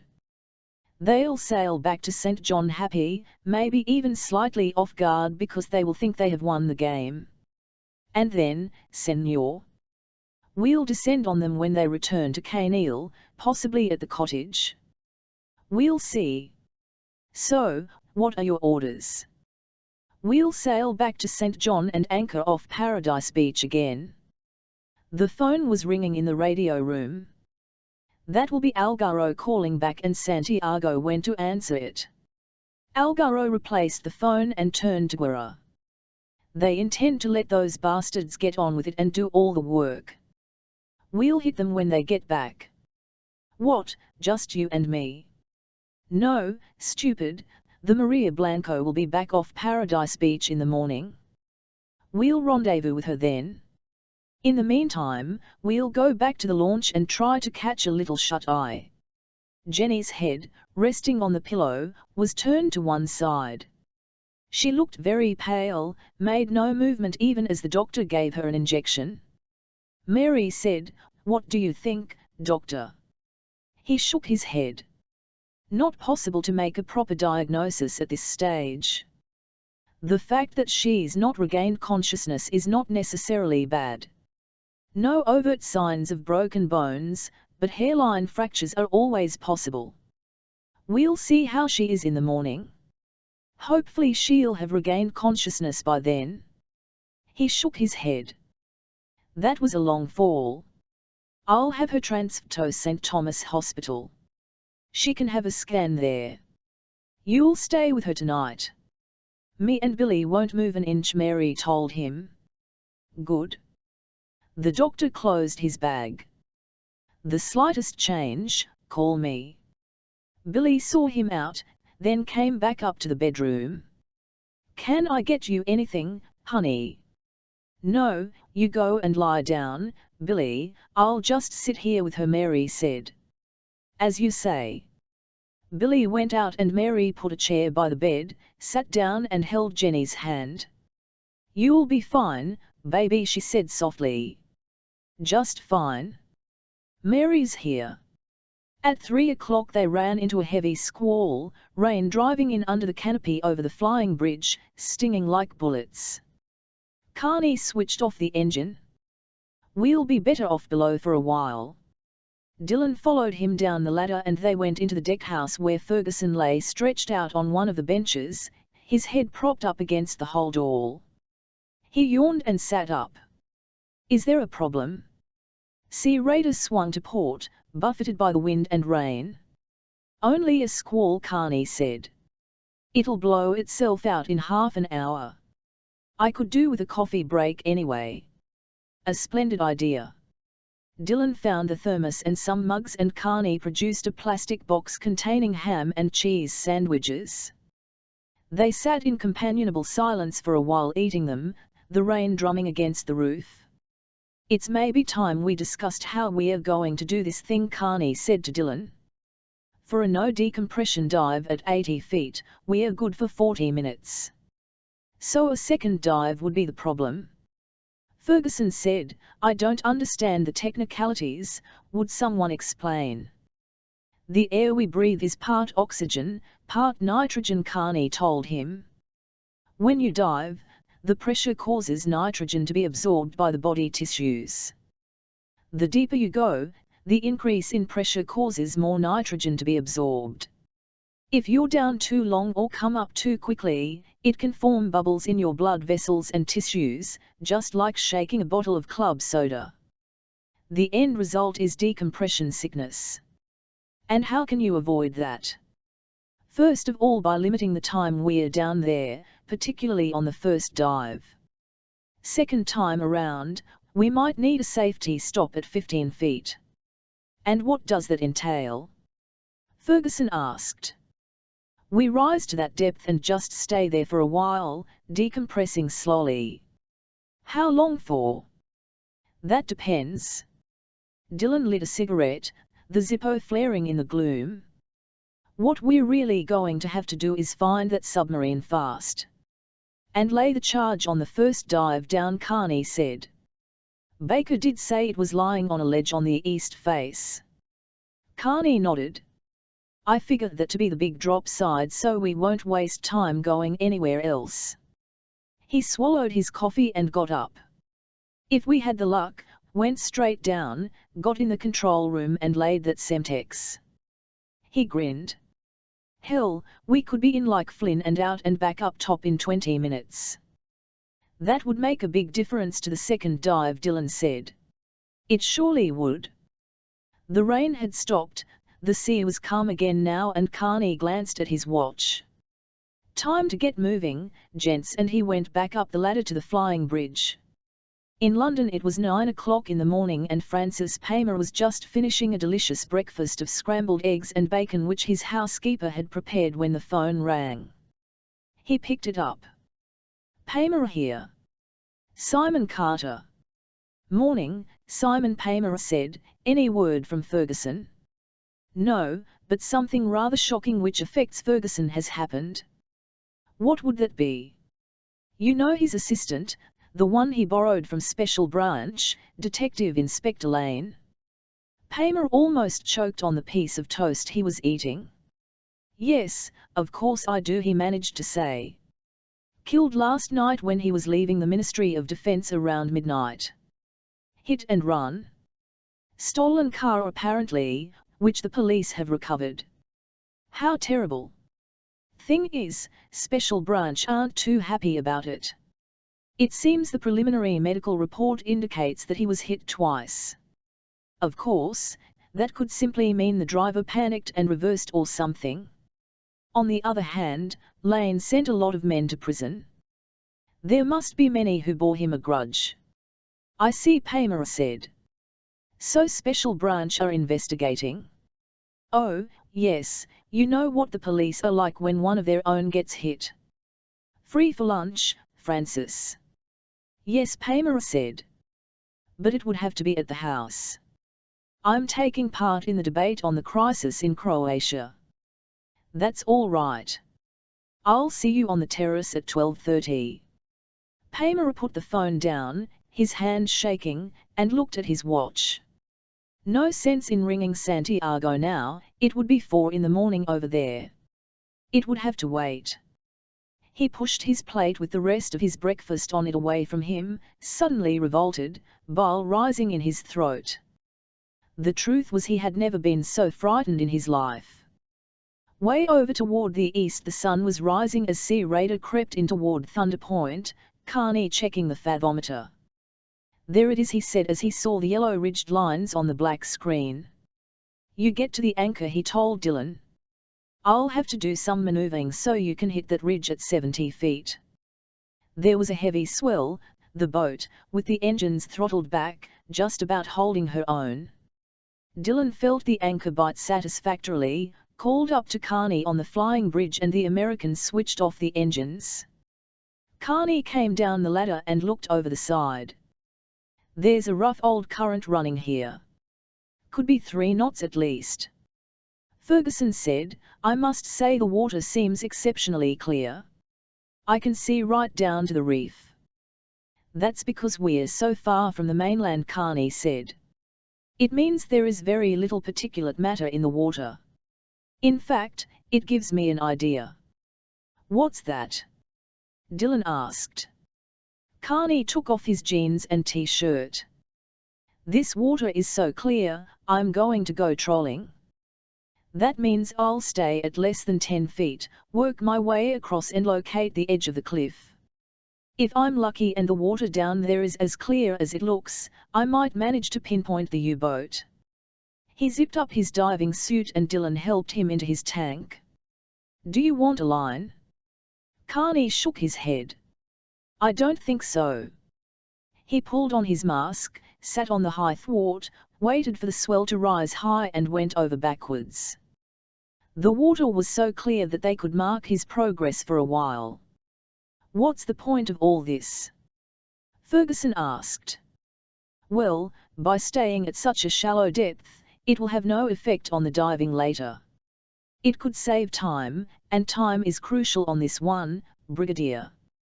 If we used too much of it, we just wouldn't be able to dive again, perhaps for many hours.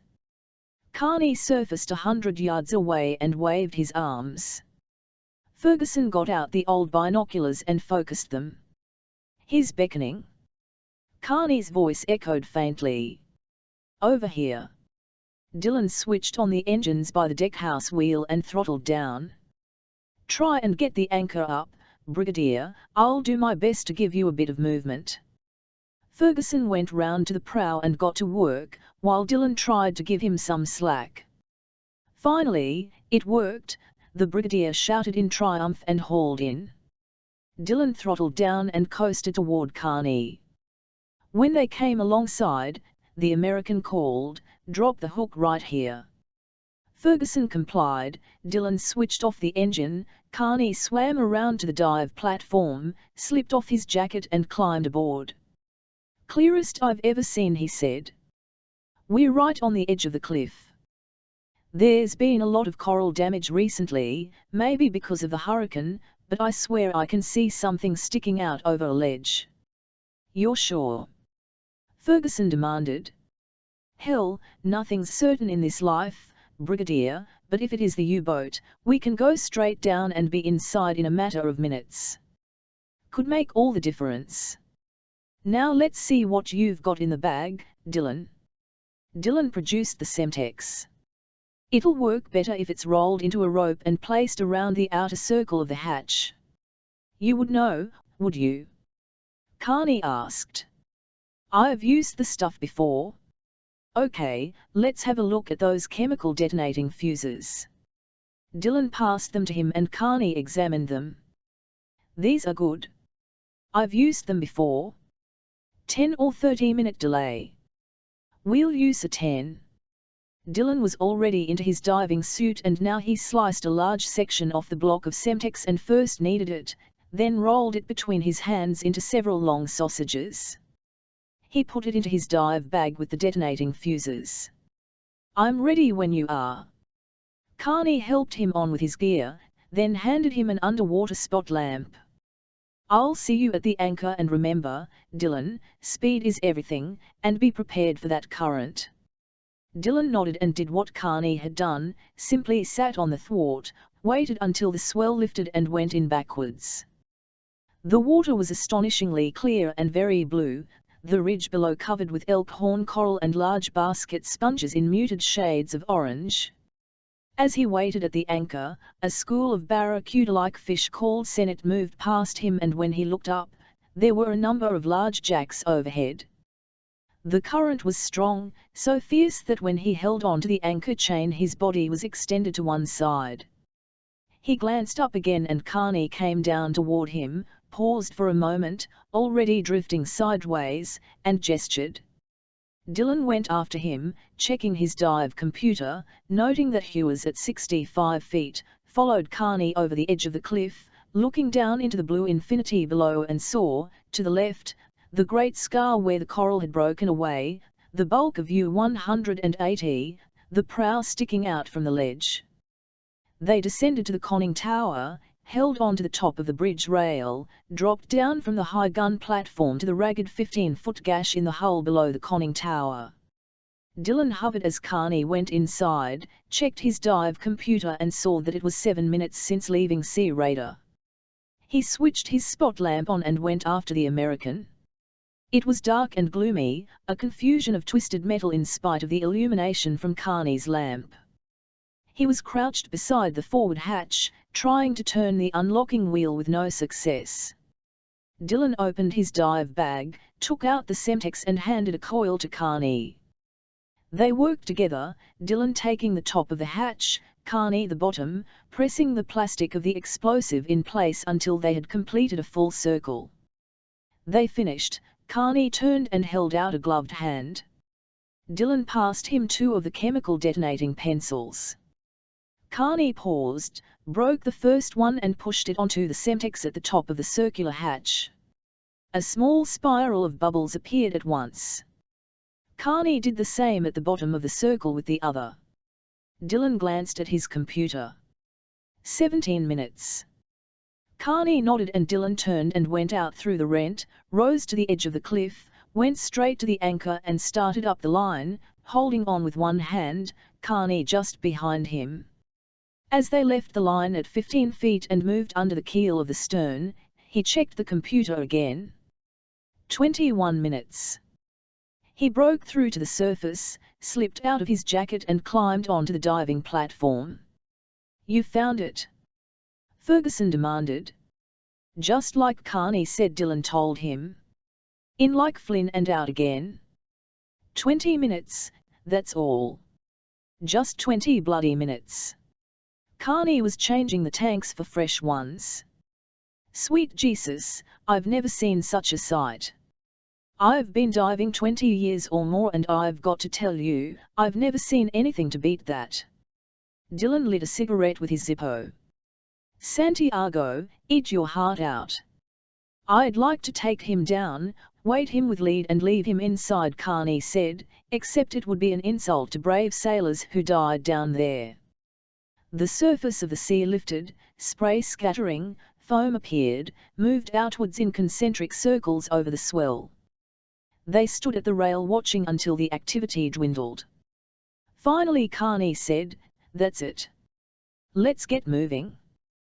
They got their diving gear on again. Dylan said, "What happens now? I mean, how long? If we're lucky and we find what we want straight away, then there's no problem. The whole forward part of the boat has been sealed all these years." Carney tightened his weight belt. "That should mean no silt, very little detritus. Human remains will have dissolved years ago except for a few bones. In other words, it should be relatively clear." He sat on the thwart and pulled on his fins. "If I think we should stop on the way back, I'll just signal and hang in there." Dylan followed him down, aware of motion in the water, some sort of current like shock waves that hadn't been there before. Carney hovered over the edge of the cliff and when Dylan joined him, he saw the problem at once. The force of the explosion had caused the U-boat to move, the stern had lifted, the prow, stretching out over that 2,000 feet drop, was already dipping. They held on to the bridge rail beside the gun and Dylan could actually feel the boat move. He looked at Carney and the American shook his head. He was right, of course. Another few feet higher at the stern and U-180 would slide straight over into oblivion, and Dylan couldn't accept that. He turned to go down, was aware of Carney's restraining hand, managed to pull free and jackknifed, heading for the rent in the hull, pulling himself into the control room. Everything was stirring with the effects from the explosion, the movement of the boat. He switched on his spot lamp and moved forward and saw the great ragged hole where the hatch cover had been.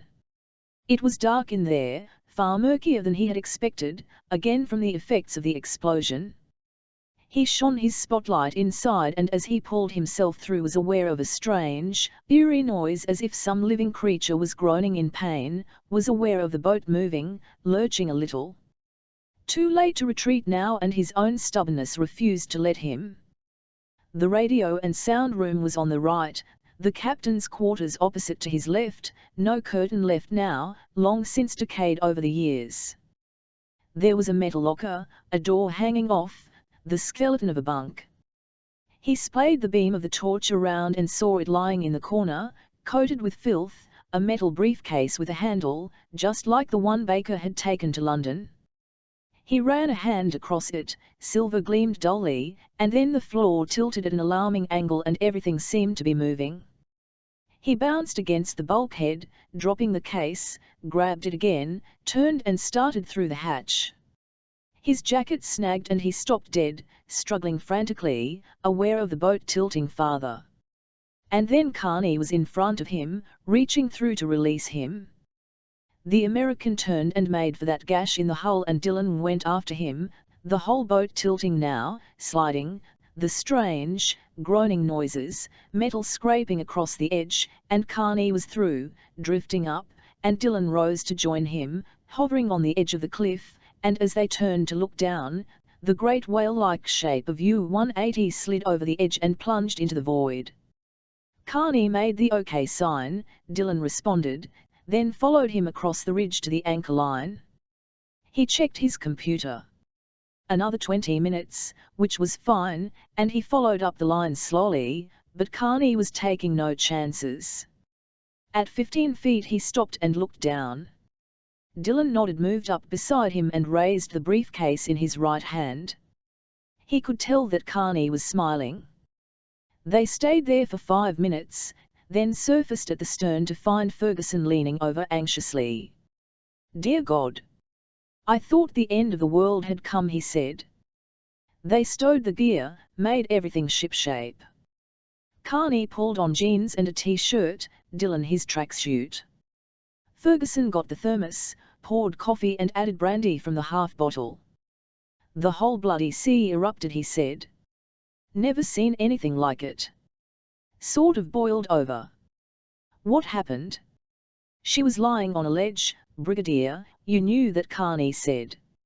"Already sticking right out, and the force of the explosion made her start to move."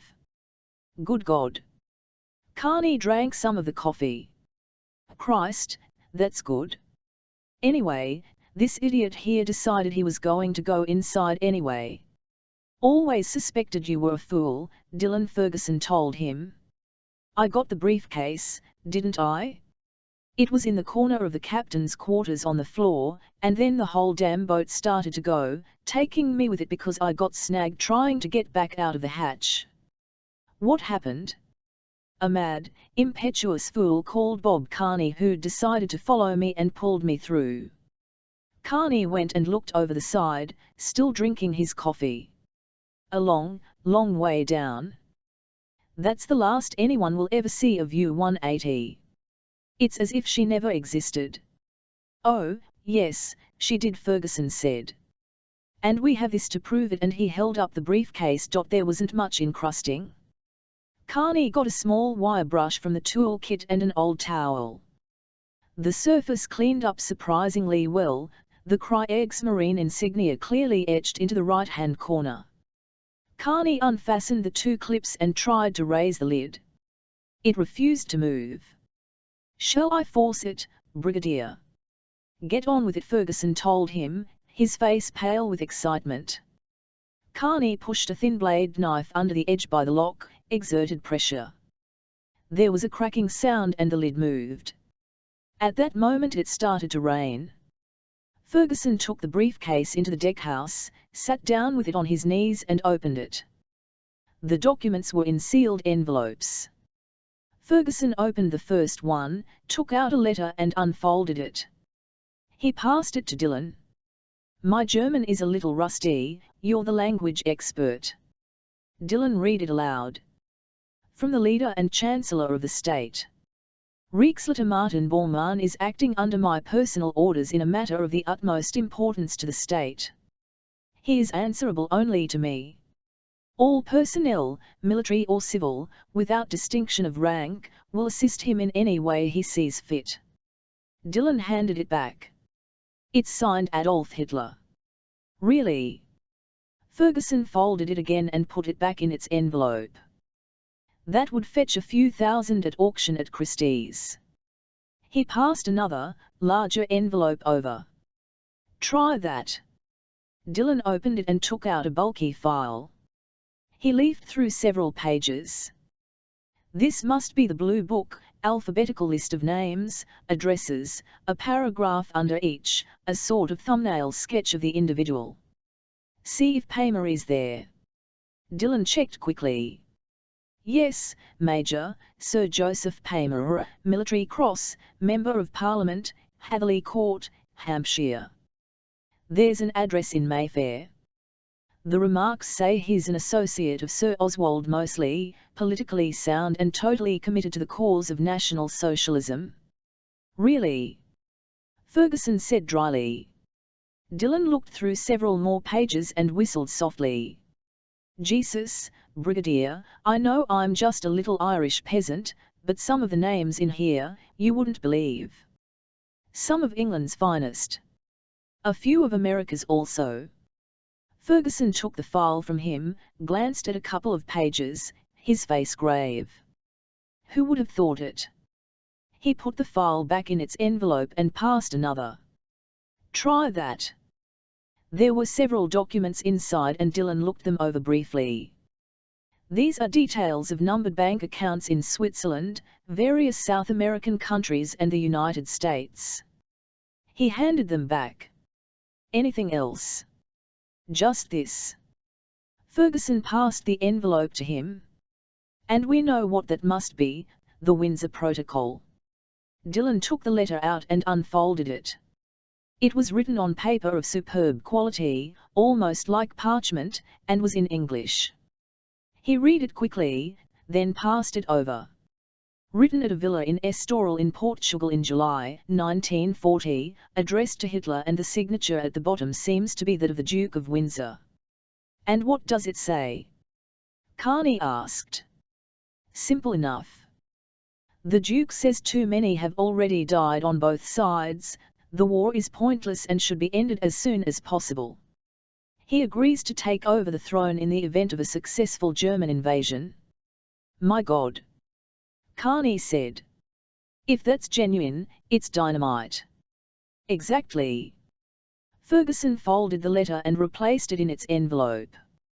"If it is genuine?" The Nazis were past masters at forgery. But his face was sad as he closed the case. "Now what?" Carney asked. "We return to St. John, where Dillon and I will pack and make our way back to London. I have a Learjet awaiting my orders at St. Thomas."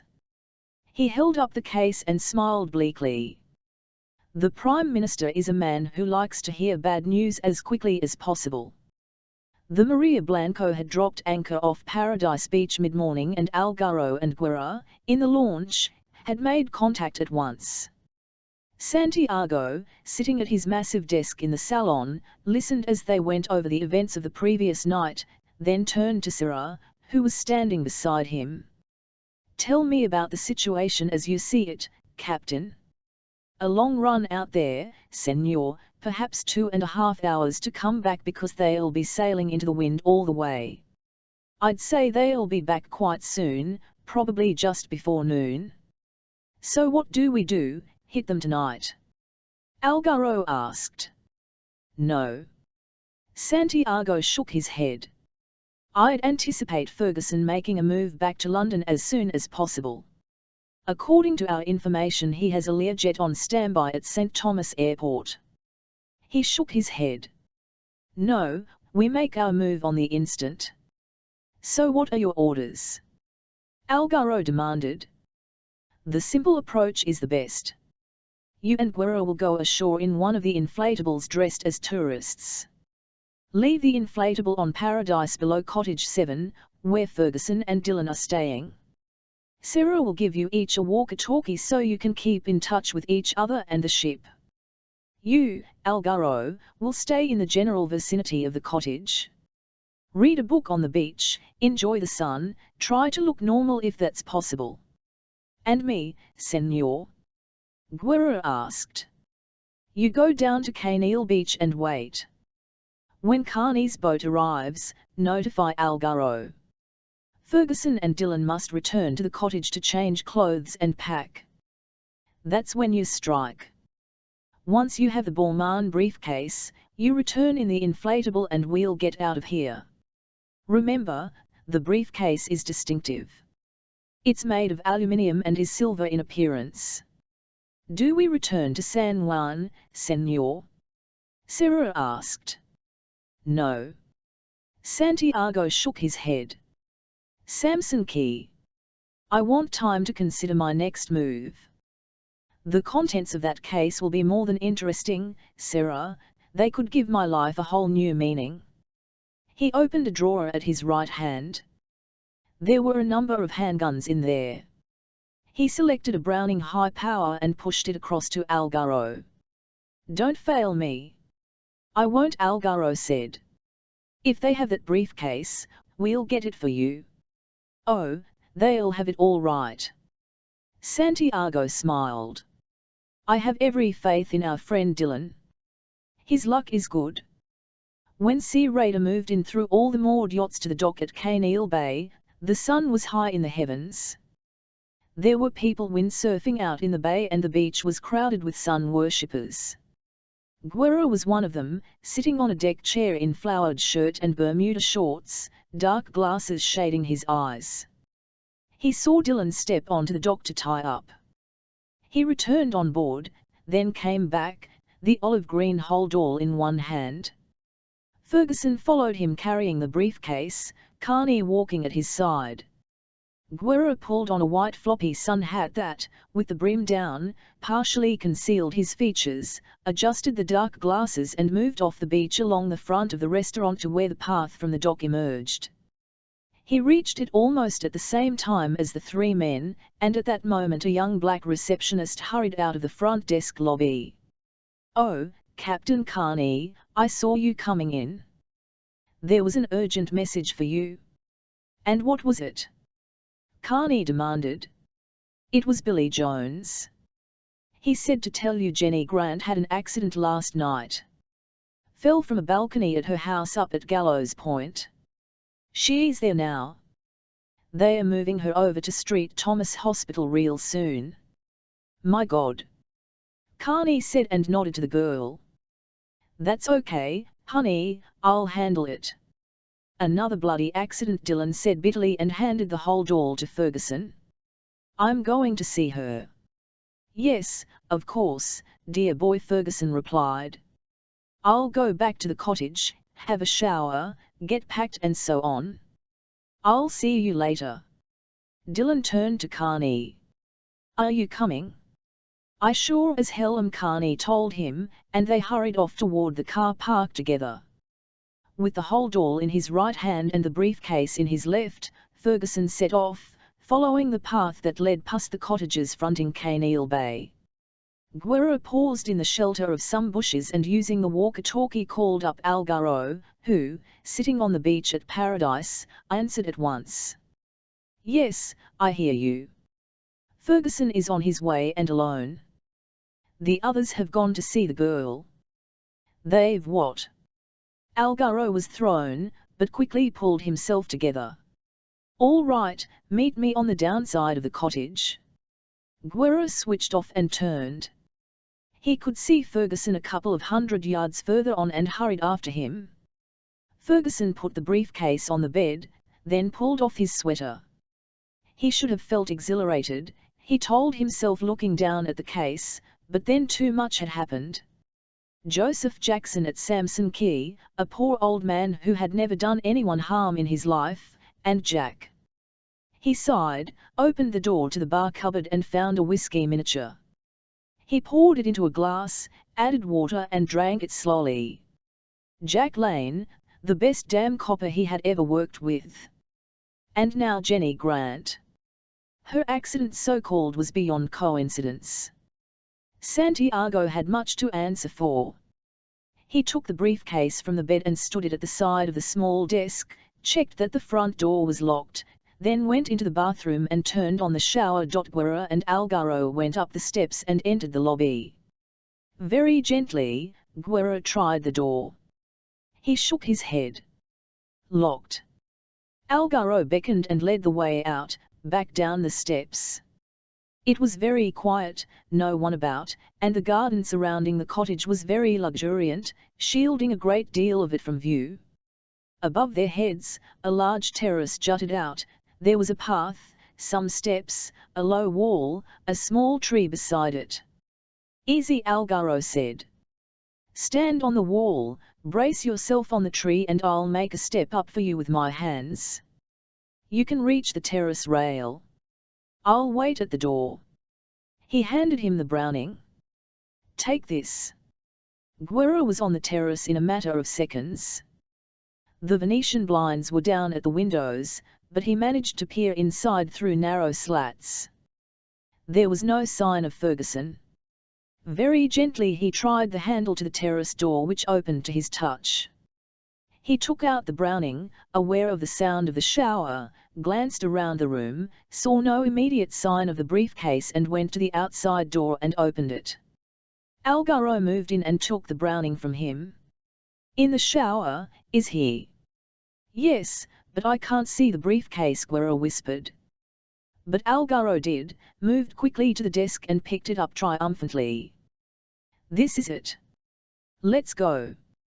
As they turned to the door, Ferguson emerged from the bathroom tying the belt of a terry toweling robe. The dismay on his face was instant, but he didn't waste breath on words, simply flung himself at them. Algaro struck him across the side of the head with the barrel of the Browning and when Ferguson fell to one knee stamped him sideways into the wall. Come on! Algaro cried to Guerra, pulled open the door and hurried down the steps. Ferguson managed to get to his feet, dizzy, his head hurting like hell. He staggered across the room, got the terrace door open and went out in time to see Algaro and Guerra running down to the little beach at the bottom of the grass slope. They pushed the inflatable into the water, started the outboard and moved out from the shore. It was only then that Ferguson, looking up, realized that the Maria Blanco was anchored off there. He never felt so impotent in his life, never so full of rage. He went into the bathroom, got a damp flannel for his head, found the field glasses and focused them on the yacht. He saw Algaro and Guerra go up the ladder and hurry along the stern to where Santiago sat under the awning, Captain Syrah beside him. Algaro placed the briefcase on the table. Santiago placed his hands on it, then turned and spoke to Syrah. The captain moved away and went on the bridge. A moment later, they started to haul up the anchor and the Maria Blanco began to move. And then a strange thing happened. As if realizing he was being observed, Santiago raised the briefcase in one hand, waved with the other and went into the salon. It was Billy who opened the front door to admit Dylan and Bob Carney at the house at Gallows Point. "I'm real glad to see you," he said. "How is she?" Carney demanded. "Not too good. Seems like she fell from the balcony outside her bedroom. When me and Mary found her, she was lying there in the rain. He wants her, the doctor, over to St. Thomas Hospital for a scan.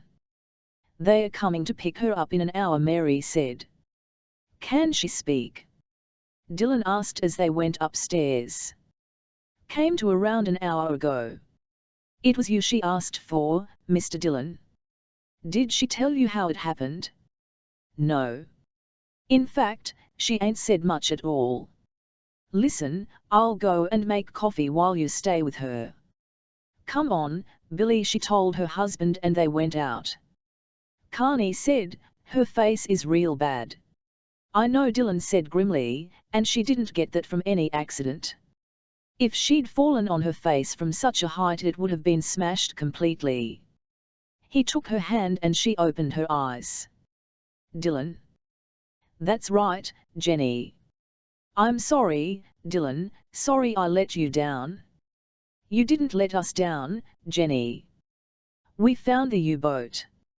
Carney and I went down together. Sure, Jenny. Carney leaned over. We blew a hole in her and we found Beaumont's briefcase. She didn't really know what she was saying, of course, but carried on. I told him, Dillon, I told him you had gone to Thunder Point. Told who, Jenny? The man with the scar, the big scar from his eye to his mouth. Algaro, Carney said. She gripped Dillon's hand lightly. He hurt me, Dillon, he really hurt me. Nobody ever hurt me like that, and she closed her eyes and drifted off again. When Dillon turned, the rage on his face was a living thing. He's a dead man walking, Algaro, I give you my word, and he brushed past Carney and went downstairs. The front door was open, Billy sitting on the porch, and Mary was pouring coffee. You gonna have some? Just a quick one, Dillon said. How is she? Drifted off again, Carney told her as he came out on the porch. Dillon nodded to him and moved to the other end of the porch. Let's examine the situation. It was probably round about midnight. Algaro put the screws on Jenny and found out that we'd gone to Thunder Point. No sign of the opposition turning up, either there or on the way back. Does Max Santiago seem the kind of man who'd just give up at this point? No way, Carney said. I agree. I think it much more likely he decided to try and relieve us of Beaumont's briefcase at the earliest opportunity. Exactly what I was thinking. Good. Dillon swallowed his black coffee and put the cup down. Let's get back to Kaneal fast. You check around the general area of Kaneal Beach, the bar, the dock, and I'll find Ferguson. We'll meet up in the bar later. They went back to Mary and Billy. You boys going? Mary asked. Got to, Dillon said. What about you? Billy will run things down at the bar, but me, I'm going to St. Thomas with Jenny. Tell her I'll be in to see her, Dillon said. Don't forget now, and he hurried down the steps followed by Carney. When Dillon hammered on the door of 7E, it was opened by Ferguson holding a flannel loaded with ice cubes to his head. What happened? Dillon demanded. Algaro happened. I was in the shower and the door was locked. God knows how he got in, but I walked out of the bathroom and there he was with one of the other men. I did my best, Dillon, but the bastard had a Browning. Clouted me across the head. Let me see. Dillon examined it. It could be worse. They had an inflatable on the beach and took off for Maria Blanco. It was anchored out there. Dillon pulled up the Venetian blinds in one of the windows. Well, it isn't now. I wonder where he's gone, back to San Juan perhaps. Ferguson scowled. I saw him in the stern through those field glasses, saw Algaro give him the briefcase. He seemed to know I was watching. He raised the case in one hand and waved with the other. Ferguson scowled. Cheeky bastard. I told Carney we'd see him in the bar, Dillon said. Come on, we'd better go and break the bad news and decide what we're going to do. In the darkest corner of the bar, Ferguson and Dillon shared a table. The Brigadier was enjoying a large scotch tinkling with ice while Dillon had contented himself with Evian water and a cigarette. Carney came in quickly to join them and called to the waitress, just a cold beer. What happened? I checked with a friend who was out fishing. They passed him heading southeast, which means they must be going to Samson Key.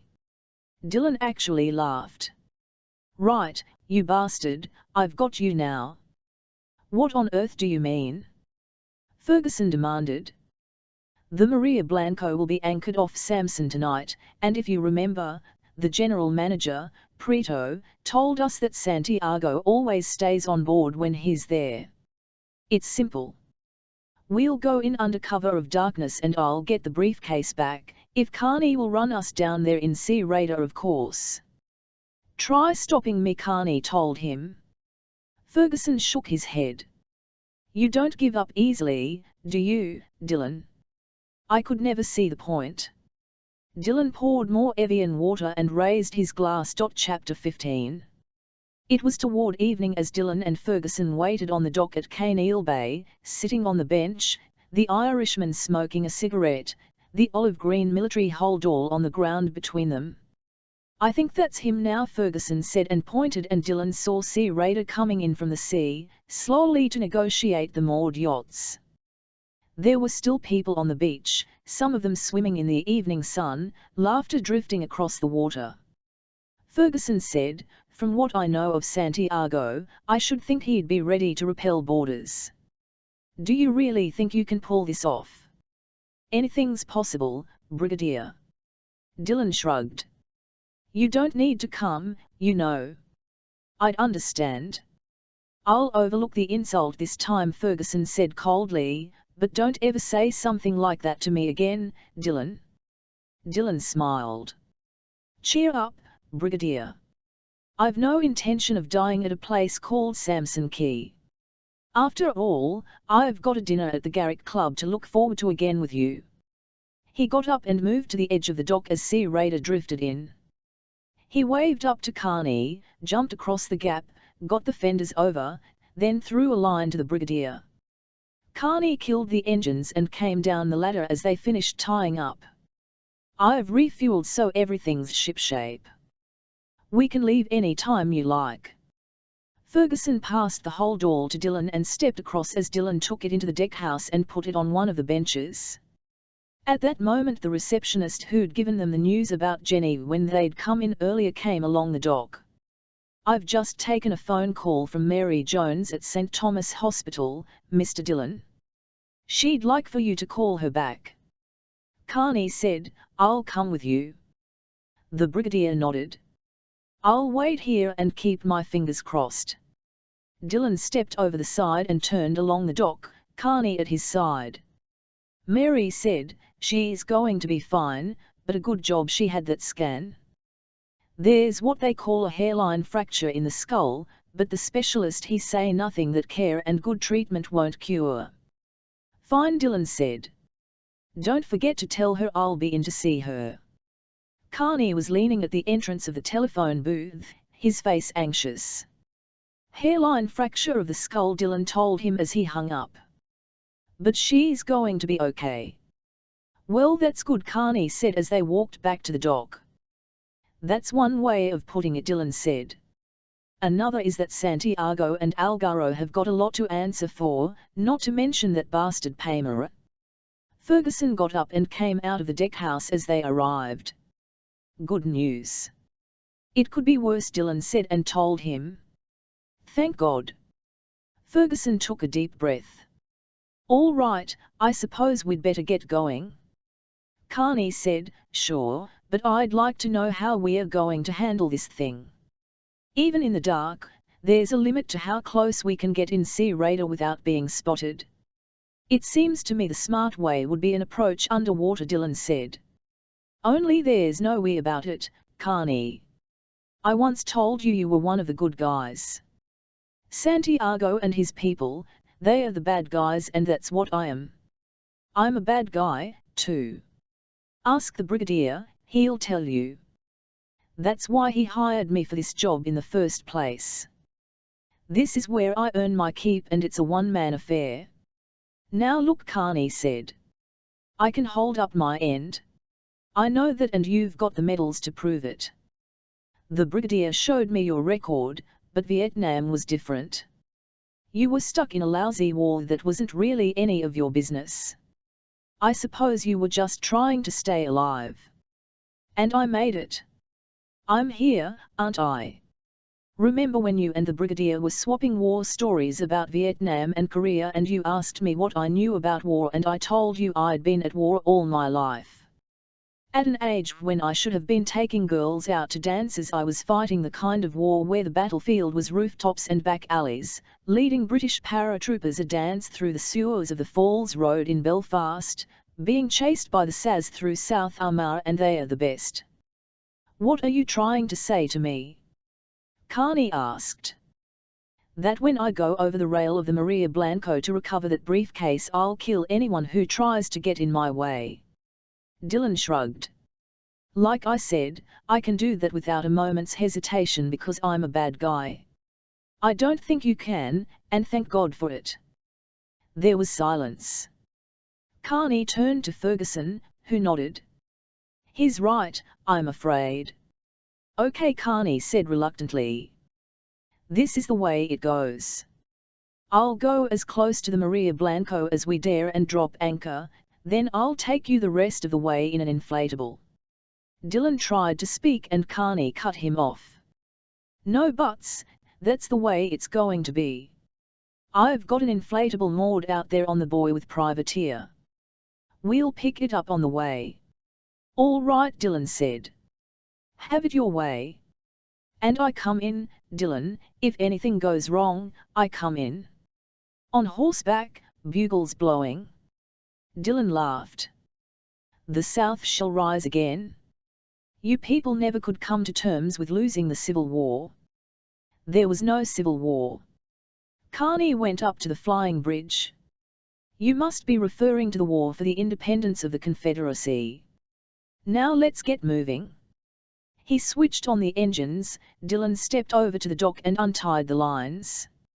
A moment later and they were moving out into the bay. The Maria Blanco was anchored in the bay at Samson Key and Santiago sat in the salon, reading the documents in Beaumont's briefcase for the third time. He'd never been so fascinated in his life. He examined the personal order from Hitler, the signature, then reread the Windsor Protocol. It was the Blue Book which was the most interesting though. All those names, members of Parliament, peers of the realm, people at the highest levels of society who had supported, however secretly, the cause of National Socialism, but then it was hardly surprising. In the England of the Great Depression with something like 4 million people out of work, many would have looked at Germany and thought that Hitler had the right idea. He got up, went to the bar and poured a glass of dry sherry, then returned to the desk, picked up the telephone and called the radio room. Get me Sir Francis Palmer in London. Palmer was sitting alone at the desk in his office at the House of Commons when the phone rang. Francis? Max here. Palmer was immediately all attention. Has anything happened? You could say that. I've got it, Francis, right here on my desk, Beaumont's briefcase, and Captain Paul Freemel was right. The Reichsleiter wasn't just shooting his mouth off while drunk. It's all here, Francis. Hitler's order to him, details of numbered bank accounts, the Windsor Protocol. Now there's an impressive-looking document. If they forged it, I can only say they did a good job. My God. Palmer said. And the Blue Book, Francis, absolutely fascinating stuff. Such famous names and a neat little background paragraph for each. Here's an interesting one. I'll read it to you. Major, Sir Joseph Palmer, Military Cross, Member of Parliament, Hatherley Court, Hampshire, an associate of Sir Oswald Mosley, politically sound, totally committed to the cause of National Socialism. No. Palmer groaned and there was sudden sweat on his face. I can't believe it. I wonder what your local Conservative association would make of that? Still, all's well that ends well, as they say. A good thing I've got it and no one else. You'll destroy it, of course. Palmer said. I mean, you'll destroy the whole bloody lot. Leave it to me, Francis, I'll see to everything," Santiago said. "Just like I always do. I'll be in touch soon." He put down the phone and started to laugh, was still laughing when Captain Serra came in. "Have you any orders, Senor?" Santiago looked at his watch. It was just after 7. "Yes, I'll go ashore for a couple of hours and eat at the restaurant." "Very well, Senor. And make sure the deck is patrolled tonight, Serra, just in case our friends decide to pay us a visit." "I don't think we need worry, Senor. They'd have trouble getting close to us without being spotted, but we'll take every precaution." "Good, make the launch ready, I'll be with you in a moment," and Santiago went into the bedroom, taking the briefcase with him. Sea Raider crept to the west side of Samson Key, round the point from the resort and the main anchorage. Carney switched off the engines, came down the ladder as Dylan went into the prow and dropped the anchor. "Shunt Bay they call this," Carney said. "I've been here before, a long time ago. Only 4 or 5 fathoms, clear sand bottom. You can't get down to it because of the cliffs, so when guests want to swim here they bring them round from the resort by boat. We'll be safe here at this time of night." Ferguson checked his watch. 10 o'clock. "What time will you go?" "Maybe another hour. I'll see." Dylan went into the deckhouse, opened the hold door and took out the AK-47 assault rifle and passed it to Ferguson. "Just in case." "Let's hope not." Ferguson put it on the bench. Dylan took the Walther from the hold all, checked it and put it in the dive bag with the Carswell silencer. Then he put in what was left of the Semtex and a couple of detonating fuses, the 30-minute ones. "You really are going to war?" Ferguson said. "You better believe it." Dylan slipped the night sight into the bag also. Carney said, "I'll take you as close as I can in the inflatable, and hope to see you on the way back." "Fine." Dylan smiled. "Break out the thermos, Brigadier, and we'll have some coffee and then it's action stations." Santiago had enjoyed an excellent meal, starting with caviar, followed by grilled filet mignon with artichoke hearts, washed down by a bottle of Chateau Palmer 1966. Deliberate self-indulgence because he felt on top of the world. He liked things to go well, and the Balmain affair had gone very well indeed. It was like a wonderful game. The information contained in the documents was so startling that the possibilities were endless. He asked for a cigar, Cuban, of course, just like the old days before that madman Castro had ruined everything. Prieto brought him a Romeo and Julieta, trimmed the end and warmed it for him. The meal, it was satisfactory, Senor Santiago. The meal, it was bloody marvelous, Prieto. Santiago patted him on the shoulder. 111, see you tomorrow. He stood up, picked up the Balmain briefcase from the floor beside the table and walked to the door where Algaro was waiting. "We'll go back to the ship now, Algaro." "As you say, Senor." Santiago went down the steps and walked along the dock to the launch, savouring the night, the scent of his cigar. Yes, life could really be very good. Carney took the inflatable round the point, the outboard motor throttled down, the noise of it a murmur in the night. There were yachts in the bay scattered here and there and a few smaller craft. Maria Blanco, anchored 300 yards out, was by far the largest. Carney killed the engine, took a couple of short wooden oars from the bottom of the boat and fitted them into the rowlocks. "Manpower the rest of the way," he said. "The way I see it, and with those other boats around, I can get you maybe 50 yards away without being spotted." "That's fine." Dylan was already wearing his jacket and tank and a black nylon diving cowl Carney had found him. He took the Walther from his dive bag, screwed the Carswell silencer into place and slipped the weapon inside his jacket. "You'd better pray you don't get a misfire," Carney said as he rowed. "Water does funny things to guns. I learned that in Vietnam in those damn paddy fields." No problem with a Walther, it's a Rolls-Royce, Dylan said. They couldn't see each other, their faces a pale blur in the darkness. Carney said, "You actually enjoy this kind of thing?" "I'm not too sure if enjoy is the right word exactly. I knew guys in Vietnam like that, special forces mainly. They kept drawing these hard assignments and then a strange thing happened. They ended up wanting more. Couldn't get enough." "Is that how you feel, Dylan?" "There's a poem by Browning," Dylan told him. "Something about our interest being on the dangerous edge of things. When I was young and foolish in those early days with the IRA and the SAS chasing the hell out of me all over South Armagh, I also discovered a funny thing. I loved it more than anything I'd ever known. I lived more in a day, really lived, than in a year back in London." "I understand that," Carney said. "It's like being on some sort of drug, but it can only end one way. On your back in the gutter in some Belfast street." "Oh, you've no need to worry about that," Dylan told him. "Those days are over. I'll never go back to that." Carney paused, sniffing. "I think I can smell cigar smoke." They floated there in the darkness and the launch emerged on the other side of a couple of yachts and moved to the bottom of the Maria Blanco's steel stairway under the light. Sarah was on deck looking over. Guerrero hurried down to take the line and tied up, and Santiago went up to the deck followed by Algaro. "Looks like he's carrying the briefcase with him," Carney said.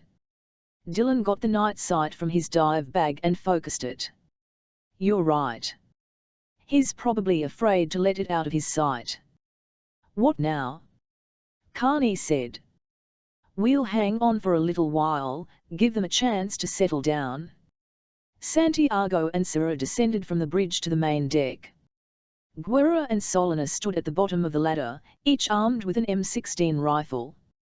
Algaro stood by the rail. 2 hours on and 4 off. "We'll rotate during the night and we'll leave the security lights on." "That seems more than adequate." "We might as well turn in now," Santiago said.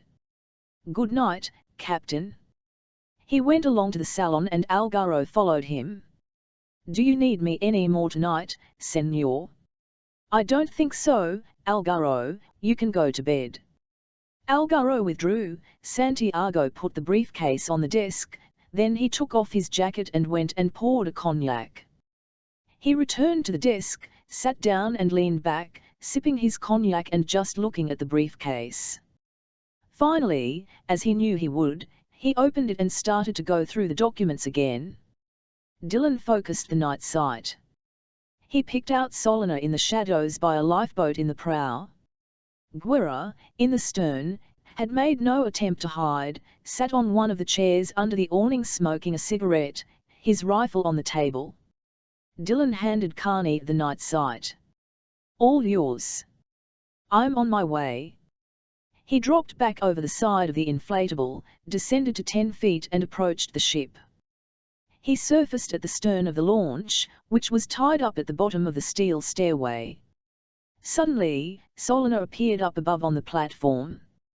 Dylan eased under the water, aware of footsteps descending. Solana paused halfway down and lit a cigarette, the match flaring in cupped hands. Dylan surfaced gently at the stern of the launch, took the Walther from inside his jacket and extended his arm. "Over here," he whispered in Spanish. Solana glanced up, the match still flaring, and the silenced Walther coughed as Dylan shot him between the eyes. Solana fell back and to one side, slid over the rail and dropped 10 feet into the water. It didn't make too much of a splash, but Guerra noticed it and got to his feet. "Hey, Solana, is that you?" "Yes," Dylan called softly in Spanish. "No problem." He could hear Guerra walking along the deck above, went under and swam to the anchor. He opened his jacket, unzipped his diving suit and forced the Walther inside. Then he slipped out of the jacket and tank, clipped them to the anchor line and hauled himself up the chain, sliding in through the port. Algaro, lying on his bunk, was only wearing a pair of boxer shorts because of the oppressive heat. For that reason, He had the porthole open and heard Guerra calling to Solana. He also heard Dylan's reply. He frowned, went to the porthole and listened. Guerra called softly again, "Where are you, Solana?" Algaro picked up the revolver on his bedside locker and went out. Guerra called again, "Where are you, Solana?" and moved to the forward deck, the M16 ready. "Over here, amigo," Dylan said, and as Guerra turned, shot him twice in the heart, driving him back against the bulkhead. Dylan went forward cautiously, leaned over to check that he was dead. There was no sound behind, for Algaro was barefooted, but Dylan was suddenly aware of the barrel of the revolver against his neck. "Now then, you bastard, I've got you." Algaro reached over and took the Walther. "So, a real professional's weapon? I like that. In fact, I like it so much I'm going to keep it." He tossed the revolver over the rail into the sea. "Now turn round. I'm going to give you 2 in the belly so you take a long time." Bob Carney, watching events through the night sight, had seen Algaro's approach, had never been so frustrated in his life at his inability to do something about it, was never totally certain what happened afterwards because everything moved so fast. Dylan turned, his left arm sweeping Algaro's right to the side, the Walther discharging into the deck. Dylan closed with him. "If you're going to do it, don't talk about it." They struggled for a moment, feeling each other's strength. "Why don't you call for help?" "Because I'll kill you myself with my own hands," Algaro told him through clenched teeth. "For my own pleasure." "You're good at beating up girls, aren't you?" Dylan said. "How are you with a man?" Algaro twisted round, exerting all his strength, and pushed Dylan back against the rail at the prow. It was his last mistake, for Dylan let himself go straight over, taking Algaro with him, and the sea was Dylan's territory, not his. Algaro dropped the Walther as they went under the water and started to struggle, and Dylan held on, pulling him down, aware of the anchor chain against his back. He grabbed for it with one hand and got a forearm across Algaro's throat. At first he struggled very hard indeed, feet kicking, but quickly weakened. Finally, he was still. Dylan, his own lungs nearly bursting, reached one-handed and unbuckled his weight belt. He passed it around Algaro's neck and fastened the buckle again, binding him to the anchor chain. He surfaced, taking in great lungfuls of air. It occurred to him then that Carney would be watching events through the night sight, and he turned and raised an arm, then hauled himself back up the anchor chain. He kept to the shadows, moving along the deck until he came to the main salon. He glanced in a porthole and saw Santiago sitting at the desk, the briefcase open, reading. Dylan crouched down, thinking about it, then made his decision. He took what was left of the Semtex from his dive bag, inserted the 2 30-minute detonator fuses, went and dropped it down one of the engine room air vents, then returned and peered through the porthole again. Santiago was sitting at the desk, but now he replaced the documents in his briefcase, closed it, yawned and got up and went into the bedroom. Dylan didn't hesitate. He moved into the companionway, opened the salon door and darted across to the desk, and as he picked up the briefcase, Santiago came back into the room. The cry that erupted from his mouth was like a howl of anguish. "No," he cried, and Dylan turned and ran for the door. Santiago got the desk drawer open, grabbed a Smith & Wesson and fired blindly. Dylan was already into the companionway and making for the deck. By now, the ship was aroused and Sarah appeared from his cabin at the rear of the bridge, a gun in his hand. "What's going on?" he demanded. "Stop him!" Santiago cried. "It's Dylan." Dylan didn't hesitate, but kept to the shadows, running to the stern and jumped over the rail. He went under as deep as he could, but the case made things awkward. He surfaced, aware that they were firing at him, and struck out for the darkness as fast as possible. In the end, it was Carney who saved him, roaring out of the night and tossing him a line. "Hang on and let's get the hell out of here," he called, boosted speed and took them away into the friendly dark.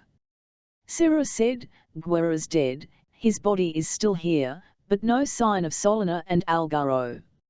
"Never mind that," Santiago told him.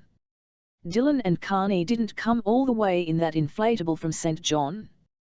Carney's sport fishermen must be nearby." "True," Sarah said, "and they'll up anchor and start back straight away. And the moment they move, you'll see them on your radar, right? I mean, there's no other boat moving out to sea from Samson Key tonight." "True, senor." "Then get the anchor up." Sarah pressed the bridge button for the electric hoist. The motor started to whine. Santiago said, "What now?" The three remaining members of the crew, Pinto, Novel and Mujica, were down on the forward deck and Cyril leaned over the bridge rail. "The anchor line is jamming." "Check it." Mujica leaned over the prow, then turned. "It's Algaro. He's tied to the chain."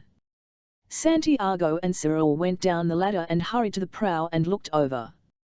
Algaro hung there from the anchor chain, the weight belt around his throat. "Mother of G.N.I." Santiago said. "Pull him up, damn you." He turned to Sarah. "Now let's get moving." "Don't worry, Senor," Sarah told him. "We're faster than they are. There's no way they can get back to St. John without us overtaking them." And he turned to the ladder and went up to the bridge as Novel and Mujica hauled Algaro's body in through the chain port. At Shunt Bay, Ferguson leaned anxiously over the stern of Sea Raider as the inflatable coasted in out of the darkness. "What happened?" he demanded. Dylan passed the Balmain briefcase up to him. "That's what happened. Now let's get out of here."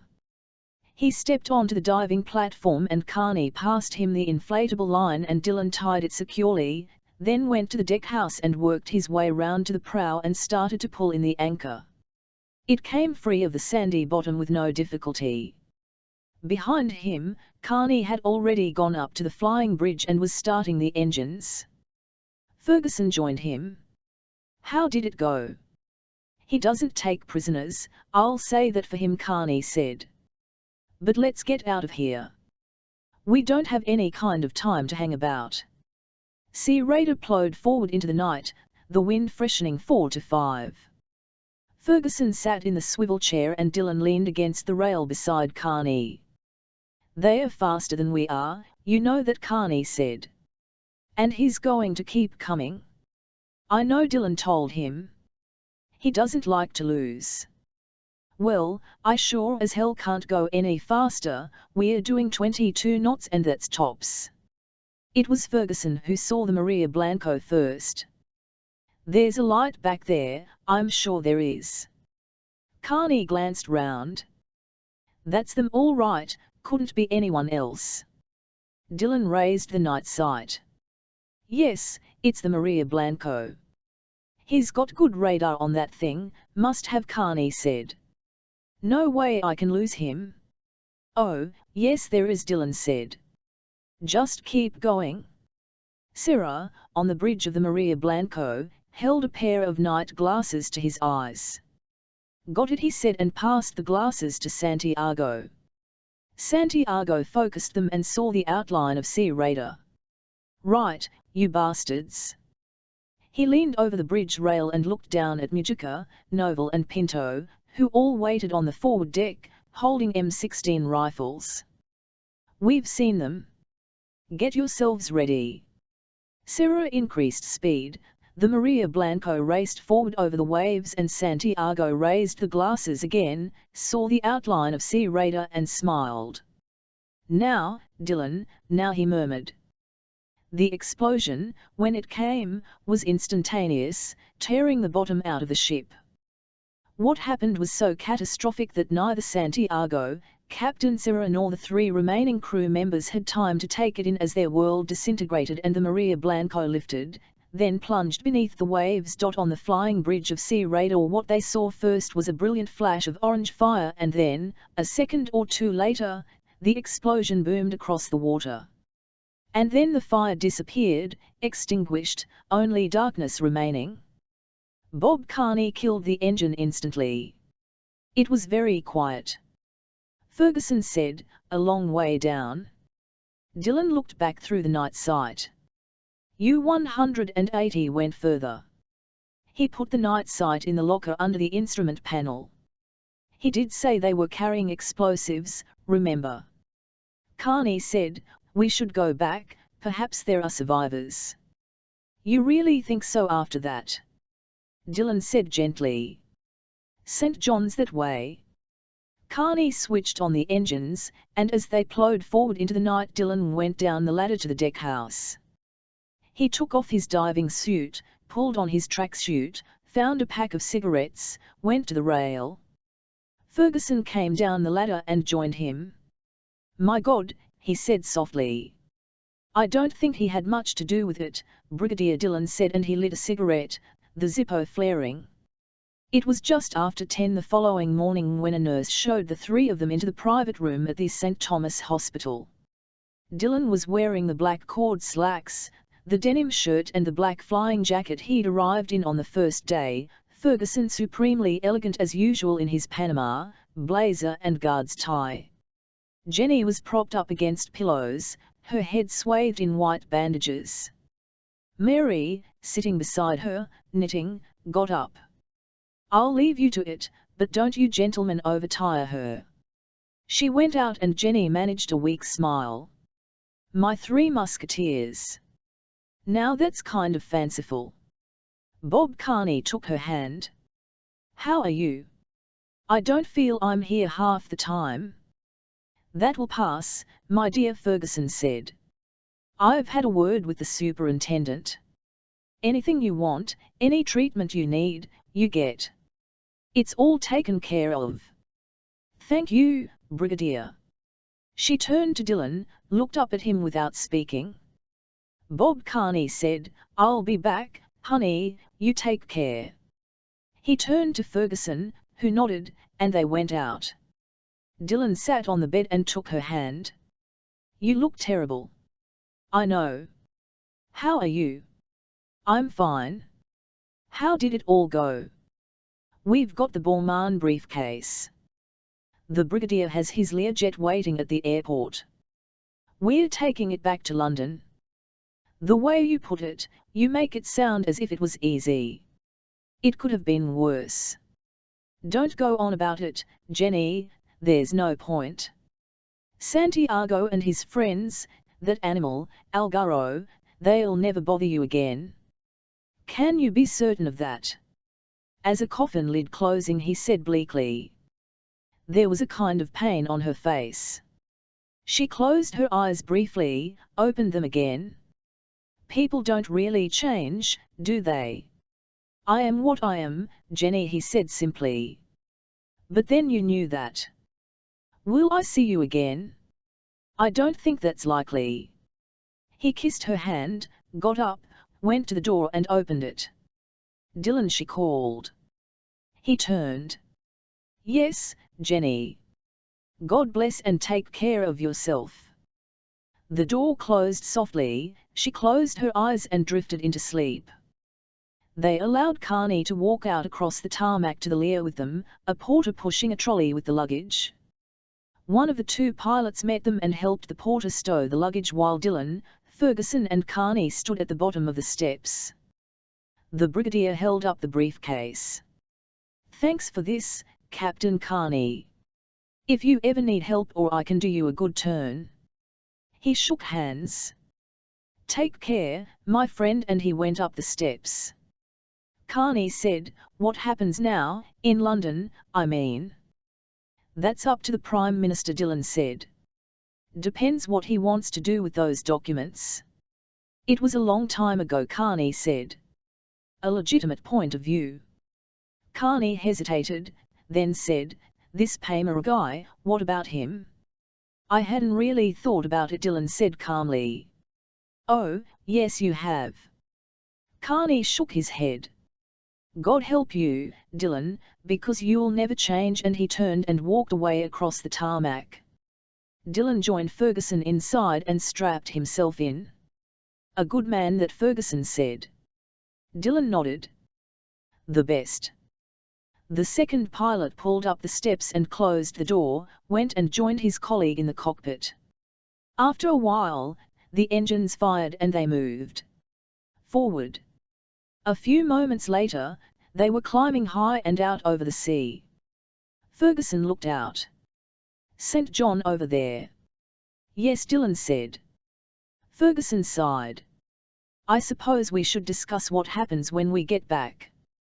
"Not now, Brigadier." Dillon closed his eyes. "I'm tired.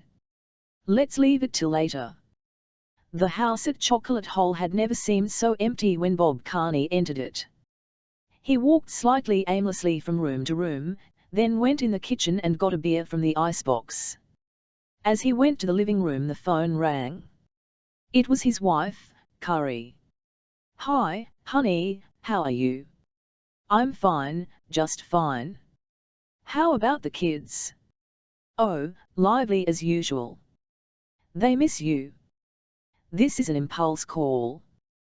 We're at a gas station near Orlando. I just stopped to fill up. I'm sure looking forward to you coming back." "It won't be long now," she said. "I know it's been lonely for you.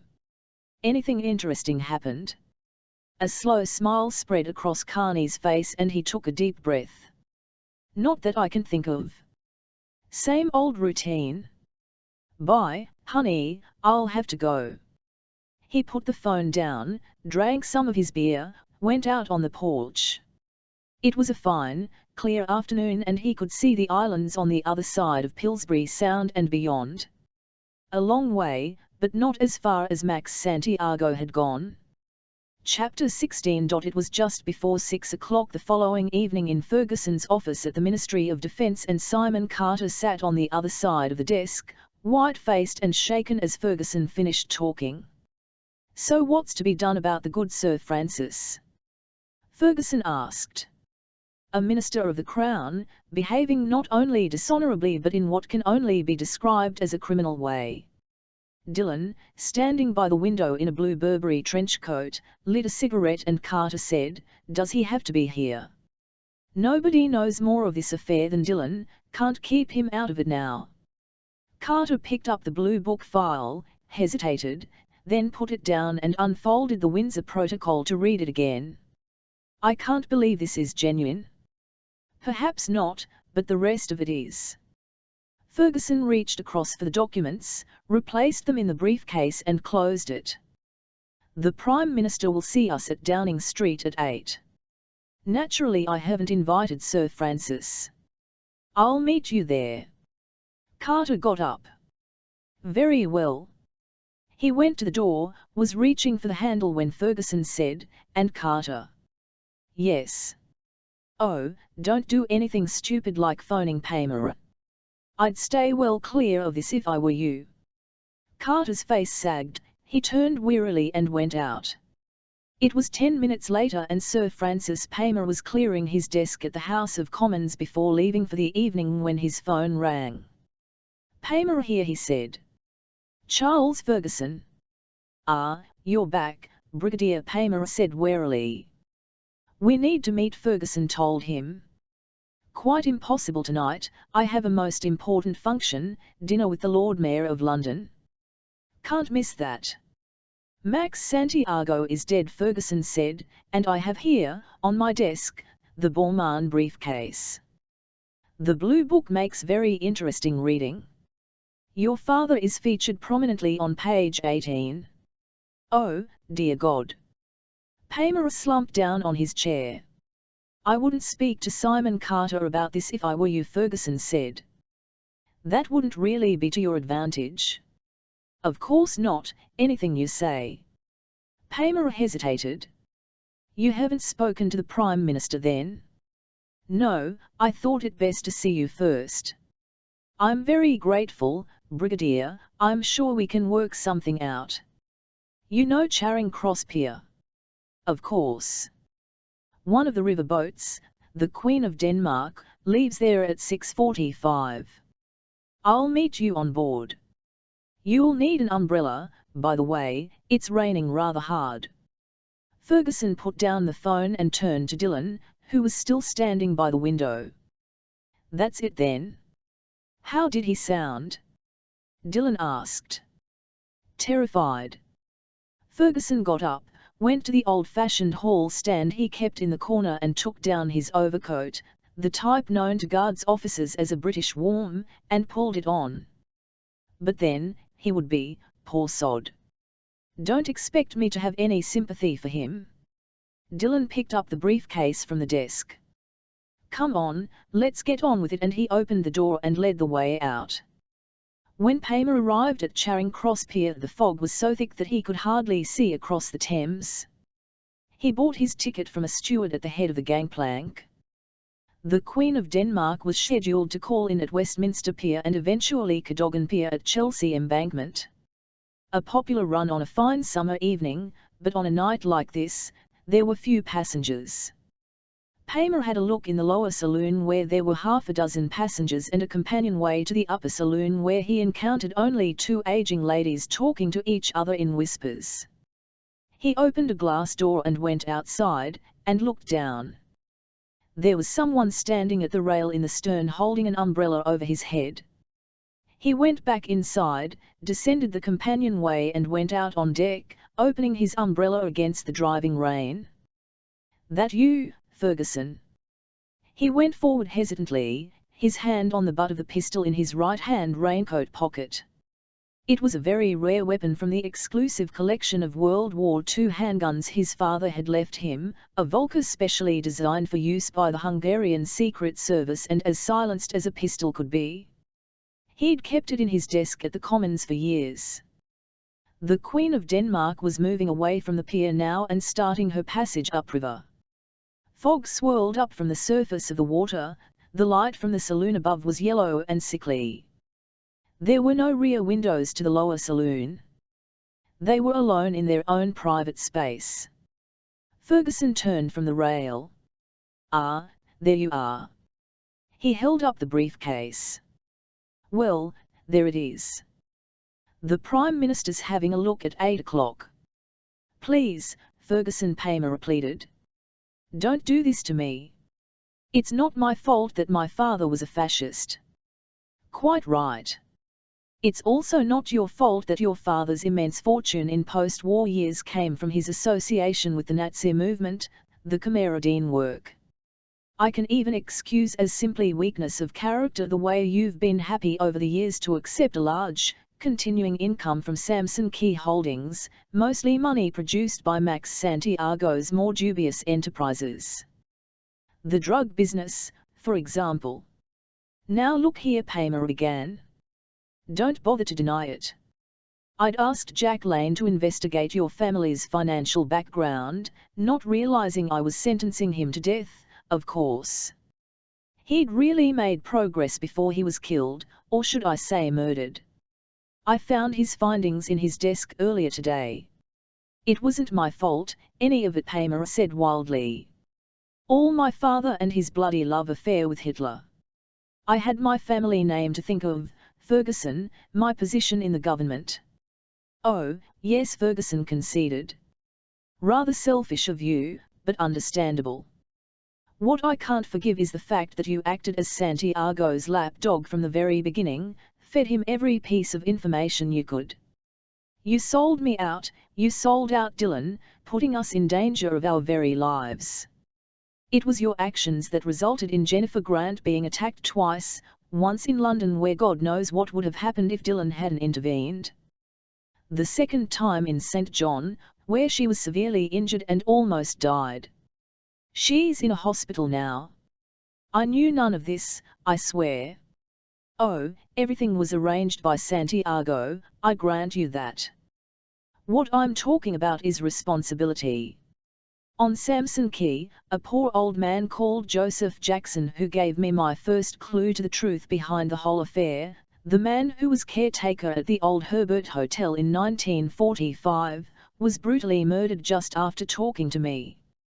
Now that was obviously the work of Santiago's people, but how did he know of the existence of the old man in the first place? Because you told him. You can't prove that, you can't prove any of it. True, just as I can't prove exactly what happened to Jack Lane, but I'll make an educated guess. Those were computer printouts I found in his desk. That means he was doing a computer sweep on your family affairs. I presume one of your staff noticed. Normally, you wouldn't have been concerned, it happens to Crown Ministers all the time, but in the light of recent events, you panicked, feared the worst, and phoned Santiago, who took care of it for you. Ferguson sighed. I often think the direct dialing system a curse. In the old days it would have taken the international operator at least 4 hours to connect you to a place like the Virgins. These days all you do is punch a rather long series of numbers. Paymer took a deep breath and squared his shoulders. As regards my family's business interests, that was my father's affair, not mine. I'll plead ignorance if you persist with this thing. I know the law, Ferguson, and you seem to have forgotten that I was a working barrister for a short while. Actually, I had, Ferguson said. Santiago being dead, the only thing you have left is my father's inclusion in the Blue Book. Hardly my fault. He seemed to have recovered his nerve. You can't prove a thing. I'll tough it out, Ferguson. Ferguson turned and looked at the river.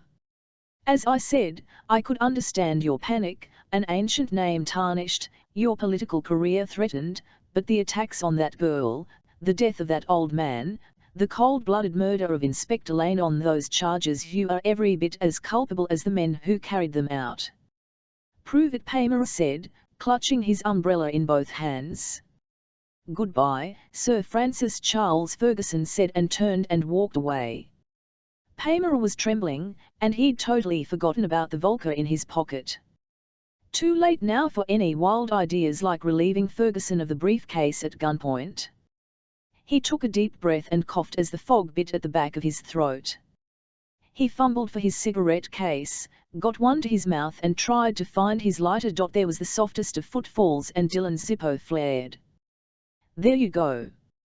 Paymer's eyes widened in fear. Dylan, what do you want? A word only.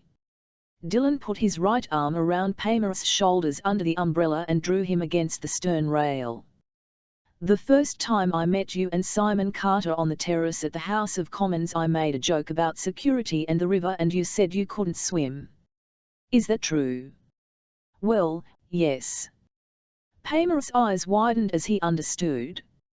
He pulled the Volker from his raincoat pocket, but Dylan, in close, swept the arm wide. The weapon gave a muted cough, the bullet thudded into the bulkhead. The Irishman grabbed for the right wrist, slamming it on the rail so that Paymer cried out and dropped the pistol in the river. Thanks, old son, Dylan said. You've just made it easier for me. He swung Paymer round and pushed hard between the shoulder blades so that he sagged across the stern rail, reached down, grabbed him by the ankles and heaved him over. The umbrella floated upside down, Paymer surfaced, raised an arm. There was a strangled cry as he went under again and the fog swirled across the surface of the Thames, covering everything. 5 minutes later the Queen of Denmark pulled in at Westminster Pier next to the bridge. Ferguson was first down the gangway and waited under a tree for Dylan to join him. Taken care of. I think you could say that, Dylan told him. Good. I've got my appointment at Downing Street now. I can walk there from here. I'll see you at my flat in Cavendish Square, let you know what happened. Dylan watched him go, then moved away himself in the opposite direction, fading into the fog and rain. Ferguson was admitted to Downing Street some 15 minutes early for his appointment. Someone took his coat and umbrella and one of the Prime Minister's aides came down the stairs at that moment. Ah, there you are, Brigadier. A trifle early, I fear. No problem. The Prime Minister would welcome the opportunity to consider the material in question himself. Is that it? Yes. Ferguson handed him the briefcase. Please make yourself comfortable. I'm sure he won't keep you long. Ferguson took a seat in the hall, feeling rather cold. He shivered and the porter by the door said, "No central heating, Brigadier. The workmen moved in today to install the new security systems." "Ah, so they've finally started?" "Yes, but it's bleeding cold of an evening. We had to light a fire in the Prime Minister's study. First time in years." "Is that so?" A few moments later there was a knock at the door. The porter opened it and admitted Carter. "Brigadier Carter," said formally. The porter took his coat and umbrella and at that moment, the aide reappeared. "Please come this way, gentlemen." The Prime Minister sat at his desk, the briefcase open at one side. He was reading through the blue book and glanced up briefly. "Sit down, gentlemen, I'll be with you directly." The fire burned brightly in the grate of the Victorian fireplace. It was very quiet, only sudden flurries of rain hammering against the window. Finally, the Prime Minister sat back and looked at them. "Some of the names on this blue book list are really quite incredible. Sir Joseph Paymer, for example, on page 18. I presume this is why you didn't ask Sir Francis to join us, Brigadier." "I felt his presence would be inappropriate in the circumstances, Prime Minister," and Sir Francis agreed. Carter turned and glanced at him sharply. The Prime Minister said, "You have informed him of his father's presence in the Blue Book then?" "Yes, sir, I have. I appreciate Sir Francis's delicacy in the matter. On the other hand, the fact that his father was a fascist all those years ago is hardly his fault. We don't visit the sins of the fathers on the children." The Prime Minister glanced at the Blue Book again, then looked up. "Unless you have anything else to tell me, Brigadier." There was a strange set look on his face, as if he was somehow challenging Ferguson. Carter glanced at Ferguson puzzled, his face pale, and Ferguson said firmly, "No, Prime Minister." "Good. Now we come to the Windsor Protocol." The Prime Minister unfolded it. "Do you gentlemen consider this to be genuine?" "One can't be certain," Carter said. "The Nazis did produce some remarkable forgeries during the war, there is no doubt about that. It is a known fact that the Duke hoped for a speedy end to the war," Ferguson said. "This is in no way to suggest that he was disloyal, but he deeply regretted the loss of life on both sides and wanted it to end. Be that as it may, the tabloid press would have a field day with this and the effect on the royal family would be catastrophic, and I wouldn't want that," the Prime Minister said. "You've brought me the original of Captain Freemel's diary as I asked and the translation. Are these all the copies?" "Everything," Ferguson assured him. "Good." The Prime Minister piled the documents together, got up and went to the fire. He put the Windsor Protocol on top of the blazing coals first. "An old story, gentlemen, a long time ago." The protocol flared, curled into ash. He followed it with the Hitler Order, the bank lists, the Blue Book and finally Paul Freemel's diary. He turned. "It never happened, gentlemen, not any of it." Carter stood up and managed a feeble smile. "A wise decision, Prime Minister. Having said that, it would appear this business of using the services of the man Dillon worked out, Brigadier. We only reached a successful conclusion because of Dillon's efforts, sir." The Prime Minister came round the desk to shake hands and smiled. "I'm sure it's an interesting story. You must tell me sometime, Brigadier, but for now, you must excuse me." By some mystery, the door opened smoothly behind them and the aide appeared to usher them out. In the hall the porter helped them on with their coats. "A satisfactory conclusion all round, I'd say," Carter remarked. "You think so, do you?" Ferguson said. The porter opened the door and at that moment, the aide hurried in from the rear office. "A moment, gentlemen, we've just had a most distressing call from the River Police. They recovered the body of Sir Francis Paymer from the Thames a short time ago." I'm about to inform the Prime Minister. Carter was struck dumb and Ferguson said, very sad. Thank you for letting us know, and he stepped out past the policeman on the step, put up his umbrella and started to walk along Downing Street to Whitehall. He walked very fast, was almost at the security gates before Carter caught up with him and grabbed his arm. What was it you said to him, Ferguson? I want to know. I gave him all the facts, Ferguson said. You are aware of the part he played from the beginning in this affair. I reminded him of that. I can only imagine he decided to do the decent thing. Very convenient. Yes, isn't it? They were on the pavement of Whitehall now. Do you want to share a cab? Damn you to hell, Ferguson. Simon Carter told him and walked away. Ferguson stood there for a moment, rain bouncing from his umbrella, and a black cab swerved into the curb. The driver peered out, a cap down over his eyes, and asked in perfect Cockney, "You want a cab, governor?" "Thank you." Ferguson climbed in and the cab pulled away. Dillon removed his cap and smiled at Ferguson in the rearview mirror. "How did it go?" Ferguson said, "Did you steal this thing?" "No, it belongs to a good friend of mine." "London Irish, no doubt." "Of course. Actually, it's not registered as a working cab, but as everyone assumes it is, it's great for parking." "Now what about the Prime Minister?" "He put everything on the fire, said it was an old story, was even charitable about Francis Paymer." "Did you put him straight there?" "I couldn't see the point." "And how did Carter take it?" "Rather badly. Just as we were leaving, the Prime Minister's office received a report from the River Police. They recovered Paymer's body. And Carter thinks he did it because of pressure from you." "I don't know what he thinks, or care. The only thing I worry about is Carter's competence. He dislikes me so much that it clouded his judgment. For example, he was so taken up with the mention of Sir Joseph Paymer in the Blue Book on page 18 that he missed the gentleman on page 51. And who would that be? An army sergeant from the First World War, badly wounded on the Somme, no pension, out of work in the 20s and understandably angry with the establishment, another associate of Sir Oswald Mosley, who entered politics and became General Secretary of a major trade union. He died about 10 years ago. And who are we talking about?"